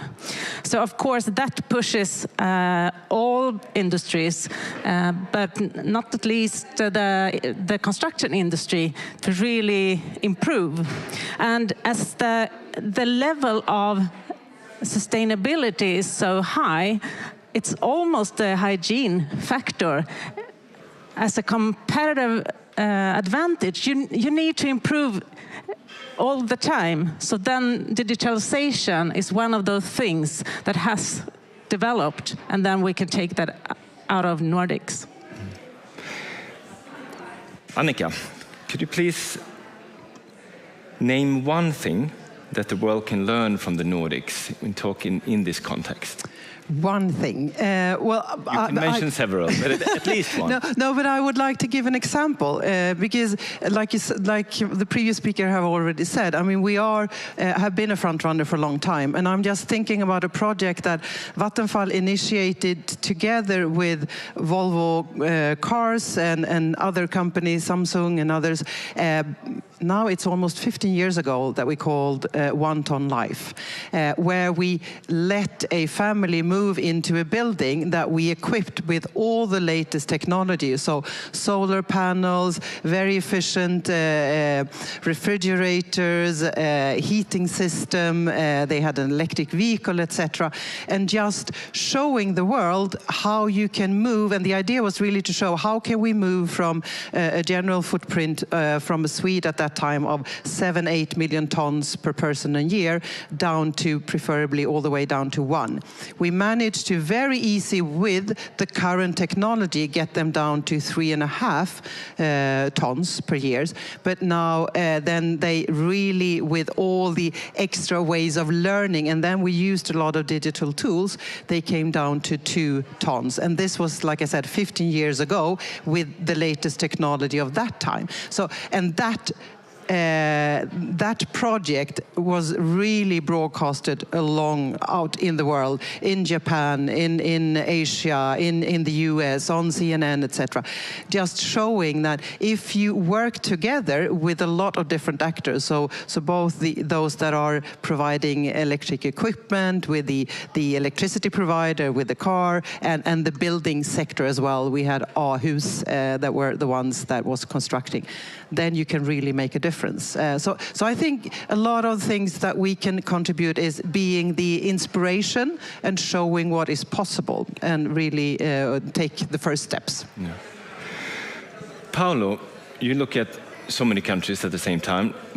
What can the rest of the EU learn from the Nordics, and the other way around? What can the Nordics learn from other regions within the EU? Okay. First of all, I would like to compliment the three presentations. Say there is another element that strikes us, because I also work in cities, and we have a lot of good examples of cities reducing dramatically their carbon emissions from the Nordics, in Stockholm, Vaxio, Gothenburg, Malmö, but also Copenhagen, all having climate neutrality target and implemented action in transportation, buildings, and city planning in such a way. So congratulations on the building side and the local political leaders. Yes, I think what is important to know that Europe is a single market. So it's important that these good technology are exported. They find markets also outside the Nordics that can help to decarbonize the other economies. Of course, there are also different culture and different histories in our member states. So, in particular, in the building sector, I see more difficult. I think in the electricity market and in the product market, we are more united in the sense that we're sharing the same rules.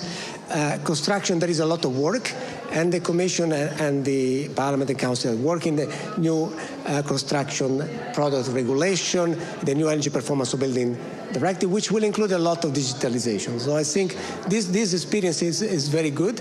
I'm sure that these leading companies that we have here in the panel have a way also to discuss with European leaders and showing that can be done, the transition can be reached, and is a good example. And as I said, my recommendation is look beyond the Nordics and try to export these good technologies to the rest of Europe. Perfect. Per, back to you. Science tells us that we need to halve emissions by 2030. That means we need to scale solutions. I've heard so many amazing solutions here at the COP. But the question often remains, how do we scale this? How do we make the innovative the norm? Can you expand on that and give me your reflections? Well, maybe one example, which we in iBind and myself personally think it's crazy. If you look into a building standing, that has a high value, but the same building tear down becomes a cost. And of course, that might be right in some aspects, because you have some dangerous material in that building, could be PCB, asbestos, but you also have a lot of valuable material in that building that can be reused or recycled. And you mentioned in the beginning that this is an industry which extracts 50% of all materials and generates what was 35 or 50%. So if we want to live in a more circular way, we must stop doing that. And that's where we look upon building us banks full of valuable materials. So we need to take care of that. I think that would make a big impact. Emilia, Bill Gates a few years ago calculated that within the next 40 years, the world's going to build the equivalent to a New York City every month. That means a lot of buildings, and we need to make this happen in a sustainable way. It's sometimes feel like massive. How could we possibly do that? What needs to happen on the larger scale to drastically reduce emissions from the construction sector? I mean, that is a question of what you asked, or what you said now. That is a question of equality in the world, actually, because those buildings will not be built in north, most of them. They will be built in the south of the world. So that is, of course, the right of people to increase the level of living. In the north, on the other hand, we will need to focus on refurbishment, because that's a way that we can support, or the way of energy efficiency that really reduces the emissions.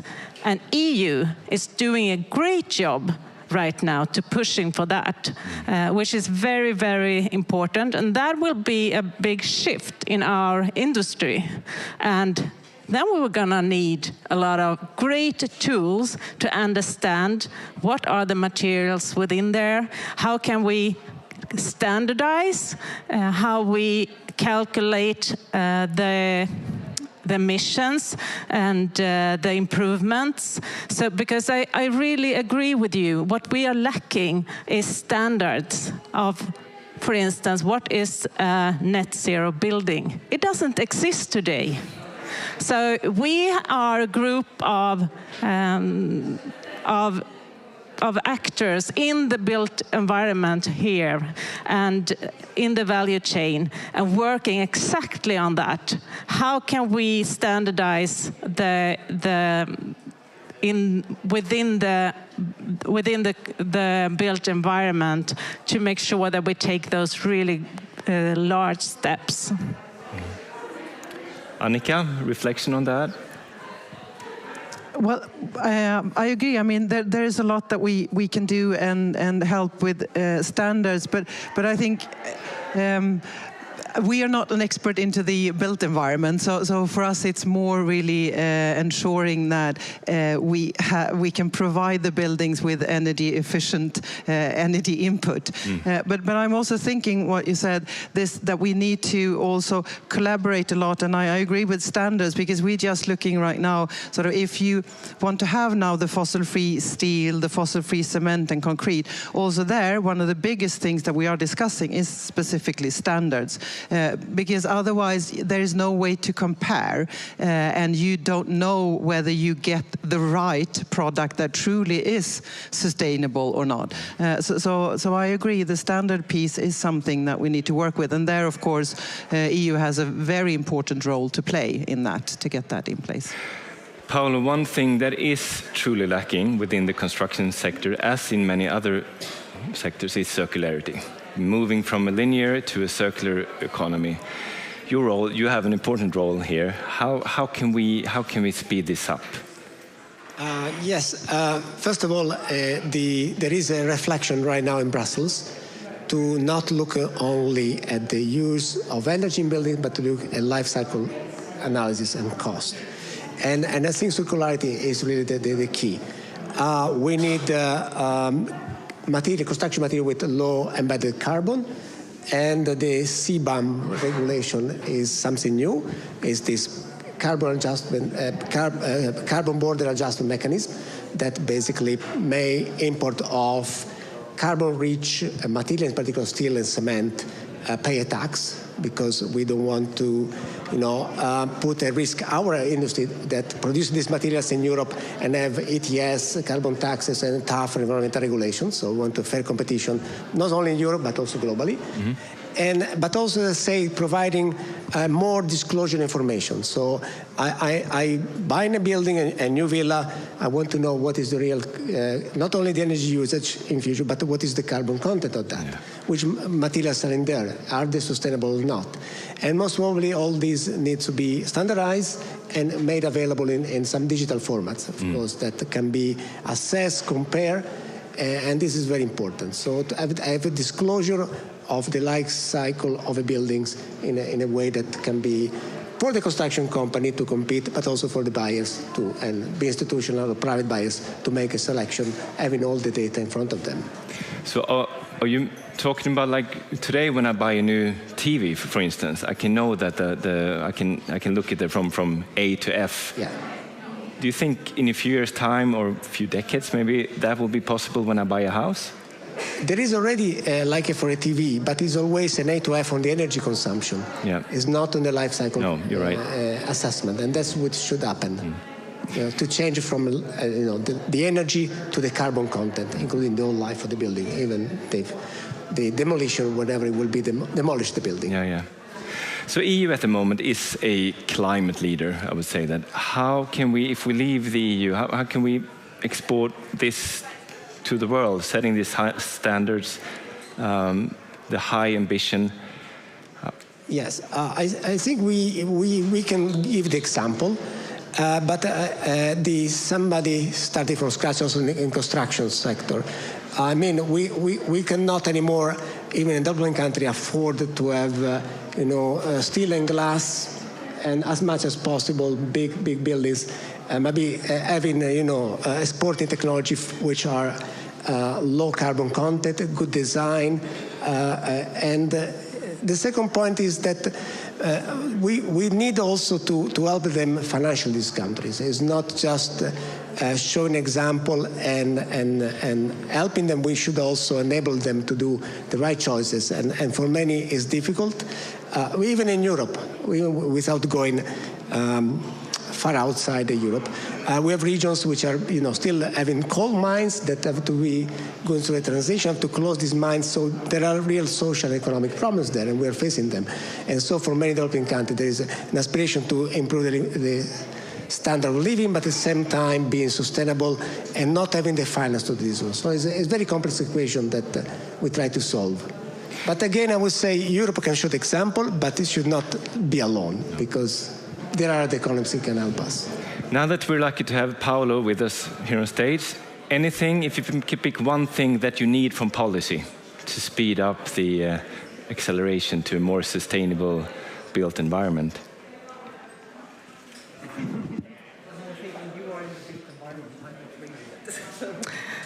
I actually think that standardization is a very important thing because, as someone said, we can compare.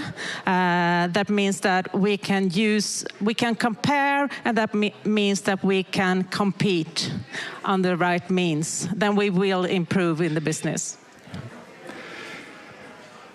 And I think, final word from Per before we need to round up this session. Yes. No, but I think and what we can do when the standards are in place, and there are a lot of regulations already, we believe we can be an enabler to make it happen. And I think that's necessary to have the digitalization and get full control of the information. So that's where we can support. And I think also here, a lot of the buildings are also built through public procurement. And I think, again, we've been talking so much these past days about that public procurement stands for 40% of the buying power. So I think also here to help with regulations and really require also when the buildings are made that we keep to the standards that are then in place and secure that we get the sustainable solutions. And with that, we need to round off this session. Thank you all for joining me here on stage. Thank you.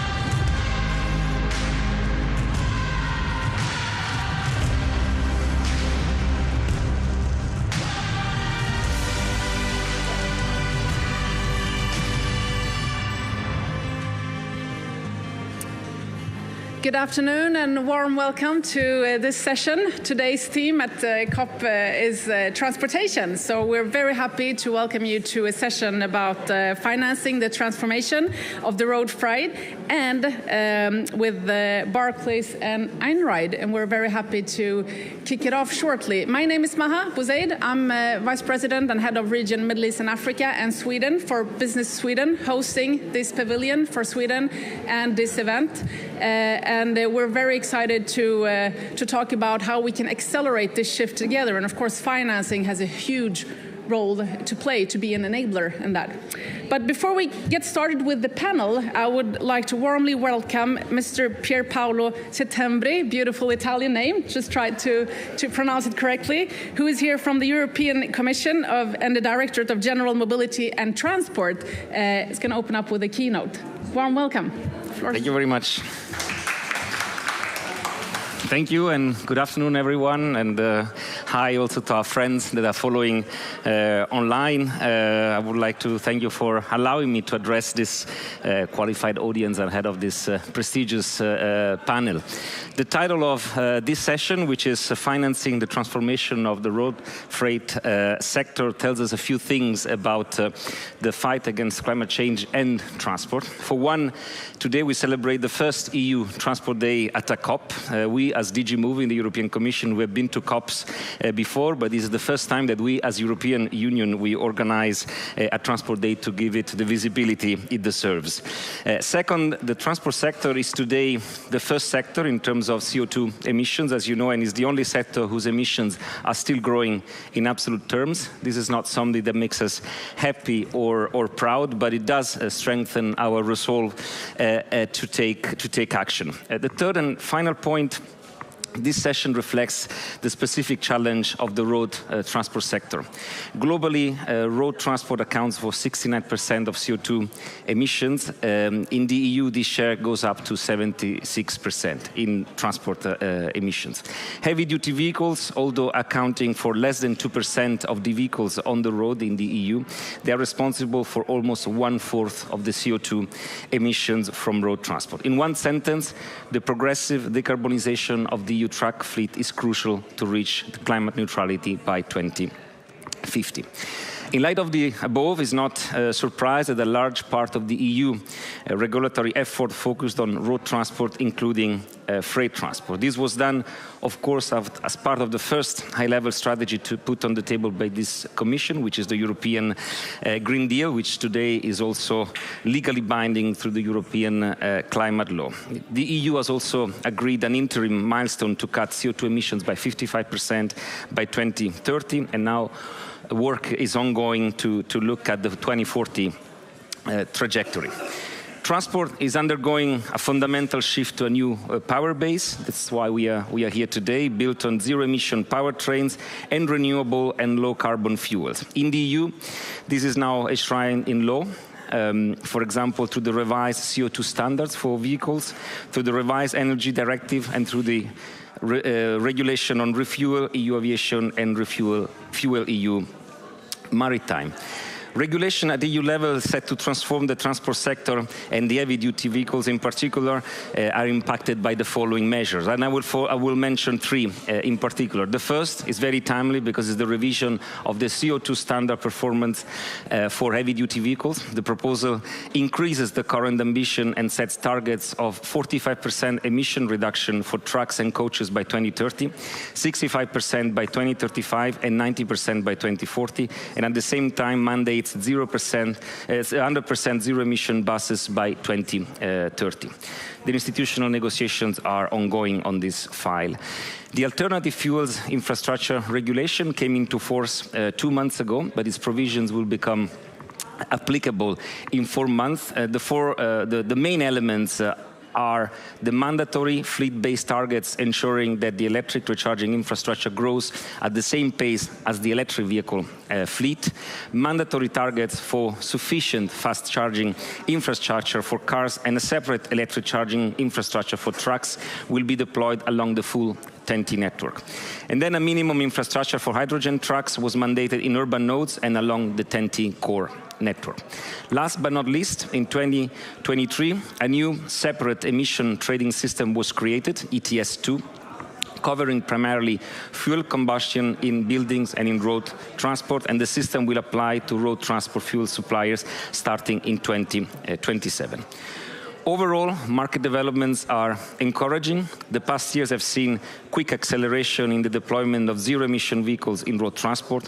Last year, almost every 10th passenger car sold in EU was at zero emission. The number of electric buses on our street has seen a 7-fold increase in the last 5 years. And in the first month of 2023, around 30% of the new registrations were battery electric, more than the number of new diesel buses. A growing number of light and heavy-duty zero-emission commercial vehicles are being registered every year for the last mile and urban logistics segment, but increasingly also for the long-haul segment. This stable decarbonization pathway for the transport sector in the EU is inducing a major innovation push in the energy and fuel sector. We need to modernize and extend electricity grids and quickly ramp up production of renewable and low-carbon fuels to meet demand from transport sectors. Take the electrification of heavy-duty road transport as an example. Vehicles are coming into the market. We know what we have to do for recharging infrastructure. Problem of access to the electricity grid cannot become the bottleneck. All of this, of course, will require massive financial investment. That's the core of our discussion today, from the public sector certainly, but particularly from the private sector. Finance is not the only enabling factor. For key strategic technologies, we need to have the right planning and permitting conditions in place too. In the EU, we are addressing this through instruments such as the Net Zero Industry Act. The Commission has also recently proposed a package specifically aimed at greening freight transport. This includes, for road transport, a revision of the directive on weights and dimensions to provide the right incentive for zero-emission heavy-duty vehicles and to promote intermodal transport. Moreover, 1 month ago, the Commission has also presented a proposal for a revised directive on combined transport to promote an increased uptake of intermodal transport. Last but not least, let me also mention the new Count Emissions EU initiative, a new harmonized framework which will allow to calculate and compare door-to-door CO2 emissions of transport services. We need to empower consumers to make responsible choices, and in order to do so, we have to share with them the information they need to make such choices. I'm pleased that on Monday this week, the Council of the EU adopted a general approach and is ready to enter into negotiations with the European Parliament. Such ambitious plan requires an equally ambitious approach to financing and support to make this transition happen. We need both regulatory and incentive measures, and we need to gauge private investment for sustainable transport. We all know that public funding alone will not be sufficient. Nonetheless, the EU has put in place a comprehensive set of funding and financing programs for investments in carbon-neutral mobility. Taken together, we allocated nearly 100 billion euros for the period 2021-27 to contribute to the development of a greener, smarter and more resilient transport system. This includes research and innovation support through Horizon Europe program, support for the infrastructure projects on the TEN-T network under the Connecting Europe facility, and provision of risk-bearing capacity through the InvestEU guarantee program. In addition to this, following COVID, the Recovery and Resilience Facility is also there to support sustainable mobility systems. Member States have allocated about 93 billion euros, more than 16.5% of their overall national plans, to transport-related investments. This brings the total to almost 200 billion for the overall financial period. As you know, freight transport by road has also been included in the EU taxonomy. This provides transparency to investors into what companies are doing environmentally sustainable economic activities, and thereby directs capital into sustainable sectors that can support the green transition. Before concluding, let me mention briefly 3 other related areas. The first is digital. The Commission has focused very much on the digital agenda. In the transport sector, we all know that digitalization and automation can help increase safety, security, reliability and comfort, but also complements and reinforces sustainability measures. It has been often said decarbonization and digitalization go hand in hand. Road transport is leading the other modes in the digital revolution, but to go further, we need to open up access to data and to get all relevant actors cooperating and sharing their data. For example, we have recently revised the Intelligent Transport Services Directive, which provides for the mandatory collection of crucial data. This represents an important precondition for automated vehicles and other innovative services that will support drivers on a daily basis. The second area is urban mobility. As we know, cities only take up 4% of EU land area, while they provide home to as much as 75% of our EU citizens, which is a figure that is growing. So urban mobility and logistics truly need to function smoothly and also develop to take on board new trends and technologies. This is, of course, an area where national and local levels have the greatest influence, but where we at the EU level can provide guidance and frameworks that can help, including to share good practices. The final area is resilience. We have learned the hard way during this mandate what resilience means. We learned during COVID, when the national borders within the EU re-emerged, and when Russia's aggression against Ukraine meant, among many other dramatic things, the blockade of the Black Sea route to export grain. In both these occasions, road transport literally saved Europe. And in the latter case, it saved also Ukraine and possibly global food security. I therefore want to conclude my short speech with a word of gratitude towards this incredible sector that discreetly but effectively keeps Europe together and economically thriving. Thank you very much, and I wish you a productive panel.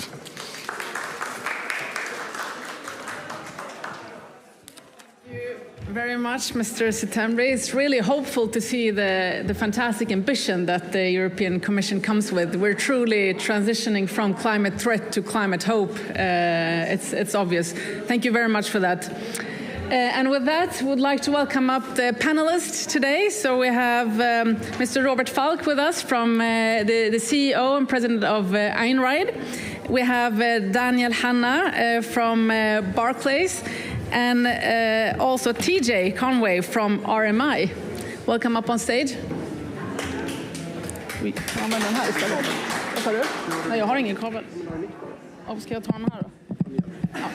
I'll use this one. It seems to work fine. Great. So before we get started with the questions, could you please introduce yourself? I mean, maybe I should just take a word. I was yesterday in the green zone and looking at the Einride's Gen 2 Bruce vehicle. I could really recommend you to go and have a look at it. It's really cool. But would you like to start, Robert?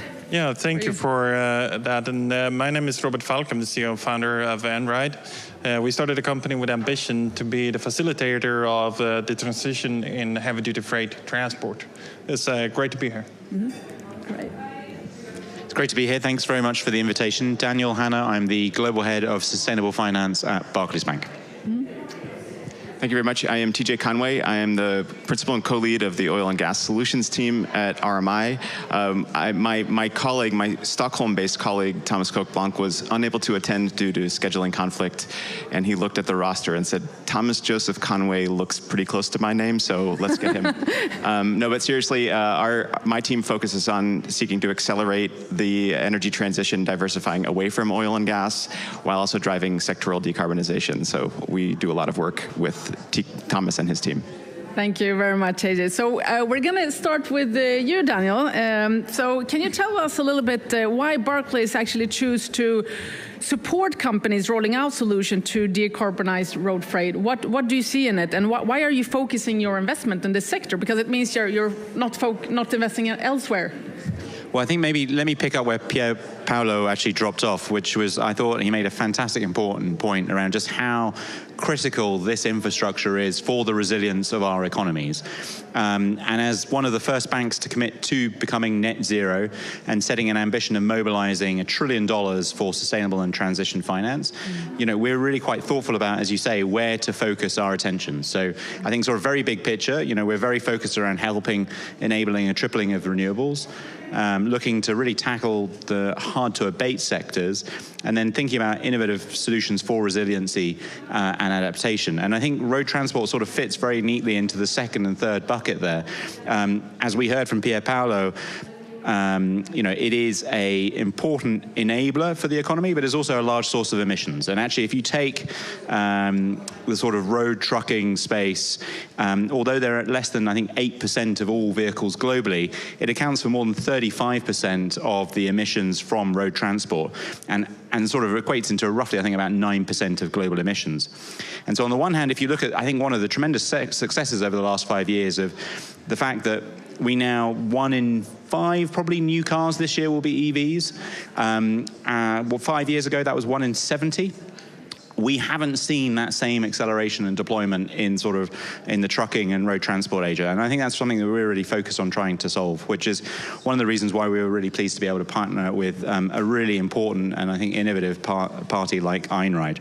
So I guess that's why we're focused on it. Well, thank you very much. And I think, I mean, exactly as you said, being one of the largest emitters, that's also kind of a low-hanging fruit. We really see the transportation industry at the forefront of driving the climate change, which is fantastic. It's really gaining momentum. So if we proceed then to TJ then, do you see any uncertainties in this market today? And if so, is there a way to de-risk the investment in these solutions?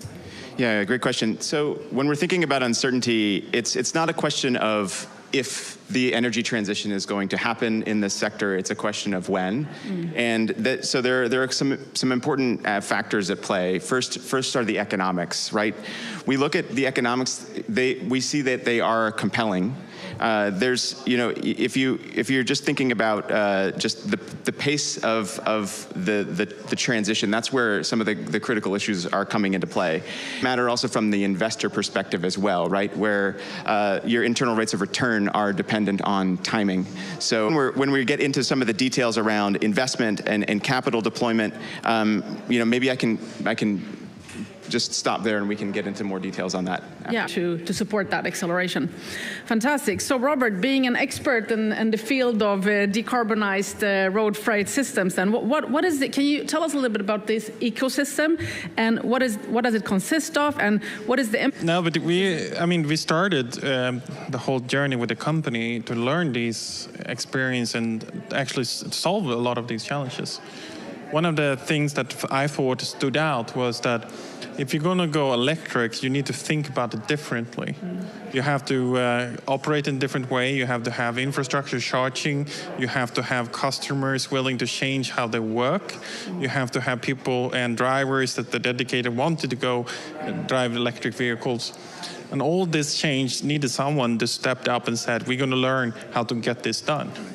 And there's been a long journey since we started in 2016 with the company to convince people that the future could be actually addressed with digital, electric, and autonomous solutions. And what we learned over the time that maybe the biggest challenge is actually the financing of the whole equation. We have a kind of a lean and mean setup today from when it comes to transport perspective. We have a lot of great truck manufacturers that'll make a lot of money manufacturing trucks, then financing those trucks for owner-operators. Those owner-operators run their own small transport companies, and then they sell their service to big consolidating companies, and those companies in turn sell directly to the ones who actually need transport shipped. That very complex ecosystem creates a sort of say lock-in an existing solution. And if you want to solve that, you need to have a new type of player that address, so to say, both the technology challenge, but maybe also to create a new financial system. And that's what we wanted to create with Einride. So I always said that like we're 40% technology, but 60% business model and financing. Right. So that's why the partnerships and the people that are on the, so to say, financing side are willing to take risk and are willing to not necessarily take risk, just to challenge how structure looks like today and finding a new way of solving it. That's the most important part.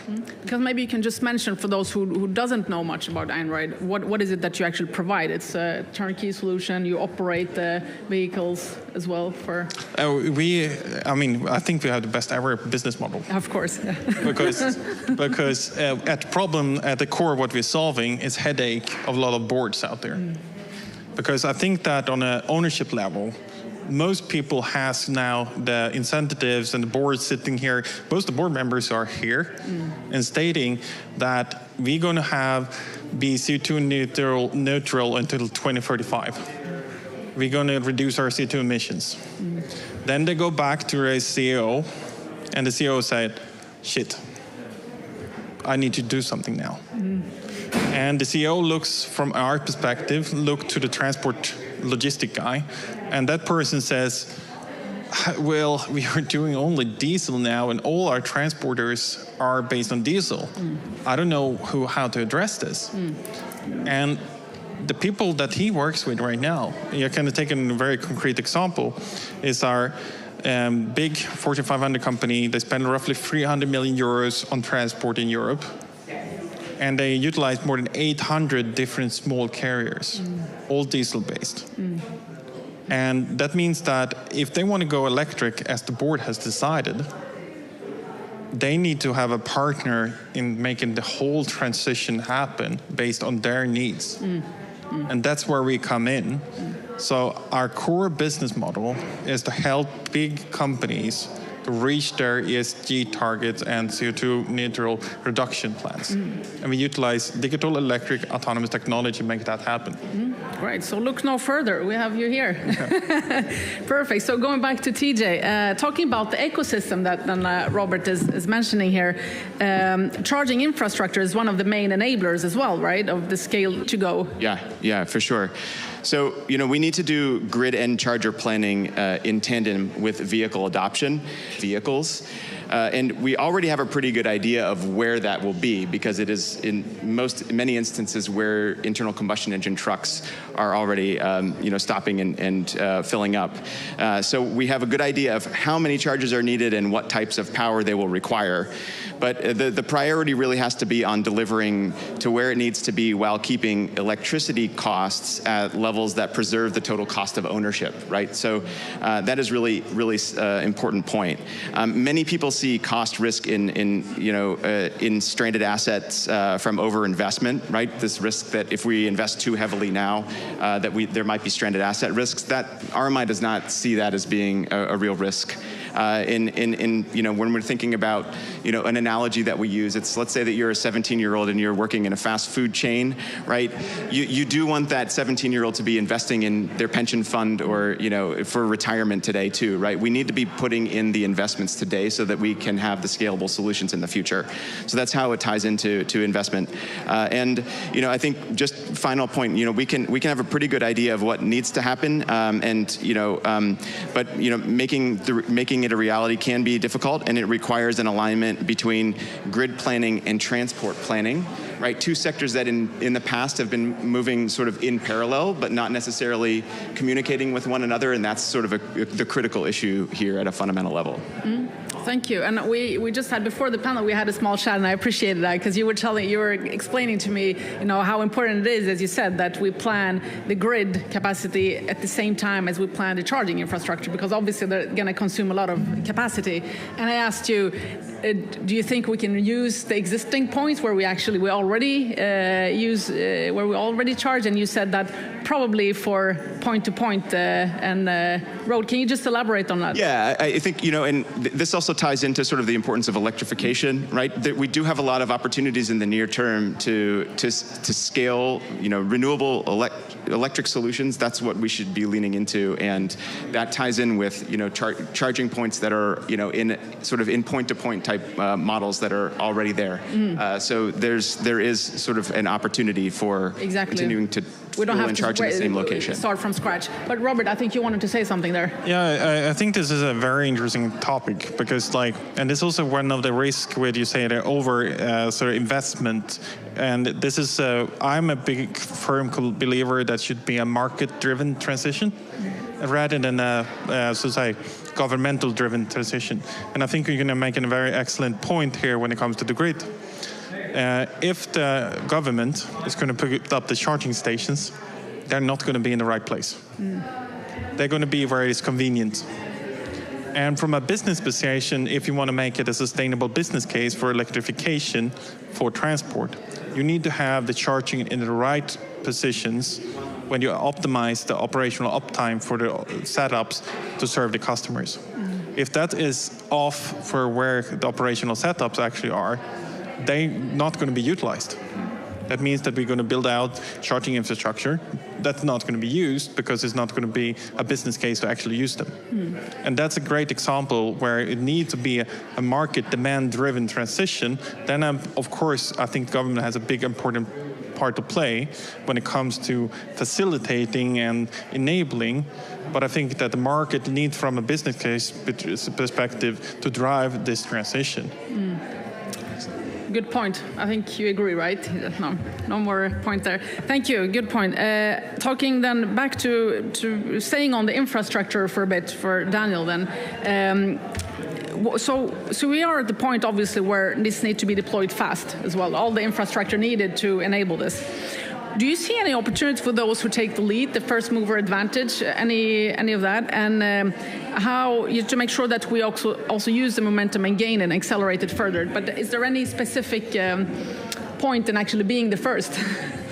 I mean, look at Barclays. We see this as not just this topic, but I think more broadly the whole energy transition, the move to a low carbon economy. I mean, we're seeing the rewiring of the global economy, and I think that's going to throw up huge opportunities for investors, banks, to really reap a return. And I think for us, there's very much about a business opportunity where we can actually drive returns for our shareholders. But just saying those words doesn't mean it's going to happen. And I think I want to echo something that both TJ and Robert said, which is I think one of the big challenges that we're now going into is we need an ecosystem approach to many of these things. I really echo something that Robert said. We put out a piece of research a couple of months ago looking at what a fully EV economy looks like. And we use California because it's probably one of the most likely of where it will really get to that full tipping point. And at that stage, basically for the grid, it is a challenge to be affordable, reliable, and sustainable at the same time, unless we start seeing some really significant changes. And one of the things I'd really echo is the use of technology and AI to start optimizing how we are going to use it. We're going to have to get used to a much more disaggregated grid and a much more optimized grid that is changing almost second by second, nanosecond by nanosecond. So that's I think we do need that kind of ecosystem view. And I think that's also particularly important in trucking because certain parts of the trucking industry are very low margin. And so how you can invest to transition across low margin businesses is really difficult. And so again, you kind of need to look across the value chain and understand who has the capability to then invest to decarbonize. And I think, again, Einride is playing a really key role here because working with the ultimate user effectively and seeing how that then gets optimized through the whole system is a really key part of that. From the banking side of things, I mean, I think the way that we are also thinking about it, and we'll probably talk about this a little bit more, is then how do we deploy capital into those different situations where there's some earlier risk, where there's some more sort of infrastructure type risk, and then where can we find innovative solutions that can really unlock new capital? Thank you very much. That was interesting. So, and obviously you've partnered up with Einride because you see a huge potential there. So, we'd like to get your view on that, Robert. How have partnerships like the one you have here with Barclays helped facilitate your work? I think what really stands out in the partnership we have with Barclays, it's how insightful the bank has been with, I wouldn't say flexibility, but to understanding that they need to challenge their own narrative of things. I mean, one of the main holdbacks for the whole financing of, for instance, EVs, especially in heavy duty freight industry, is that we don't have a data for it. That means that someone that lend out capital doesn't have residual value. What's the second lifetime? How does this play out over time? And from a bank perspective, or for anyone in the industry, to not be able to do an Excel based on known data, that's uncomfortable. It's beyond risk. It's just uncomprehendable. And that means that you have to go outside your comfort zone and to find new solutions for how it can make it done. If you look at, for instance, diesel trucks, you can probably finance them to at least 110, 120% of the value if it's in a customer contract. And that kind of maturity we have on the diesel side. But when it goes to electric vehicles, we don't have that 10 years of data. That means that we can finance them to 60, 70%. And before Barclays, we couldn't even finance them. Because we had to take all the credit ourselves in equity and in risk and to actually deploy them. So that was the biggest challenge when we have been scaling. You have vehicles, you have the technology, you have customers that want to deploy them, you even have the business case. But unless someone is willing to take on the debt side, you can't make it happen. And therefore, the partnership with Barclays has been so instrumental because here you have a big global player with the credibility that goes with, to say, hey, we're going to solve this. And being confident enough as a company to say, okay, we looked at it, we understand the dynamics, we understand the complete picture, but we're willing to see what's not already there. And I think that's one of the key enablers for making this transition happen, to be visionary, but at the same time practical. And that's how we make the future happen. That's very nice, and that's also what partnership is about, right? You find each other, you're willing to take risks together. I think that's very nice. And also, I mean, Daniel, then from your point of view, apart from, you mentioned before, this is not only being, of course, a good global player, right, a good citizen, and you know, in this field to drive climate transition, it's also a business opportunity for you to actually invest in this field. But apart from that, do you see other gains from investing here? Is it the knowledge? Is it the, you know, being the first mover? Yeah. Well, I think, I mean, I think as Robert and TJ, I think we've all spoken about the importance of data and understanding, and I think the more that you understand a situation, the more opportunity then there is to create value from it. And I think, and I sort of go back to that point I mean, around ecosystem. So if you think about the other things that we're doing in this space, apart from working with Einride, I mean, we have £500 million that we're investing in early stage climate technologies.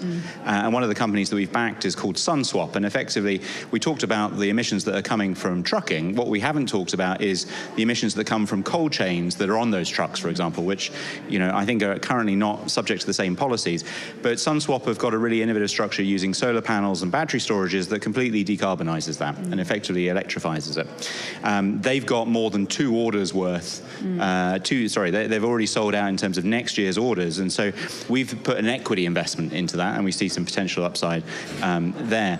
And then in terms of sort of on the other side, right, you know, you've got the innovative solutions that we're working with Einride, but then also on the infrastructure side, we're looking at EV charging networks and saying, okay, well, can you apply some of the learnings that we've had from other infrastructure financings, and particularly where you have data, I think as Robert was saying, is really key, and then put effectively kind of infrastructure financing against those networks as well. So I think once you've understood the ecosystem to a certain level and have, you know, you want to kind of lean into this topic, then you can try and find opportunities in which, you know, that you can make them hopefully bankable, and then that creates value both for the customer, the person that's borrowing, and ultimately the bank as well.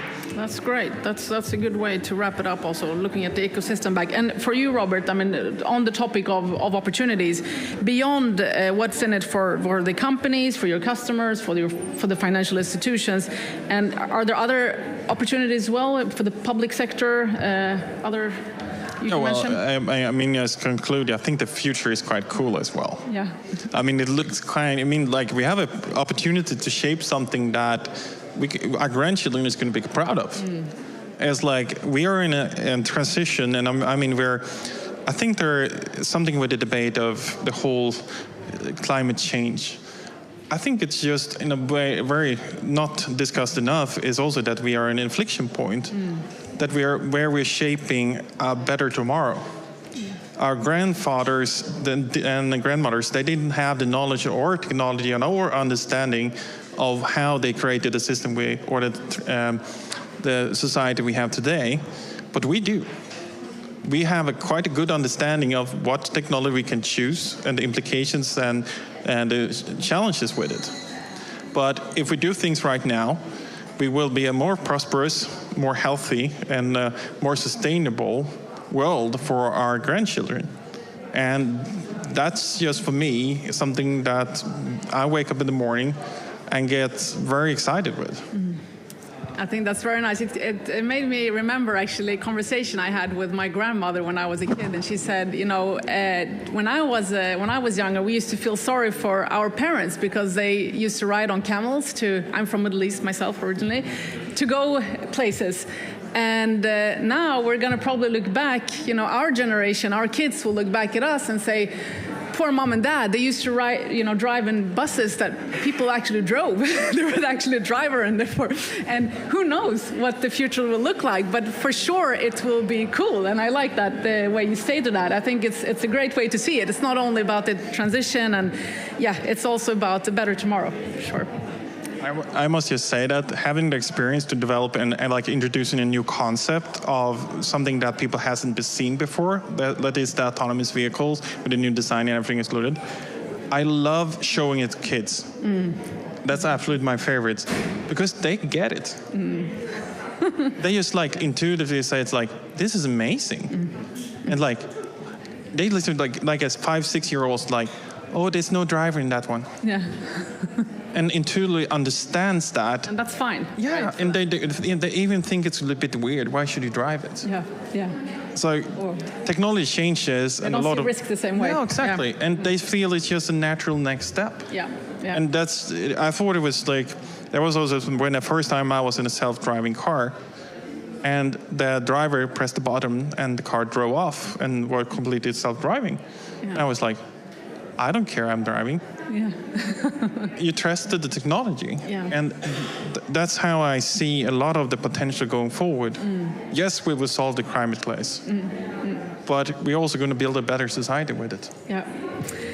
That's fantastic. So we're going to conclude with the last question to you, TJ. I mean, we've talked about transportation now, and of course financing it, etc. But it's also a lot related to energy, as you touched on before as well, right? And it's a big topic. So how can decarbonization help drive transformation in other industries, like the energy sector, for example? Sure. I mean, I like kind of connecting it to what we were just talking about, because there's the sort of the ambition and the dream, of this kind of new future. And at the same time, there are very practical benefits to this as well, right? So in the case of power, right, we're always thinking about matching supply and demand at all points in time. But this gives us an additional degree of stability to the grid, right? To be able to actually, charge at times when maybe the load is lower, right? But supply is higher, right? It gives additional benefits for the overall grid, and it's tied into this whole ecosystem approach that we've been talking about. So in that sense, it does benefit the entire energy system, and that's something that we shouldn't forget. And I think it's so cool talking about that ecosystem, because you need the energy capacity to help fuel the transport industry, but you also need the transport industry to elaborate on it, right? It really all goes hand in hand. So thank you very much for a very nice conversation, and I think it's a beautiful way to put it like that. Like you said, Robert, the future is cool. We're going from threat to opportunity, but also to something really a greater tomorrow. So thank you, everyone. And thank you. We're going to have a video in the end from our Minister of Infrastructure, so if you want to stay, just have a look at that. He couldn't make it and be here in person, but we've recorded it instead. Ladies and gentlemen, colleagues and dear friends, as we all know, major transformations must be made in the transport sector if we are to fulfill our commitments under the Paris Agreement and Sustainable Development Goals.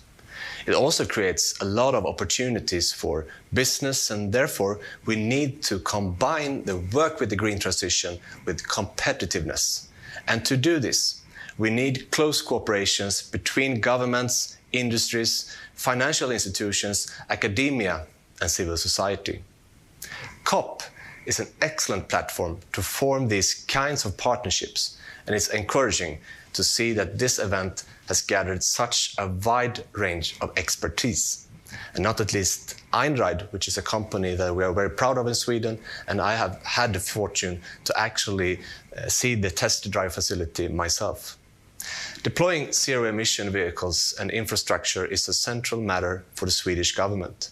It was also a priority during the Swedish presidency of the Council of the EU recently.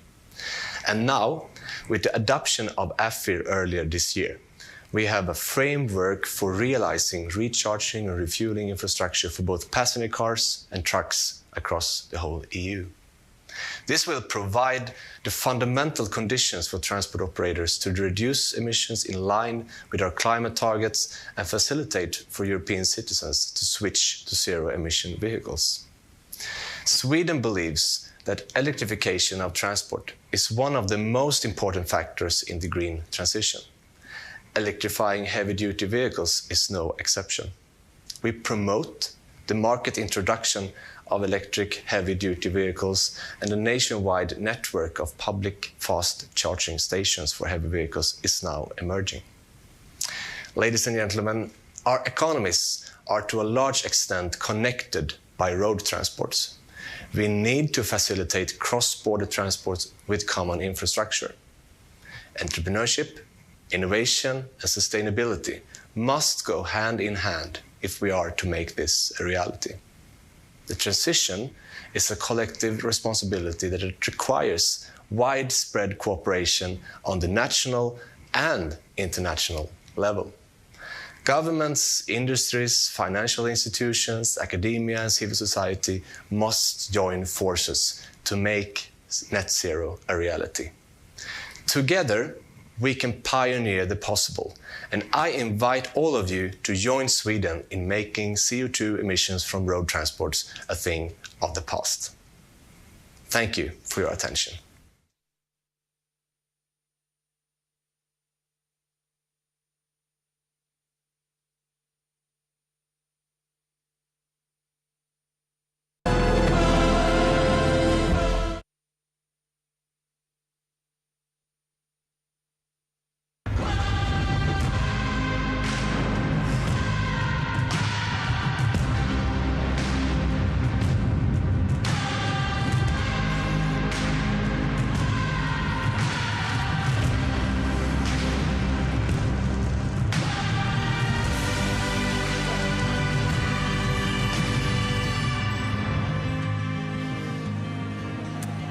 Welcome to the Swedish pavilion here at COP28, where we are sending live from Dubai.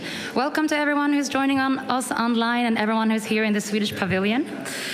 And we have here in the Swedish pavilion gathered some of the most front-running stakeholders from public and private sector, academia and civil society, and we're hosting more than 60 seminars and events here and countless of roundtable discussions and networking events, with the aim of presenting concrete solutions and concrete actions needed to reach the targets of the Paris Agreement.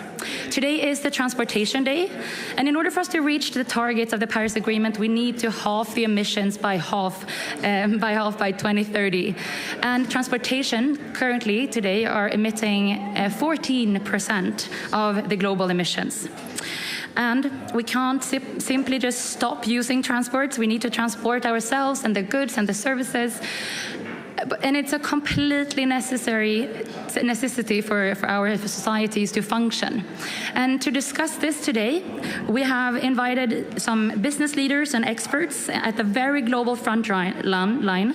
And they're going to present existing solutions and positive examples to scale the transition and also showcase how we can reach net zero internally within our global sustainable value chains, and also how we also can ensure that we're not only doing what we can within our companies, but work with others along the entire supply chain to make it net zero.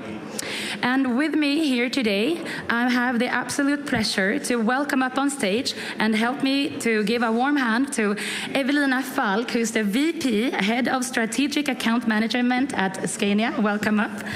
Elisabeth Munk of Rosensköld is Global Sustainability Manager at Supply Chain Operations at Inter-IKEA Group. Welcome. As well as Louise Rebinder, you are the Director of Exponential Roadmap Initiative. Welcome up as well. Warm hand. We do also have us live from Copenhagen, Martin Andersen here with us as well. And you are the Global Head of Sustainability and ESG at Scania Global Logistics. Welcome to you as well. Correct. Thank you. So I would like to start with you, Louise, because today the companies who are represented in this panel today, they're all part of Exponential Roadmap Initiative, which you are the director of. And today you were publishing a report, a transport action guide. And this is something that is really hands-on and a really good guide for the companies to get started or continue the great work that they're already doing. Could you just give us a little bit of a sneak peek on what this guide contains and what you hope that that guide will contribute to? Yes, I can. And thank you so much for having me. I'm really happy to be here with all these other panelists that I know a little bit from before. And first, I just want to say a little bit about Exponential Roadmap Initiative, what we are, and then why we made this guide. One of our foremost ambition is, of course, to increase the climate action in society, but the foremost of organizations and companies, private companies that we're working with. We're working with our members, but also ensuring that what we learn when we work together, that it is spread to others that may not be part of this a little bit smaller group. And so this is us, and one of the things we do is finding these gaps of information and knowledge, and we try to gather that and spread it, and we do that through creating such guidance that we're talking about today. It looks a little bit like this.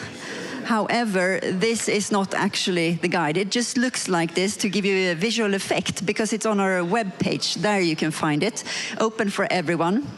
And it is something we created together with Scan Global Logistics. This is the guide, yeah, you can see it here. And we have had Martin here on the screen, Scan Global Logistics, and with IKEA, Smart Freight Center, Slowcat, Scania, and then ourselves as well. And this is about transportation. It's a guide that summarizes and kind of makes it concrete what you can do in an organization, in a company, when you're buying logistics services. It would be for many different parts and functions of a company, but maybe I would say foremost, and if you're working with logistics, or if you're working in procurement, or if you're working within planning, all of these different functions, which are called different things in different organizations, but those type of functions, they need to be on the same level of understanding, because I have experienced myself, having worked with procurement, it's not always the case. We need to get them to the same level, that this is possible, this is what exists, these are the different types of solutions that are out there. And it is for both looking at your own emissions internally, if you have freight internally, or if you are working with your value chain and freight there. And just to give you a glimpse of what is in there, it is very simple steps of how you can work with this. It's to assess your transport emissions, of course. You need to secure company commitment, making sure your company really are engaged with this. Then implementing solutions, and that is, of course, the tricky part, but there is the discussion of what solutions do already exist, which ones are out there that you need to think about. And then you need to measure, and then you need to report progress. Be very transparent with what you're doing and your challenges and how you're working with this, your ambitions, your targets. Make sure that you communicate this properly. And I did not cut it short, but this is what it's about, and my colleagues will fill in a little bit more. Thank you so much. And I've had the pleasure to review the guide, and I must say it's really, really hands-on, and it's great that you really showcase good tips like that could be definitely really tangible and great for not only the newcomers and the starters, but also the companies who are already at the forefront. So represented here today, we have several companies at the forefront, and I would like to reach out to you, Elisabeth, at the Inter-IKEA. You are a true frontrunner and a real sustainability leader and role model. And you have set a target to not only be net zero, but actually climate positive by 2030. And could you tell us how you've been working with this guide, of course, but also how you're working in general with sustainable transports, and how you're trying to reach these goals that you have set up for your company? Absolutely. Thank you so much. It's a pleasure to be here. First of all, we are a global big shipper in IKEA. We do approximately 2 million shipments a year on land, on water, and we emit about 1.3 million tons of greenhouse gases. And this is, if we look at the total value chain of IKEA, the whole from the materials that we use through our manufacturing processes, the products in use, etc., transportation is about a little less than 5% of the total emissions. So what we are doing, we are working towards a clean and fair transportation and logistics. And by clean, we mean to only have zero emission transportation, only using 100% renewable energy across our operations. And by fair, we mean to have good and fair working conditions for all the people working and touching and handling our goods, but also to have a positive impact on the communities where we are present. And to guide us on this journey, we have joined COSEV, Cargo Owners for Zero Emission Vessels. We have committed to only use zero emission ocean vessels latest 2040. We've also joined EV100+, where we say we will only use zero-emission trucks latest 2040. But we have a very important milestone already in 2030. And here we said we are to reduce the emissions by minus 70%, the relative emissions on average from every transport that we do, compared to 2017. And when this guide, the transport guide that is being launched today, what we have done is to share our approach, how we work with this in transportation to reduce, replace, and rethink. Where reduce is about working with efficiency, increasing fill rates, optimizing network, working with fuel efficiency. Replace is about replacing fossil fuels with alternatives. That could be biofuels in the shorter term and going intermodal. We have more than 50% on our land transportation on intermodal solutions. Rethink is about integrating new innovations, etc., new types of partnerships into our value chain and scale up and deploy new types of technologies. So we have shared this approach in the guide, and for us, this is working. It is very actionable.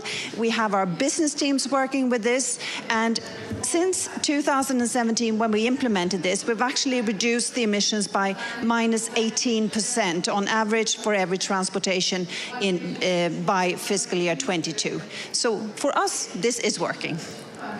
It's absolutely fantastic to hear, and once again, the importance of showcasing the positive examples and also the progress is key here, so that we also can learn from each other to speed up this. And you mentioned that you have a quite complex, supply chain and value chain, and you have several, hundreds of suppliers, and many of you in this panel, you're also part of the same value chain as well, but clearly you have identified solutions, but I'm also curious on how, the obstacles.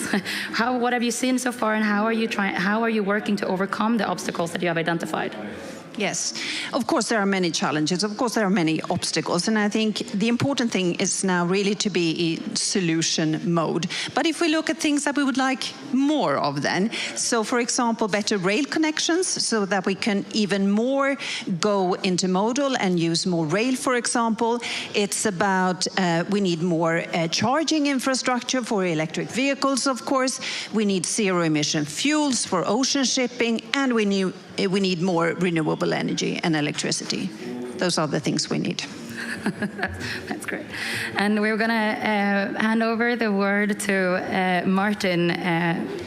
I wonder, you also have a very ambitious targets as well, and you want to halve your emissions across all the scopes by 2030, and then you are aiming to reach net zero by 2050. How are you working then with your transportation and to ensure sustainable transportations today? Yeah, thank you for letting me join. And no, we are very proud about the transportation guide now being launched today. And we are a logistic provider for all the companies, and we have air freight, ocean freight, rail, road.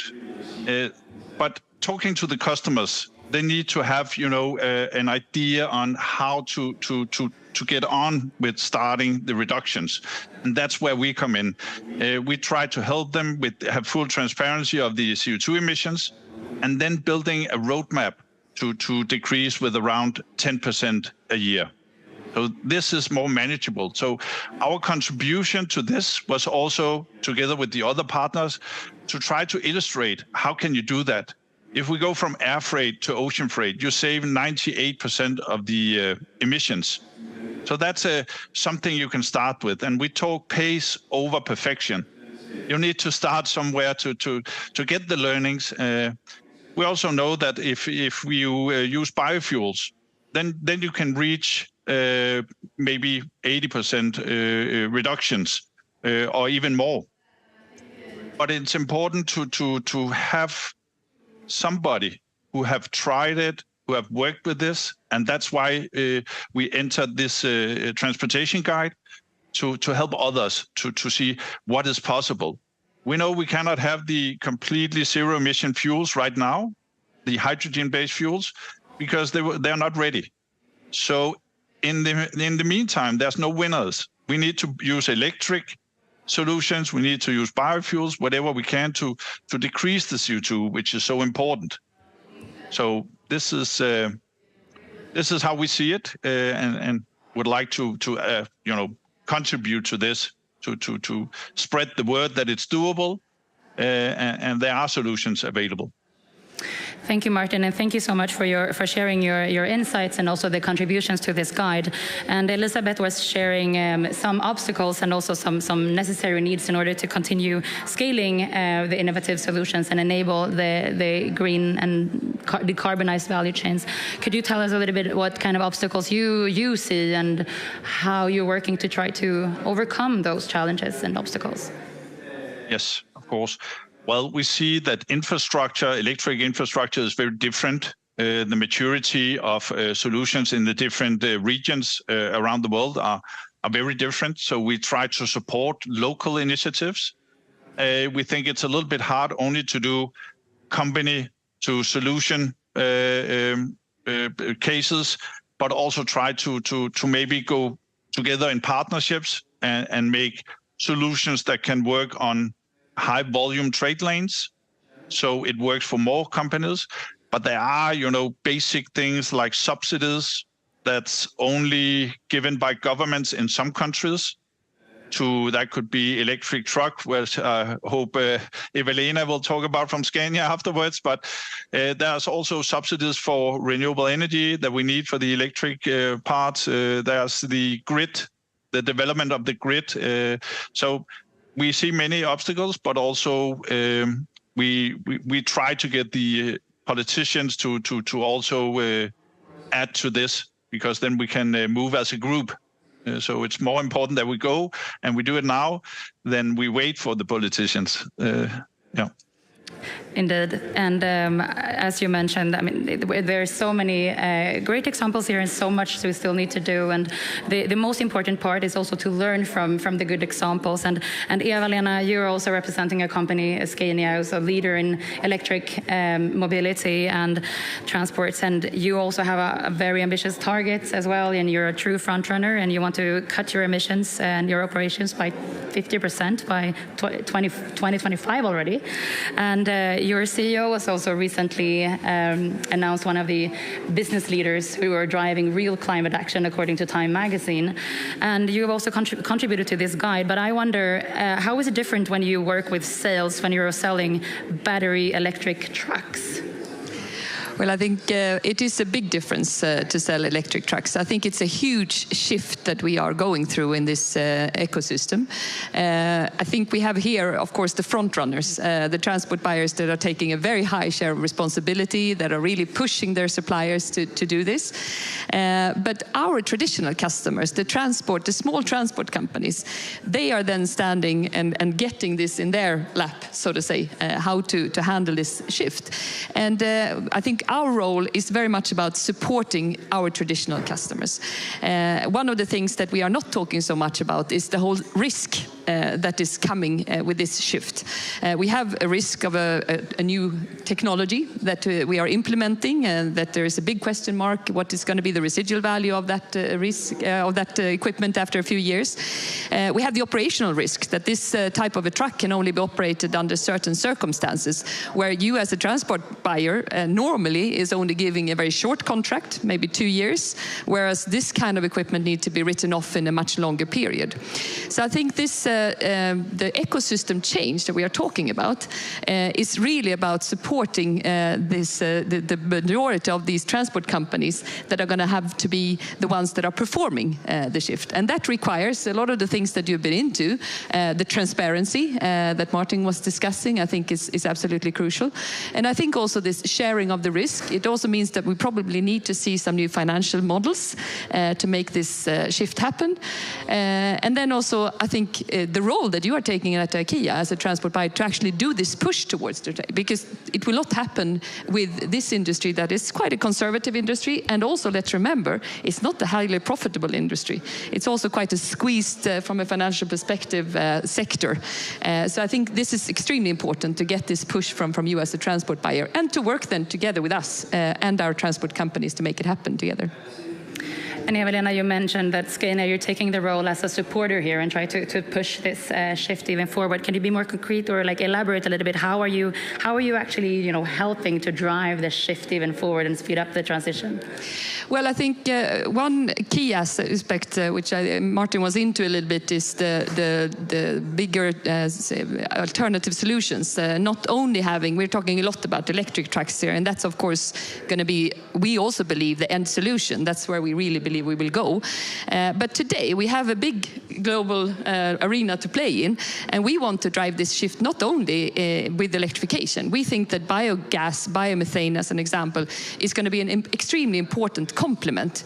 If you look at countries where it will take a long time before we have the grid capacity and the green electricity to make it possible to go to electrification.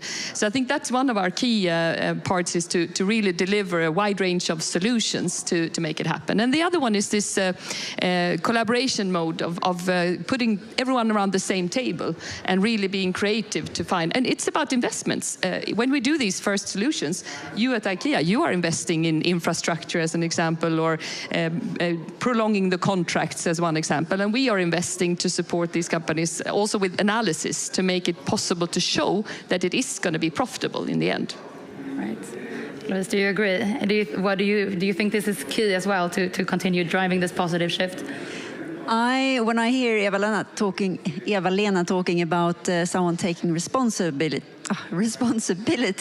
and pointing to Elisabeth and IKEA, I think that is just a sign of true leadership. And I think it's just beautiful that we have those that are moving in the forefront and taking that responsibility and maybe also a risk, but that is what is going to make this move forward at a quicker pace than if everyone just wants to move as a herd. We need someone who is taking the first step, and that is fantastic, and that is truly needed. Which is also what the guide aims to support with as well. Please. I would just like to build on what Eva-Lena said here about it's not just about switching immediately to the electric trucks and for everyone to buy that, the technology shift, but also really capturing all of the other potentials. We know that there are big potentials in energy efficiency measures, for example. So it's not just about switching what we have today to a new technology. We need to reduce the amount of energy that we use. And there is a big potential in that, and also cost reductions in that as well that can actually be part of financing the shift to new technologies. And the guide that we've been touching upon today, the action guide within transportation, how do you think this will be able to contribute to this? The guide is designed to be very simple and actionable. You don't need to be a specialist in sustainability to use. I think this is super important to lower emissions. So this guide, anyone working with procurement, it's very short, by the way, very short, easy to read. You can start tomorrow working to reduce the emissions. There are so many different ways to do that. And once the procurement people get into working with this, that is when the magic happens and things really start to move. Indeed, and we've been touching upon the fact that the innovations exist, the solutions exist, and also there's a clear alignment also on what needs to be done. And you're a part of a similar value chain, and you're facing similar difficulties. We have touched upon the difficulties, but what can we also learn from the positive examples? Because in terms of crisis and in terms of large challenges, we need to be good at presenting existing solutions and concrete actions on how to enable them. Would you like to start? With positive examples, I am not as experienced in the transport sector, I must highlight straight away. However, I have been working with a procurement team, within the procurement team that are working with logistics.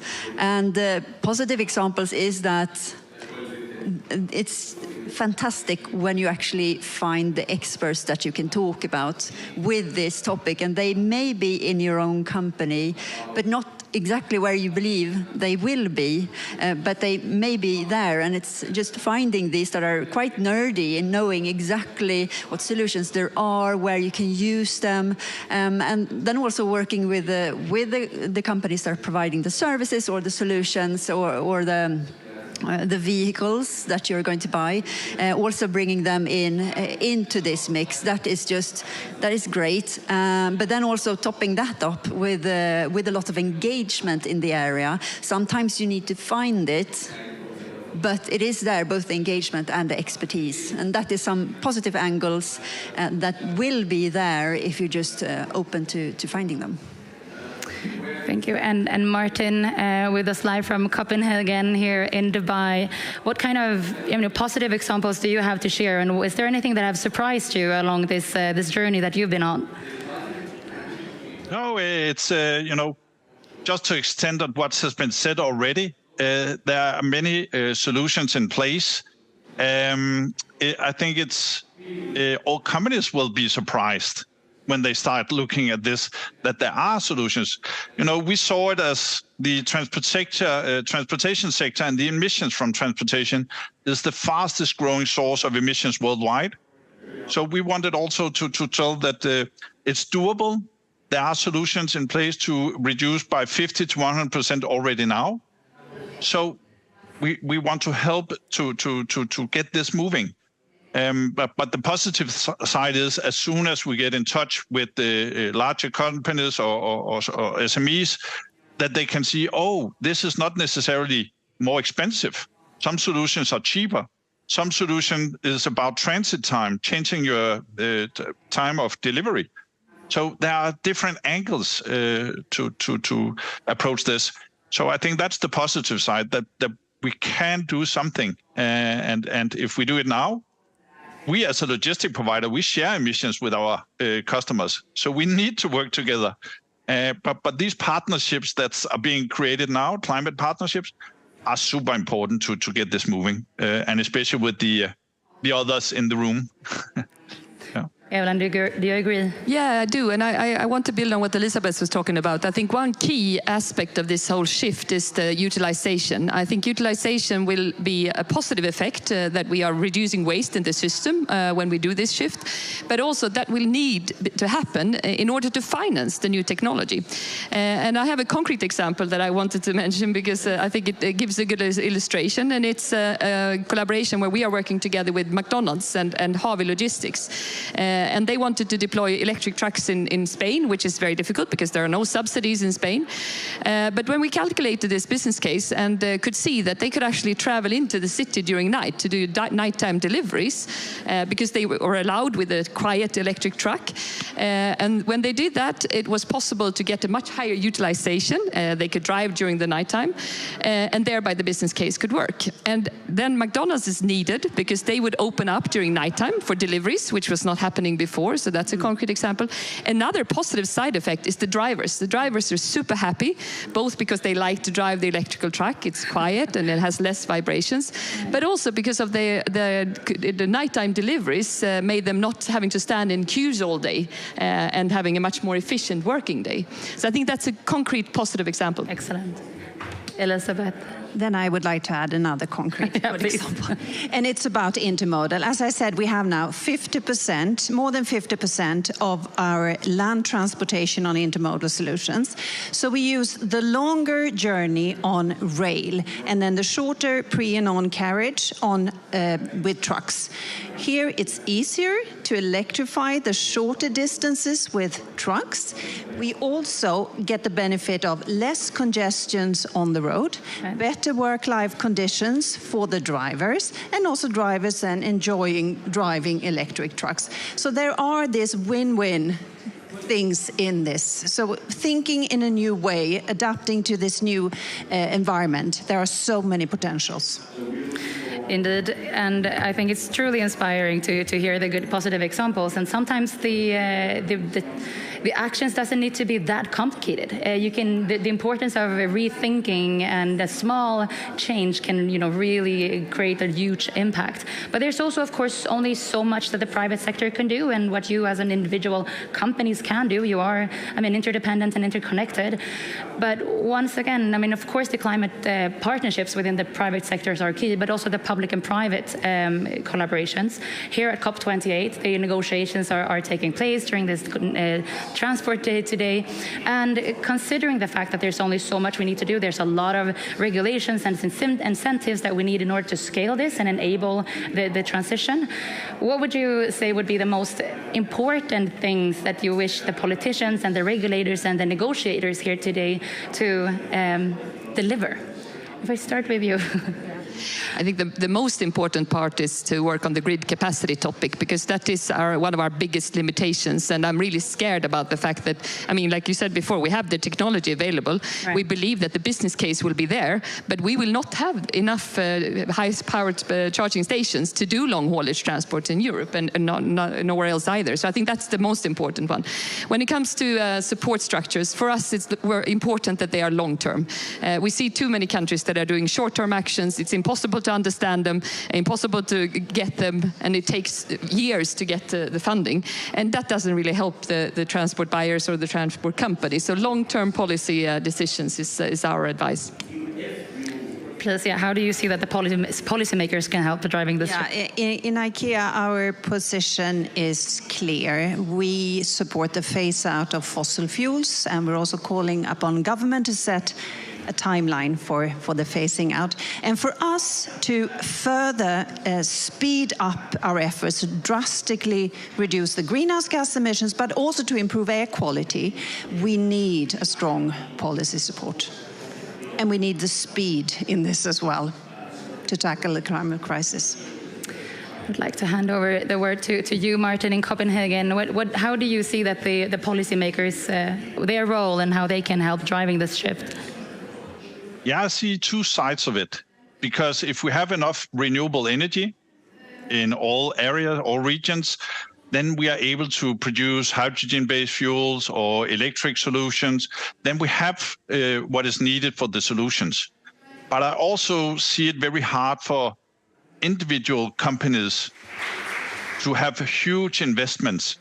I would rather like that IATA for all airlines will go in and regulate the whole industry, and also IMO on the ocean part, so they can have the insetting, the biofuel that we can use for this, instead of individual companies doing all the work. We need to have some agreements globally, as I see it. So enough renewable energy will enable that we can do it, and then politicians to agree on a larger scale to use it. So it's not single cases that have to carry this.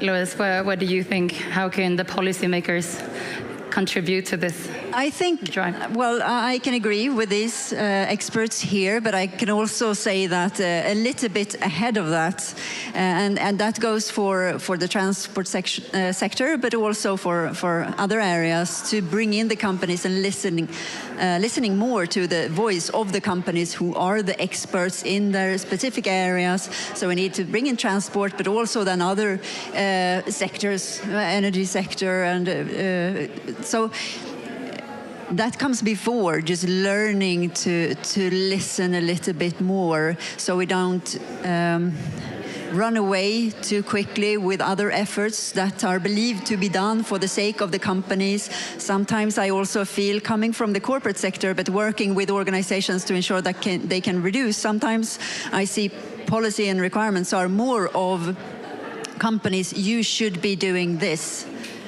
and that will help reduce emissions. But I would like more of, how can we enable the companies to reduce emissions? You have to have that perspective always when there are new regulations that are to reduce emissions. How is this enabling for the companies who are the biggest part of emissions, even if it's not only transportation, it's other types of emissions too, but we need to work more together. So agree with the rest, but ahead of that, the listening part. And I've heard also that is wanted for the ones negotiating here at COP. They want to have a louder voice from the companies. So when companies are really standing firm, standing up, we want this, they do listen, and they want to have more of that. So I think companies need to be louder here to ensure that steps can be taken.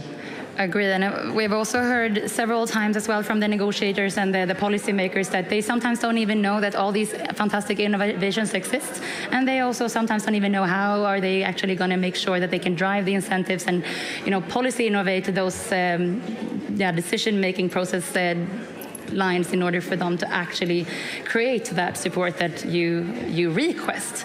But to sum up this truly inspiring and engaging dialogue, any last messages? We've been now touching upon the role of collaboration, phasing out the fossil fuels, the role of the policies, of course, but the action guide that you have published today. What are the key last messages you wish to bring on to your interconnecting stakeholders? Is there any last wishes or key messages? Or you've been touching upon the importance of acting now and pace rather than perfection, but please give us a little bit last words on the...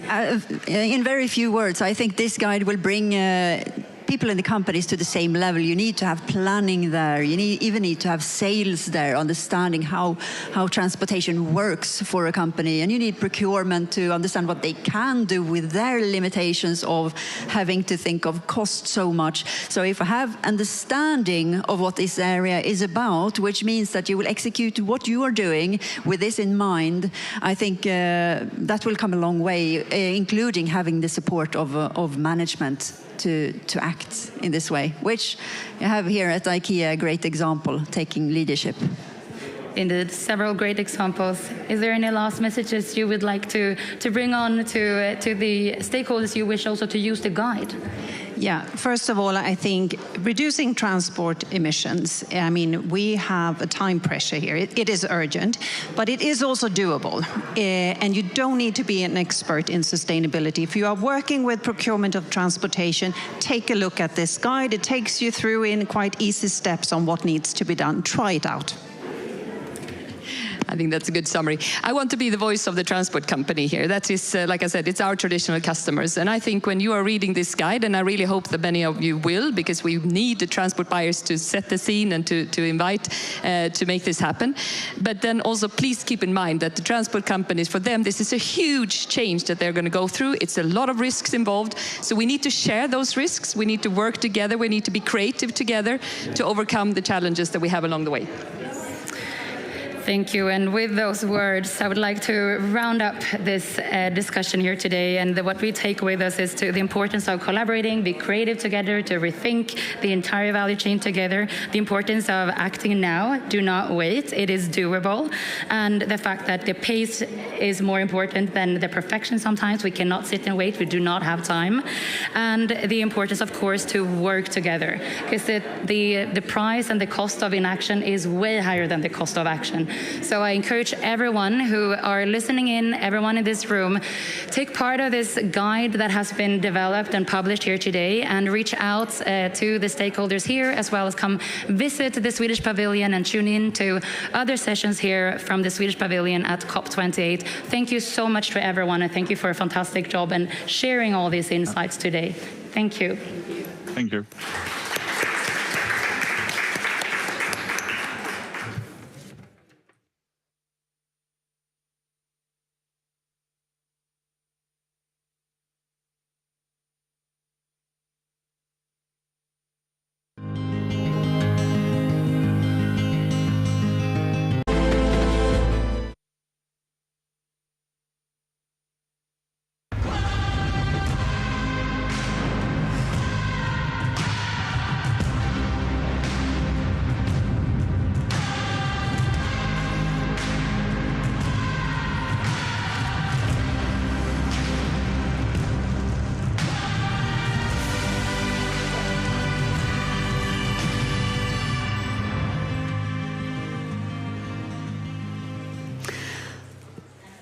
Hi and welcome back to the Swedish Pavilion here at COP28 in Dubai. I am honored to be the moderator for this next session that is organized with Volvo Cars. My name is Louise Rebender, and I am from Exponential Roadmap Initiative, where I am a director. Exponential Roadmap Initiative, we want to work with climate action, engaging companies, increasing this action towards a more net zero society and future. And the global stock take that we're looking at right now here at COP28 is saying that we're not really doing enough. And we need to basically do more, define the solutions, ensure that we are moving towards the net zero future that we want to have. For that, we need the solutions, and we're going to talk a little bit about these solutions here today. The session is called Rising the Bar on Corporate Climate Ambition and Action While Tackling Systemic Changes. And I will bring up the host now on stage, introducing Jonas Otterheim, Head of Climate Action at Volvo Cars. Welcome to the stage. Thank you. And thanks for joining as well. Yeah, thank you. We are going to hear a little bit about what you're doing at Volvo Cars now, your ambitions and targets, and about a new car. Yes, and I'm not here to talk much about what we are doing, but I think let's set the scene on the challenges we are seeing as a car maker in decarbonizing, to build on that in the discussions to come. So we have a few slides. We can move on to the next slide. Volvo Cars have, since a few years back, talked about that we need to reduce emissions across our value chain, the scope 1, 2, 3. By 2040, we are saying that we are to be climate neutral across these scopes. And we have previously said that we are to reduce emissions by 40% per average car until 2025 versus 2018. We can take next slide. But what we have said the last week is that me clicking, or are you helping me? No, there's a new slide now. Oh, good, thank you. But what we have said and recently announced is that we have a set of new 2030 targets. So by 2030, we are to reduce emissions by 75% versus 2018 per average car. And this is putting quite big challenges upon us. By 2025, we can still take rather easy, in brackets, actions to act on all these low-hanging fruits. But by 2030, to be able to reach such target, we see massive challenges ahead, that we need to collaborate across value chains and with other companies that we are not used to, that we need to be more transparent on what we intend to do so others have time to act. And due to that, we are hoping to have an interesting discussion today. To put that in context, earlier this year, we announced our new Volvo EX30. This is our smallest SUV so far. It's designed to have the lowest carbon footprint of any Volvo car to date. If this car would be launched in the 2030 scenario, it would be far off where we need to be. So even though this is so far the car with the lowest carbon footprint to date, it's not even close to where we need to be if we are to meet our 2030 targets. We more or less need to halve these emissions of that single car if it would be launched a few years ahead. And to me, this is pointing the finger on what the challenges are if we are to reach these ambitions. We recognize that we need to reduce emissions from steel, aluminum, batteries, electronics, plastics, and many of these industries are not yet set up to deliver those materials we are now asking to have.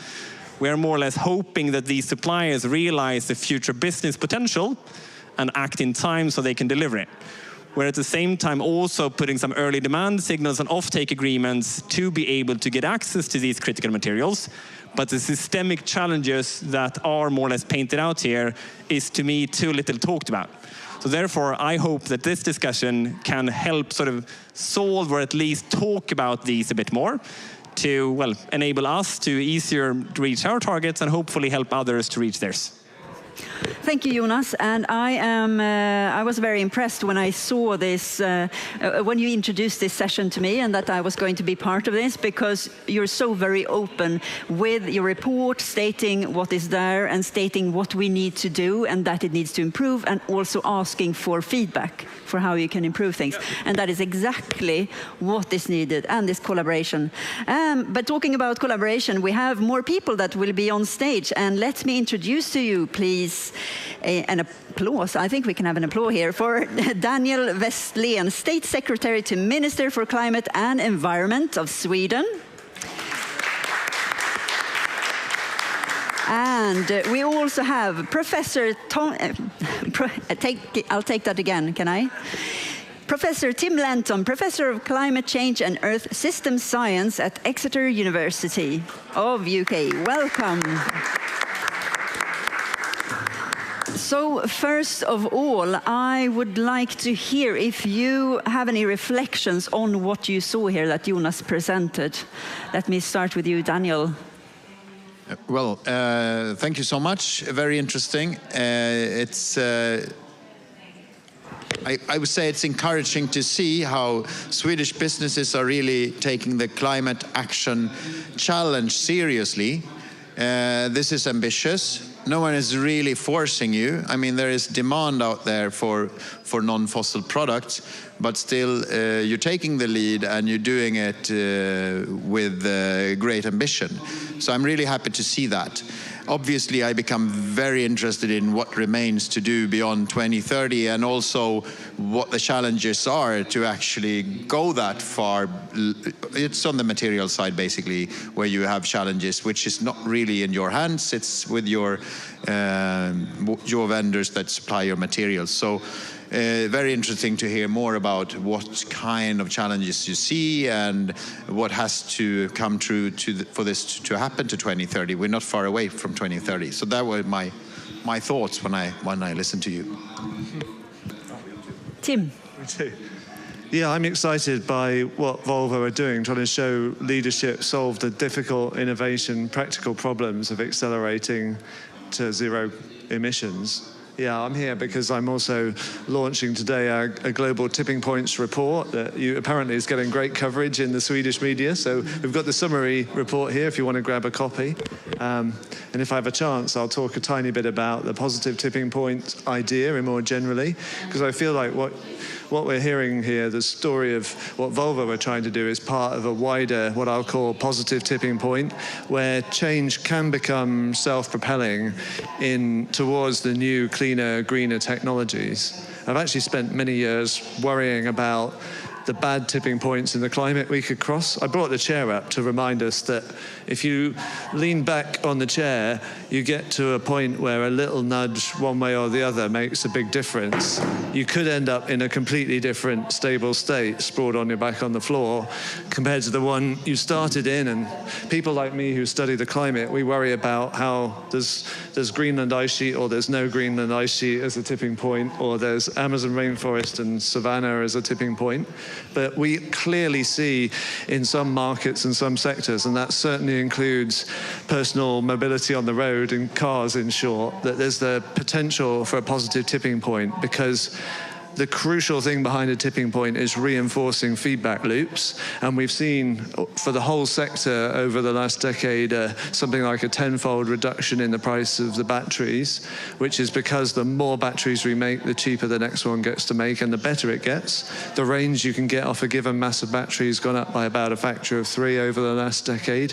Now, there are some troubles and there's always some variability in the economic situation. But really, a company like Volvo and any other company that's showing leadership in this sector and driving prices down and uptake up are working with reinforcing feedbacks that can help propel that change even further. So that's why I'm here, to kind of support this broader message, really. And that's great. You will get to talk more about this report. It's fantastic having it here today, and I will grab a copy. But turning to you, Jonas, reducing emissions by 75% versus 2018 is requiring major changes for Volvo cars, especially for its supply chain then. What are the biggest challenges you see? I think there are plenty of challenges as worthwhile pointing out. Of course, we can recognize the complexity in transforming our full value chain when it comes to steel, aluminum, batteries, and a few of these key emission materials. I think we can also point out the sort of challenges when it comes to the internal transformation. Well, in practice, if we are to reach those levels, it's not just like we can take some decisions. This must go through every decision we're taking internally, and we must also take it at the right time, because in the end of the day, we need to ensure that we design the products in a way so they can have such recycled or low, near zero emission materials in place. And of course, it comes into procurement, it comes into business planning, strategies, etc. So this is an enormous sort of internal transformation as well that I think we need to recognize. And finally, I think, well, we can only do this if we also see that the financial sector is asking for this, because in the end of the day, we're a profit-making company. We need to show to our owners that, well, we are doing good business. Luckily for us, well, we believe and we have support for this, that this makes business sense. But in the end of the day, I think that's critical, and I think that's also sort of too little talked about, that the financial sector needs to also recognize the importance of this, which they, in some cases at least, do. Thank you, Jonas. I ask you, Daniel, what can the political side do to support companies to decarbonize in their supply chains? I was writing down lots of questions myself here because I found this so interesting. So, but let me try to answer that. Well, I think it's two parts. I claim that the climate transition is performed by millions and millions of decisions in households, by kitchen tables, and in boardrooms. So what Volvo has been showing here today is that decisions made in boardrooms make a difference. It also is so that in all households, the kitchen table decisions are very important. Someone will make a decision to actually buy the car which has a lower climate impact. Now, what we can do from the politics side is to put conditions in place that make those decisions possible. Unless there is a charging station along the road to the ski resort, the family will not buy the car. And then they will buy a diesel car instead. And if there is no fossil-free steel to begin with, well, then you can't really solve the issue with your Scope 3 emissions. Now, Scope 1, sorry. Anyway, your materials. That's what we can do. We can put conditions in place for this to be possible, and that's charging infrastructure, but it's also electricity, power plants and the grids, and a stable electricity system. That's probably the most important condition there is. Skilled people, financial flows, all of this is affected by politics. The second side of it is obviously demand, that we make sure there is demand for these cars. And the cars is a very good example, since within the Fit for 55 package in the European Union, we now have regulations stating that by 2035, you cannot sell cars that have emissions in the European Union, which obviously has a very high impact on demand. We saw something similar when we forbid the light bulbs, and well, to start with, there were not very many good low electricity, low power lamps. But after just a few years, the market was flooded with really good lamps, and you could have all kinds of different color of the light and varieties of the lamp. So that kind of regulation has a very important impact, especially when it's done over all of the European Union, which is big enough for this to actually have an effect. And when we can spread it to other parts of the world, then the global impact's there immediately. Can I quickly ask a follow-up question on that? Because you talk about sort of, well, the increased demand of electric vehicles, and talk about the importance of us accessing fossil-free steel or near-zero steel, etc. But what we have, well, recognized and try to act a bit different on is that usually we don't talk that transparently about the future products. Well, we have corporate targets, but we usually talk about the future car when it's about to be launched. But in this case, we realize that we will not even be close to meeting these targets unless we also tell someone in time that we need something rather different than what they usually do. And that's not even in a sourcing decision, because that's also too late. They need to prepare for that. So how well do you have an understanding of what companies like us will do in the future? Because otherwise you might sort of plan for a different future than what we foresee. So I think this whole transparency topic is rather interesting and too little talked about. Of course, you're well informed, but in the sort of, you don't have to answer about Volvo Cars, but in principle, sort of this transparency and collaboration topic. Yeah, what we tried, first of all, we have to realize that reducing emissions is one thing, eliminating them is something completely different. You need a plan to eliminate emissions, whereas reducing emissions, you just drive less, or you choose a smaller car with a smaller engine. Now, to eliminate emissions from cars on streets, you need something different. And that goes for all sectors. So what Sweden has done was to call in all the sectors and say, hey, we want your plans for how to become fossil-free, emissions-free in your sector, in your activity. So far we have 23 sectors in Sweden that have presented their plans. These are regularly updated so that we get an idea of what the industries need and what the industries will be doing. Some of these plans involve lists of wishes for us to deliver upon, and some of them include, well, all of them basically include statements on how much materials of different kinds they will be needing, and which sends a strong signal to how much you need to build out electricity or how much biomass is needed and so forth. So that's basically the strategy we had in Sweden to address this question that you ask.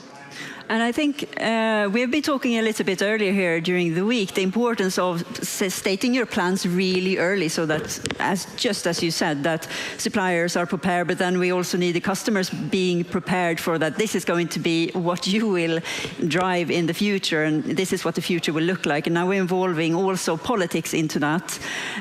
So I made a little note here of you need to have a 360 kind of perspective of who needs to be involved and who needs to know about what changes are to come and what we want, so everyone can really plan for it. The funny thing is my 360 picture, it looks a little bit like a sun because I try to draw all the stakeholders. I want to hand it over to you, Tim. How can research support? Well, what we've just listened to is the challenge of systems change, but also the opportunity of systems change. So if we accept that actually there is a possibility to tip a market like cars from fossil fuel petrol cars to past a tipping point to electric ones, what we're hearing is, okay, how do you get the system towards the tipping point where they're perform at least as well, if not better, than the petrol or diesel cars, and they're cost competitive? And that might be total cost of ownership if you're apparently a Norwegian citizen. By my calculation, Norway tipped to electric vehicles 10 years ago, really, at the point where they were total cost of ownership competitive because of really good policy support to make them competitive at that total cost of ownership price. Some other markets, it might be purchase price parity, but as you just described, the most effective change will come when business and governance are working together with us, the consumers or citizens who are buying the product, some before others. But working together, we're triggering processes that then gain their own momentum. And the media, in the case of Norway at least, and I have to talk about your neighbours, by the way. I know that's not always popular in Sweden, but they led the world to electric vehicles ultimately because of some social activists who started a movement about this and challenged the then government right from the late 1980s. So a bunch of actors have got some power in creating the change we need, but coordinated action, just like you described, is a secret to making this happen sooner. And expectation that you talked about is also crucial in systems change. We have to believe that we can transform fast if we're going to achieve it. If we just listen to the global stocktake and have like a linear view of the world, we'd all be rather depressed. But actually, we know that markets change through what we call S-curves, and that we know right now we're on that exponential part of growing market share for EVs. And that's happening all the faster because of the kind of feedbacks we talked about. You supporting the rollout of the charging network is absolutely essential to you being able to sell more of the cars that can use the charging network. So, yeah. So Tim, and it's definitely okay to mention Norway. Good. I realised as I started talking about Norway that as an orienteer and since my youth, I always sensed a certain tension as I came and ran around the forests of both countries. It's a friendly tension. Anyways, you saw a little bit what Jonas introduced here in the beginning, and maybe you've seen a little bit of what Volvo Cars is doing. What and you heard the discussion already. Do you see anything is missing? What would you like to see in order to get to this S-curve for electrical cars, maybe here in Sweden or globally? Well, I mean, I've looked at the data myself, and although Sweden are doing pretty well, you may not be the first, but the Nordic countries are in the lead, and that's great, and you've been part of that, and it sounds good that you've got good government-level planning of the charging network rollout, not something I can say of the UK, where our so-called neoliberal kind of ideology is rather standing in the way of like accelerating a change that's good for everybody. If we take the global context, we've been studying how close are the different markets to the tipping point for electric vehicles, and we think China has tipped now. You know, it jumped from 5 to 25% market share in just the last 2 years. We aggregate across Europe as a whole, and we think Europe's very close to, if not past, the tipping point, and certainly that you're among the Nordic countries that I think are past the tipping point, and the change is just about how fast the S-curve will unfold. The US is a couple of years behind the global average, but they have an Inflation Reduction Act, they have incentives in place. That's certainly helping with the transition. What I'll say more generally, reinforcing points that are made, are you clearly need well-designed support for the charging infrastructure. It has to keep up with the growth of the exponential growth of the car fleet, and on a global average, it's just about keeping up. But that betrays the fact that some countries have been brilliant. Like China, I think it's now second in the world behind Norway for number of chargers per electric vehicle. Sweden, you'd want to be presumably in at least that place, and so would we all. So that's great to hear. More on that. Yeah, and we've heard about the outstanding challenges, but we know that we can decarbonize the battery production considerably if you can build the batteries with renewable electricity. That can I've seen studies that say that can reduce the embedded emissions in the battery by nearly a factor of 4. So we've got to ask those questions. Have we got the gigafactories in the countries powered by renewable power? And Norway and Sweden are pretty high up there on renewable power to make the batteries. That's going to help. And then, as we said, green steel. That's still a little way off, but we're confident that there's the possibility for tipping points that cascade across the market of what we call green hydrogen and green ammonia. And steel won't be the first kind of competitive market for those green fuels. It'll be fertilizers and then shipping probably. But by opening up those markets, we'll see the price of green hydrogen come down to the point it's competitive for steel making. And that'll be crucial to solving the last piece of your puzzle, Jonas, of getting down towards truly zero emission vehicle. Daniel. Just a short comment. It's just right as you say that the energy content of certain products and services is very important, obviously, for their climate impact, and that's one of the main reasons that companies are investing in Sweden right now, because the Swedish electricity grid was decarbonized back in the early 80s, and since then it's been carbon free. What we see now is that we add fossil-free production and electricity production in order to make it possible to build industries with a low climate impact, rather than decarbonizing the electricity system. Heat was decarbonized a little bit later, by the way. But I would claim that's the main reason behind the real big investments we see coming, especially up north. Another question to Tim, and it would be interesting to see if we can get a discussion on this afterwards, because you talked about the tipping points, of electric vehicles and connecting that to how that can impact, battery cost, and then electricity and profitability of renewables, and then fertilizer, etc. How can we support such a tipping point in other industries? I talked about steel and aluminum. Do you have any reflections or learnings that you have seen in some areas that we can bring to others? And then, I don't know the answers, therefore I cannot ask the question, but see if we can join the reflection. Yeah, so one of the questions you find yourself asking is, okay, what's the most effective policies that can stimulate the innovation that would start the move where it hasn't happened already in a sector like green hydrogen, green ammonia? But we get lessons from what is already happening in the renewable energy revolution and in electric vehicles. We see that mandating, you must have 25% green hydrogen in fertilizer from year 2028 or whatever you want to make up, would be a really good way of stimulating innovation in an industry and a sector, just as mandating that you're not going to be able to sell petrol and diesel cars in our market in 2035, or if you're feeling bold, 2030, is one of the most effective ways of stimulating innovation, which then solves its own problems and brings prices down and improves products. So it's not the only policy lever. We find in the European case regulation at the EU level that said your fleet as a company, whichever car company you are, your fleet CO2 emissions must fall below this marker in this year, and then below this lower marker in this year, which we've seen play out in Europe over the last 10 or 15 years, has been valuable as well. So mandates, regulations, really crucial. There is a role also sometimes for incentives, for whether that's some kind of tax credit, the sort of devices that were used early in Norway to trigger transitions in this car sector that we've talked about. Those can be deployed at the right time in the right way, crucial for the sectors that haven't tipped yet, to get, if you like, the proverbial snowball rolling of a tipping point change. But yeah, there's cross-sector learning, and the crucial thing is there's cross-sector coupling.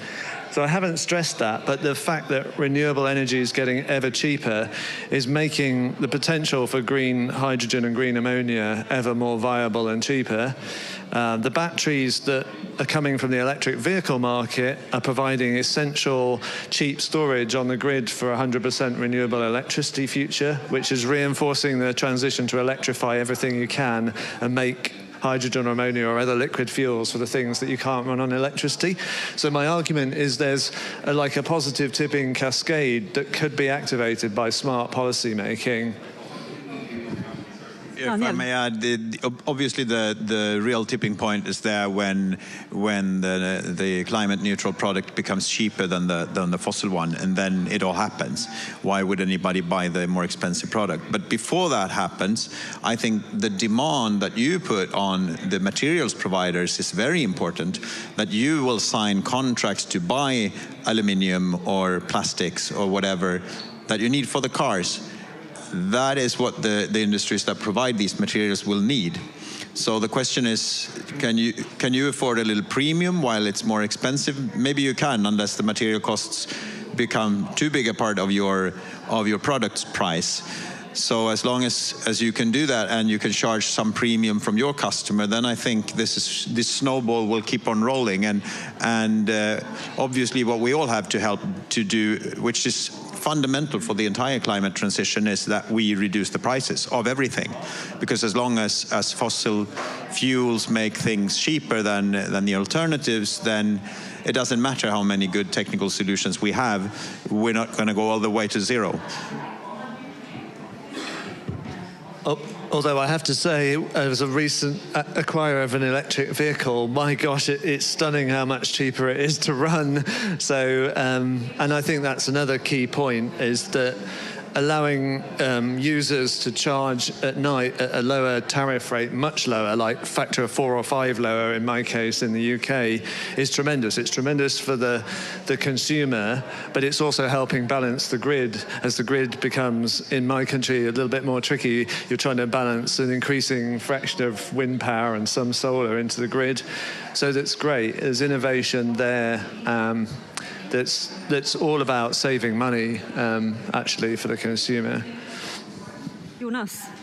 And just building on these reflections, I agree with what you're saying. I think, well, companies like us should be more vocal about our future need.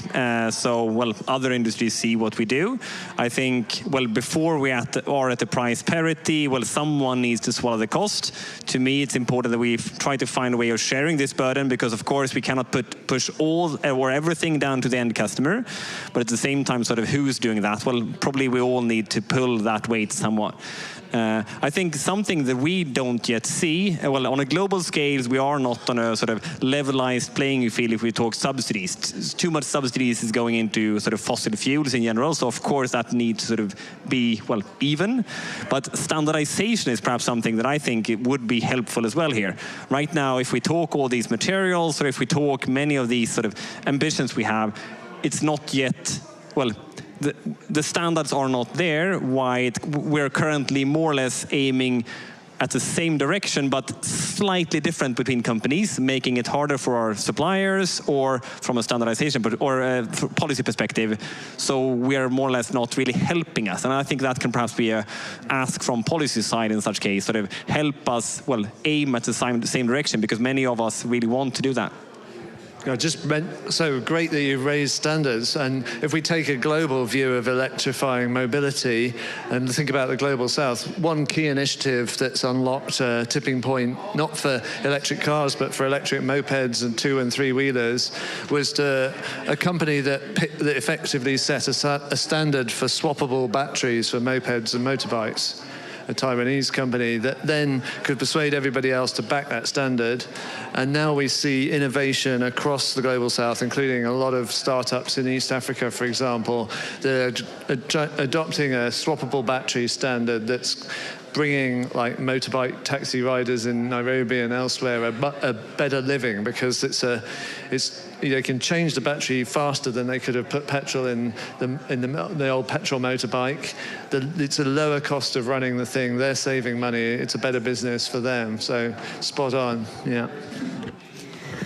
Jonas, what would you like to see from politics and research? If you can say it in short, simple words, and so that we get action then later from that. I'll try to, yeah.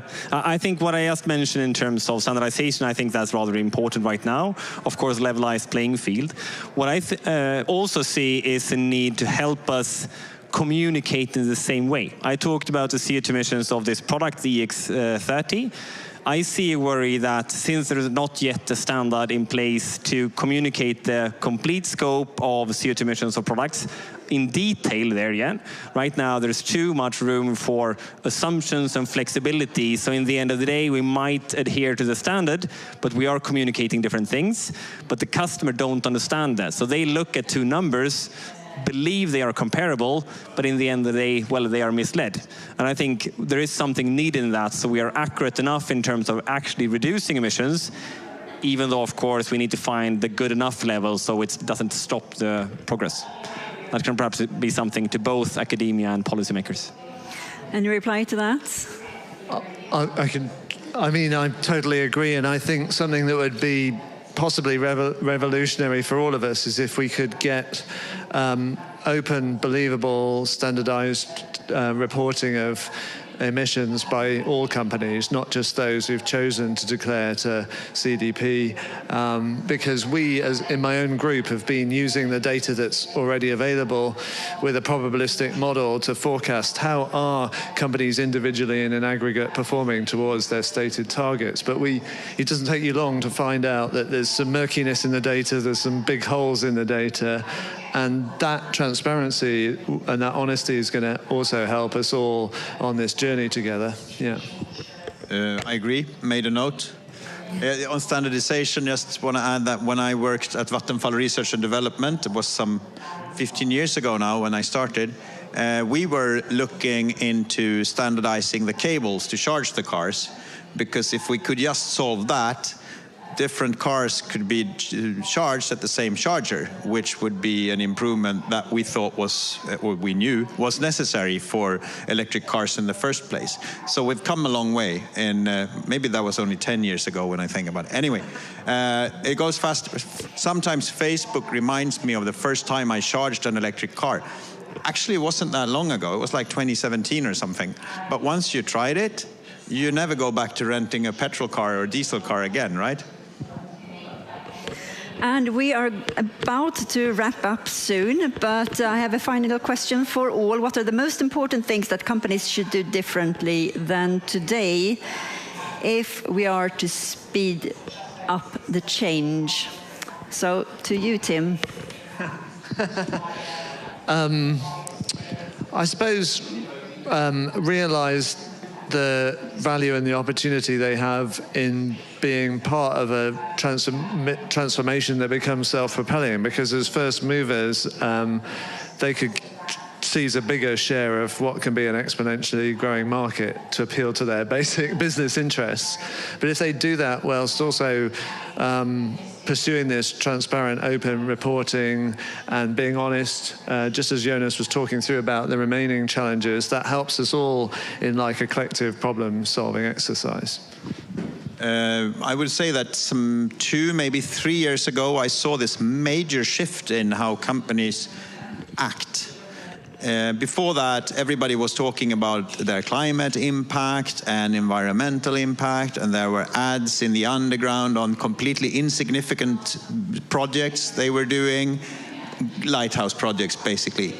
And everybody was doing that, but no one was really doing anything. And then something happened some 2-3 years ago, at least in Swedish bigger companies, where this thinking came into the business model. People with jobs like yours started being on scenes, talking about what companies are actually doing and how this is part of the business model. It is the business model. And I think what happened on the European level, policy-wise, was very important. But I also think that the urgency has come to everybody's mind. So what I would want now from companies is that not only the big ones that we see a lot of, but also the small and medium enterprises would do the same thing, because many of them are doing this, but for some of them, thinking is far from integrated in the business model yet. So that would be my wish from business. Jonas? I agree with what's said. I think on top of that, just emphasize again on we believe the importance of collaboration. So that we need to collaborate with companies we usually don't even talk about, with other sectors. Well, you talked about these positive tipping points. It got me thinking should we explore business models with fertilizers that we usually don't talk about? I think there is something into this that is interesting. And also transparency. Well, we realize we need to be transparent about a future that, well, these cars, they only exist on a paper for us so far, but we need to talk about them right now, otherwise we won't be able to build them. And to me, that's a very different way of doing it, but it's very interesting. All right, thank you so much. And I'm going to try to summarize now from a very interesting dialogue. And thank you so much, maybe especially Jonas, who got these people together. We have research, we have politics, and we have yourself from business, Greeting, and myself also from Exponential Roadmap Initiative. And this is the kind of dialogue that I think we really need. Having these together, that will create the collaboration we need, and will also generate the platform we need for the future and the products that we're going to get on the market and have on the market for a very long time, especially when it comes to cars. We need to start planning really yesterday and getting everyone on board yesterday in order to make things happen. We talked about transparency as well, and talking so much about Jonas now, but really you have done a great job with being transparent. Also reading the press release that you had out, when was that? On the 28th of November, correct? Where you're also stating, please note this is how we've calculated, and being very transparent and open with that information, which gives me a sense of hope, because that is what we need also for others to understand also the kind of context that we're in. We need to have infrastructure in place in order to enable for customers to actually want to buy their cars.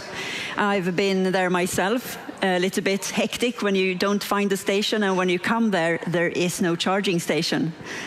Then also involving your vendors, ensuring that they are on board. And it's not only the first tier vendors, you have to go a few steps down in order to get all the materials from the beginning. Then the positive tipping points. Thank you so much for introducing that report. And there are a few copies that we have here in the room. And then creating the plans for the industries, so that politics really need to know, you need to know what is going to happen, so that you can plan for the infrastructure and the type of policies that should be there to help us along the way. And I think I summarize with that. Thank you so much, Professor Tim Lenton, and we have Daniel Westlén and Jonas Otterheim. Thank you so much. Big applause for the panel.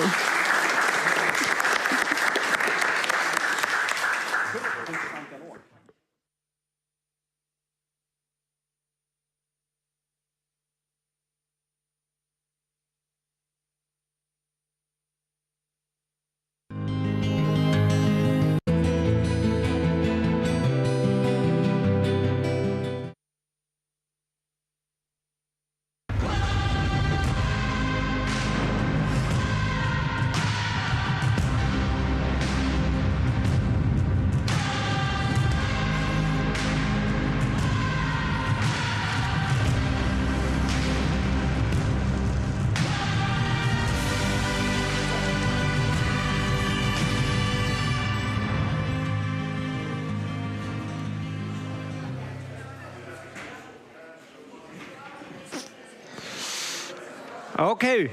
Good afternoon and good noon in Sweden. Welcome everybody. My name is Erik Erski. I'm head of the ocean work at the UN Global Compact, and it's my pleasure to moderate this great session here at the Swedish Pavilion. Decarbonization in shipping, solving long wait times in port with innovative technologies.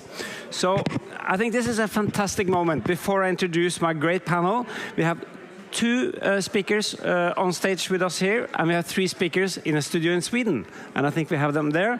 I'll just give you quickly the names. We have Andreas Enger here, CEO of Höegh Autoliners, and Anna Liberg, Head of Energy in Business Sweden. In Sweden, we have Göran Eriksson, CEO of the Port of Gothenburg, and we have Kim Sørensen, the interim CEO of Storm Geo, and we have Karino Tenovno, CEO of Awake AI. So we'll come back to you guys in a minute. I would just like to give you a background and the atmosphere here at COP28 in Dubai. And really, shipping and the ocean industries and the whole energy transition is finally getting to set the stage of these discussions here. I used to work in shipping myself at the Norwegian Shipowner Association. And back in 2015, with the emergence of the Paris Agreement, we saw that both aviation and shipping was not part of the deal. And that concerned us, because there would then be a deal on the table that would regulate these industries without the industry having a say. So we organized quickly a meeting in Paris outside the COP with the International Chamber of Shipping, with WWF, with the French government and Norwegian government. And we said, not only do we want to have a seat at the table, we think shipping has to decarbonize alongside the rest of the world. That's the only way to run a legitimate business in 2050. And most people at that meeting, even the IMO representatives at the time, were so skeptic that it was possible to decarbonize shipping that they rejected the whole idea. Fast forward to COP26 in Glasgow, everybody agreed. The whole industry, including the IMO, said, well, we have to do this. And championed by the International Chamber of Shipping and the ship owners, we finally got a new IMO GHG strategy through this summer, which means we finally have a global industry. It's first. There's no other industries with the same framework that will decarbonize by 2050. So shipping, from being a lagger, is now at the driver's seat for decarbonizing the global economy, carrying 14 trillion of global value in goods. So this is good news, but there's no green ships on the deep seas at all today, even though Höegh Autoliners and many others have started to order these dual fuels or new system ships. We still have a big job to do, because we have to cut 20 to 30% of the emissions by 2030 in 6 years. So that's why we're going to tackle one very specific question today, and that's the idle time in ports, because ships stay in ports too long, emitting tons of CO2, completely unnecessary. So we can actually make the target for 2030 if we solve these waiting times in port. And I'm going to start with you, Andreas, since you're here with us here in COP, and you were at the Green Shipping Challenge meeting with Senator Kerry, Special Envoy Kerry, and Prime Minister Støre, and the Prime Minister of Denmark. And you're committed to both building new ships, but you're also committed to cutting your emissions in ports. Yes, and we've actually now come far enough that we have reserved spots to produce ammonia engines, not only ready, but ammonia engines that will be on the water in 2027. We have made fuel sourcing agreements with Yara, who has supply, and we have also made bunkering arrangements with Sumitomo. So we have actually now, in less than 2 years, gone from nothing to actually, having, the solution, and it actually opens up lots of very, very good dialogues with the cargo owners, our customers, who are, obviously an important part of the puzzle. But I think the challenge in shipping, which is both for the legacy fleet but also for the cost of the new ones, is that, we, as you say, we spend far too much time in port. But more importantly, even when we know there's waiting time, port organization is such that our slot in the port is determined when we arrive at their pilot station. So we can on an individual port call, we can burn much more than 100 tons of extra fuels to race to the pilot station, to keep our place in the queue for commercial reasons, knowing that we're going to wait there for a week or 10 days or whatever. So I think one thing is the port emissions, which is important in itself. But the port's contribution to the CO2 emissions, or the port's opportunity to contribute to reduction of the total emissions in the deep sea shipping system. This is primarily for deep sea shipping, right? Yeah, which is 2 weeks at sea and actually has an opportunity to fundamentally reduce fuel consumption if they actually have determined arrival slots in ports. Exactly, and that's going to be the core of this discussion. But let's paint the whole context here before we dive into solutions, because this is a problem that everybody is observing. And maybe starting with you, Göran Eriksson, CEO of Port of Gothenburg. Tell me a bit about the Port of Gothenburg. It's a massive port. I know, I've been there. It's beautiful and massive.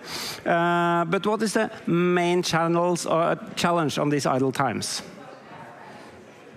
Yes, you're right. The Port of Gothenburg is the largest port in Scandinavia, and we cater for all type of vessels, so ocean-going vessels as well as coastal vessels, and the problems are a little bit different. Looking at the different categories, but I can completely relate to what Andreas said about waiting time. Actually, the main problem is lack of transparency and sharing of data between the stakeholders in the port. There are terminal operators, there are pilots and tugboat operators, etc. So that's a main challenge for us. 13% of the shipping emissions in the port area comes from vessels at anchor. So obviously that's something we have to address. Yep. So that's we are seeing the same problem actually. Exactly, and this is very much to the point. I mean, you rush somewhere just to stay on. You had this example earlier when we were just talking, Andreas, that if an airline had to wait 3 days up in the air burning the fuels, it wouldn't add up, So let me move to you, Kim Sørensen, interim CEO of StormGeo. I know you would like to talk about solutions, but first, let's address the problems. What is the size of the challenge here that you are seeing globally? No, I think it's a very sizable problem, but I think it's also a problem that we can solve. And Göran is spot on when he mentioned that it's the data that is the problem. I mean, you have a number of parties in this. You have ship owners, you have ship charterers, and you have the ports. I see them as the main parties in here. And then you could have parties like Awake and StormGeo who can facilitate with data sharing. But the biggest problem, that is the lack of updated, accurate data and the lack of sharing of that data. I mean, we can start with just the ship owners and the ship charterers sharing data. That would be an immense step forward. The next step would be if they would then share that data via potentially a platform like ours or Awake's with the ports, so that data can actually be used for something proactively, because then you can, with that data, make a digital handshake and you can have an agreement on a berth time.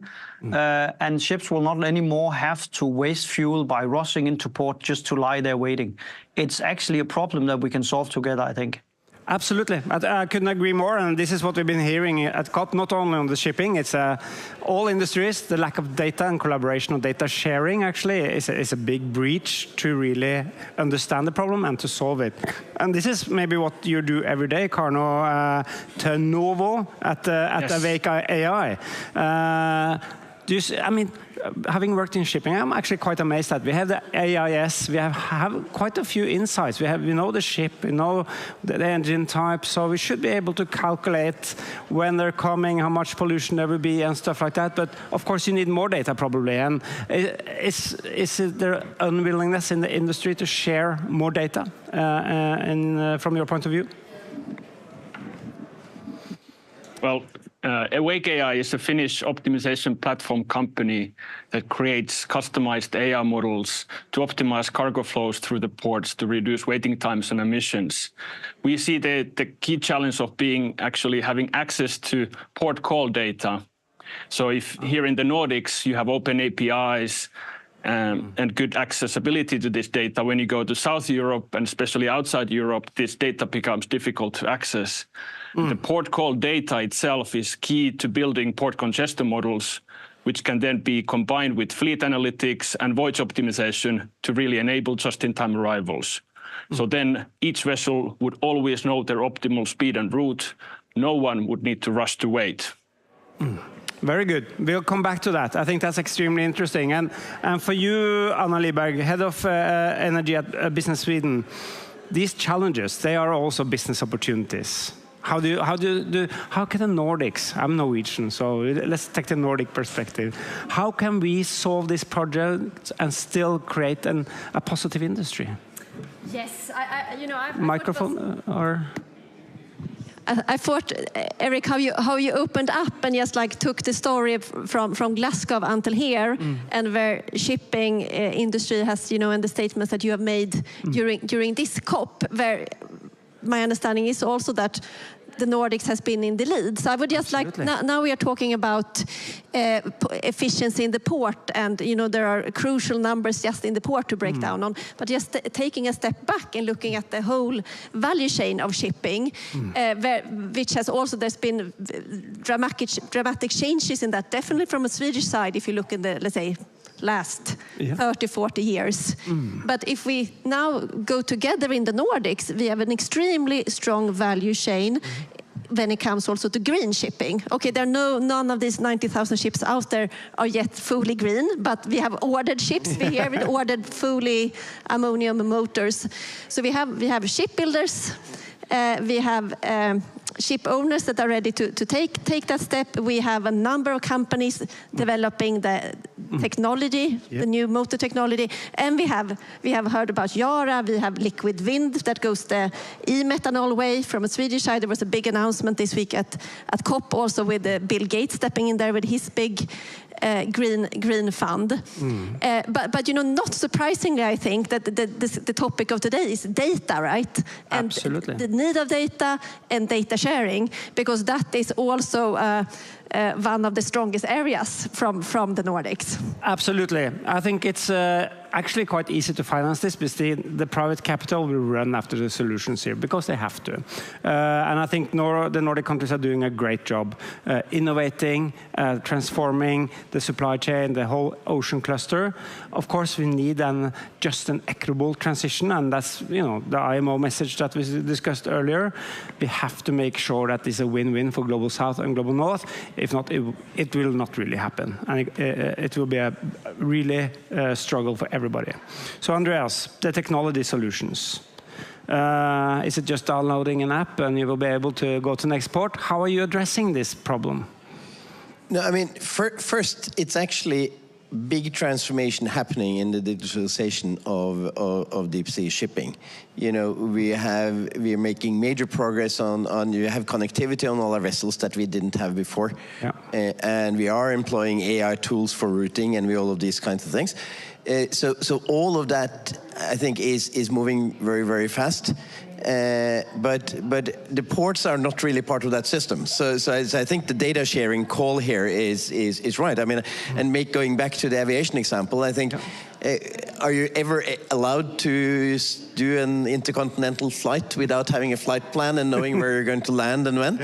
So I think the data sharing thing is important. The important sort of observation on that is that, all our vessels are becoming connected entities. We have the data capabilities. We use them for our own routing, but it needs to be connected into port slots, and that's maybe the challenge. And I think I think the Nordics can take a real leadership position, but I think it's also important to recognize that this is global when it comes, at least for most of it. So we need to take a leadership position by engaging globally. Because we are talking about connecting, Southeast Asia and Nordics and the US and South America and anywhere in order to make this work.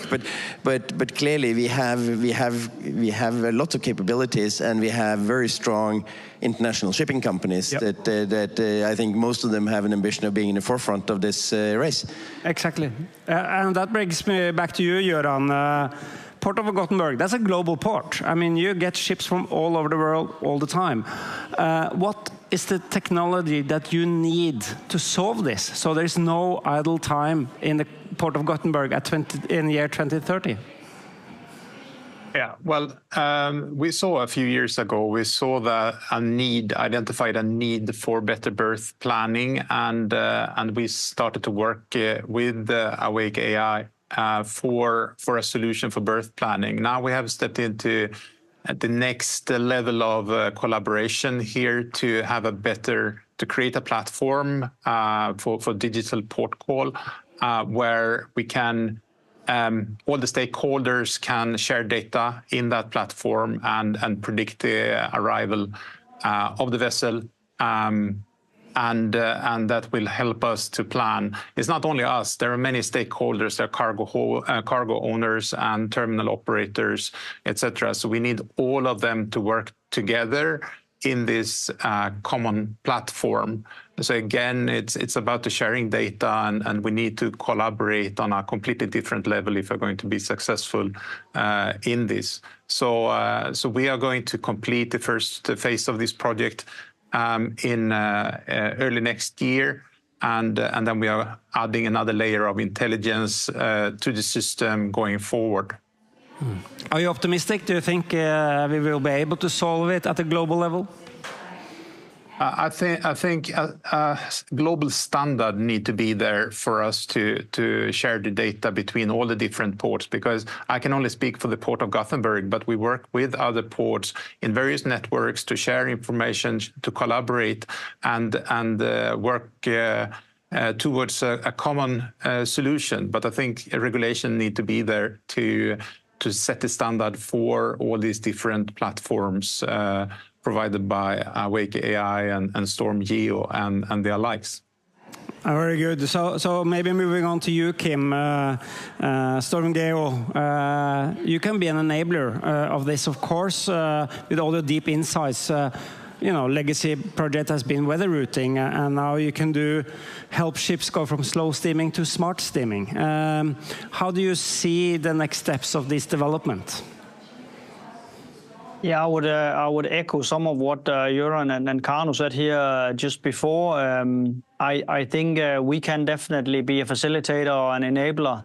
And you can say, what would I like to happen? I mean, I would actually like somebody came and locked me and Kano, a couple of tech providers, into a room together with Göran and 4 or 5 other large port operators and also companies like Höegh. So we have 4 or 5 large shipping companies so that we could sit there and define what is required, because I actually think we have the capabilities combined to solve that problem via software relatively fast. It's not so complex, but the progress has been shockingly poor. I mean, you explained the development from Glasgow to now in the shipping, and I agree. Shipping is completely changed and moving forward very fast. But in this area, we've hardly made any progress, and we could actually do it if we sit 15, 20 stakeholders together. Absolutely, I agree. And I think it's important to remind both the online audience and the people here that shipping and ports are very 2 different natures of industry. Ports have a very complex ownership. They can be privately owned, they can be public owned by government or the municipality. It can have so many different purposes, from housing to business centers to actually port operations, all kinds of port operations. And the economy of each port is different wherever you go in the world. And we have seen this in so many other settings. And some years ago, I think it's 15 years ago now, the Maritime Anti anti-corruption network was established because ship owners were sick and tired of this petty corruption of cigarettes and whiskeys around the ports. So they made up a network, and they become a big bully of the ports, actually, to make them clean up that small corruption, which was a nasty thing for the crew and the employees to have to tackle in the everyday work of the as a seafarer. And I think we have to have the ports on board here, but we should also make it very clear that this global industry of shipping needs alignment, a community of ports that actually step up. And I'm sure, following the example of Gothenburg and other ports that really trying to look at this. And before I go back to you, Karno, maybe I could ask you, Anna, so what is the sentiment of the business community in Sweden to go green, to really pursue these climate targets? Do you see it's a growing community between competitors? I'm thinking how you now describe the shipping business. That you're in shipping business. Maybe you're in shipping business for life. It's a close community. It's special how it's run. But you are not the only business that feel that you are like that. No. There are other conservative businesses, and I think now along the week here at COP at the Swedish Pavilion, we've done energy, we've done steel, we've done other modes of transports, and all of these sectors, one after the other, stands here and says that we have to stop to be transactional. Exactly. And we have to join in partnership. Yep. And even, I think, Sweden, we proud ourselves of having Volvo and Scania. Yeah. We have Sandvik and Atlas Copco. We have Hitachi Energy and ABB and Siemens Energy. And all of these guys says, the market, it's growing so much, so there is something there for all of us. Yep. And we can only make it if we all have the same target now, and that is this net zero. And I think besides the partnership idea, I think another key point is actually standardization. That it's, and I'm sure there are many different ports. They all have their way of doing it. Ship owners, they run their boats like they want, but when everybody wants to be the best captain and their own captain, that gets expensive. Yep. And I think you need all the money you can save to buy good software and good data management systems and new drive chains for green fuels. So definitely, I think, but you all been around here at COP, and I think we're all learning. Yeah, absolutely. I think it's a super point, and that is a good segue for you, Karno. I mean, I liked your point on the API, tapping into the port data, not as easy as the shipping data. I think there's a strong partnership community, as you say, in the shipping side of things. I still think there is some way to go on the port side, not because they don't want, but they need these targets and alignments and standards on how are they going to cooperate and on what. So what is your feeling on how can the Awake AI be brought into the port family globally?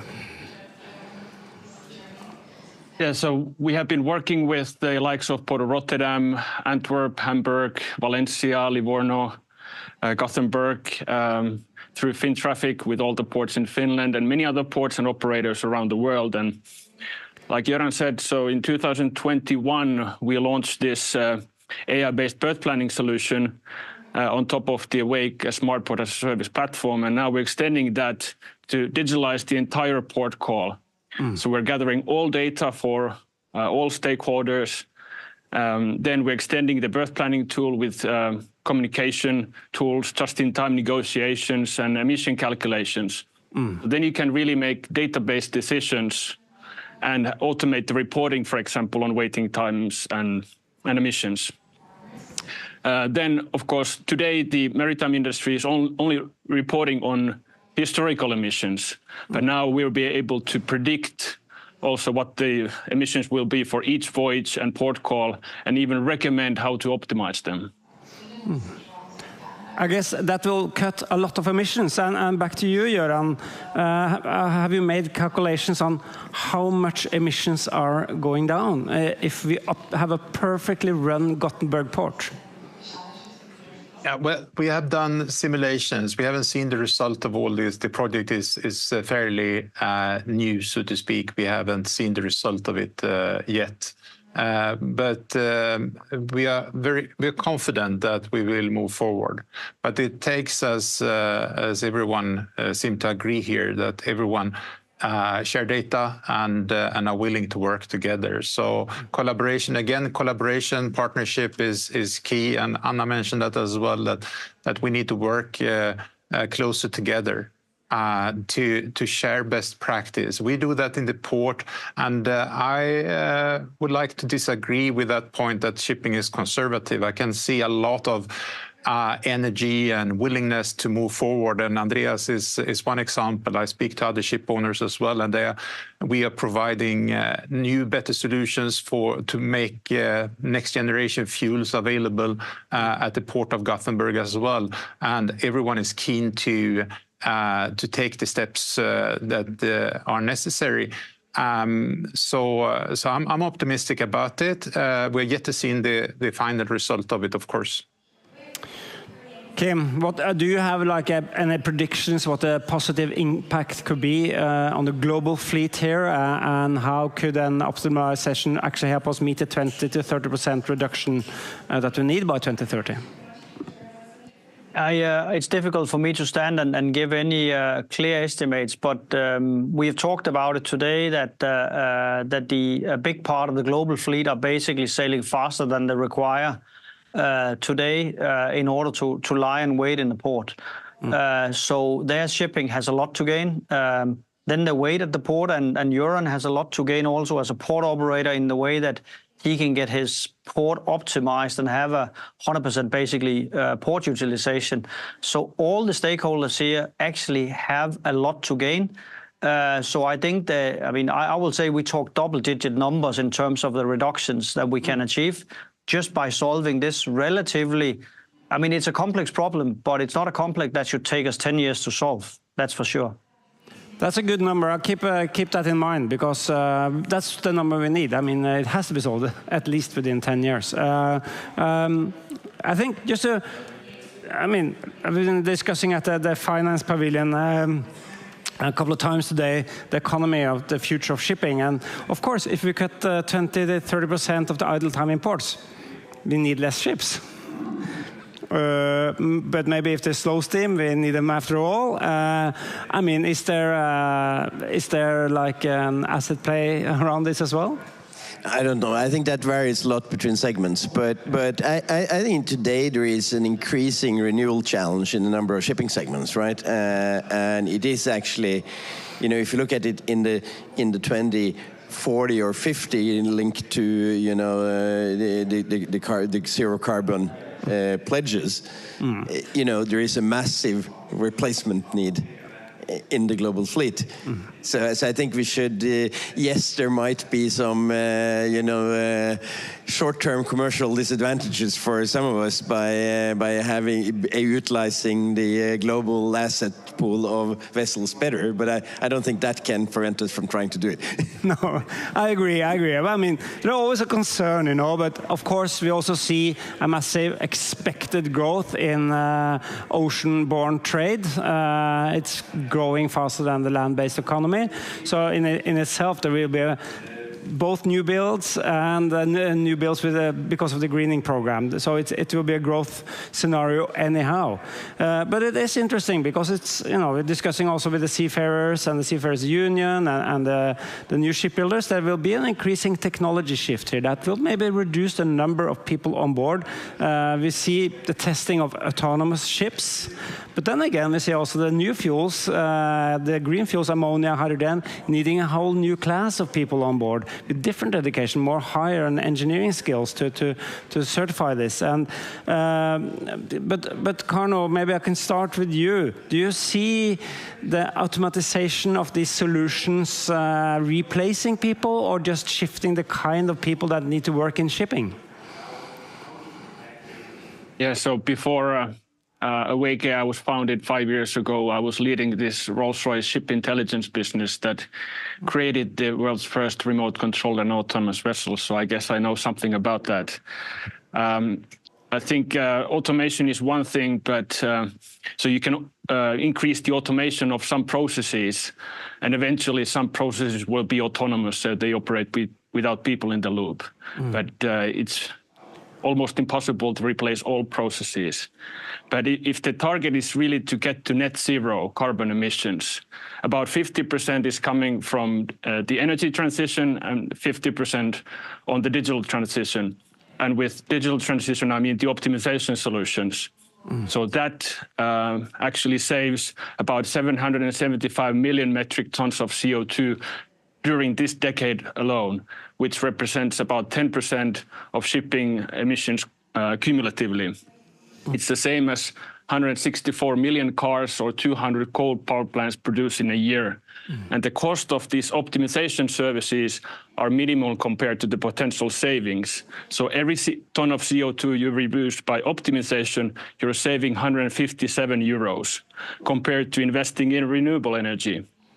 So when you multiply the total CO2 reduced and cost of implementation, you get 120 billion euros saved to reach the emission targets. Yeah, and that's real money. As I know the ship owners, they're into real money. So every savings is a welcome saving. Kim, at StormGeo, you have been working as a service provider for years for efficiency. And it struck me, talking about AI, that, 2 years ago, the ChatGPT didn't exist. Now it's like a mainstream tool all over the world. But it struck me, it's only 500 people working there. The day they all quit, it was 500 people quitting. So that's how I know it. They're all back, apparently. So there's a small community driving massive changes. And this is probably what you see from StormGeo as well, that optimizing waiting times in port will be done by a handful of people with the right software, with the right partnerships and collaboration. How big is your working group on this technology, and how do you see your impact on this change going forward? Yeah, I mean, maybe a handful of people is a little bit optimistic, but I follow your line of thinking, and I don't think this is necessarily requiring a lot of people. We would be willing to invite Kanu and other key players, because we actually have the knowledge, the capacity to develop it today. But of course, we need to have the input from ports like Ports of Gothenburg or Höök, so our users, in order to create the right system, who can create that very famous digital handshake while the ships are still on the ocean, so that we can solve this problem together. I don't think we need years and years to do it. I would say if we sit together now, and we should do it now, then we can solve this problem within a couple of years, because it's not more complex than that. I would say one thing that has not been mentioned so much tonight, you mentioned it in the beginning on IMO. I think IMO has a key role to play here. They have to regulate, they have to facilitate that there's an incentive for ports, for ship owners, for ship charters to get this done. I cannot sit here and say how should they do it, but there must be a way to facilitate by regulating, so that there's an incentive in shipping to get this done right away. I totally agree. I think we have this golden key called IMO. So if it's part of the license to operate for the ships to have this technology as part of their system, we can put a clear expectation on the ports and the port state control measurements systems as well. And this is, part of what we do is to bring the private sector also to the IMO, and we've done that now on the just transition work with the decarbonization framework. But and this is also something we discussed a bit earlier, Andreas, is that this can't only happen in the Nordics. IMO has 150 voting members. We have to get everybody on the same page. Is the sentiment in the port of Cape Town and Jakarta the same as Gothenburg? Are we getting there? No, I think I've been around in actually several of our troubled ports around the world, and I think people understand the problem, and they understand that it's necessary to do something about it. They're quite clear that the ports will also, when you get transparency around the carbon emissions produced by port inefficiencies, waiting time, race to weight, kind of all of these kinds of things, I think the pressure will increase. But I want to go back with IMO because it's a unique thing we have in shipping, where we have a globally regulated industry that allows us to move freely in the entire world. Challenge is that there is many people and many countries and many different countries involved to make that happen, meaning that getting new things is complicated. But I think we have some successes. We've had some successes with carbon aspirations now. I think we can, and if we link the port performance and this data integration actually to the carbon reduction objectives, then I think we have a good chance. And I think it is important. I mean, we are committed to zero carbon fuel, and we will go forcefully for zero carbon fuel. But that's not the entire solution to the problem, right? I mean, exactly. and as we start to adopt more expensive fuels, we will be even more concerned, not for the carbon emissions, but for the cost of actually taking down that fuel consumption. So the problem will not go away with zero carbon fuels. No. To the contrary, it will be bigger, and it should definitely be part of the total equation. Absolutely, we can't push this problem onto others or other sectors. I would like to give everybody a last comment before we close this session. And I would like to keep in mind, before I give the floor to Sweden, that we have some months now where we can really put these measures into the dialogue with the IMO. The UN Global Compact, we have 70 local offices around the world. Many of them have ocean centers or ocean pioneers that we work with in shipping and offshore energy and seafood systems. And we are trying to work together with the governments from the bottom up and the delegations in New York and London to promote this industry-based solution. So join the work locally and talk to us on how we can still make sure that shipping is a shining star on decarbonization also in 2030. So maybe I'll start with you, Göran. Closing comments that everybody here and online should take away with. Yeah, I thank you very much. I agree that to what Andreas just said about assets. Of course, we need to change the ultimate conclusion or solution will be that we need to change the fuels to fossil-free fuels. That's we are all striving towards that, and that's the solution to all the problems. However, assets, whether it's vessels or port facilities, they are expensive and they also have an environmental impact and a climate impact as well. So the better we can use the assets, the better it is for everyone in the supply chain. To achieve that, we need to work closer together. We need to form more partnerships and collaborate on a much higher level. We need to have more transparency because the climate issue is the most important issue currently. Thank you. Kim, efficiency was said. What is your key advice to all of us? The key advice that is, I would invite people in the shipping business, whether they are charters, whether they're owners, and people like Göran in the ports business, to sit with us in the tech business.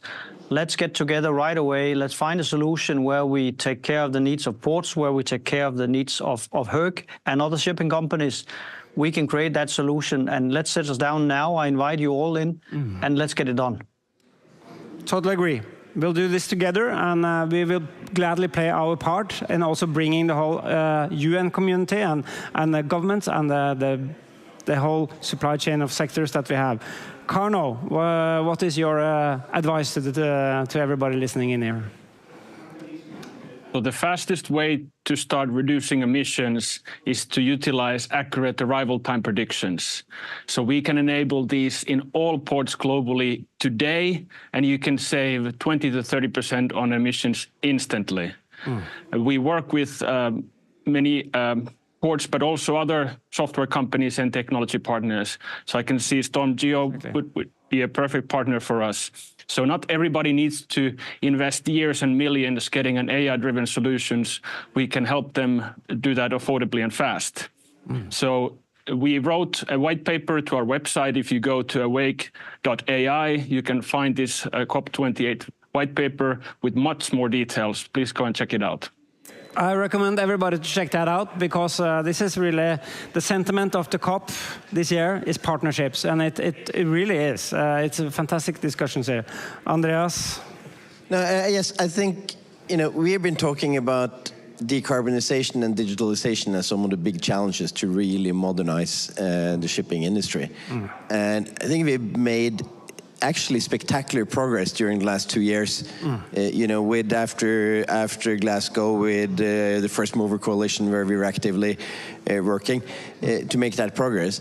We're also making progress on connectivity and the vessels, but we have not made sufficient progress in integrating the data streams and basically use the data to optimize the total system. And that is, it's important in itself for efficiency. It's an important part of the decarbonization journey, and we need to get the same kind of progress in that. I agree. I think that was really summing up much of what we've been saying here. And how can we make this into a business?